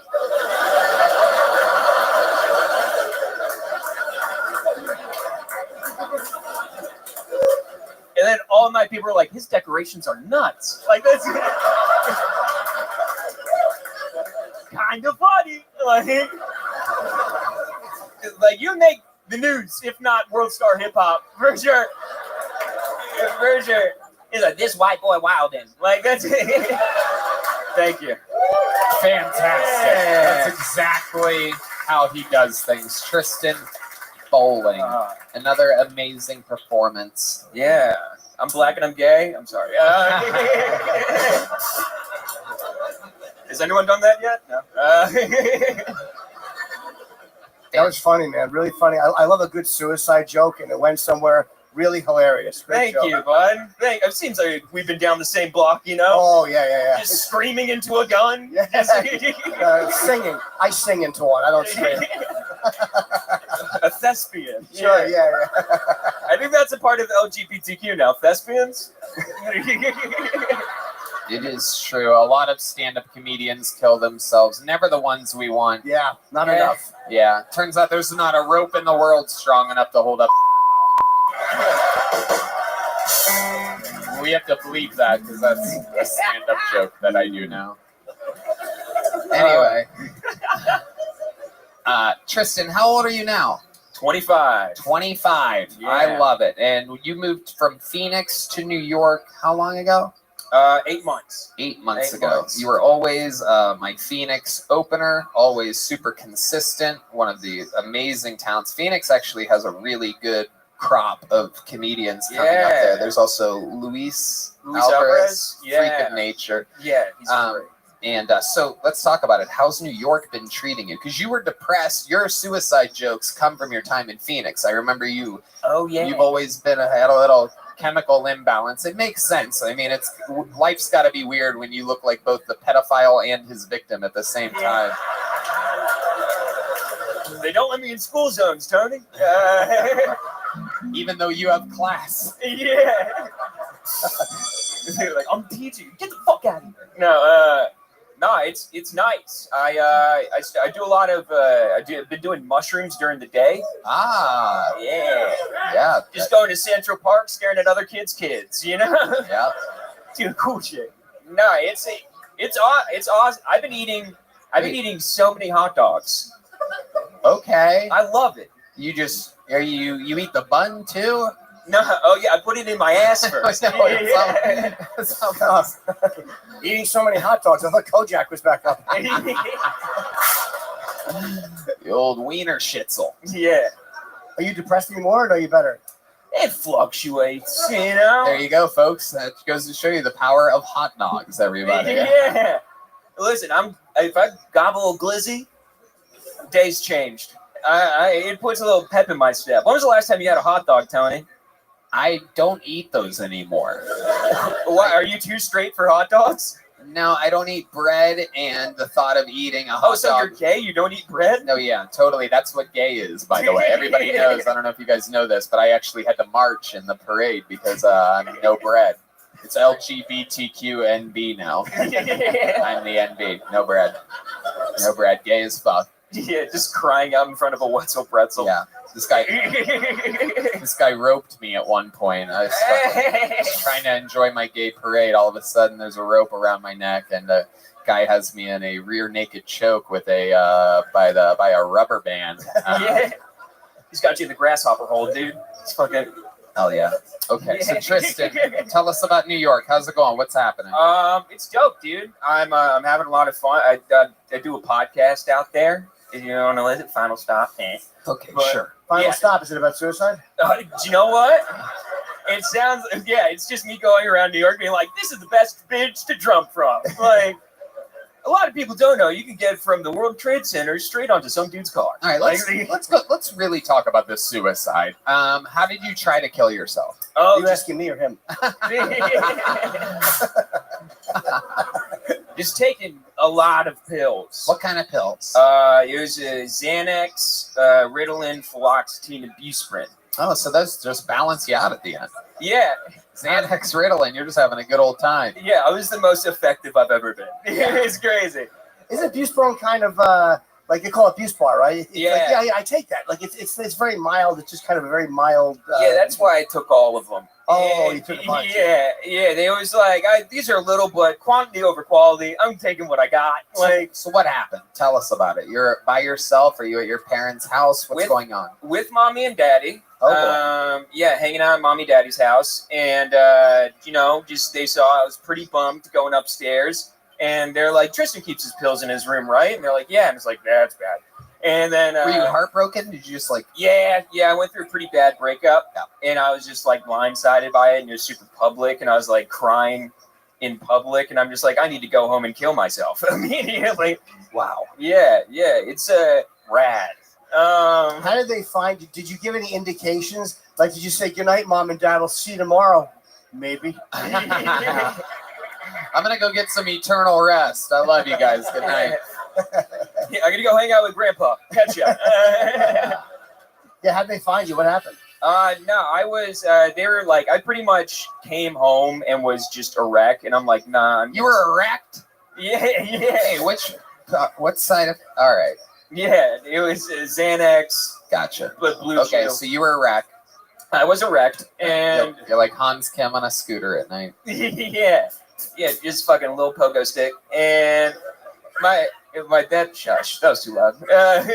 My dad, he came in and he's like, "What are you doing?" And I'm like, "Nothing."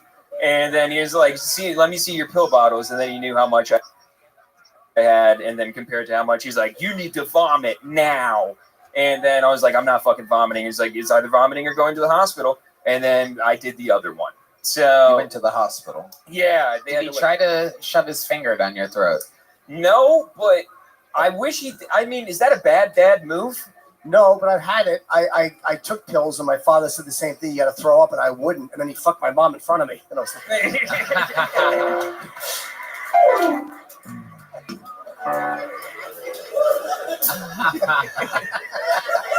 That'll do it. No, it didn't work. Yeah. Feel better already, Dad. He thought you were wrecked when you came in. Look at you now. So you went to the hospital. They pump your stomach. Yeah, and then I went to the psych ward afterwards. How long were you in the psych ward for? Like 4 days. 4 days. What Yeah. was the highlight of the psych ward? What was the worst part of the psych ward? The highlight, I'd say, great ice. They have great ice for eating. And ice? Yeah, As ice. in frozen water? Frozen water, like the little Sure. popcorn ball Sonic ice. Yeah. Oh. 'cause- Yeah. And they do that so that people don't try to choke themselves on it? Yeah, I guess so, but it's like a snow cone. It's so good. I was Wow. just chomping down things of ice. I did almost get raped. So that was it. Tell us more about this. Tell us Yeah. about the raping. This is Kill Tony Gold, right? Yeah, I would. It was not fun. It was my roommate who his name was Rakesh, and Ooh. you can just assume what he looks like. And Yeah, I do believe. yeah, I do believe that's Kojak's current boyfriend. yeah. And like he would wake up and he would just be around with Morningwood all day, and then I would be asleep and he'd be sitting on my bed and like touching my leg and shit, and just love. He was like, "You bringing me cigarettes tomorrow?" And I'm like, "I don't know." And he's like, "I love you, Tristan." And I'm like, "Oh shit, this is going too quick for me." Was the ice good enough to make you go back and chase it? Now that I hear it's at Sonic, I can stop going back. Like, I didn't know that was Sonic ice. I thought that was buttfuck ice. So then I've been chomping down on. Did he try to force it, or was he just kind of trying to seduce you? He was trying to. He got handsy. He got handsy with it. He like kind of came in for a hug, squished the buns a little bit. Oh. Touched. Yeah. A little gay dueling banjos. Yeah. Jeez, Rakesh, this is incredible. Yeah. Handsy in the psych ward. All right. That sounds like now a novel. let's hear some of the good news of your life. Let's hear it. That was the good news. You should see what it's like for the guys that aren't trying to get raped. Yeah, and twice as bad for them. No, shit's going great. I still got my girlfriend. You know, she moved with me from Arizona to New York. She fucking loves it. She's Emily Paris in New York, and I'm like going to Brooklyn mics, being like, my dick is getting stomped, and it's a lot. Yeah, they stomp your dicks there. It's fun. No, but just doing what? Stomp dicks? It's like an emotional dick stomping. You know, you just go to open mic and then just have a bunch of. These kids nowadays, they use terminology that I don't get. Red Band knows, he's got a Discord server. I mean, that's something different. I've watched videos of girls stomping dicks, but you're talking about like something totally different. Good old cock and ball torture. Tristan, very fun times. Always a pleasure to have you. You're an absolute rock star. Thank you, it's fun to watch you come up through the ranks. Very, very hilarious all the time. I'm excited for you that you've made it out of Phoenix to a real comedy city like New York. And I think you're going to continue to thrive. Congratulations. Thank you, bud. You'll never need to try to kill yourself again. Yeah! Tristan Bowling, everybody! Give it up for Tony and Slick and all you guys. I love you. 5-year veteran of the show. All right, now we're going to meet somebody else. That's how we met Tristan 5 years ago, just pulling a name out of a bucket. Anything can happen. Make some noise for your next bucket pull. Riel Silva, everybody. Riel Silva. Come on, these people wait all day for this. Make some noise for Riel, everybody. What up, everybody? Y'all been thinking about your health recently? Because I have. I've been trying to cut back on the drinking a little bit, try to eat a little cleaner, because I feel like there's a fairly high likelihood that our future doctorate a Tide Pod. So I think our future health is more in our hands than we wished it was at this point. Speaking of health, I had COVID twice. My immune system really let me down over the last few years. I never got the quintessential symptom, though, of loss of taste. Totally. Everything just kind of tasted like pierced nipples. And for those of y'all who don't date trashy women on the regular, if you ever have the misfortune of wearing jeans here in July and you have like loose change rattling around your back pocket, just give one of them a little licksy. That's exactly what I'm talking about. I gave up on dating apps, man. Dating in Austin's trash altogether, but dating apps are the worst. I go to Target now because in Target, there's 10 girls for every one guy, and they're already in there looking for shit they don't need. So you might as well bring me home too, right? Thank you. All right, Riel Silva. Hello, welcome to the show. Am I saying that correct, Riel? Yes, sir. Okay, how long you been on stand-up? About 6 months. Where you're at? Mostly in Austin, Texas. Is this where you live? I do. For how long? I've been here a little over 2 years. What do you do for work? I work in tech. What do you do exactly in tech? EHS&S, Environmental Health, Safety, and Security. Okay. Yeah. So you have to like show up to an office every day at 10 a.m.? Basically, yeah. You get off at about 5? That's about right. Okay. What do you do for fun? I shoot archery. I do stand up, obviously, a little bit here and there. And hey, Joe Rogan's not here. Tell us what you really do. I used to shoot archery on the pro circuit for like 3 years. It's a small niche, but I did. Where did you come from? Monterey, California, Westwood, California. Did a little time in Reno, Nevada, Little Rock, Arkansas. I was a military guy. Oh, okay. You're stationed in Reno? I was. All right. You were in the military yourself, or your family was? I was. I've been in for 12 years. Okay. Yeah. What branch? Air Force. Yes, sir. That's the smartest one. I went to Iraq years ago with the Air Force and to entertain troops, and you guys get the best food. Air Force, they take care of the fucking pilots. That's the best one to be in. I did fly C-130s actually. So yeah, I know. C-130s, yeah. Yeah, that's what took us around. They did those combat takeoffs and landings. Oh yeah, 4 fans of freedom, 16 blades of justice. You lost me there. I know what that means. Damn. Jesus. All right. 16 blades of justice. My God. It's incredible. What ethnicity are you? My dad's a white guy. My mom's Brazilian. Mom's what? Brazilian. Brilliant. Yeah. Okay, yeah. They usually Is it use real? 16 blades of justice over there, too. So I'm told. What were you saying, Jim? Is it real Brazilian money? It might be. I don't know. The economy's crashed a couple times over there, so I don't know what they're using. Isn't a real a denomination of Brazilian? I think so. There you go. I've never been to Brazil. I can't confirm. Oh, I they're have. pretty sure though. It's nice. Riel, what's your love life like? You seem like a good-looking guy. You talk really fast. Am I that nervous? Honestly, since I've been to Austin, it really has been trash. Like dating here is awful. I've been on a few dates. Dating here is awful. What exactly do you mean? It's like all of the drawbacks of like LA without all the perks of LA. So like no one's really anybody, but everybody feels like they're somebody for the most part. Here? Oh yeah. Anybody who feels like they're, but you think LA people are somebody and they Well, don't I mean, feel like I feel like in LA, I mean, there's like a lot of people who are like at least working in film or acting or music or whatever. But like people here, I don't feel like really do that much. Do you specifically only like dating artists? Oh, this guy's leaving. He's storming out right now. Look at this. He's heard enough. Look I'm at this somebody. guy. Yeah, Oh, I my do paper goodness. towel commercials. God damn it! It's the Mexican brawny guy, everybody. Browno. I don't know. Yeah, it just hasn't been great. I've gone on like 17 third dates, and that's about where it ends. So this is so interesting to me. What is it about these? Like, can you give us an example of a moment where things are kind of going good? You kind of like the girl, and she says something, and you're just like, "This is over."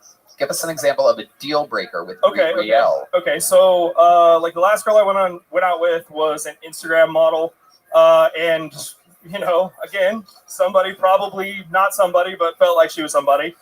I mean, those are the somebodies nowadays. That's true. I mean, Instagram is probably the biggest modeling agency there is now, I guess. Yeah. But anyway, so we went on like probably 4 dates with that one. And on the 4th date, she was like, "Hey, you know what? It's been great.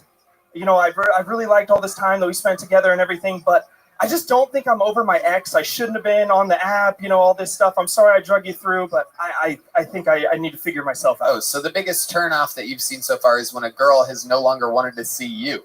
That's fair, right? I mean, I feel like my type... Dude, that's crazy, bro. I asked you what a girl has done in which you're like, "No, I can't be, this girl doesn't have a chance with me." And you gave us her telling you that you don't have a chance with her. She wasn't really not over her ex. She just didn't like you that much. It's a lot easier way to say it my way, though.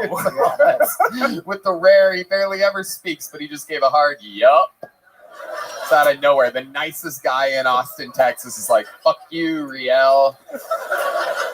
Did you think it was going well? Is that why it kind of came as a shock? I did kind of think it was going well. But, I mean, then again, I guess my barometer for people has led me astray a few times. Did she hit you with it on the fourth date, or like did she go on the fourth date and then at the end of it go, by the way? No, very beginning of the fourth date. Like we didn't even get to like order anything. And she was like, "Hey, by the way." Where were you at? What restaurant did you go to? This could solve all the problems right here. You didn't even get to order. We're there in line at McDonald's, and she wouldn't even. To be completely honest with you, I don't even remember the name of the place. It was kind of over. It's on East 6 over by like Latchkey and all that. I don't really remember the joint. Was it Mexican food? No. I was pretty excited to have fish and chips. I remember that was on the menu. Ah, fish and chips. What do we got? What do we think? Fish and chips. Perfect date. Oh, food. Revelry. Could have been Revelry. Fish Should have been. What happened after she said that? Did you continue to order? I ordered a beer and then I think finished that and probably went home. Left her there? Well, I mean, she had left obviously before that, you know. Before you finished your beer? Yeah, she was like, whatever. Okay, all right, well, see ya, handshake, I don't know. And then I was like, I guess I'll have a And you're like, fuck women, I'll have a Bud Light.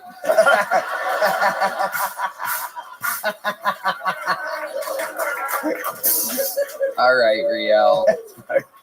Any other fun facts about you? Any other special skills or talents or anything else crazy we should know? Like I said, I used to fly. I again shot archery. You say archery one more fucking time. I'm gonna have Tristan dump his pills down your throat.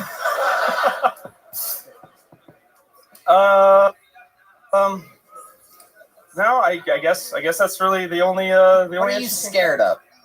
What scares you? Is there anything that scares you in this world? I wouldn't say I'm like scared of bees, but I don't fuck with them. Like, Bees? Yeah, Yeah, bees, big dude. tits. Yeah, bees, yeah. Nobody fucks with bees, dude. Well, The I hell are you talking especially about? don't fuck with bees. I don't know. Like, they're just flying around. They got fucking death darts on their ass. Are you Like, it's thinking a- of wasps? Death darts? You think bees They kill killed people? Macaulay Culkin. Oh my god. Okay, you're getting a little joke book. You're getting out of here. There he is, Riel Silva, ladies and gentlemen. Oh, some people are booing him. Uh-oh. Oh, wow, the crowd is turning on the young comedians. Pulled another name out of the bucket. Let's see what happens here. Your next person, we're going to meet them all together. Ty Marion, everybody. Ty Marion is next on Hilton. Here we go. I recently went vegan. I think it's making me gay. So before I started this diet, I never really liked sucking dick. I'm just kidding. I like black chicks. I like black chicks so much that when I jack off, I only come into black tube socks.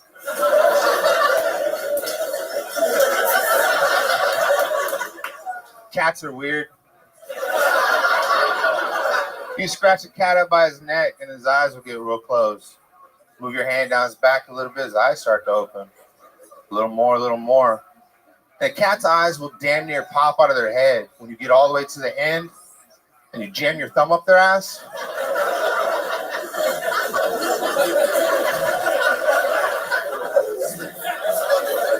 You can try it. Any racist here? Cool. Bad news, the leader of the KKK recently died at the age of 77. So now, in an ironic twist of fate, for him, everything is black. Thank you. All right, Ty Marion. Welcome to the show, Ty. How are you? I'm doing well, sir. How are you? Absolutely. How long have you been doing stand-up comedy? 3 months. 3 months. Okay. All of it here in Austin? Yes, sir. A little bit in Dallas, but mostly here. I love it. Jim, what'd you think about that? I enjoyed the fact that you just kind of like you tell everybody like I'm gay and I like sucking dick, and then you just end it by going, just kidding, and then you move right on. I like that. No segues at all. I don't like sucking dick. I like black chicks. Kidding. Cats. I like cats. You fucking use your time wisely. That's my point. Absolutely. What's going on, Ty? I don't know. There's an X on the ground, man. Yeah. That's how where they you're got supposed Kennedy, to right? stand. Oh, Wait, yeah. what? Oh, yeah. That's right. I think the X came later. That's right. I've been there. I've been there, Dallas. I know shit's marked straight the fuck out. It's an easy target. You know what I mean? It's you didn't even dodge once. He's just chilling. Okay. You know, back into the right or whatever. What do you do for work, Ty? What kind of an electrician are you exactly? Actually, it wasn't that funny. I'm actually a personal shopper. I basically help elderly people getting their groceries, Target, a little bit like the prescriptions mostly. Okay. Yeah, you have to go through a background check, but they don't check very well, obviously. So I like to go to the doors because most of them are older and hard of hearing and shit. And so I'll lean on the door, like on the doorbell, and just bing, bing, bing, and they're coming. And then they'll, you hear them rolling. God damn, I'm coming! Shut the fuck up and shit. And when they get to the door, they're like, God, you got fucking saw me coming, and yelling. Where I'm like, and thank you, have a good day. And so I just pretend that I'm deaf the entire time, so I don't know that I'm on there. It's just a fun game I like to play. Sure. Sounds awesome. It's fun. Yeah, absolutely. Yeah, try that. Participate with you. Yeah, you could try that. You could try the thumb with the cats. I only tell true stories, so. What ethnicity are you, Ty? You have a very interesting look to you. I appreciate it. I'm basically white. My mom's side has some Native American in, so that kind of just helps with a little bit of darkness. There's a touch of darkness there. Are you really a vegan? No. Oh. You guys can tell I'm a little overweight up here. And Oh, no, shit, you're fat. Yeah, fuck yeah. You know what I mean? Goddamn food trucks. Fuck that shit. But you can get fat eating vegan food. That's No. Free can. And you just have to eat a lot of it, like pumpkins. Yeah. It's a lot of carbs. Yeah, it's Fats. carbs. Vegans can be fat. Sure. But if you stop eating bread, you're gay. So I mean, it's a risk reward. You know what I mean? So let's talk about it, Ty. What do you do for fun? What when you're not doing stand-up comedy? Well, I tried to make it on TikTok during the pandemic. So one of the things I like to do is, because everybody has like ADD on there. And you're like, no one has the brown Down syndrome market. No, unfortunately not. I would just write like 10, 15-second songs, 4 to 8 bars, just to kind of keep them. Can you give us an example of one of the songs? All right. First off, do we have any Spanish speakers here? Hell yeah! I'll do a Spanish original. Yeah, well, I don't want them to feel illegal alienated or anything. Yeah, go ahead. All right, this is an original. You might know the words. Sing along. Hola verga, ole wey, que pinche puto, chinga tu madre. Thank you. Okay. Can you do one in English? Yeah, absolutely. Here's an English for you guys in case you didn't know what that one is. This one is called Sweatpants. It was based on a situation that happened at HEB. Oh, lumpy butt. In them sweatpants got a funky butt. Your panties all bunched together and shit. Now it looks like your back tucking your dick got a lumpy butt. Wow. You did none of these took off on TikTok? No. No, I guess not. Did you stop doing them?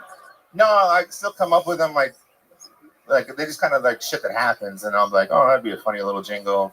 Yeah. So you see all these people going viral during the pandemic doing and and you do this and it's like, just a lot of this and shit, and it's like oh, that's 2 million views. What the? Yeah. What was the most views one of your songs got? Actually, it's not one of my songs. I went viral for an inappropriate post that I had on there. I got like 400,000 views. So we all know what HEB is. Yeah, they have these wooden swings that were on sale. The last one had a Dallas Cowboys logo on it, which is fine. We're here in Texas. And so when I filmed it and I made a little video and I said, HEB has these nice swings on sale. And for Pride Month, they also have one for the LGBTQ community. And that was the one with the Dallas Cowboys logo on it. Yeah, I actually think I may have seen that. Maybe. It was a big uproar. Apparently, it's really offensive for some to be called a Cowboys fan. You're a very funny guy, Ty Mary, and for 3 months in, you are well, super duper on your fucking way. Here's the big joke book. I like your style. You're a great writer. I love your deadpan delivery. You have a silly looking fucking weird ass face. I think you should sign up. Come back again. Give us another minute. There he goes. Ty Marion, everybody. All right. This should be our last fucking poll of the evening. Make some noise for Laura Ortiz, everybody. Laura Ortiz is next on Phil Tony. Hot bitches in the audience tonight, right? Hot bitch, sir, hot bitch. Hell yeah. I believe all hot bitches have stomach problems, right? Yeah, that's why so many guys want to fuck my dog, apparently. Yeah, dating is not going well. My therapist told me to get the dog, actually. My therapist told me, get the dog, it would help with your anxiety. And now I gotta get a therapist for my dog because this bitch has anxiety. No joke, this bitch, she has separation anxiety. So what she'll do is she'll cry all day, tear up my apartment, and take a shit in the hallway. Just like me. I've never felt so seen. It's great. It's great. I love my dog. I love it.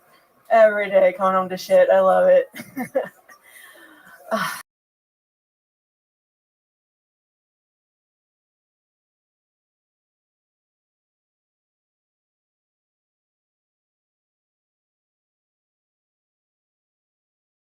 From a bike? Either way, that kid's fucked, right? Thank you. Laura Ortiz, everybody. Laura, welcome to the show. How are you? Good. Anxious. How long have you been doing stand-up? On and off since 2017. Oh, boy. All right. I know. Terrible. I'm sorry. It's hard to do a minute. It's hard to do a minute. It is. It's also kind of easy if you've been doing it 6 years. I know. It's okay, Laura. I know. It's my fault. Of all the people with those glasses and that haircut, you're the funniest. Yeah, huge victory. I love it. What do you do for a living? Right now, I am a busser. A busser? Yeah. You're a bus girl? Yeah, bus girl. Oh, my goodness. Wow. Yeah, not going great. Well, how'd you end up being a bus girl? I could not find work as a graphic designer because that is what I went to college for. Art degrees are terrible. Oh, boy. I always, yep. Yep. Yep. I can't believe college still exists. It's unbelievable. Did you really expect anything else from these glasses and this haircut? Yeah, barista. Or a blogger. You look like a blogger. I lost the barista job due to anxiety. Really? Yeah, I got anxious that I would burn the customer. Oh, what? By mistake? Yeah, just by gripping the cup too hard. Oh my! You're crazy. That was a glass.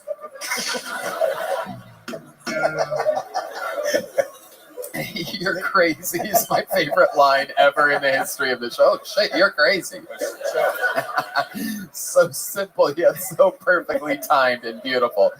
Yes, to be demoted from a barista to a bus girl does take a high level of not being able to fit into society. Tell us more about your awkward highlight reel. Well, on Wednesday, my therapist told me that she is paying for me to get tested for autism. Your therapist voluntarily is paying. Yeah. How much does that cost? Don't they just throw toothpicks on the floor that you can?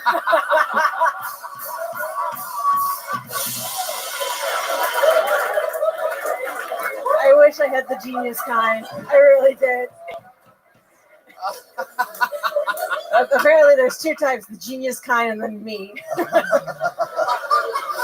I think you're absolutely adorable. The fact that you can laugh at yourself in these ways and own it, and you seem completely unaffected by the lack of laughter throughout your set, and you know what I mean? Like, you seem to be having fun. It seems like you love doing this. How many times a week do you get up and perform? With this job, it's only been once a week here lately. Right, because you're bussing at night. Yeah, bussing at night, so it's a little bit hard. So I have to really try and pick my days. And why are you so anxious? I grew up with very controlling parents who just told me that everyone's judging you all the time, and now I think everyone's judging me all the time.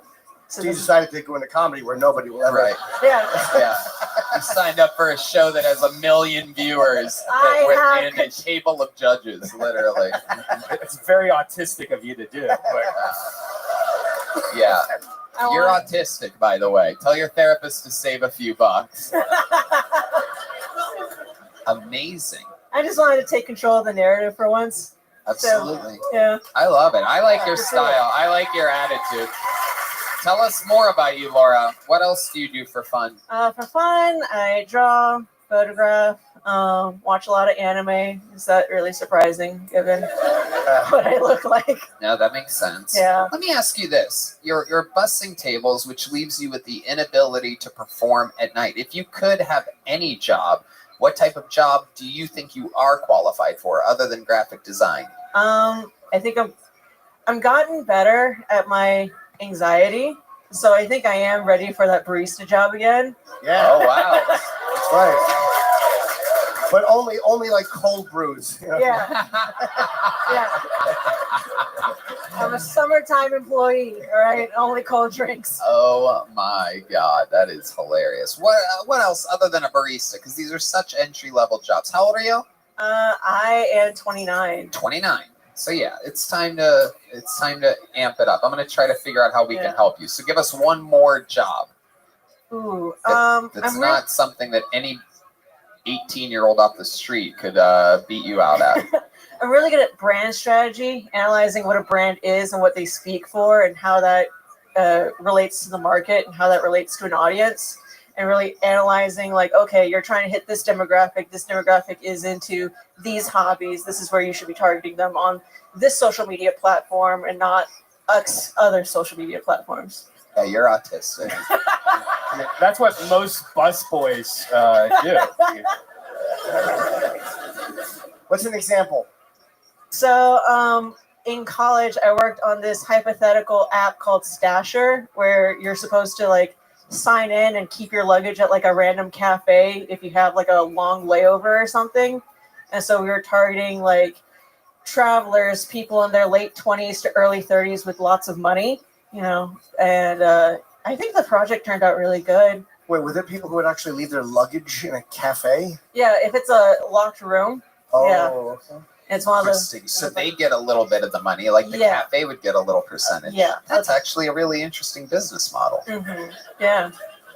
Why wouldn't the people take their luggage with them? They just want to like go out for a bit. Hands free. Like if it's like an 8-hour layover in like Atlanta or something, and you want to spend the day looking at something in Atlanta, you don't want to carry. Did that app end up succeeding? Is that still out there? I think it still exists. There's people just cracking I up know, at the idea right? of Stasher, just laughing about how they would never leave their bag in a fucking cafe. I left my luggage at Pete's Coffee House. Yeah. I don't know what the future is for them. I know they're mainly located out of the Northeast area. You seem like such a sweet girl. You seem so employable. You seem like you should not be a bus girl at all. I'm trying to figure, is anybody out there hiring for anything cool during the day? Yeah. This guy just raised his hand. I think he just wants to fuck you. What are you hiring for, sir? Yeah. Up in San Antonio, Castroville, Texas, actually. Yeah. Oh, you're going to get murdered. Yeah. Yeah. Exactly. Actually, I know exactly where that is. What's the job? A hostess at Juliana's restaurant. No, restaurants aren't going to cut it. We need a day job. Anybody hiring for a day job in this booming Austin economy? Yeah. An app creation, maybe? You do abortions at Dunkin' Donuts or something?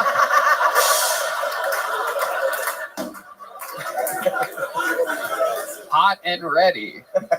Oh, that's Krispy Kreme. Come on, somebody's got to be hiring. This would be such a magical moment if we could find her a job right now. Anybody? Nobody needs a brand fucking something? Nobody wants to increase the company? What is it? What do you think? These two guys are starting a new university. No, don't do it. A new university? Wow. It took me 8 years to graduate from college, dude. I don't think I could do another 12. Wait, well, hold on. What kind of university are you pedophiles starting back there exactly?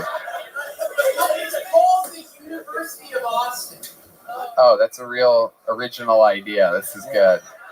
You guys like fucking with us right now? Because you do. You guys look like nerds. So I'm guessing you are starting. It seems like you would start a college. Can you actually offer her a job or no? I'm not in a position to offer her a job. Oh, Jesus. Bunch of pussies out here. Fuck you, dude. Yeah. Fuck you and fuck your fucking university. Exactly. I'm going back to Trump University. Fuck Yeah.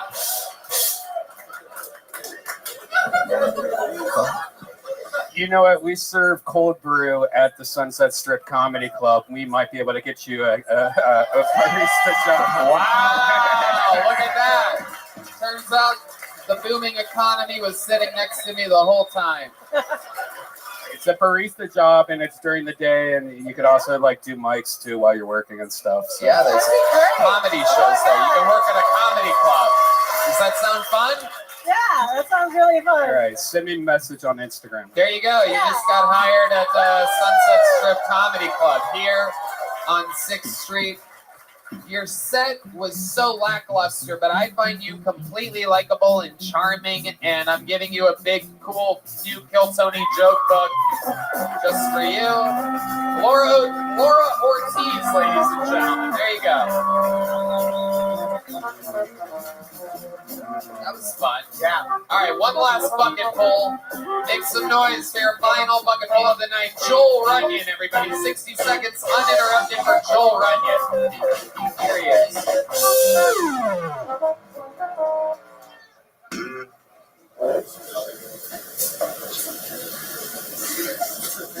I just beat the worst video game of all time, guys. Not to brag. Have you played it? It's called Bumble. I don't want to spoil the ending for anyone, but if you just swipe your way all the way to the end, it's a big yellow wall of disappointment. It says that's everybody. Not a great ending. Just kidding, I don't play video games. I don't like dating apps. Dating apps don't work because women will put one thing on their profile and guys think it means something completely different. You seen this? No? Like women will put a photo of their face in a filter and they think it makes their skin look great. But when a guy sees it, we just immediately know that's the insecurity we're going to have to put up with for the next 3 weeks. Women will put a phrase like, I'm not here to play games. Please don't waste my time. And they think it means they're setting healthy boundaries. When a guy sees it, all we're thinking is challenge accepted. But the best part is when a woman will put a photo of far off vacation, a boat, or my personal favorite, a private jet.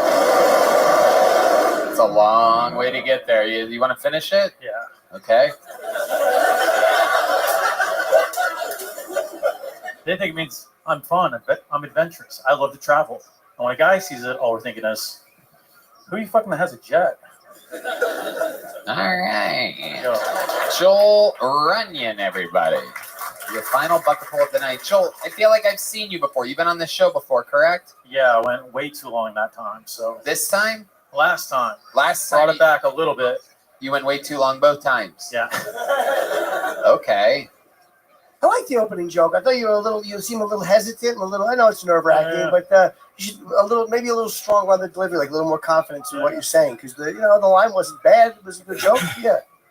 How long you been doing this? Like 2.5, 3 years. All of it here in Austin? Yeah. Okay. Is this where you've always lived? I lived in Chicago, San Diego, but started doing comedy in Austin when I moved here. Okay. What do you do for work? I run a business called Impossible. Okay, what's Impossible? We do like performance supplements and formulations. So we have like an energy product, a sleep product. You sell an energy product? Yeah.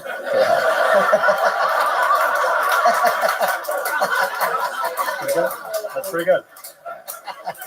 Is the sleep product just your set with headphones? We include that free of charge. I bet. Hard to sell that. Joel, what have we not talked about? Oh, we haven't talked about a lot of stuff. Since you were on the show, I mean, there must have been something in which you're like, wow, that would have been good during the interview portion of Kill Tony. Yeah, I'm getting sued by a $10 billion company. Oh, you're fucked. Yeah. Why are you suing it? Well, we won it once, and then they're appealing it right now. So yeah, they're gonna win that. You have the lawyer off the buses, the rock and roll lawyer. The lawyer rocked out. Your chances of winning that case are impossible, by the way. There we go. Why are they suing you? So we have my company's called Impossible, and then theirs is called Impossible. Theirs is Impossible Foods. Oh yeah, you're fucked.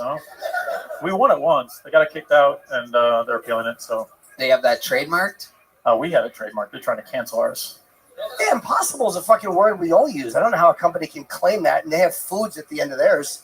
Yeah, you might actually have the right of way here. They didn't trademark the word Impossible Foods. No, we have a 12-year-old incontestable trademark. Oh, sorry. All right. Thought you were in for more legal trouble.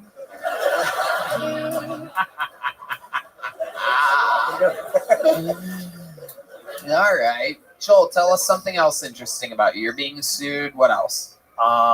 We talked about ultra marathons last time. That was fun. I don't think it was. Red Band said I was lying about it, but well, we found out today that Red Band has perhaps better cardio than you. So, Mr. Ultra Marathon, and the only marathon he goes to is the gas station. I don't. Never. No, I don't go to a gas station. He never goes to gas stations. Never. Never. Tesla guy. Yeah. That gets Postmates all the time. That's right. No need for a gas station. That's right. No need to grab like one of those little sausages. Okay, so Joel, what else? What's your love life like? You seem like a rapist. I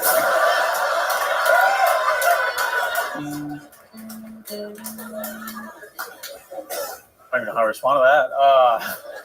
Well, a rapist would not know how to respond to that. If you weren't a rapist, there would be many responses that you could give. I've got enough legal troubles. Right. Exactly. Can't get into rape. Right. It's not a good look. I'm working a lot right now, so I'll date intermittently, but kind of stressed out a little bit. Yeah. What do you do to resolve your stress? I work out a lot. I do ice baths. Okay. Do they help? I've never done one. Yes, I find I need an outlet to send all my energy, so you do ice baths. The ice that you're bathing in, is that crystal meth? You can try that. Okay. Joel, you've been on this show before. It was good to get you up here. Good to see you again. You got a little joke book last time? I got a little joke book last time. Well, you know what? I'm going to upgrade you to a slightly bigger than little joke book. This is about a half an inch bigger. This is a new level that the Great Bones Eye has brought in. He's brought in different sizes. You won't believe it. Look. Yeah. You're getting there, Joel. Slowly but surely. Joel Runyon, everybody. There he goes. All right. Now here's the deal. Some of you guys are going to be very disappointed to find out that the great and powerful William Montgomery is stuck in Hawaii, everybody. And you're going to be disappointed to find out that David Lucas is retired from the show and stuck in Atlanta tonight. And you'll be disappointed to know that the great and powerful Brian Holtzman has another gig on the other side of town tonight. But you will be thrilled to know that your final comedian of the night is perhaps the greatest, most potential regular we've ever had in the entire history of the show. He's only a month and a half into his regularship, and this guy is the talk of the entire comedy club, probably the most hyped up guy in the entire city right now, and he delivers all the time. Even with an intro like this, he'll still come in over the top, likable, thunderous, different. He can translate his street style to even the whitest, oakiest, most boring-looking white people. There's a lot of you out there tonight. Ladies and gentlemen, I present to you who I truly believe is the future of Kiltony, one of our finest regulars ever. Make some noise as loud as you can get for the great Cam Patterson.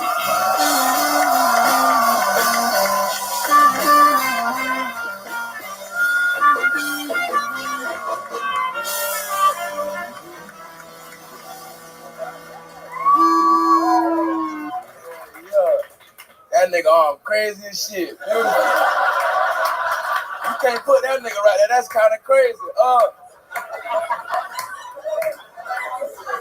Fuck you, nigga. We not the same bitch. I I used to work at a grocery store, and I hated it, dog, because there's a lot of people like y'all there, you know? A lot of y'all, too many of y'all, but it wasn't like y'all, it was like y'all parents. Like we had a bunch of old white people, like old to the point where like I think they remember when slavery ended, you know what I'm saying? That's how old it was. And there's a lady who would come in every day and she was in a wheelchair. And I always help her and I hated that bitch. Because every time I would help her, I would think that she thought to herself, this just like the good old times. And one day I helped her, right? And she was like, thank you so much, Jeffrey. Are you behaving yourself? Now, y'all know my name is Cameron. Who the fuck is Jeffrey? So I stole that bitch wheelchair. Thank you. Yeah. Beats on beats. An unbelievable appetite for destruction. The kid is different. Cam, how old are you again? 24. 24 years old. And you've been doing this how long? 2 years. And how long in Austin? Like 3 months. 3 months in Austin, a real comedy city.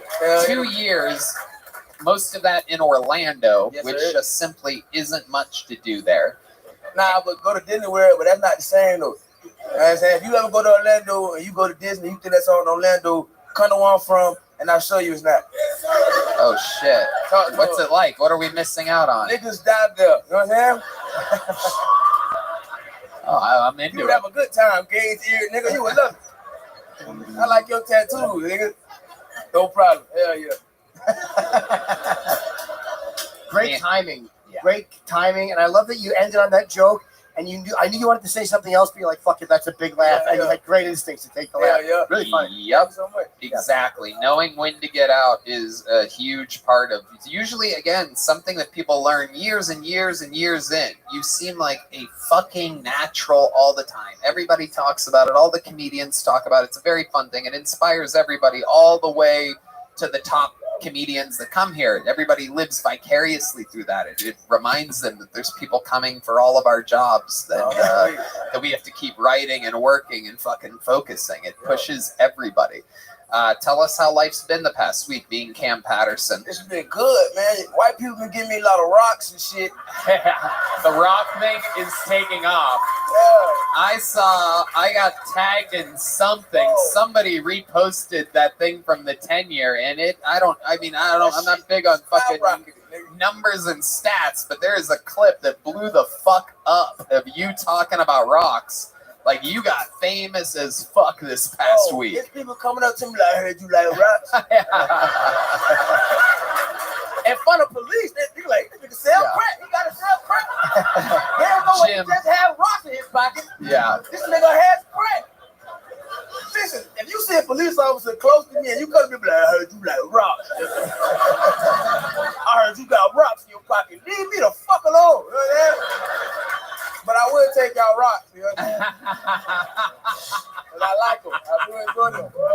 But This choose your fucking moments. kid loves rocks. Jim, just to catch you up, he loves rocks. He finds rocks and he keeps them in his pocket. Look at those. Wow, those are actually beautiful fucking rocks. Humans, I can tell these aren't the street rocks that you're used to. Well, there's one street Look, you can tell he's getting rocks from girls that are like, this one means energy and power. This is fucking money, all right? This is gonna make you money. This looks like a kidney stone. Yeah, somebody probably picked on that rock. Those are his rocks. You can tell the rocks that he found and the ones that were given to him by one of these fucking Austin girls with bangs and bad tattoos. You can just see. Why do you like rocks? I like how they feel. We're going to do this shit again. Fuck. God damn it. Shit. I just like how they feel. You know what I'm saying? Yeah, I might got a little chisel. You know what I'm saying? Touch. Sprinkle. Smidge. A little snitch, you know what I'm saying? I might be a little, you know what I'm saying, retarded, you know what I'm saying? And you said they help you fall asleep and stuff. Do you keep them in your hands when you fall asleep? Yeah, I keep them in my bed and shit. Okay. I wake up and just rock around me. That's a good time. Wow. Look at you. Bedrock. Yeah, man. Talk to him. Hell yeah. Absolutely. What a great thing to collect you'll never be able to not collect that. Like some people like fucking cars or jewelry, just rocks. You'll always have access to that. Well, I'm mad. I still rock. I like that one. That's Sure. a good one. Yours for the taking. Yeah. Man, nobody gonna tell me I can't have it. No. I get the feeling that when he gets as rich as we all think he's going to end up being, he's probably going to spend money on fancier rocks. Start taking vacation to the Grand Canyon, right? Give me half of that right there. I want half of the Grand Canyon. That's what I want in my house. He's going to spend that money, I can tell. I've been telling Cam, I've been naming him professional athletes that got famous quick. Like we talk about it at night at the bars. I just start naming people. I'm like, now don't you be a Maurice Claret now. Yeah. Because you could very easily turn into your own 30 for 30 with how I see things going. That shit would suck. Yeah. That shit would be horrible. You're a juggernaut, man. You're setting the standard for what it is to be, what the level is of a door guy here at the mothership, of an opener here at the mothership. You were on a lineup last weekend in which I thought I've seen what you do on this stage doing a full set. I had you on my show here, and it was incredible. I mean, just that type of nonstop, absolute laughter. And this guy's doing the opening spots because he has to be there right now. But I mean, it is so undeniable because I saw the two comedians after you weren't getting the same exact thing up until the headliner, the second opener, and then the feature act. Just they don't have the same absolute demand for continuous laughter throughout. So you are on a trajectory that is completely undeniable. Very unique subject matter. Talking about rocks, I've never heard a person. But it's funny and it's you. It's great. Really original. Yeah, and like I said, it translates to everybody. Like I'm looking at some of these texts, just straight up racist white men in the audience. And when he's performing, they're just cracking up. You're like, God damn it, one of the good ones. I like this Django ass motherfucker. Hell yeah. I love y'all crackers too, dog. Y'all my favorite whites, you know what I'm saying? The feeling is mutual, Cam. The feeling is mutual.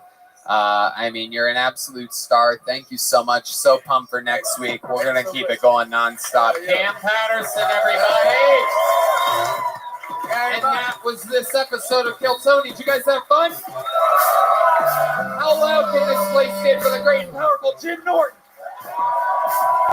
Goddamn motherfucking right. The drawing from Ryan J. Ebelt is in. It looks like that. Make sure you check out Jim's tour dates at jimnorton.com. He's going to JFL. He's got some crazy gigs coming up all over. Of course, my favorite fucking radio show, Jim and Sam on Sirius XM. He's on the Degenerate Season 2 on Netflix. One more time for Jim Norton, everybody. He's the fucking man. Thank you, Jim. Truly one of my favorites in the world. Such an honor to have you here. Thank you. Let's check out what the local artist Chris Rogers drew tonight. Oh, a new Hans Kim. Fireman Hans Kim. How about one more time for the best damn band in the land, the Kill Tony Band. Michael Gonzalez on the drums, Paul Niemer on the horns, D Madness on the bass guitar, John Dees on the keys, and Matt Bueling on the electric guitar.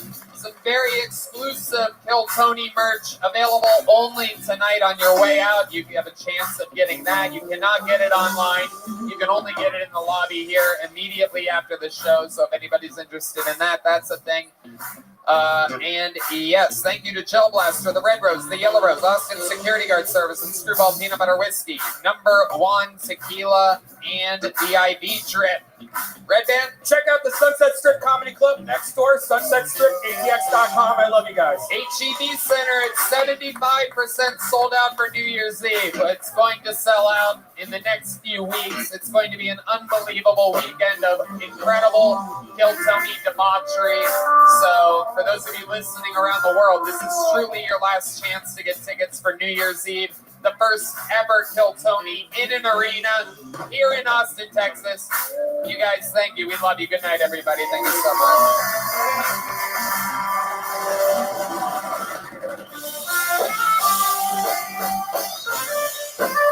much.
What's something you think we should know about you as we get to know you? What do you think 3,000 people in front of you? What's something interesting about you? I'm not retarded, but I like rocks.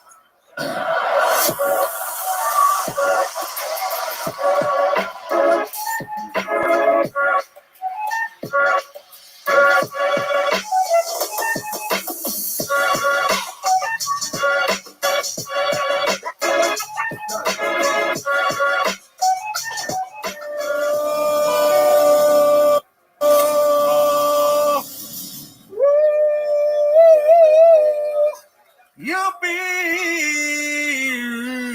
colorblind.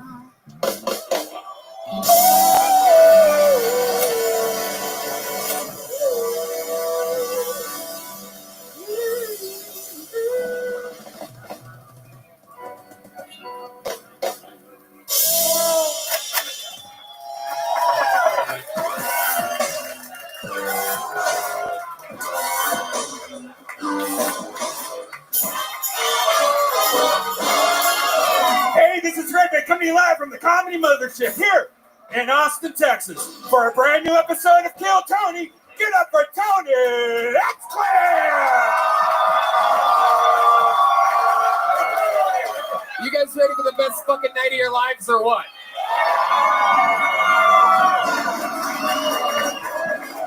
Yippee!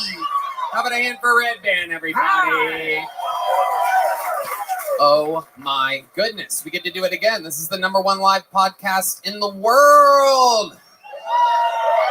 Brought to you by Gel Blaster, the Red Rose, Yellow Rose, CM Smokehouse, Connect Mobile Health, which can give you IV drips when you come into town. Hit them up at cmhus.com. And Screwball Peanut Butter Whiskey, which presents to you the best damn band in the land. That's the Kill Tony Band. That's the great Michael Gonzalez on the drums. Paul Deamer on the horns, Matt Muelling on the electric guitar, and this is indeed the one and only, the anomaly, D Madness on the bass guitar. We have a lot of fun things in store tonight, but before we start, here's a little bit more from the amazing sponsors that made tonight's episode available for you right now. Hey y'all, it's official, it's announced, it's out there. My largest stand-up tour of my entire life. All the biggest theaters in all my favorite cities. Toronto, Canada, Royal Oak, Michigan, San Antonio, Texas, Chicago, Illinois, Charlotte, North Carolina, Atlanta, Georgia, Columbus, Ohio, Kansas City, Missouri, Indianapolis, Indiana, Philadelphia, Pennsylvania, Tysons, Virginia, just outside of DC, Milwaukee, Wisconsin, Minneapolis, Minnesota, Youngstown, Ohio, Cincinnati, Ohio, San Francisco, California, Sacramento, California, San Diego, California, Phoenix, Arizona, New York, Clearwater, Florida, and Jacksonville, Florida. Tickets available at TonyHinchcliffe.com. Come see the crazy Texas fucking stand-up that I've been working on. You're not going to believe it. Let's have some fun. Hey, this is Red Band, and if you don't know, I now own a comedy club, the Sunset Strip Comedy Club on 6th Street in downtown Austin, Texas, right next door to the Comedy Mothership. Check it out. We have shows every single night, but most importantly, every Thursday, I put on The Secret Show, which you might hear all about in Kill Tony, but you have to go to sunsetstripatx.com to get your tickets.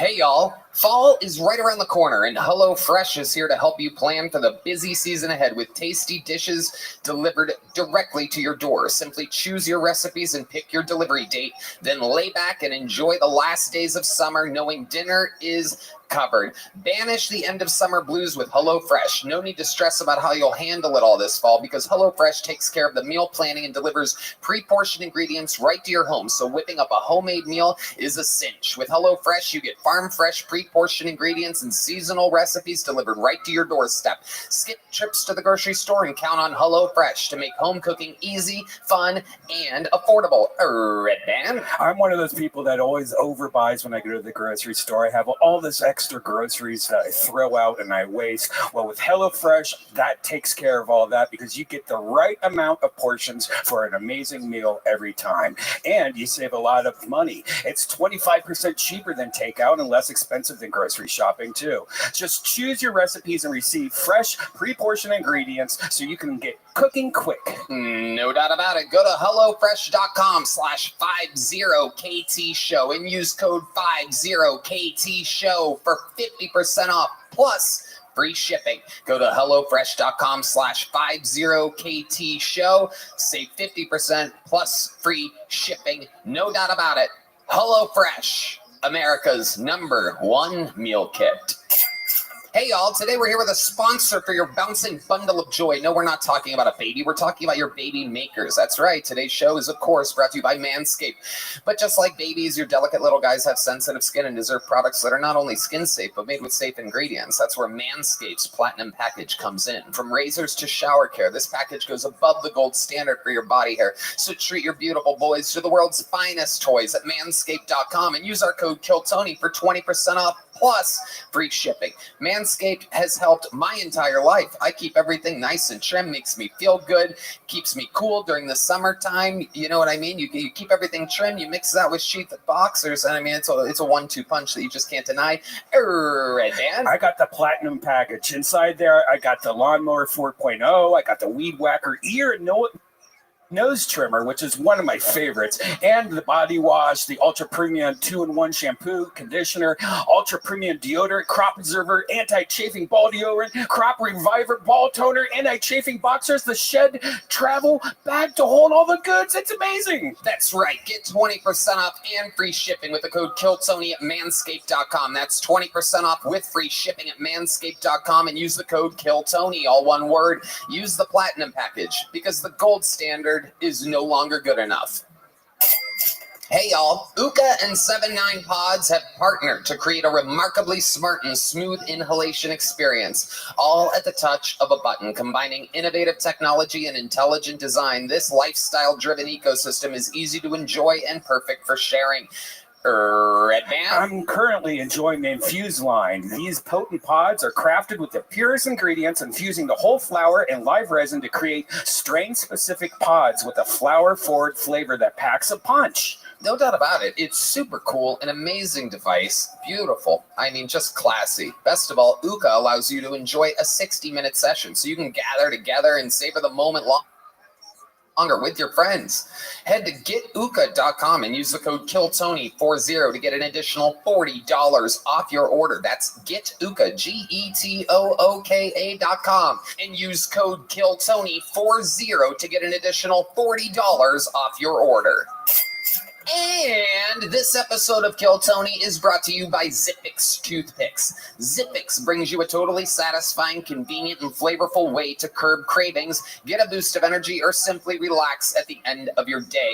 Remember when massive vape clouds, ashtrays, and dip spit were awesome? Well, now there's an easier, cheaper, less messy, and more subtle way to curb cravings with Zippix Toothpicks. The best part of Zippix is that you really can use them just about anywhere. With 2 milligrams per pick and some 3 milligram options, Zippix Toothpicks are long-lasting, extremely affordable, and available in 6 delicious flavor choices. I've been using them on flights lately, and boy, is it a amazing nicotine life hack. Red Band. Yeah, it's great. And they also sell these like little containers to put them in. I love them. It's the oral gratification and amazing flavors that keep us coming back to Zippix. Also, if you need a boost of energy, try their Zip Energy B12 and caffeine toothpicks. No doubt about it. You guys have seen us use Zippix on the podcast. Now it's time to find out for yourself. Go to zippixtoothpicks.com zippix.com today and use code KillTony10 to get 10% off your order. That's zippixtoothpicks.com, promo code KillTony10. Must be 21 or older to purchase. Zip more, smoke less with Zippix toothpicks.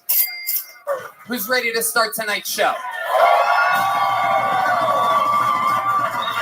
Every week, two of the funniest comedians in the world on the show. This week, absolutely no different. I've been working with these two gentlemen for 16 years continuously. Comedy Store royalty, paid regulars, legends of roast battle. Make some noise for two of my favorites, Brian Moses and Matthew Broussard, everybody. Yeah. This is the creator of Roast Battle, Brian Moses. Former Comedy Store employee. We worked together forever. That is the great Matthew Broussard. Brilliant, brilliant comedian. And another great roast battler. And here we are, gentlemen. Welcome, welcome. Matthew, this is your first time on the show. Say hello to the people. Thank you. Yeah, my first time judging. I did a spot a couple years back. Oh, you were on? Yeah, it was okay. It was all right. I'm happy to be on this side of the microphone. Yeah. And not judging and not being judged. It's nice. I love it. We're going to have fun tonight. Moses? Just good to be here and good to be black in Austin. Goddamn right.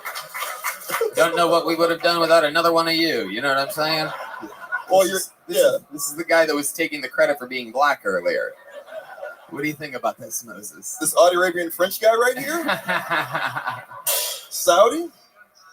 Yeah. What? Nigga believes. Yeah. He believes he's black. We're going to have a lot of fun here tonight. You guys know how the show works. Hundreds, literally hundreds of human beings signed up for the chance to get 60 seconds on this stage. I'm going to pull some of these names out tonight. And if I do, that means they get 60 seconds uninterrupted. You know their time is up and you hear the sound of a kitten. That means they have to wrap it up then, or else they bring out the angry West Hollywood bear. And that just cuts them off. And then I interview them. We laugh about stuff. We try to figure out what's funny about them live on stage. Everything's improvised. You guys ready to start tonight's show?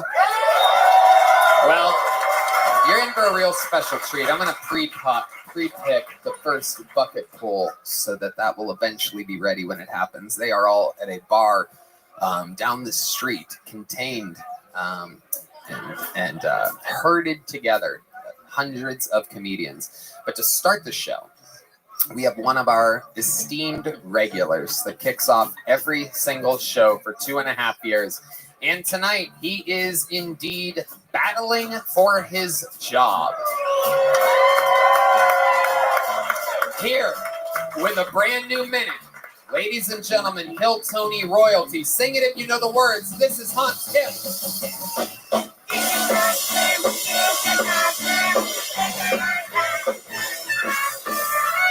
Hey. Howdy, y'all. I think I'm texting now. I stopped using my turn signal. I took it out. There's just a holster there. I love America. I grew up here. I went to John Adams Elementary School / shooting range.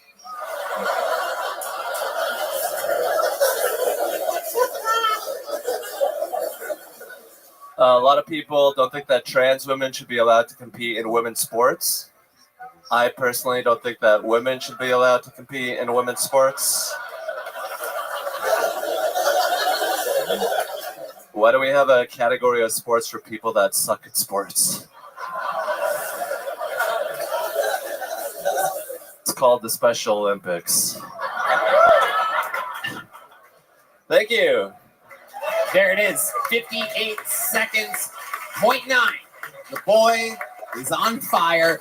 A great set, many punchlines, little local references, which I absolutely loved, and then an overall encompassing great jokes about women, sport. The old elephant in the room. Everybody wants to say it, but no one wants to talk about it, but you're just out here fighting for your life, willing to joke about anything, and we appreciate it.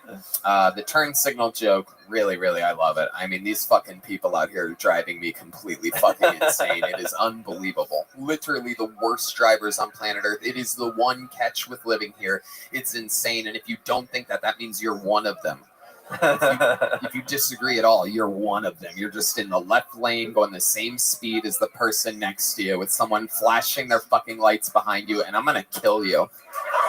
I'm gonna find each and every one of you and slowly kill you. I'm gonna take you to the rainy street river and I'm gonna drown you with my bare hands. I've been doing it. Don't tell anybody. It was me all along.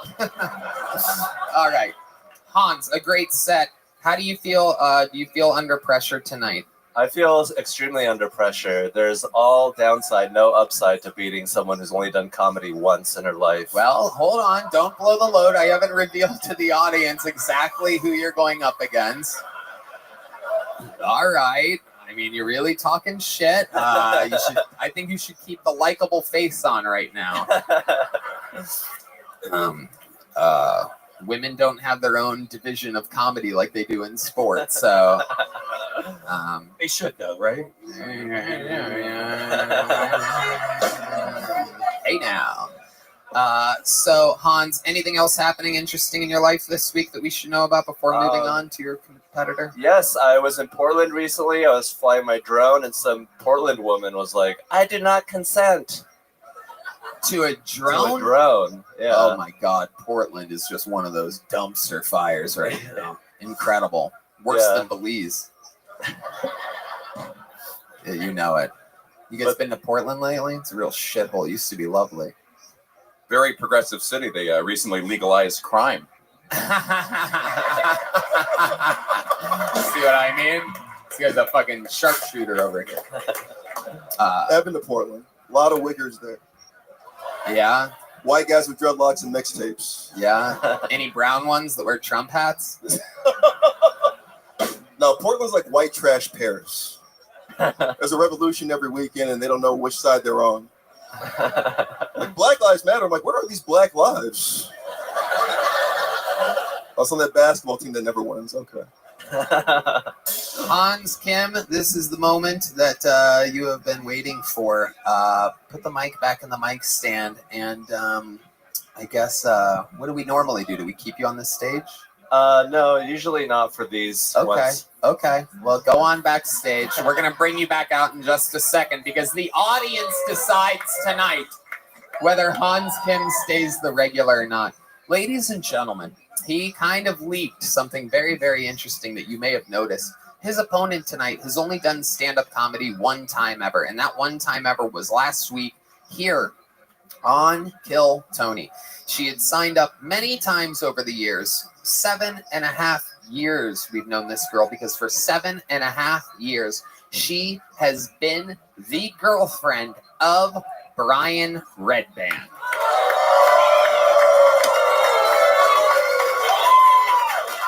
She had a set last week, and it went so well that I said that she should battle Hans for regularship.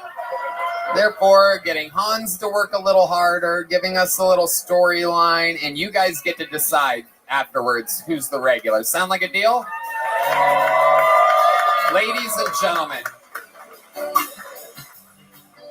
gentlemen, her second time ever performing. A 100% kill rate at this point. Make some noise for the great and powerful Janice Min, everybody. Here we go.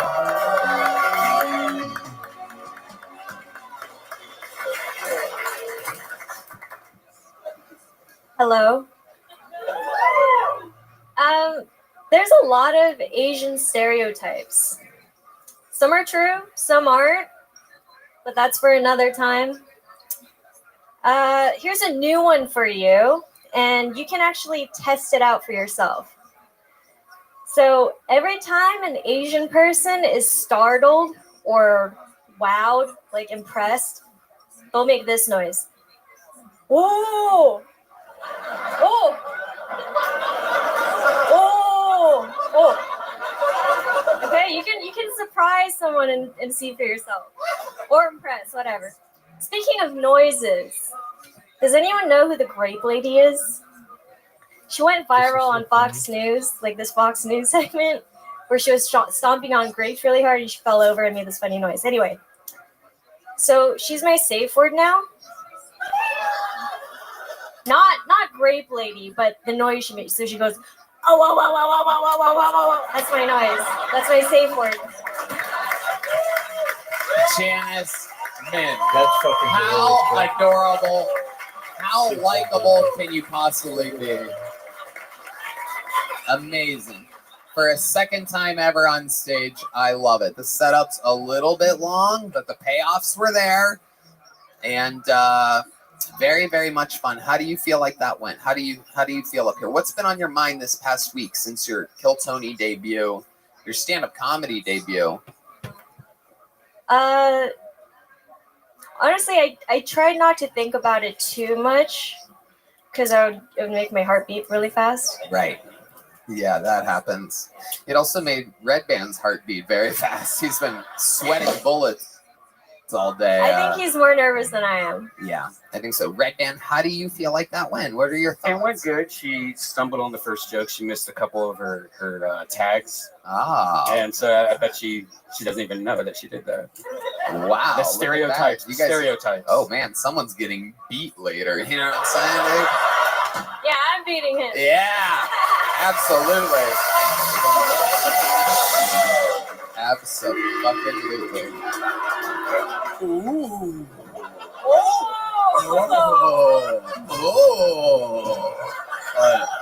Very surprised.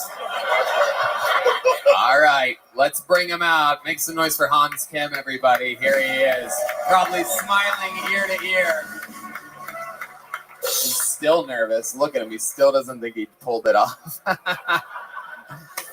What do you think about this situation, Matthew Broussard? It looks a lot like women's sports versus the Special Olympics. Yeah, it does. It does. Yeah, I like how Kill Tony's doing Squid Games now.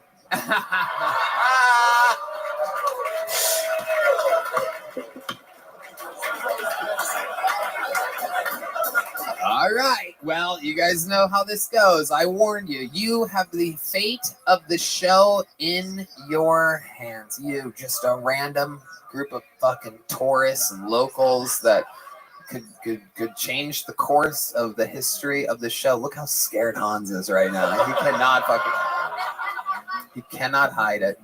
So, how many of you have Janice winning this competition here tonight? Whoa, that's a lot. That's okay. How many of you have Hans Kim?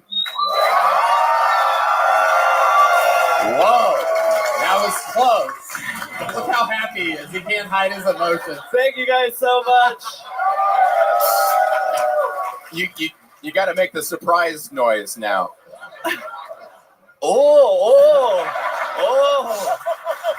대박. 대박이야. Janice, you dishonored our family.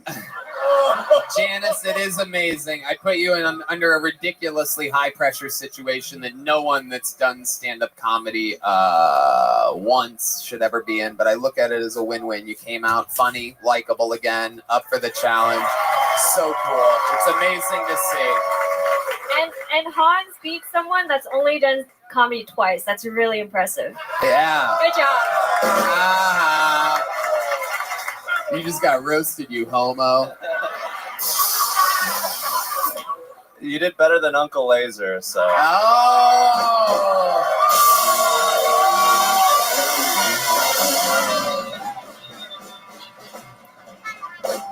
This has been a new running thing every week. Uncle Laser just gets roasted for no reason. Gotta love it. The most hated man in Austin comedy. Hans, how many battles have you won for your regular shift? 4-0. 4-0, undefeated. He refuses to let anybody have a chance. Make some noise for the great Hans Kim and Janice Min, everybody. That's a way to get a fucking show started, am I right? All right, I pull the name out of the bucket. This is where shit gets interesting because we're gonna meet these people all together. Anything could happen. They could be completely fucking insane. They could be the future. Anything can happen. Make some noise. 60 seconds uninterrupted, and then an interview from Kent Hunter. Everybody, Kent Hunter is the first bucket full. I've been trying to work on my Spanish, so I started watching Dora. Thought it'd be funny if they did an episode where Dora explores the U.S.-Mexican border. Oh no, Swiper swiped my green card. What am I gonna do? Can you say hop the fence? Next thing you hear, breaking news, Dora the Explorer arrested at the border. She was found with a kilo of coke shoved up her pussy. Apparently it was so far up there to find it, they had to use the map. I used to play sports in high school, and I come to the conclusion that sports are a little gay. I had a football coach who used to smack me on the ass to tell me good job. One time I made a really good play, and he said, "Kent, you're making me moist." I'm a big words of affirmation guy, so I just came instantly. I think different races have different flavored vaginas. White pussy, a little bland, needs some seasoning. Latina's a little spicy, got some kick to it. Black pussy, tastes like lemon pepper. Okay. He said lemon pepper and just looked me dead into my soul after that. So I'm guessing he's done. That's crazy. Let's talk about it, Kent Hunter. Why do I get the feeling that you've never actually eaten a black pussy before? And if so, is that how you got that chain around your neck? I'm trying. Have you ever done it? I have not. What does the X on your hand mean? At Shakespeare's, where they have us, I'm not 21. Oh, okay. How old are you? 20. 20. All right. Where are you from? South Carolina. South Carolina. Is former Seattle Mariners pitcher Randy Johnson your father? It's not a great reference, but for the ones that know what I'm talking about. You look a little trashy, white trashy. Would you agree with that? A little bit, yeah. Yeah, absolutely. What do you do for work? I work at HEB. HEB in South Carolina? Oh, here. I live here now. Oh, okay. How long ago did you move here? January. We love HEB. Tell us one of the things that you love about working at HEB. I mean, I just work with some amazing people, and they let me work my jokes out with them in the back, so that's always nice. Wow, look at that. Absolutely amazing. And the response is always, see?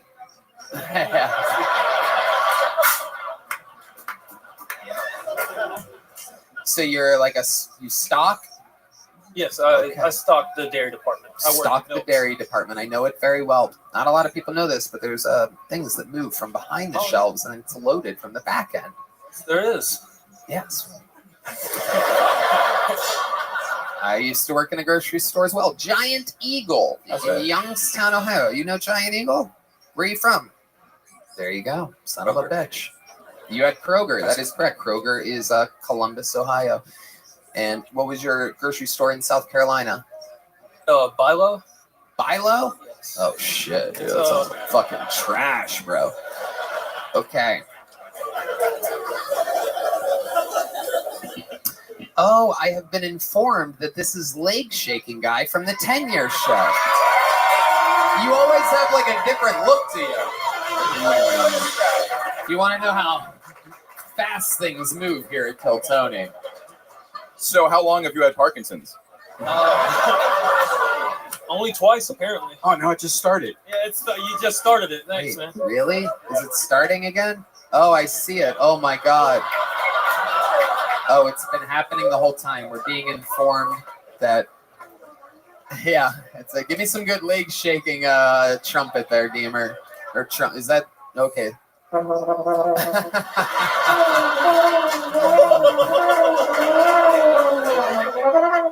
Yeah, do the shaky leg.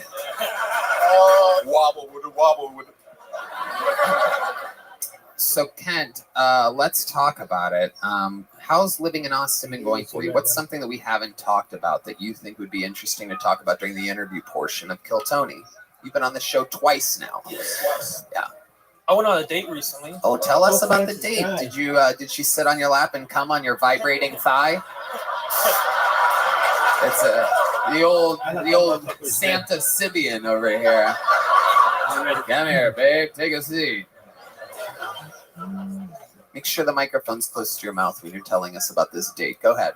Tell us about We it. went to a comedy show. You're 20 years old. You took her to a comedy show. How old is she? He was 21. 21. Okay, very good. It was great. I mean, we had a good time. Show was good. What comedy show did you go to? It was a smaller showcase that one of my friends ran. It was called Mint Comedy. Okay. All right. Well, let's get to the meat and potatoes of it. So you pick her up? No, we met there. And Okay. You met there. So you drove your wagon with horses there. yes. And then you met her there. And then what happened? Well, we watched the show, and then afterwards, we just sat outside talking for like 2 hours. Wow. Oh my goodness. Did you Moses? We've been doing this for like 5 minutes. Nobody's talking about this fucking list. For 2 hours, she sat there trying to understand what you were saying. I'm trying to. That's why it was a 2-hour conversation. This is the best time I've ever. I think we're really in sync. And someday. All right. I think the leg shake and the lisp have something together. Right. I think the lisp is like the 9th weirdest thing about it. Right. I'm not even really worried about it. Do you drink too much milk or something, maybe? Like, do you? I don't think I drink enough, actually. Whoa. Getting high on your own supply over there. I like it. Okay. What do we got? What are you pointing at? Oh, yeah. You have a crazy scar on your arm as well. We're finding out you're a human freak show. Yeah. What's the scar from? I broke my arm playing football my sophomore year of high school. Wide receiver? Offensive lineman. You were an offensive lineman? Yeah. Your lanky, shaky ass was an offensive lineman? Yeah. I was too slow. Oh, my God. No wonder your arm's broken. Just some fucking big guy just threw you to the ground. Well, actually, I threw someone to the ground. And I tripped over him and landed on my arm. You tripped over. And snapped it. Yep. Every that makes fucking sense. post I get gets at least a come on. So you talked for 2 hours gotta with do this something girl. out This there. is when was Every this fucking date? post About a month gets ago. at least And then did you follow up? Have you hung out since? Oh, We wait, were he's like, talking get a little it, get it, after, get it. and then she told me that there was someone else. Ah, damn. Come on, blue guy. Man. Well, Michael Gonzalez with a little rare input. He said, at least she told you. Yeah. My goodness, what the That's fuck? fucking hilarious. What is going on back there, Michael? Where did that come from? Giving a little... That was interesting. At least she told you. Did she describe the person at all? She did not. No. She just said, That's just I really like fucking bees knees, dude. If bees had knees, She said, I had a great time with you, come on, blue but guy. I've been talking You with gotta someone else sort as this well, Rabbi Rothschild and thing. I would prefer Every to go fucking post exclusive gets with at them least instead. one, 'cause he's a gangster. Wow. No reason. She wasn't. Oh, There that wasn't is just the a funniest reason shit. given. Nope, It was that to was another just guy. it. That's all she said. Wow. Funniest Coming to the shit. Hallmark Channel, The Milkman. Yeah. Come on, I love it. Well, blue sky. hopefully you'll be able to You gotta find get this fucking shit sorted out. something sometime Maybe. that will be willing to settle Shut for up, someone like cry, you. guy. This It is fucking incredible. happens. Kent, you've been having fun doing stand-up comedy? Oh, I've been having a great time. Okay. Well, congratulations. You did it again. You already have a joke book. Yep. Okay, there you go. You started the bucket pull portion of the show, Kent Hunter. And so it has begun. Re-rolling a name. And on to the one that I pulled before. Your next comedian, straight out of the bucket. Anything can happen. We're going to meet them all together. Make some noise for Bobby Housel, everybody. Here we go. Could be the future. Could be insane. Anything can happen. This is Bobby Housel. One more time for Bobby, everybody. How's it going, guys? My name is Bobby Housel. This is my company, actually. It's called Founders Cupid. I'm actually a college student, and I just got 7 other college students to move down to Austin with me to work on their startup companies. Now, if you're not familiar with startups, it's kind of like the cool way of saying you're an unemployed white guy. And it's interesting. You might be asking yourself, Bobby, how'd you get these guys to move down here? It actually wasn't that hard. I just put up an ad that said, are you an unemployed virgin? Come on down. But anyways, I've been thinking about stand-up lately. I realized that startups and stand-up are kind of similar. That you just pour all of your energy and your time and your hopes of getting laid into a fantasy job. But anyways, this is like this startup founder house. Anyways, all these kids moved down here to Austin with me. I'm kind of the guy that brings them together. And I realized that I'm kind of like the Kill Tony for startup college founders. Listen. I also got a bunch of idiots to move down to Austin to pretend like they had jobs for the summer. Anyways, I'm Bobby Oswald, my company's Founders Keeper. Thank you. There you go. Bobby. Oh no. Oh shit. Bobby, there's only so much I can do to help you at this point. Maybe take a breath for a second, Bobby. Talking hasn't helped you up to this point. Just relax. I can tell you really want to talk right now. Just give it a moment. Soak it in through your nose, out through your mouth. Your mouth breathing right now, Bobby. I want you to have a chance at this. Matthew, what did you think about what just happened here? This monstrosity. I thought the last joke actually had like some it was a joke. It was not terrible. It got no laughter. I like that. But anyways indicated where he thought he was going to get a laugh. There was a lot of moments there where it seemed like you thought there was going to be laughs. You promoted your company that was not described at all from the get. You've decided to wear it on your hat and your shirt. Its stock, it isn't even existing, went down during your set. Is this the first person who's tried to Shark Tank Kill Tony? I think at this point, like this, it is not good. Did you get an Office Max gift card? Like, why do you have such like generic clothing on right now? He's trying to promote his company, which is just fucking weird. And you know what? I'm out. Have you ever done stand-up comedy before? I have 2 times I've done stand-up. 2 times. And if people tell you that you're funny or something like that? I did decent the 2 times. Do you always wear your company's stuff on stage? We actually just made it. So okay, so I want to know this startup, because it seems like you're a real startup guy. I'm gonna have a startup. I'm gonna startup. It's my identity. I'm a startup. What is Founders Cupid? So we help other college students build their companies.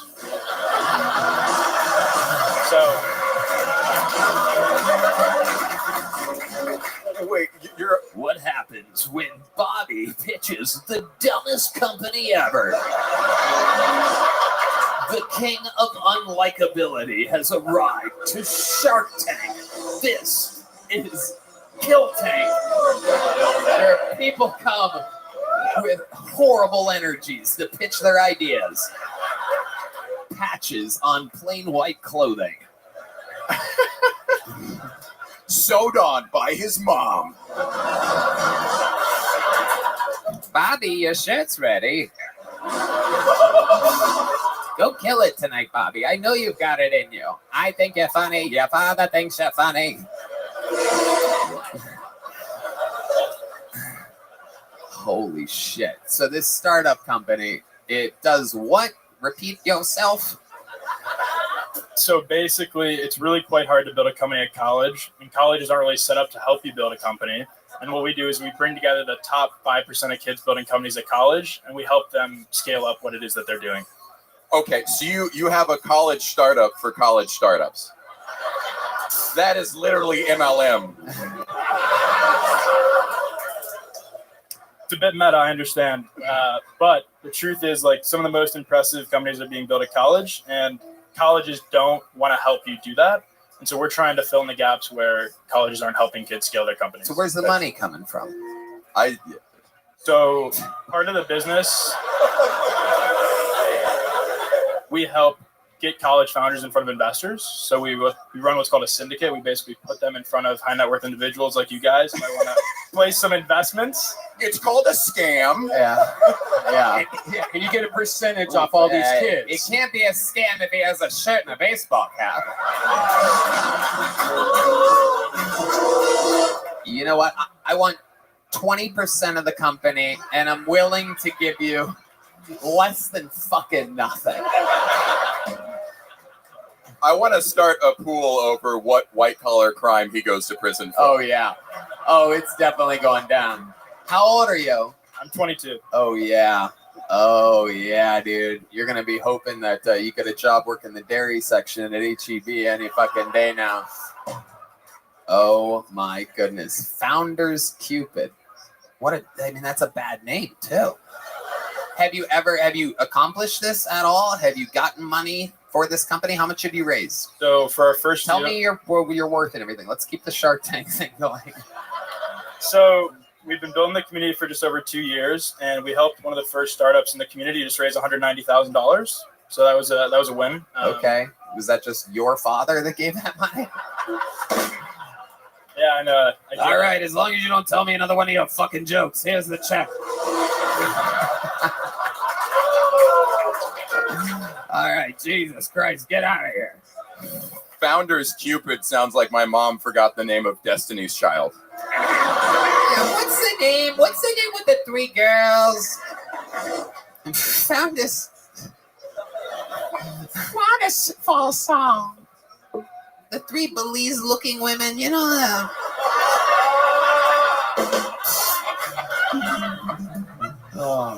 I've never heard all white audience act like fucking the Apollo Theater, like boo. Oh yeah, these are my people right here. They travel from faraway lands like Iowa to be here in Belize.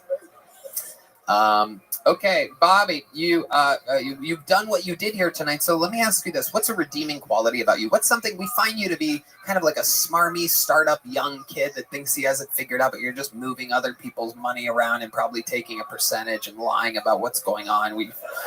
So give us a redeeming quality about you. What's something about you that'll make these people like you? Your set ended in a roar of boos. Fix it.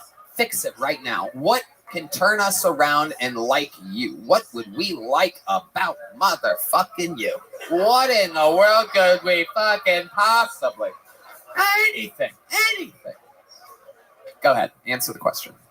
You were so eager to speak earlier, and all of a sudden you... So I think in life, like who you know. How you living, baby? God, dude.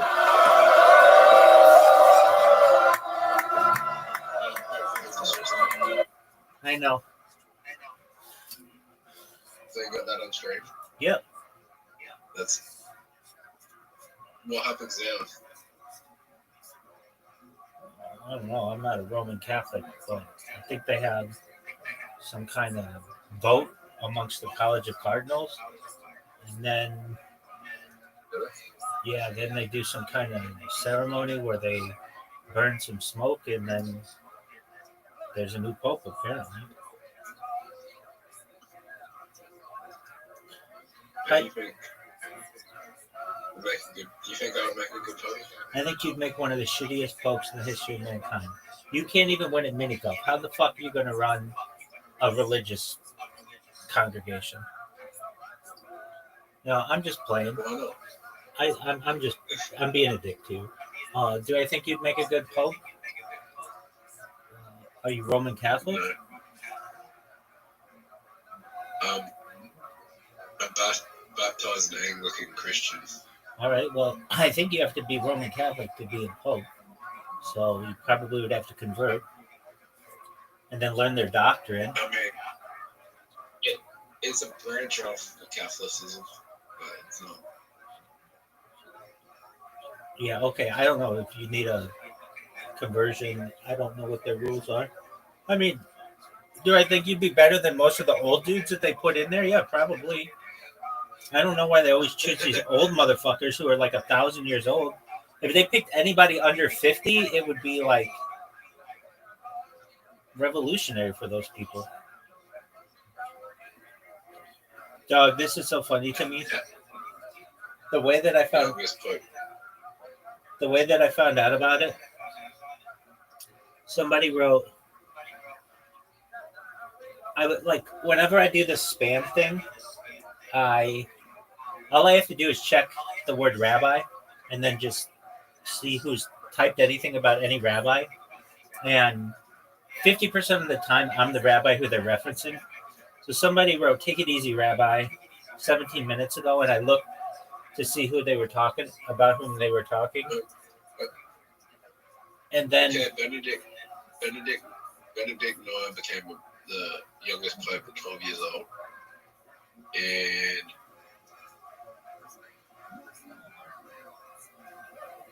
10:32, and held the position to 10:82. So he did it for till he was 28 years old, from 12 to 16 years, from 12 to 16 years. there you go. 28. So somebody, go ahead. How old do you have to be a rabbi? There isn't really a stated age. It's really about the learning that you've done and the community standards. Usually, about the youngest is about 21.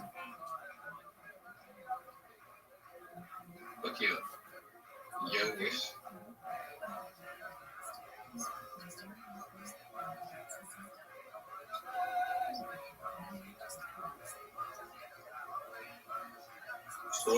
That's not true because you're not 47. What are you talking about? I googled what's the youngest rabbi and it comes up 47. So Yeah. That's some bullshit. Yeah, that's incorrect. Some people have done it as young as like 14 years old, but you know, it's like, does the community really respect them?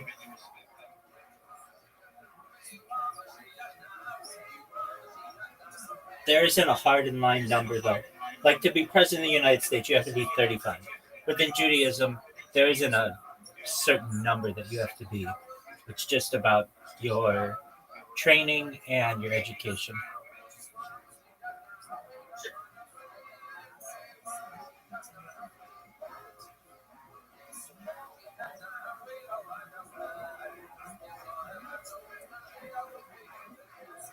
I ordered dinner. Very good. I'm still eating. Forever. I just weighed myself today and I'm 72 kilograms. No one knows what that is. Tell me what that is in freedom units. In pounds? Yeah. How do you not know a kilogram? Because I'm American, we don't fucking do that. Well, I don't know fucking pounds because that's stupid.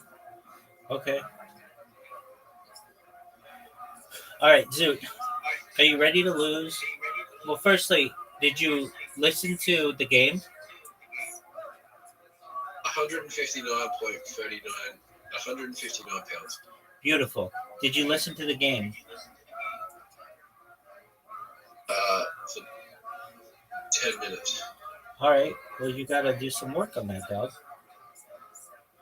Because you're just you're an AFC. You're an AFC. When you're at the gym or do whatever you do, listen to it, and then you won't be an AFC anymore. All right. I'm sending you an invitation in mini golf.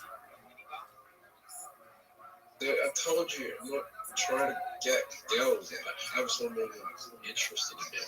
Okay. Cool story, bro. Have they ever played mini golf?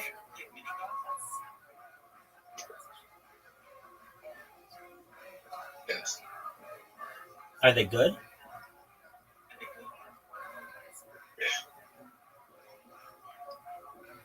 So do you know how you want me to judge your shot? Your shot was a 2.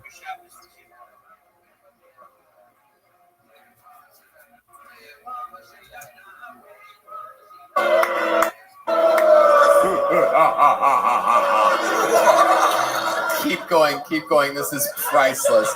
I think in life, who you know, worst line to start with that you possibly could have come up with. It's not getting any better from you. No, come on, keep going. We want to know. This was his redeeming quality, by the way. All right, so why do you come down to Austin, right? You're a stand-up comic. You come to be around other comics. If you're a kid in college and you're not taking a job and you're trying to build your own company, it's extremely lonely and it's scary. Dude, that's garbage. And so when you can put these people in the room with other kids that think like them, they get a moment where they feel like they're not the weird kid. Bobby. Bobby, you're talking like a politician. You use your hands. I mean, who taught you this? Where do you think? How did you become this way? Where's your PowerPoint? They didn't let me put the pitch deck up. So Is there anything about your real life, non-business? Nope. Oh, tons of people. They tell me that like every 15 minutes.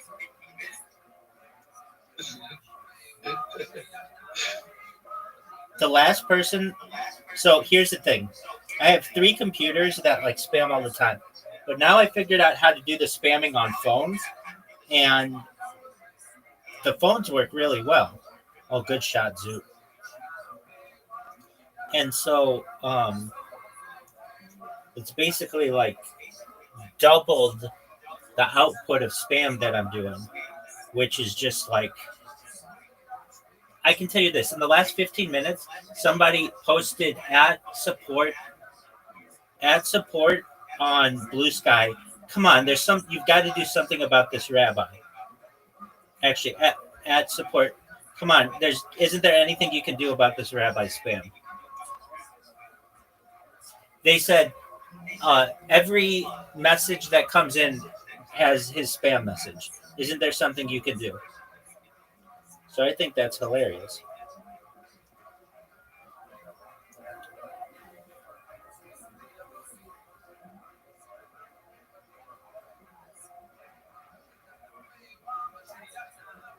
Oh, Zoot, is this going to have enough speed?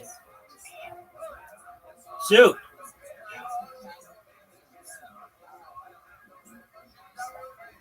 Fuck you, Zoot. Too hard.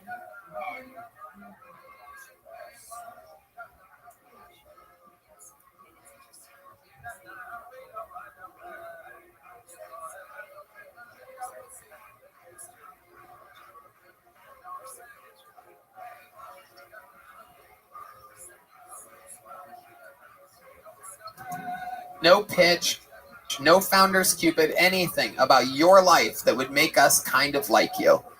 You can reference anything that you've ever done, that you do on a daily basis, perhaps something that you love, perhaps. Maybe you're nice in some way. Maybe you do some type of nice thing or good deed, perhaps. Because right now we think that you fucking break puppies' necks with your bare hands. That was my last and then I startup take idea. a percentage from the founders, and we diverse that capital into and I think it's important that give us one thing before I let you go. This has gone on way too long. Make us like you.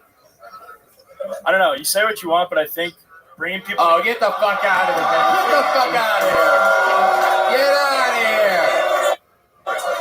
This is an official "you suck" Kill Tony extra small. Here you go, buddy. Hey! Oh yes, this is Kill Tony. I tried to warn you. Is that Shark Tank? Is that Shark Tank? You guys are so good. Make some noise for your next comedian out of the bucket. You've seen it. Anything can happen. His name is Patrick Carpenter, everybody. Here we go.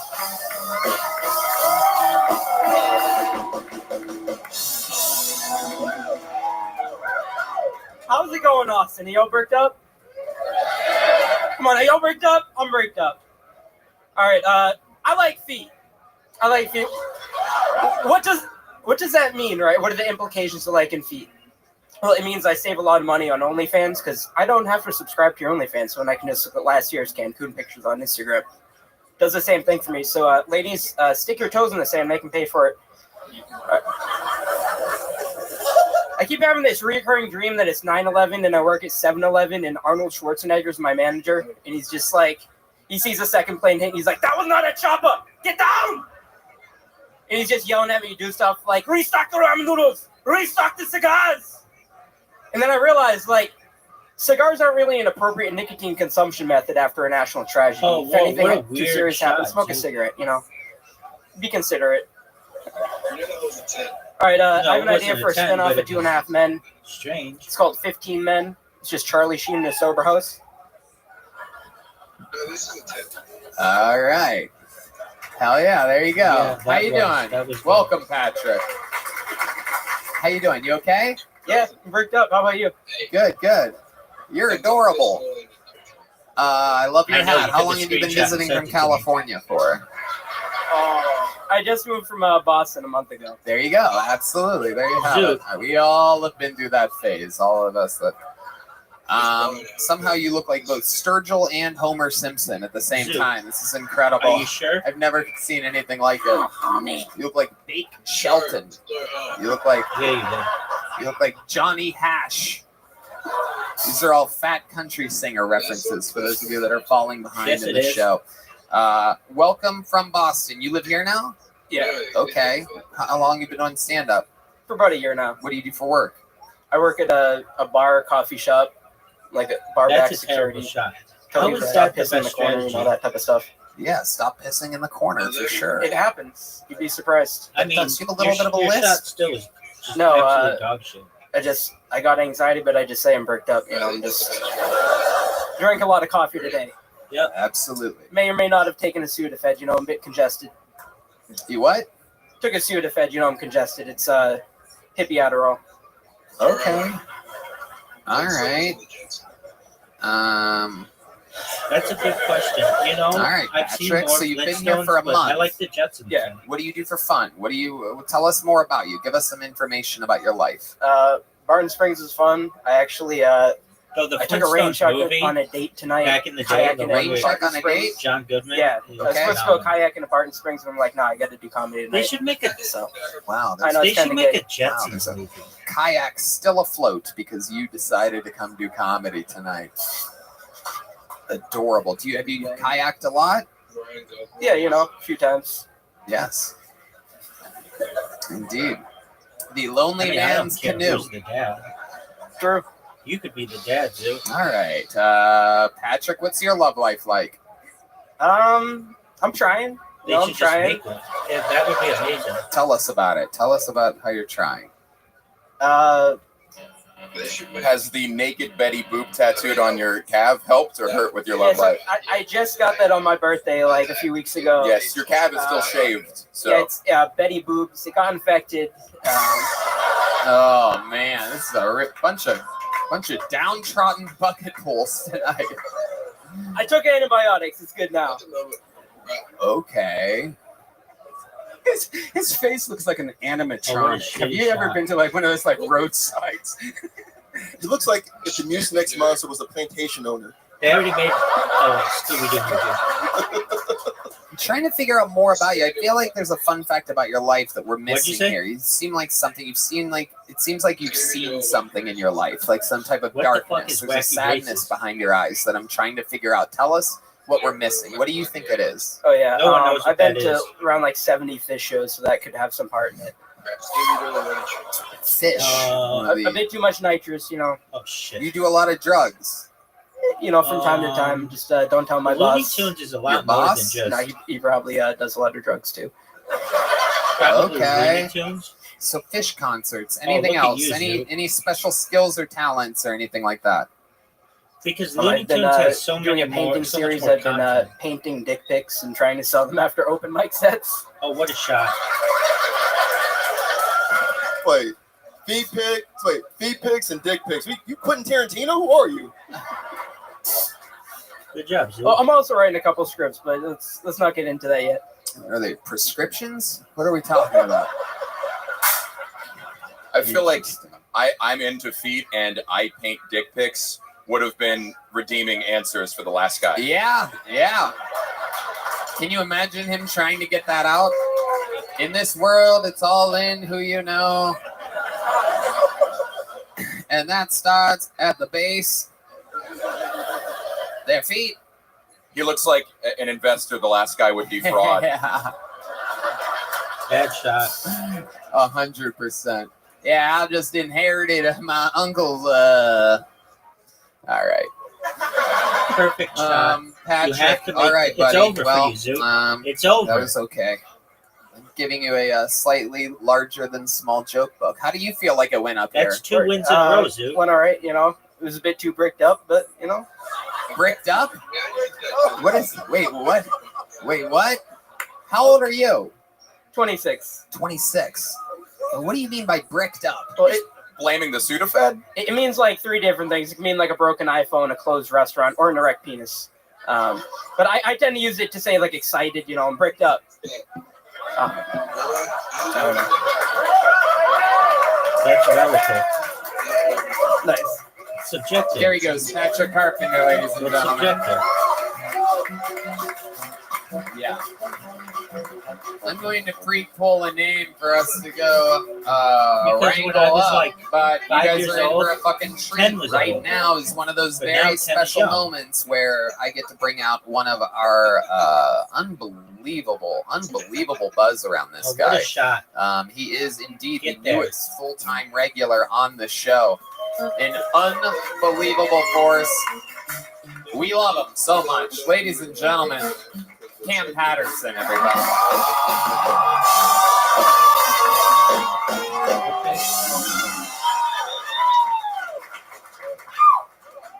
You ever had a problem with your man? Like you know what I'm saying? You met with the STDs and shit.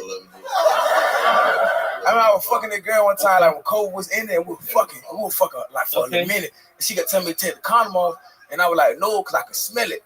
And that's a bad idea. But when you fucking, your dick take over, and I just felt my hand just slip down to my hand, and I demasked myself, right?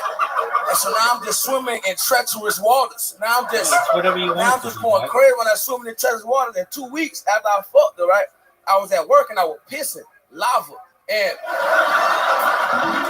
I went to the doctor. And we did all the tests just right when COVID was ending. And I had already got my vaccine shot. I'm not happy about that, but I got it, right? And then he was like, hey man, did you just take the vaccine? I was like, yeah, I did. He was like, oh, don't worry about it, it's just the side effect of that. I was like, for real? He said, nah, nigga, you got chlamydia. Hey guys, look. There it is, 58 seconds. The pro, the future, and the present has arrived. Cam Patterson. You did it again. Another brand. This nigga crying. Yeah. I ain't even robbed you yet, bitch. This is dope, nigga. This shit beautiful. This is a tough shot. This shit beautiful, dog. One of the greatest shots I've ever had. I really enjoyed all the words I understood. Uh-oh. Here he is, everybody. He finna hit you with that stick.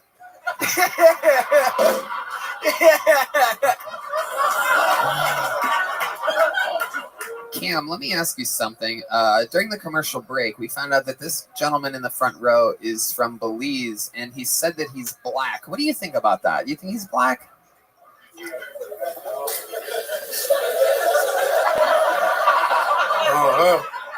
Oh no, nigga. The light skin part is actually the tattoo.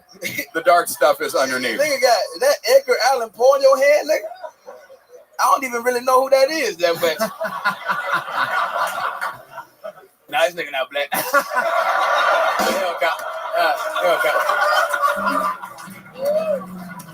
Hey, don't talk to Nipsey Lazy over there. Shit. Nipsey Hussle. Hey, can I ask a question? Where is Belize? I think it's a salon in East Austin. Okay, cool. All right. Black girls do your hair there. Yeah. Okay, cool. Yeah. Yeah, you can't say nigga, but I fuck with you. I feel like he says it, but only when black people aren't around. Am I right? You use it sometimes? You are wearing a Trump hat, so technically you could use it. I didn't even see that shit. That shit don't even count. Fuck no.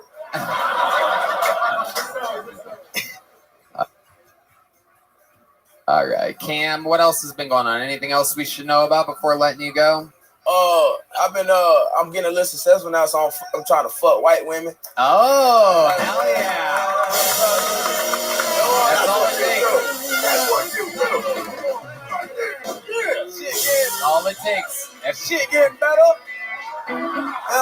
So no one told you life was There's a tax bracket too when you start becoming successful in black. It's like it's a weight limit for white women. You get more successful. I'm just getting us. So I'm getting the hood white bitches right now. You know what I'm saying?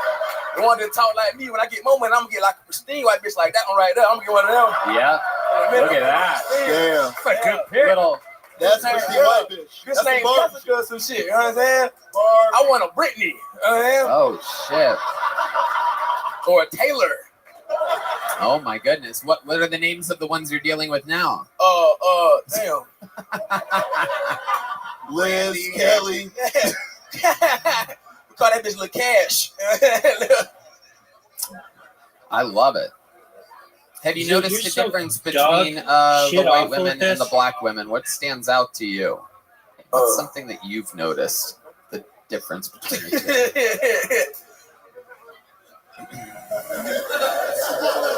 two. White women suck dick so well, dog.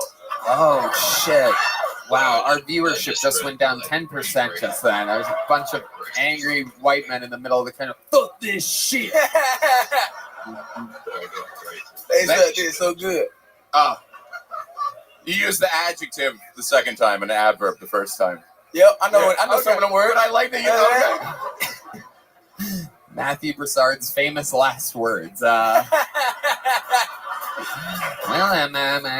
you almost had a haiku there for a moment. Cam, you're a fucking superstar, dude. It is unbelievable and so much fun. I love having you as part of this show. It's incredible. Thank you so much. The great, powerful Cam Patterson, everybody. Fuck yeah. On to the next one we go. Another bucket pull coming at you at 1,000 miles an hour. And the name of this bucket pull is Alan G.G. Walker, everybody. Ooh, a long name. Here we go. Alan G.G. Walker. Hello. Shit, there's a lot of people. I don't know if I'm going to be able to focus right now. I'm an out-of-towner. I've been staying in an Airbnb, and I don't know if I really trust Airbnb. I'm very convinced that there's a spy cam in our bedroom, and I'm more convinced because that's the kind of porn I'm really into.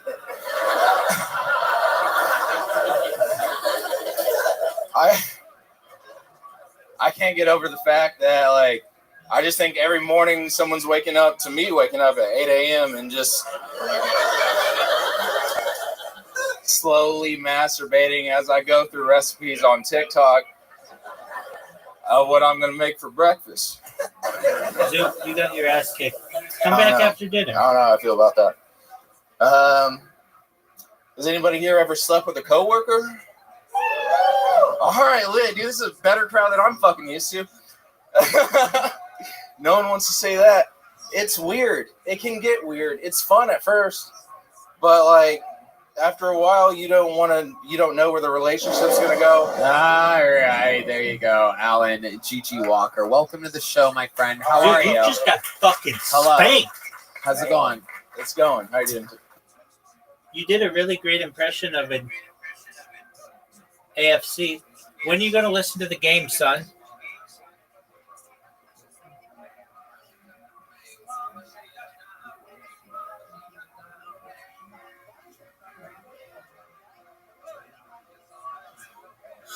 Zoo.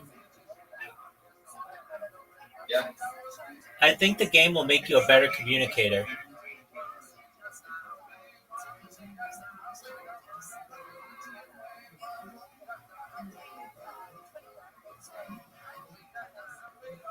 Enjoy your dinner.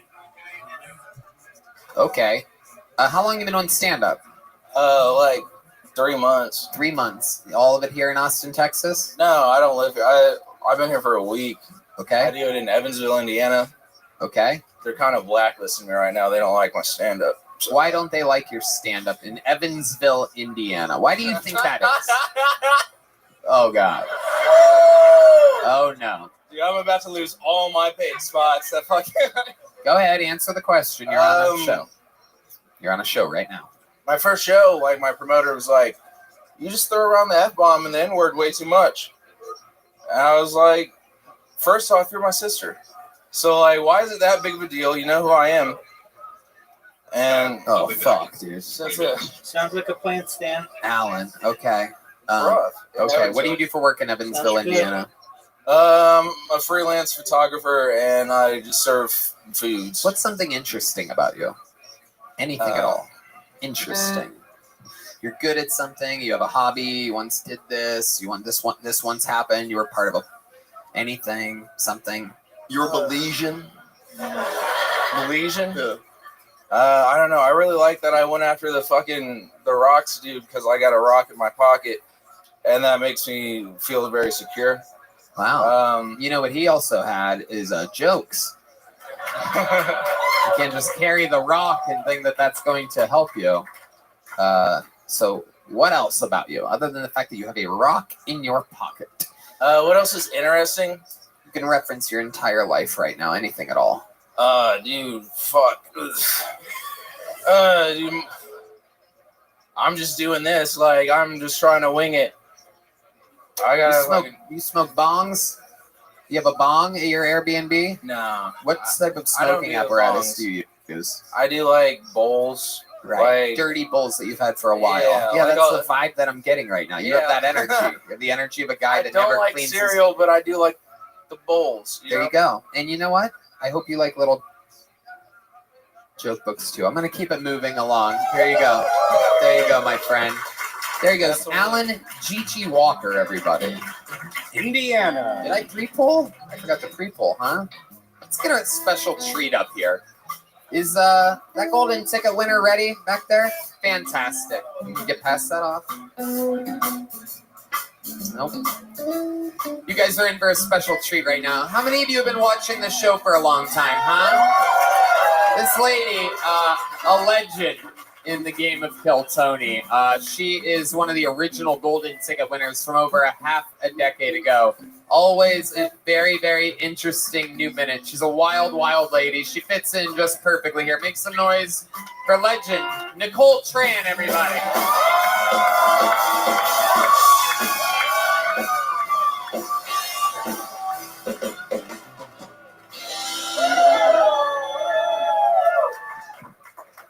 Guess what, Tony? My Auntie Vu moved to San Antonio and she got Alzheimer's. Now she cannot even remember the Alamo.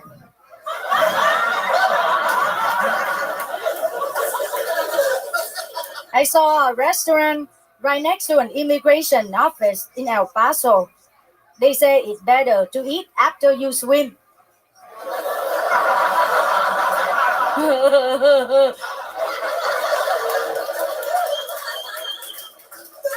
I got the best $5 fish taco in Austin.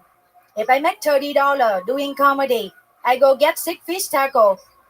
I got a big gig coming up in Las Vegas. It pays 160 fish taco.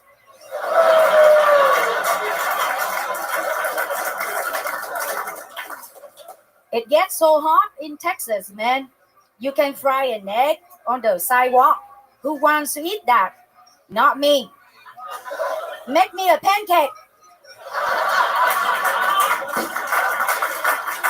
There's a Walmart that's bigger than Oklahoma in Austin.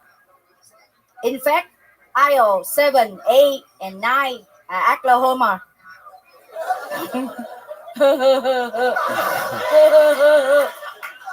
What's up, Tony? Nicole Tran, ladies and gentlemen. There it is.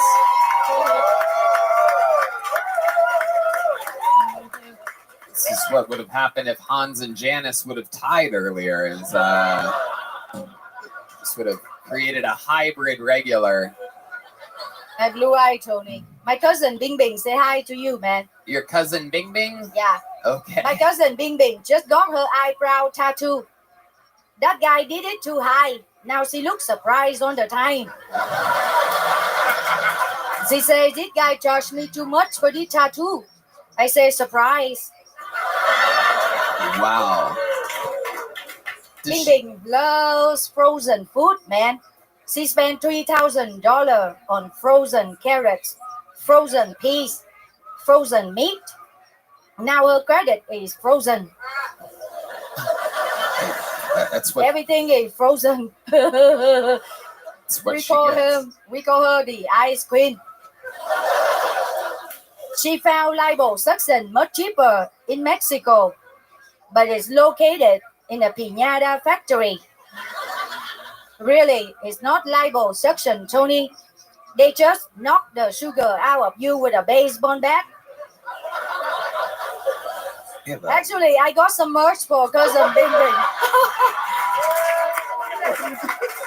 The merch. For girls, if you get the sexy Bing Bing t-shirt, go to bed, you get bonbon. Hey. And you're going to be selling this merch in the lobby after the show, right? Yeah. Okay. To cover my airplane cost, this is for guys. If you get the sexy Bing Bing t-shirt, I guarantee you get bang bang. Hey, that's a much. This is a much better Shark Tank pitch than what we saw earlier. This is like Sushi Tank. I see that Nicole's in pink. I loved you in Oppenheimer, by the way. She was. Man, I love your show, Tony. Your shows make me famous, man. Now I move from West Hollywood. Everybody knows Nikon Trend Q Tony podcast good, man. That is true. I really like changing people's lives. So you moved from Bay Area to West Hollywood. So I just opened 5 checking accounts. If one bounce, I use another one. If that one bounce, I bounce again. Eventually, I'm bouncing more than Dolly Parton on the trampolines. Oh my goodness. Matthew Broussard, what do you think about this? I really like her delivery. She has the timing of an automated voice messaging system. Please press 1 for more options. My friend Bing Bing says hello, Tony. If I bounce again. Trời ơi, để cho nói chị đi mà. Let me tell joke, man. Somebody, listen, man. I come here to tell jokes, man. I don't come here and let you make fun of me, man. I spent $1,000 to make people laugh, man. Somebody stole my identity. They did not know I was wanted by immigration. That poor guy ended up slurping pigs in Phnom Penh. He ended up what? Ended up slurping pigs in Phnom Penh. Slopping pigs and paying him pence? What? Phnom Penh, what, man? Say it again. Say it again. Say it again. I want you to say it again. He ended up what? He ended up slopping pigs and paying them pen. Slopping pigs and paying them pen. Paying them pen? That's why I like white guys. They always laugh Can you for me. spell it for us? Oh, shit. This is not a spelling bee, man. This is a comedy show, man. They move to the next joke. Slopping pigs and paying them pen? Yeah. What does that mean? It's a country next to Vietnam. That where Oh. in Cambodia. I see Cambodia. Study some history, bro. Hey, all right. All right. All right. This lovely blue-eyed white dude needs study Asian history, man. He's my bro, man. I love Tony. Okay. Last week, man, Tony, the county court called me and said, hey, Nikon Trend, you have to go to the courthouse for jury duty. And I said, dạ ông ơi, tôi bận rộn lắm, tôi không thể nào đi được, quản lại tán sao, tôi hứa tôi sẽ tới văn phòng của ông liền nói nhau ơi.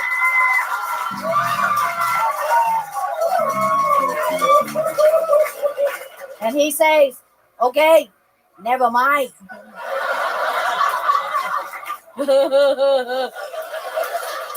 She gets it. You get it, Nicole. It's so weird that you get it and other people don't. It's amazing. Why you?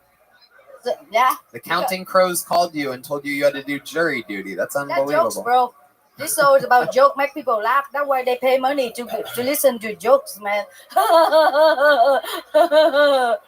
It's crazy to think that Angela Johnson's career is all because of. Okay, by the way, no one knows who Angela Johnson is. Not a crossover there. Yeah. If you have Instagram, please follow me on Instagram. I need Instagram follower. Instagram is Nikon Trend Comedy. NICOLETRAN Comedy. No space between letters. That part we can hear clearly. Yeah. NICOLETRAN. Anyway, back to LA. All right. Back to LA, man. I just ate at a restaurant called Super Bowl. I wonder who's gonna perform there at halftime. She got the jokes from LA. Okay, I saw Cleopatra plastic surgery in West Hollywood. Cleopatra had the first no jobs in history, but she would never admit it because everybody knows she's the queen of denial. Wow, nothing better than a topical Cleopatra joke right on top of us. Do you guys want me to pull her string so she tells another joke? I have a song now. A song. Nicole, you famously have talked about how you love blue-eyed white men. What do you think about Matthew Broussard sitting next to you? Look at this fucking stud. Fresh out the... He walked out of the... She just noticed me. No, but he has to cook, man. This is the guy that fucks Barbie. Huh? Now, go ahead. What do you think about this beautiful man? Oh, surprise. Listen, bro. I dated a blue-eyed Frenchman. He was perfect, Tony. His face, perfect. His hair, perfect. His wife, well, nobody's perfect. Wow. Almost everything was perfect about that guy. Those are her memoirs of a geisha right there.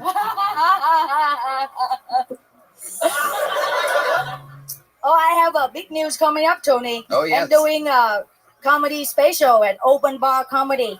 Sounds like you're doing big open. news. Big news, bro. Let me talk. Let blue eyes, white guy, let me do the talking, man. This is Asian show business, man. It's gonna be filming on Tuesday, February 27th. It's a big deal. Okay, enough of the pitches, Nicole. It doesn't work. Jokes work, but you're plugging a date doesn't really translate on this show. I think she's filming a special right now. That's special. That's a good news, man. That's a big news, bro. You should be happy for me. I'm very happy for you, that Nicole. make me famous. Your show make me famous. I know. People want to book me. I know. I'm very aware, Nicole. Anything else before I let you go? I have a song for you. You have a song? Yeah. Okay. Do you want the band to play with you, or are you doing it a cappella? You want them to play with you? Yeah. No, I can go by myself. Okay. Whatever you want. Okay. I'm a yellow girl in Texas. I have no cowboy hat. I don't really need one. I got a 10-gallon bird. I know Tony loves me. He buzzed me like a beast. He says, please come to Austin, 'cause he knows I work for free.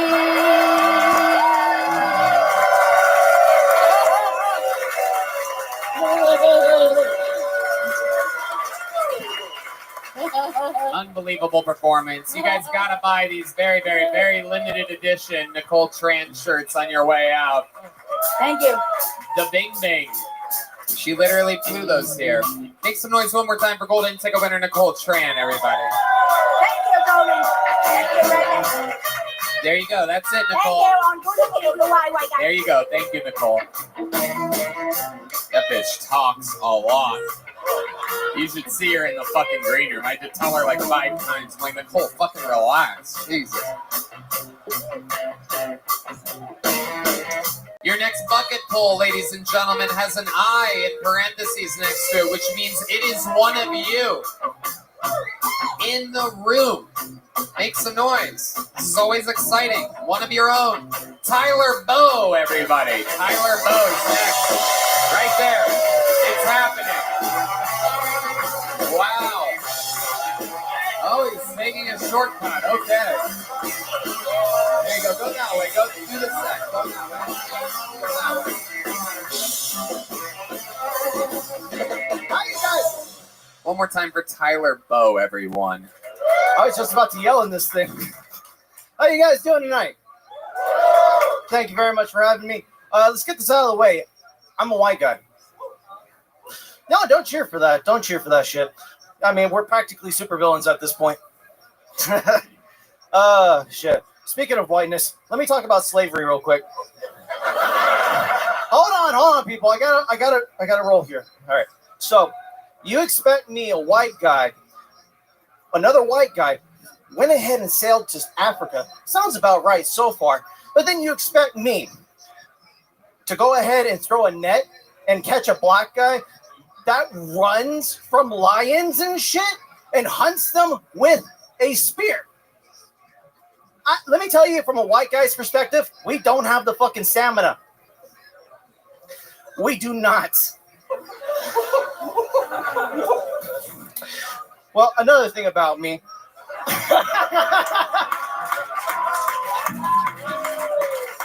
Another thing about me, I am the only white guy from where I am from. I am from the tip of... There you go. That's your time. All right. But the all right. interview part starts now. Where are you from, Tyler? I'm from a place called San Benito, Texas. Okay. Describe it more to us. Okay. How are you the only white guy from a city in Texas? Well, my parents made a horrible mistake. Jesus Christ. His name is Tyler Bow. They're teachers. They're teachers. My dad went ahead and came down because he had a job opportunity. I was in my mom's room, so I was taken without consent. Okay. All right, Tyler. What do you do for a living? Oh, well, Is that your first time doing stand-up? Fuck no. No, huh? Okay. You say fuck no with a lot of confidence, like it didn't seem like it was your first time. How long have you been doing stand-up? 2.5 to 3 years. All of it there in that small Texas town? Yeah, I actually came up to San Antonio just recently, and this is the furthest I've done comedy. How does it feel? It's a little awkward. I can't see everybody. The light is in my face, and to be honest...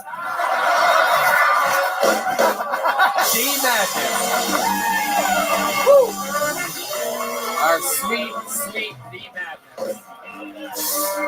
Never misses a fucking beat, this guy. Can I be honest with you, Tony? Sure. This is the first time I ever heard about you. Okay. Well, Tyler, can I be honest with you? Yeah, go ahead.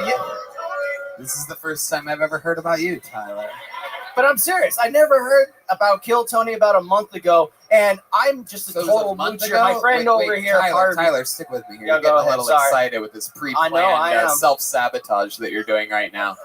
It Was it happens. a month ago or was it right now? Because you just said I never heard of you until right now. But Yeah. you just said a month ago. Yeah, a month ago. So how'd you find out about the show?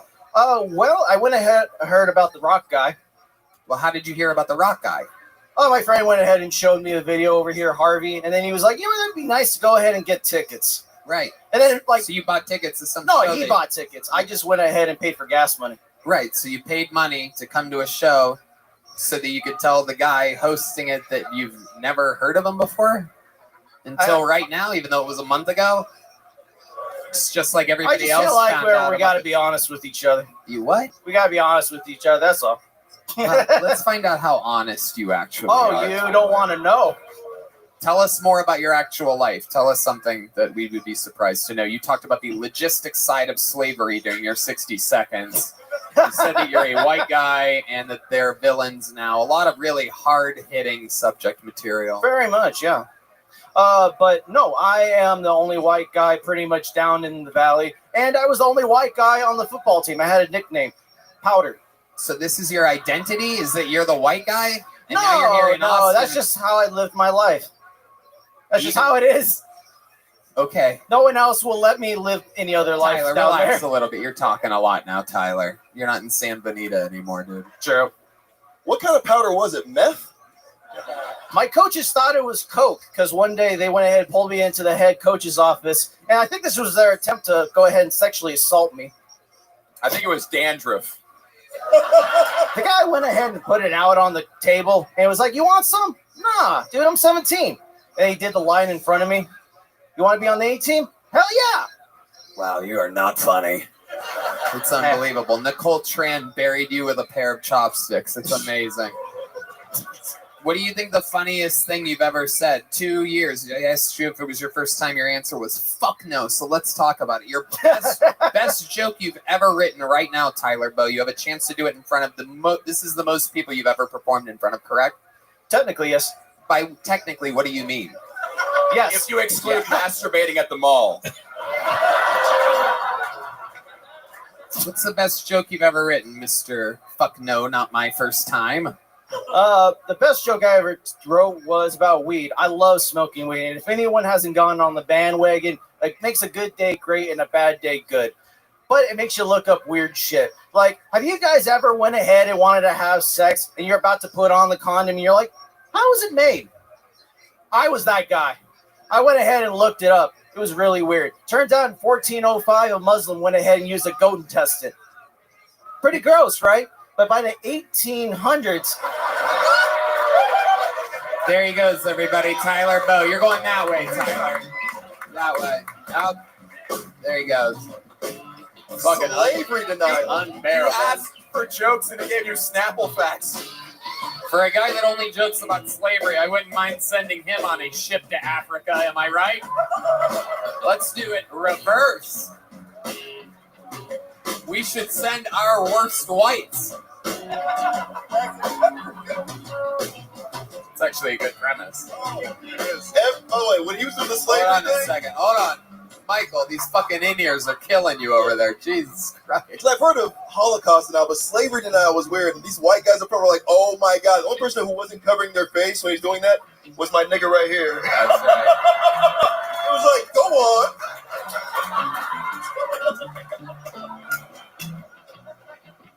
Isn't it nice to be able to call someone in a Trump hat the N-word?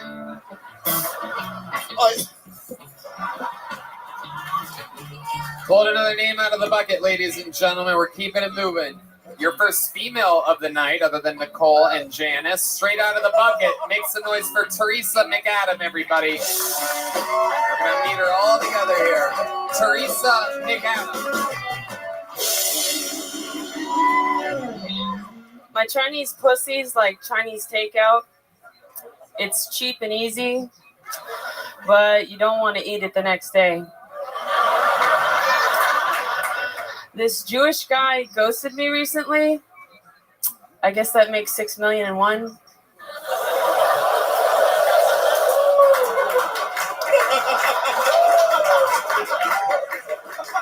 When I try to look sexy, I just chug NyQuil because the most irresistible I've ever looked, I was unconscious.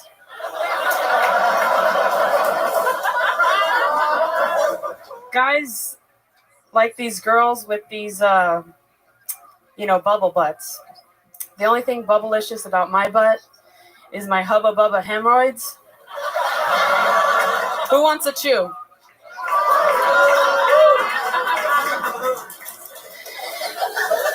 I think I have a really short taint.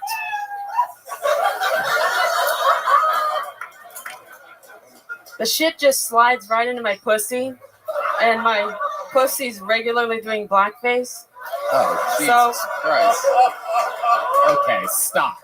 There's more. There's more to it. There's more to it. Can I finish? No.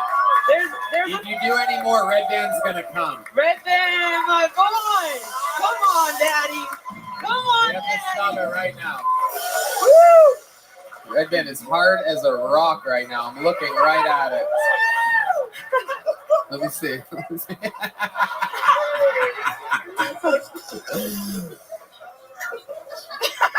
I'm sorry. I can't believe you just touched it, by the way. Yeah, I know. This is what I have to do to keep myself entertained nowadays. It's fucking. Was that it, or was that your second belly flap, or whatever that is down there? I don't know what that was. It was soft, that's for sure. Was it your actual penis? That was the tip of it, yeah. Yeah, hell yeah. Turtle. It was like a turtle. Yes. There's another part of it. I'm just throwing it out there. Okay, what's the rest of it? The pussy does blackface, or shit all over your pussy. Shit all over my pussy. Yeah. So I get these raging yeast infections. And yeah, ew. And I Googled, can you get eaten out when you have a yeast infection? Oh, God. Probably.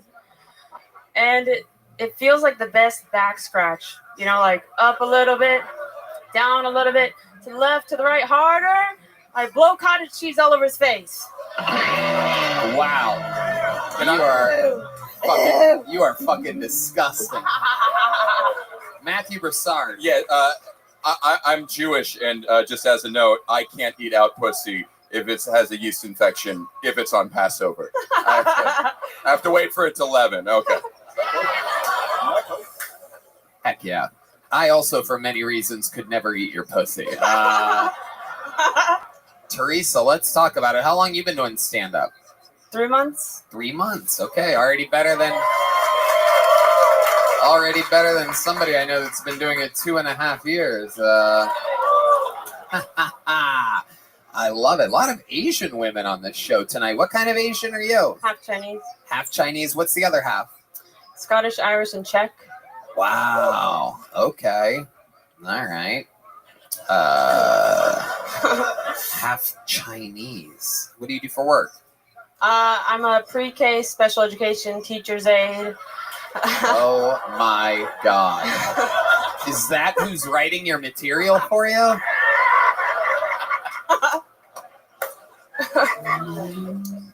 And then I pooped on my vagina. Okay.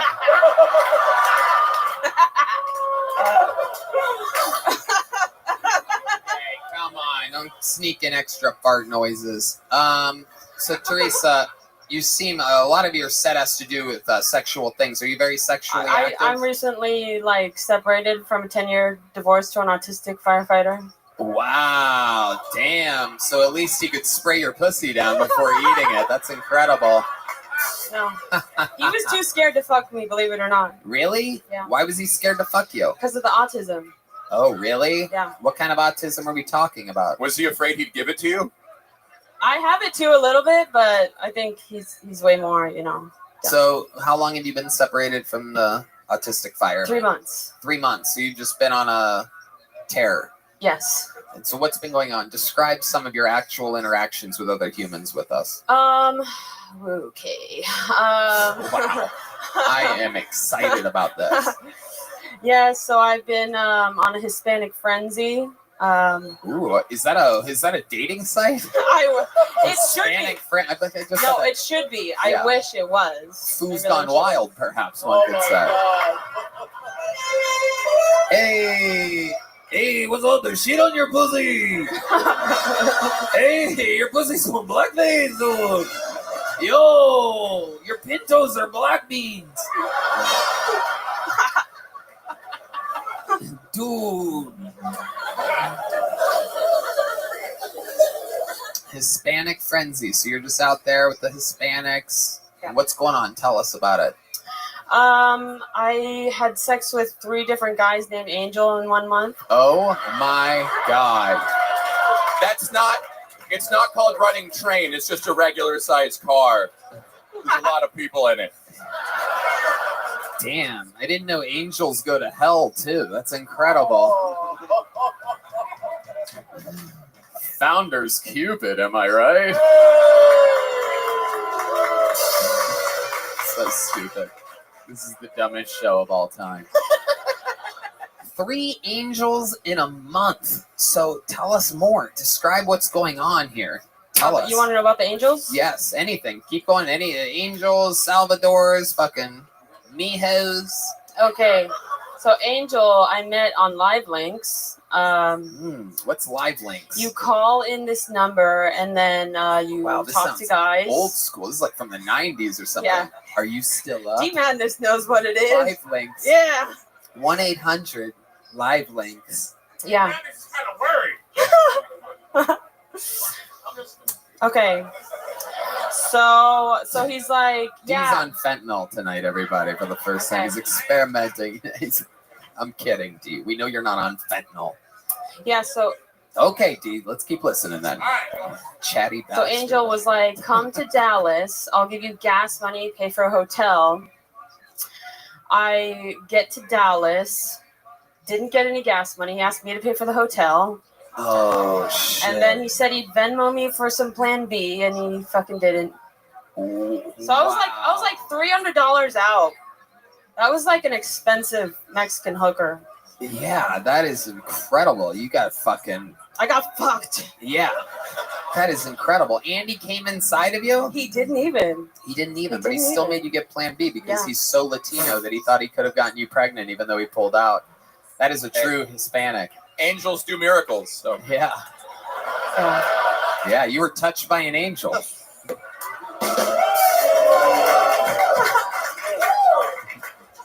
That is absolutely amazing. You drove all the way to Dallas. Was the sex good?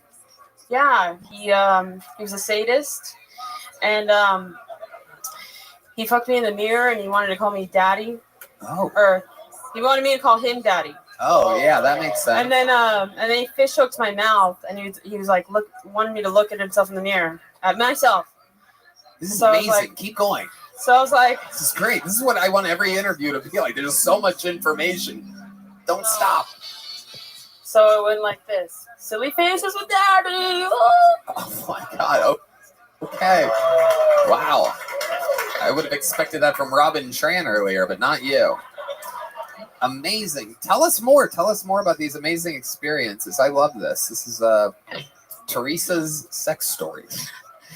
Second angel was a guy from Bumble in San Marcos. San Marcos. Drove to him again. You drove to him. Yes, I drove to him. Look at you. I am a man, so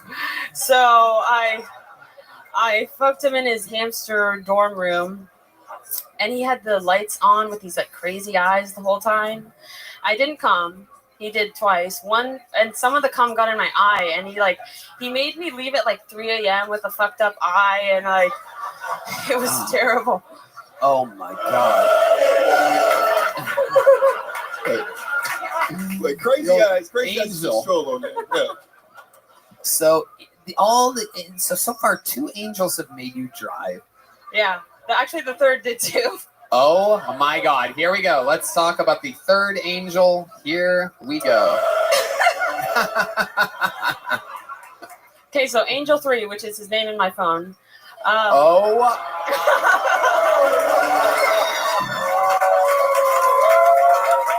not even lying. It's Brilliant. literally Angel 3. Brilliant. What's this? So I drive like 45 minutes to Angel 3. Uh-huh. And he has this like degenerative hunchback condition. Oh my. And this is like when you hear like dating in LA is hard. It's like, have you met my friend Teresa? Just getting her. So, and at this point, I think I had like given out like 8 orgasms in a row from like, 4 different guys or whatever. Right. And so we have sex, and neither of us come because he has to go to a birthday party. Oh, that is so Hispanic. That is incredible. But I respected it. And the next time we fucked, then he goes, "Oh, I just want you to know I've never cheated on my girlfriend before, but until now with you." Was that after he came in your eye or in your pussy? No, that was Angel 2. Don't get it mixed up. Angel 3 told you afterwards that he cheated on his girlfriend? Yeah, I didn't know he had a girlfriend. Why would he tell you that, do you think? I don't know. It was her birthday. Ah. Who says you can't have your cake and eat it too? You know what I'm saying? The old chocolate cake, because your pussy's covered in shit. That's a callback. I thought it was a kid's party, and he just showed up cocked and loaded. Unbelievable. 3 angels. Do we have? Can you name some other names of this? The next guy was Mexican, but his name was John. That was kind of weird. Oh, Mexican John. Mexican Okay. John. Tell us about Mexican John. Also, live links. He picked me up. We. Whoa. Hello. That is my new favorite sound effect, by the way. Let's go. I can't believe we found a new one here. It took 3 angels for us to find the hallelujah button for the first time in 10 years. Amazing. Yeah. So then he took me to that like outlook that looks over the city. Smoked some weed, grabbed my ass. Then we went to his car. We went to like 15 different hotels that were all booked. Uh-huh. Ended up in a parking lot, and then backseat. So you end up in a parking lot. Are you guys in the front seats, the back seat? What front. do you do? And this car was like the biggest piece of shit you could even imagine. Right. Yeah. Yeah.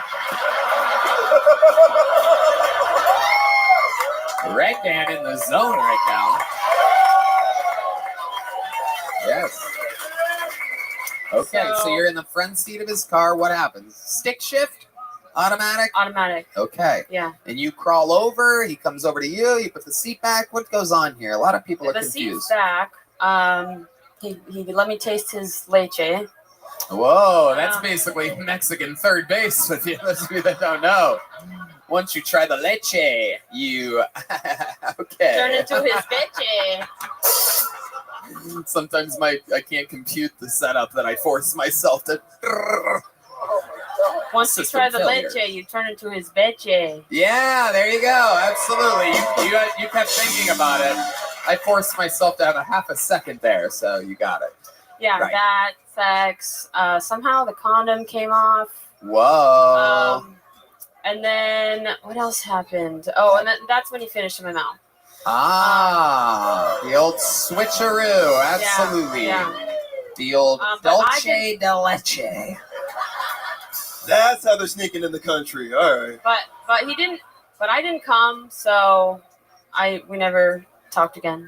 Have you ever been with a black man before?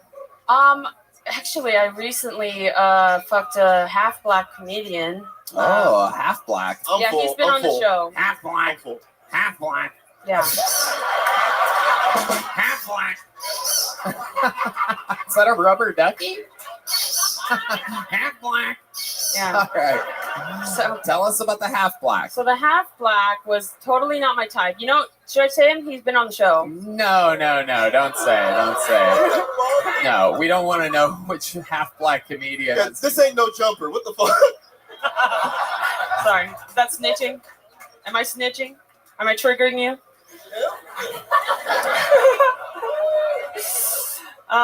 So anyways, I was not attracted at all, but he asked me to come to his house, and I'm just curious about people's houses, but curiosity killed the cat, you know? Yes, it did. Absolutely. So it was actually reparation sex. It was Juneteenth. Wow. Okay. Yeah. That's not You're Chinese, lady. I'm half white. I'm half white. I've got some skeletons in my closet. Okay. He's half white. What the fuck's the reparations in any of this? So I wasn't trying to fuck him, but but how did he end up? How could he possibly end up having the ability to get inside of your very openable pants? What did he do that if you didn't want to fuck him? How did he end up winning you over? We were talking about who massages each other better. I was in his bed. He was massaging me, but that's not where it happened. Like, oh, he had a bed. This is an unbelievable breakthrough. It's the hallelujah when you need it. This is the first guy you've mentioned that had his own bed. So yeah, he's trying to get it all night. Finally, at like 4 a.m., he puts my hand on his big black cock. Wow. So his cock is the black part. Yeah. Of the half black. I'm used to. This episode brought to you by Half Black. The way you said half black opened up a part of my brain. I'm used to my little Chinese brother doing that, not a big black brother. Wait, what? What? Okay, relax. It's enough. What? I'm used to my little Chinese brother doing that, not a big black brother. Okay. So was that the best sex that you've had? The half black? Well, I was actually falling asleep here and there. Oh, was it Bill Cosby? And I would wake up. I would wake up while he was trying to fuck me, and I'd be like, I had a dream. Oh, you son of a bitch. Okay, but to finish the story, it lasted 30 seconds. 30 seconds. Ah. Yeah. And he had to go to work. Wow. Damn. I don't say. Wait, since you're Chinese, did he come back 30 seconds later? The fuck was that? All right. You know what? And actually, one of my favorite interviews in a long time. You're leaving with a big joke book and a gel blaster. And if I have a feeling that gel blaster, it's going to be a lot of shots on the face and chest. How about one more time for Teresa McAdam, everybody? All right, we have one last bucket pull. We're going to get through it real quick. We're running into overtime. Make some noise for your final bucket pull tonight. Alex Reyes, everybody. Here we go. In and out, Alex Reyes after an 18-minute interview with Teresa McAdam. Come on, everybody. Your final bucket full tonight. One more time for Alex, everybody. These people wait for hours for this. I'm 38 years old. I'm going back to school. I'm taking a DWI class.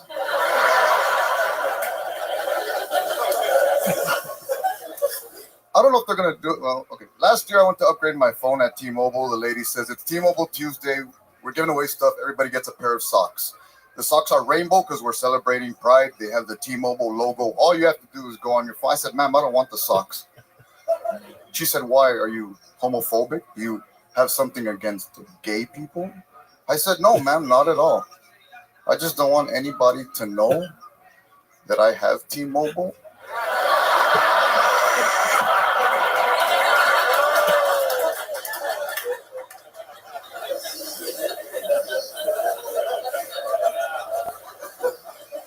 I've been saving a lot of money by switching to self-checkout.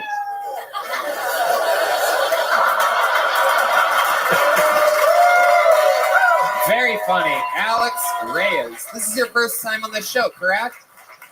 Yes, sir. First time. Very, very funny, man. How long have you been doing stand-up? On and off since 2017. I love it. It Thank seems you. like it. You're hilarious. Great timing. Great fucking everything. Totally Amazing. clean. Matthew Broussard.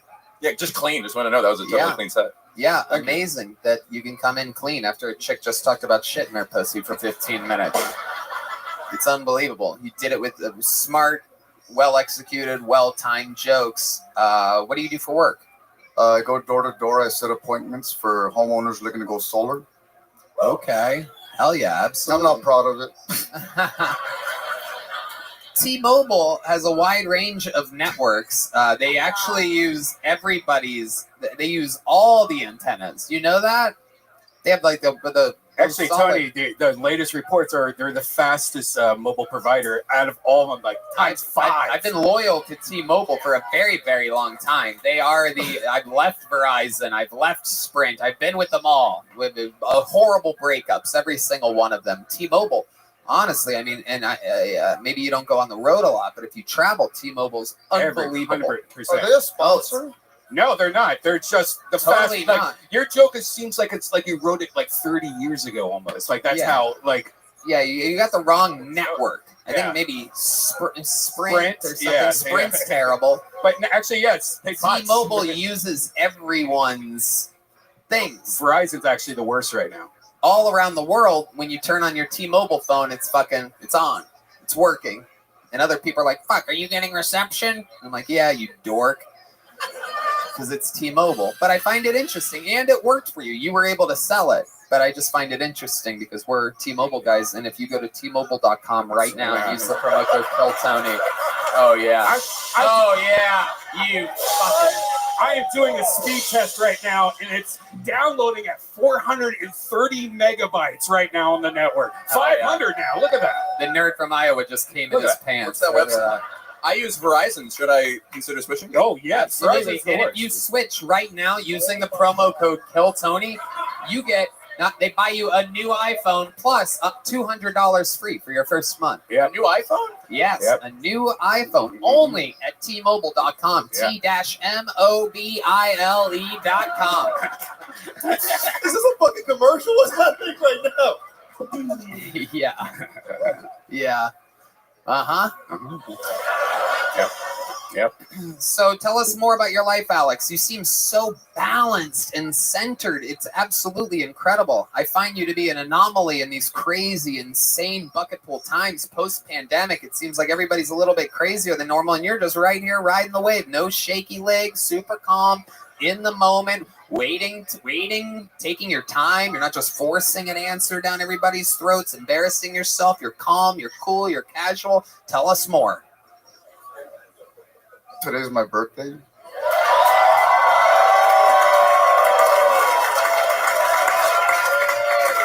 Stop! What are you doing to celebrate other than this? Teresa. Yeah. Hell yeah, dude. Oh, you can get that for sure.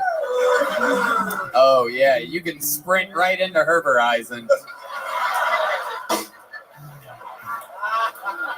You know, T-Mobile Tuesdays every Tuesday gives you free things like free ice cream cones, Wendy's hamburgers. It's like your birthday every week. And if you have the new at-home internet package, tell us more about you, Alex. It's your birthday. Tell us Ask more. away. Are you in love currently? You straight, No, gay? I'm single. I'm straight, I guess. Straight and single, you guess? Hell yeah, this guy's down to fuck, bro.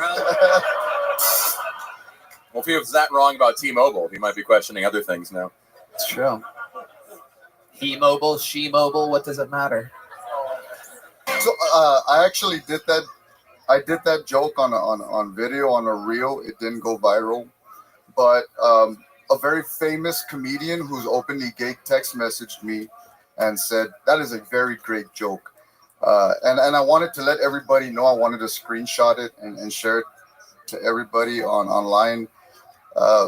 But then I'm like, people are gonna start asking questions. They're gonna be like, well, why do you have a gay comedian in your phone like that, right? Are you? And then I'm like, well, fuck, maybe I am homophobic.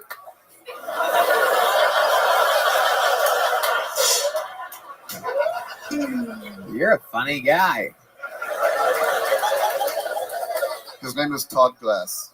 Ah, we love Todd That's Glass, awesome. legend of the Kill Tony universe, one of our dear guests. And I he's saw- listed in your phone as openly gay comedian? Well, isn't it? It's under Todd Glass. Mm-hmm. I picked him up from the airport and we became friends. Oh yes, indeed. Pause. Absolutely. Absolutely. What's the gayest thing you've ever done? I had my ass grabbed on my way out of a Jeep. Ah. Wait, Todd grabbed your ass? A guy grabbed my ass. No, not Todd. No, not at all. Okay. You live by yourself? Yes, sir. Weirdest thing in your refrigerator right now? Think about it. Take your time. Maybe it's in the door. Maybe it's in the crisper. Maybe it's in the little butter holder on the top.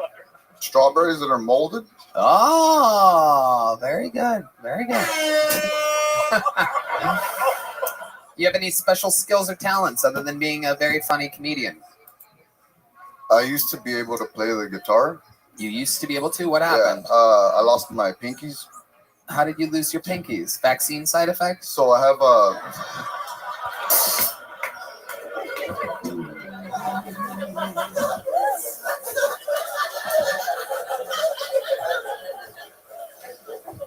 That's actually surprising. I have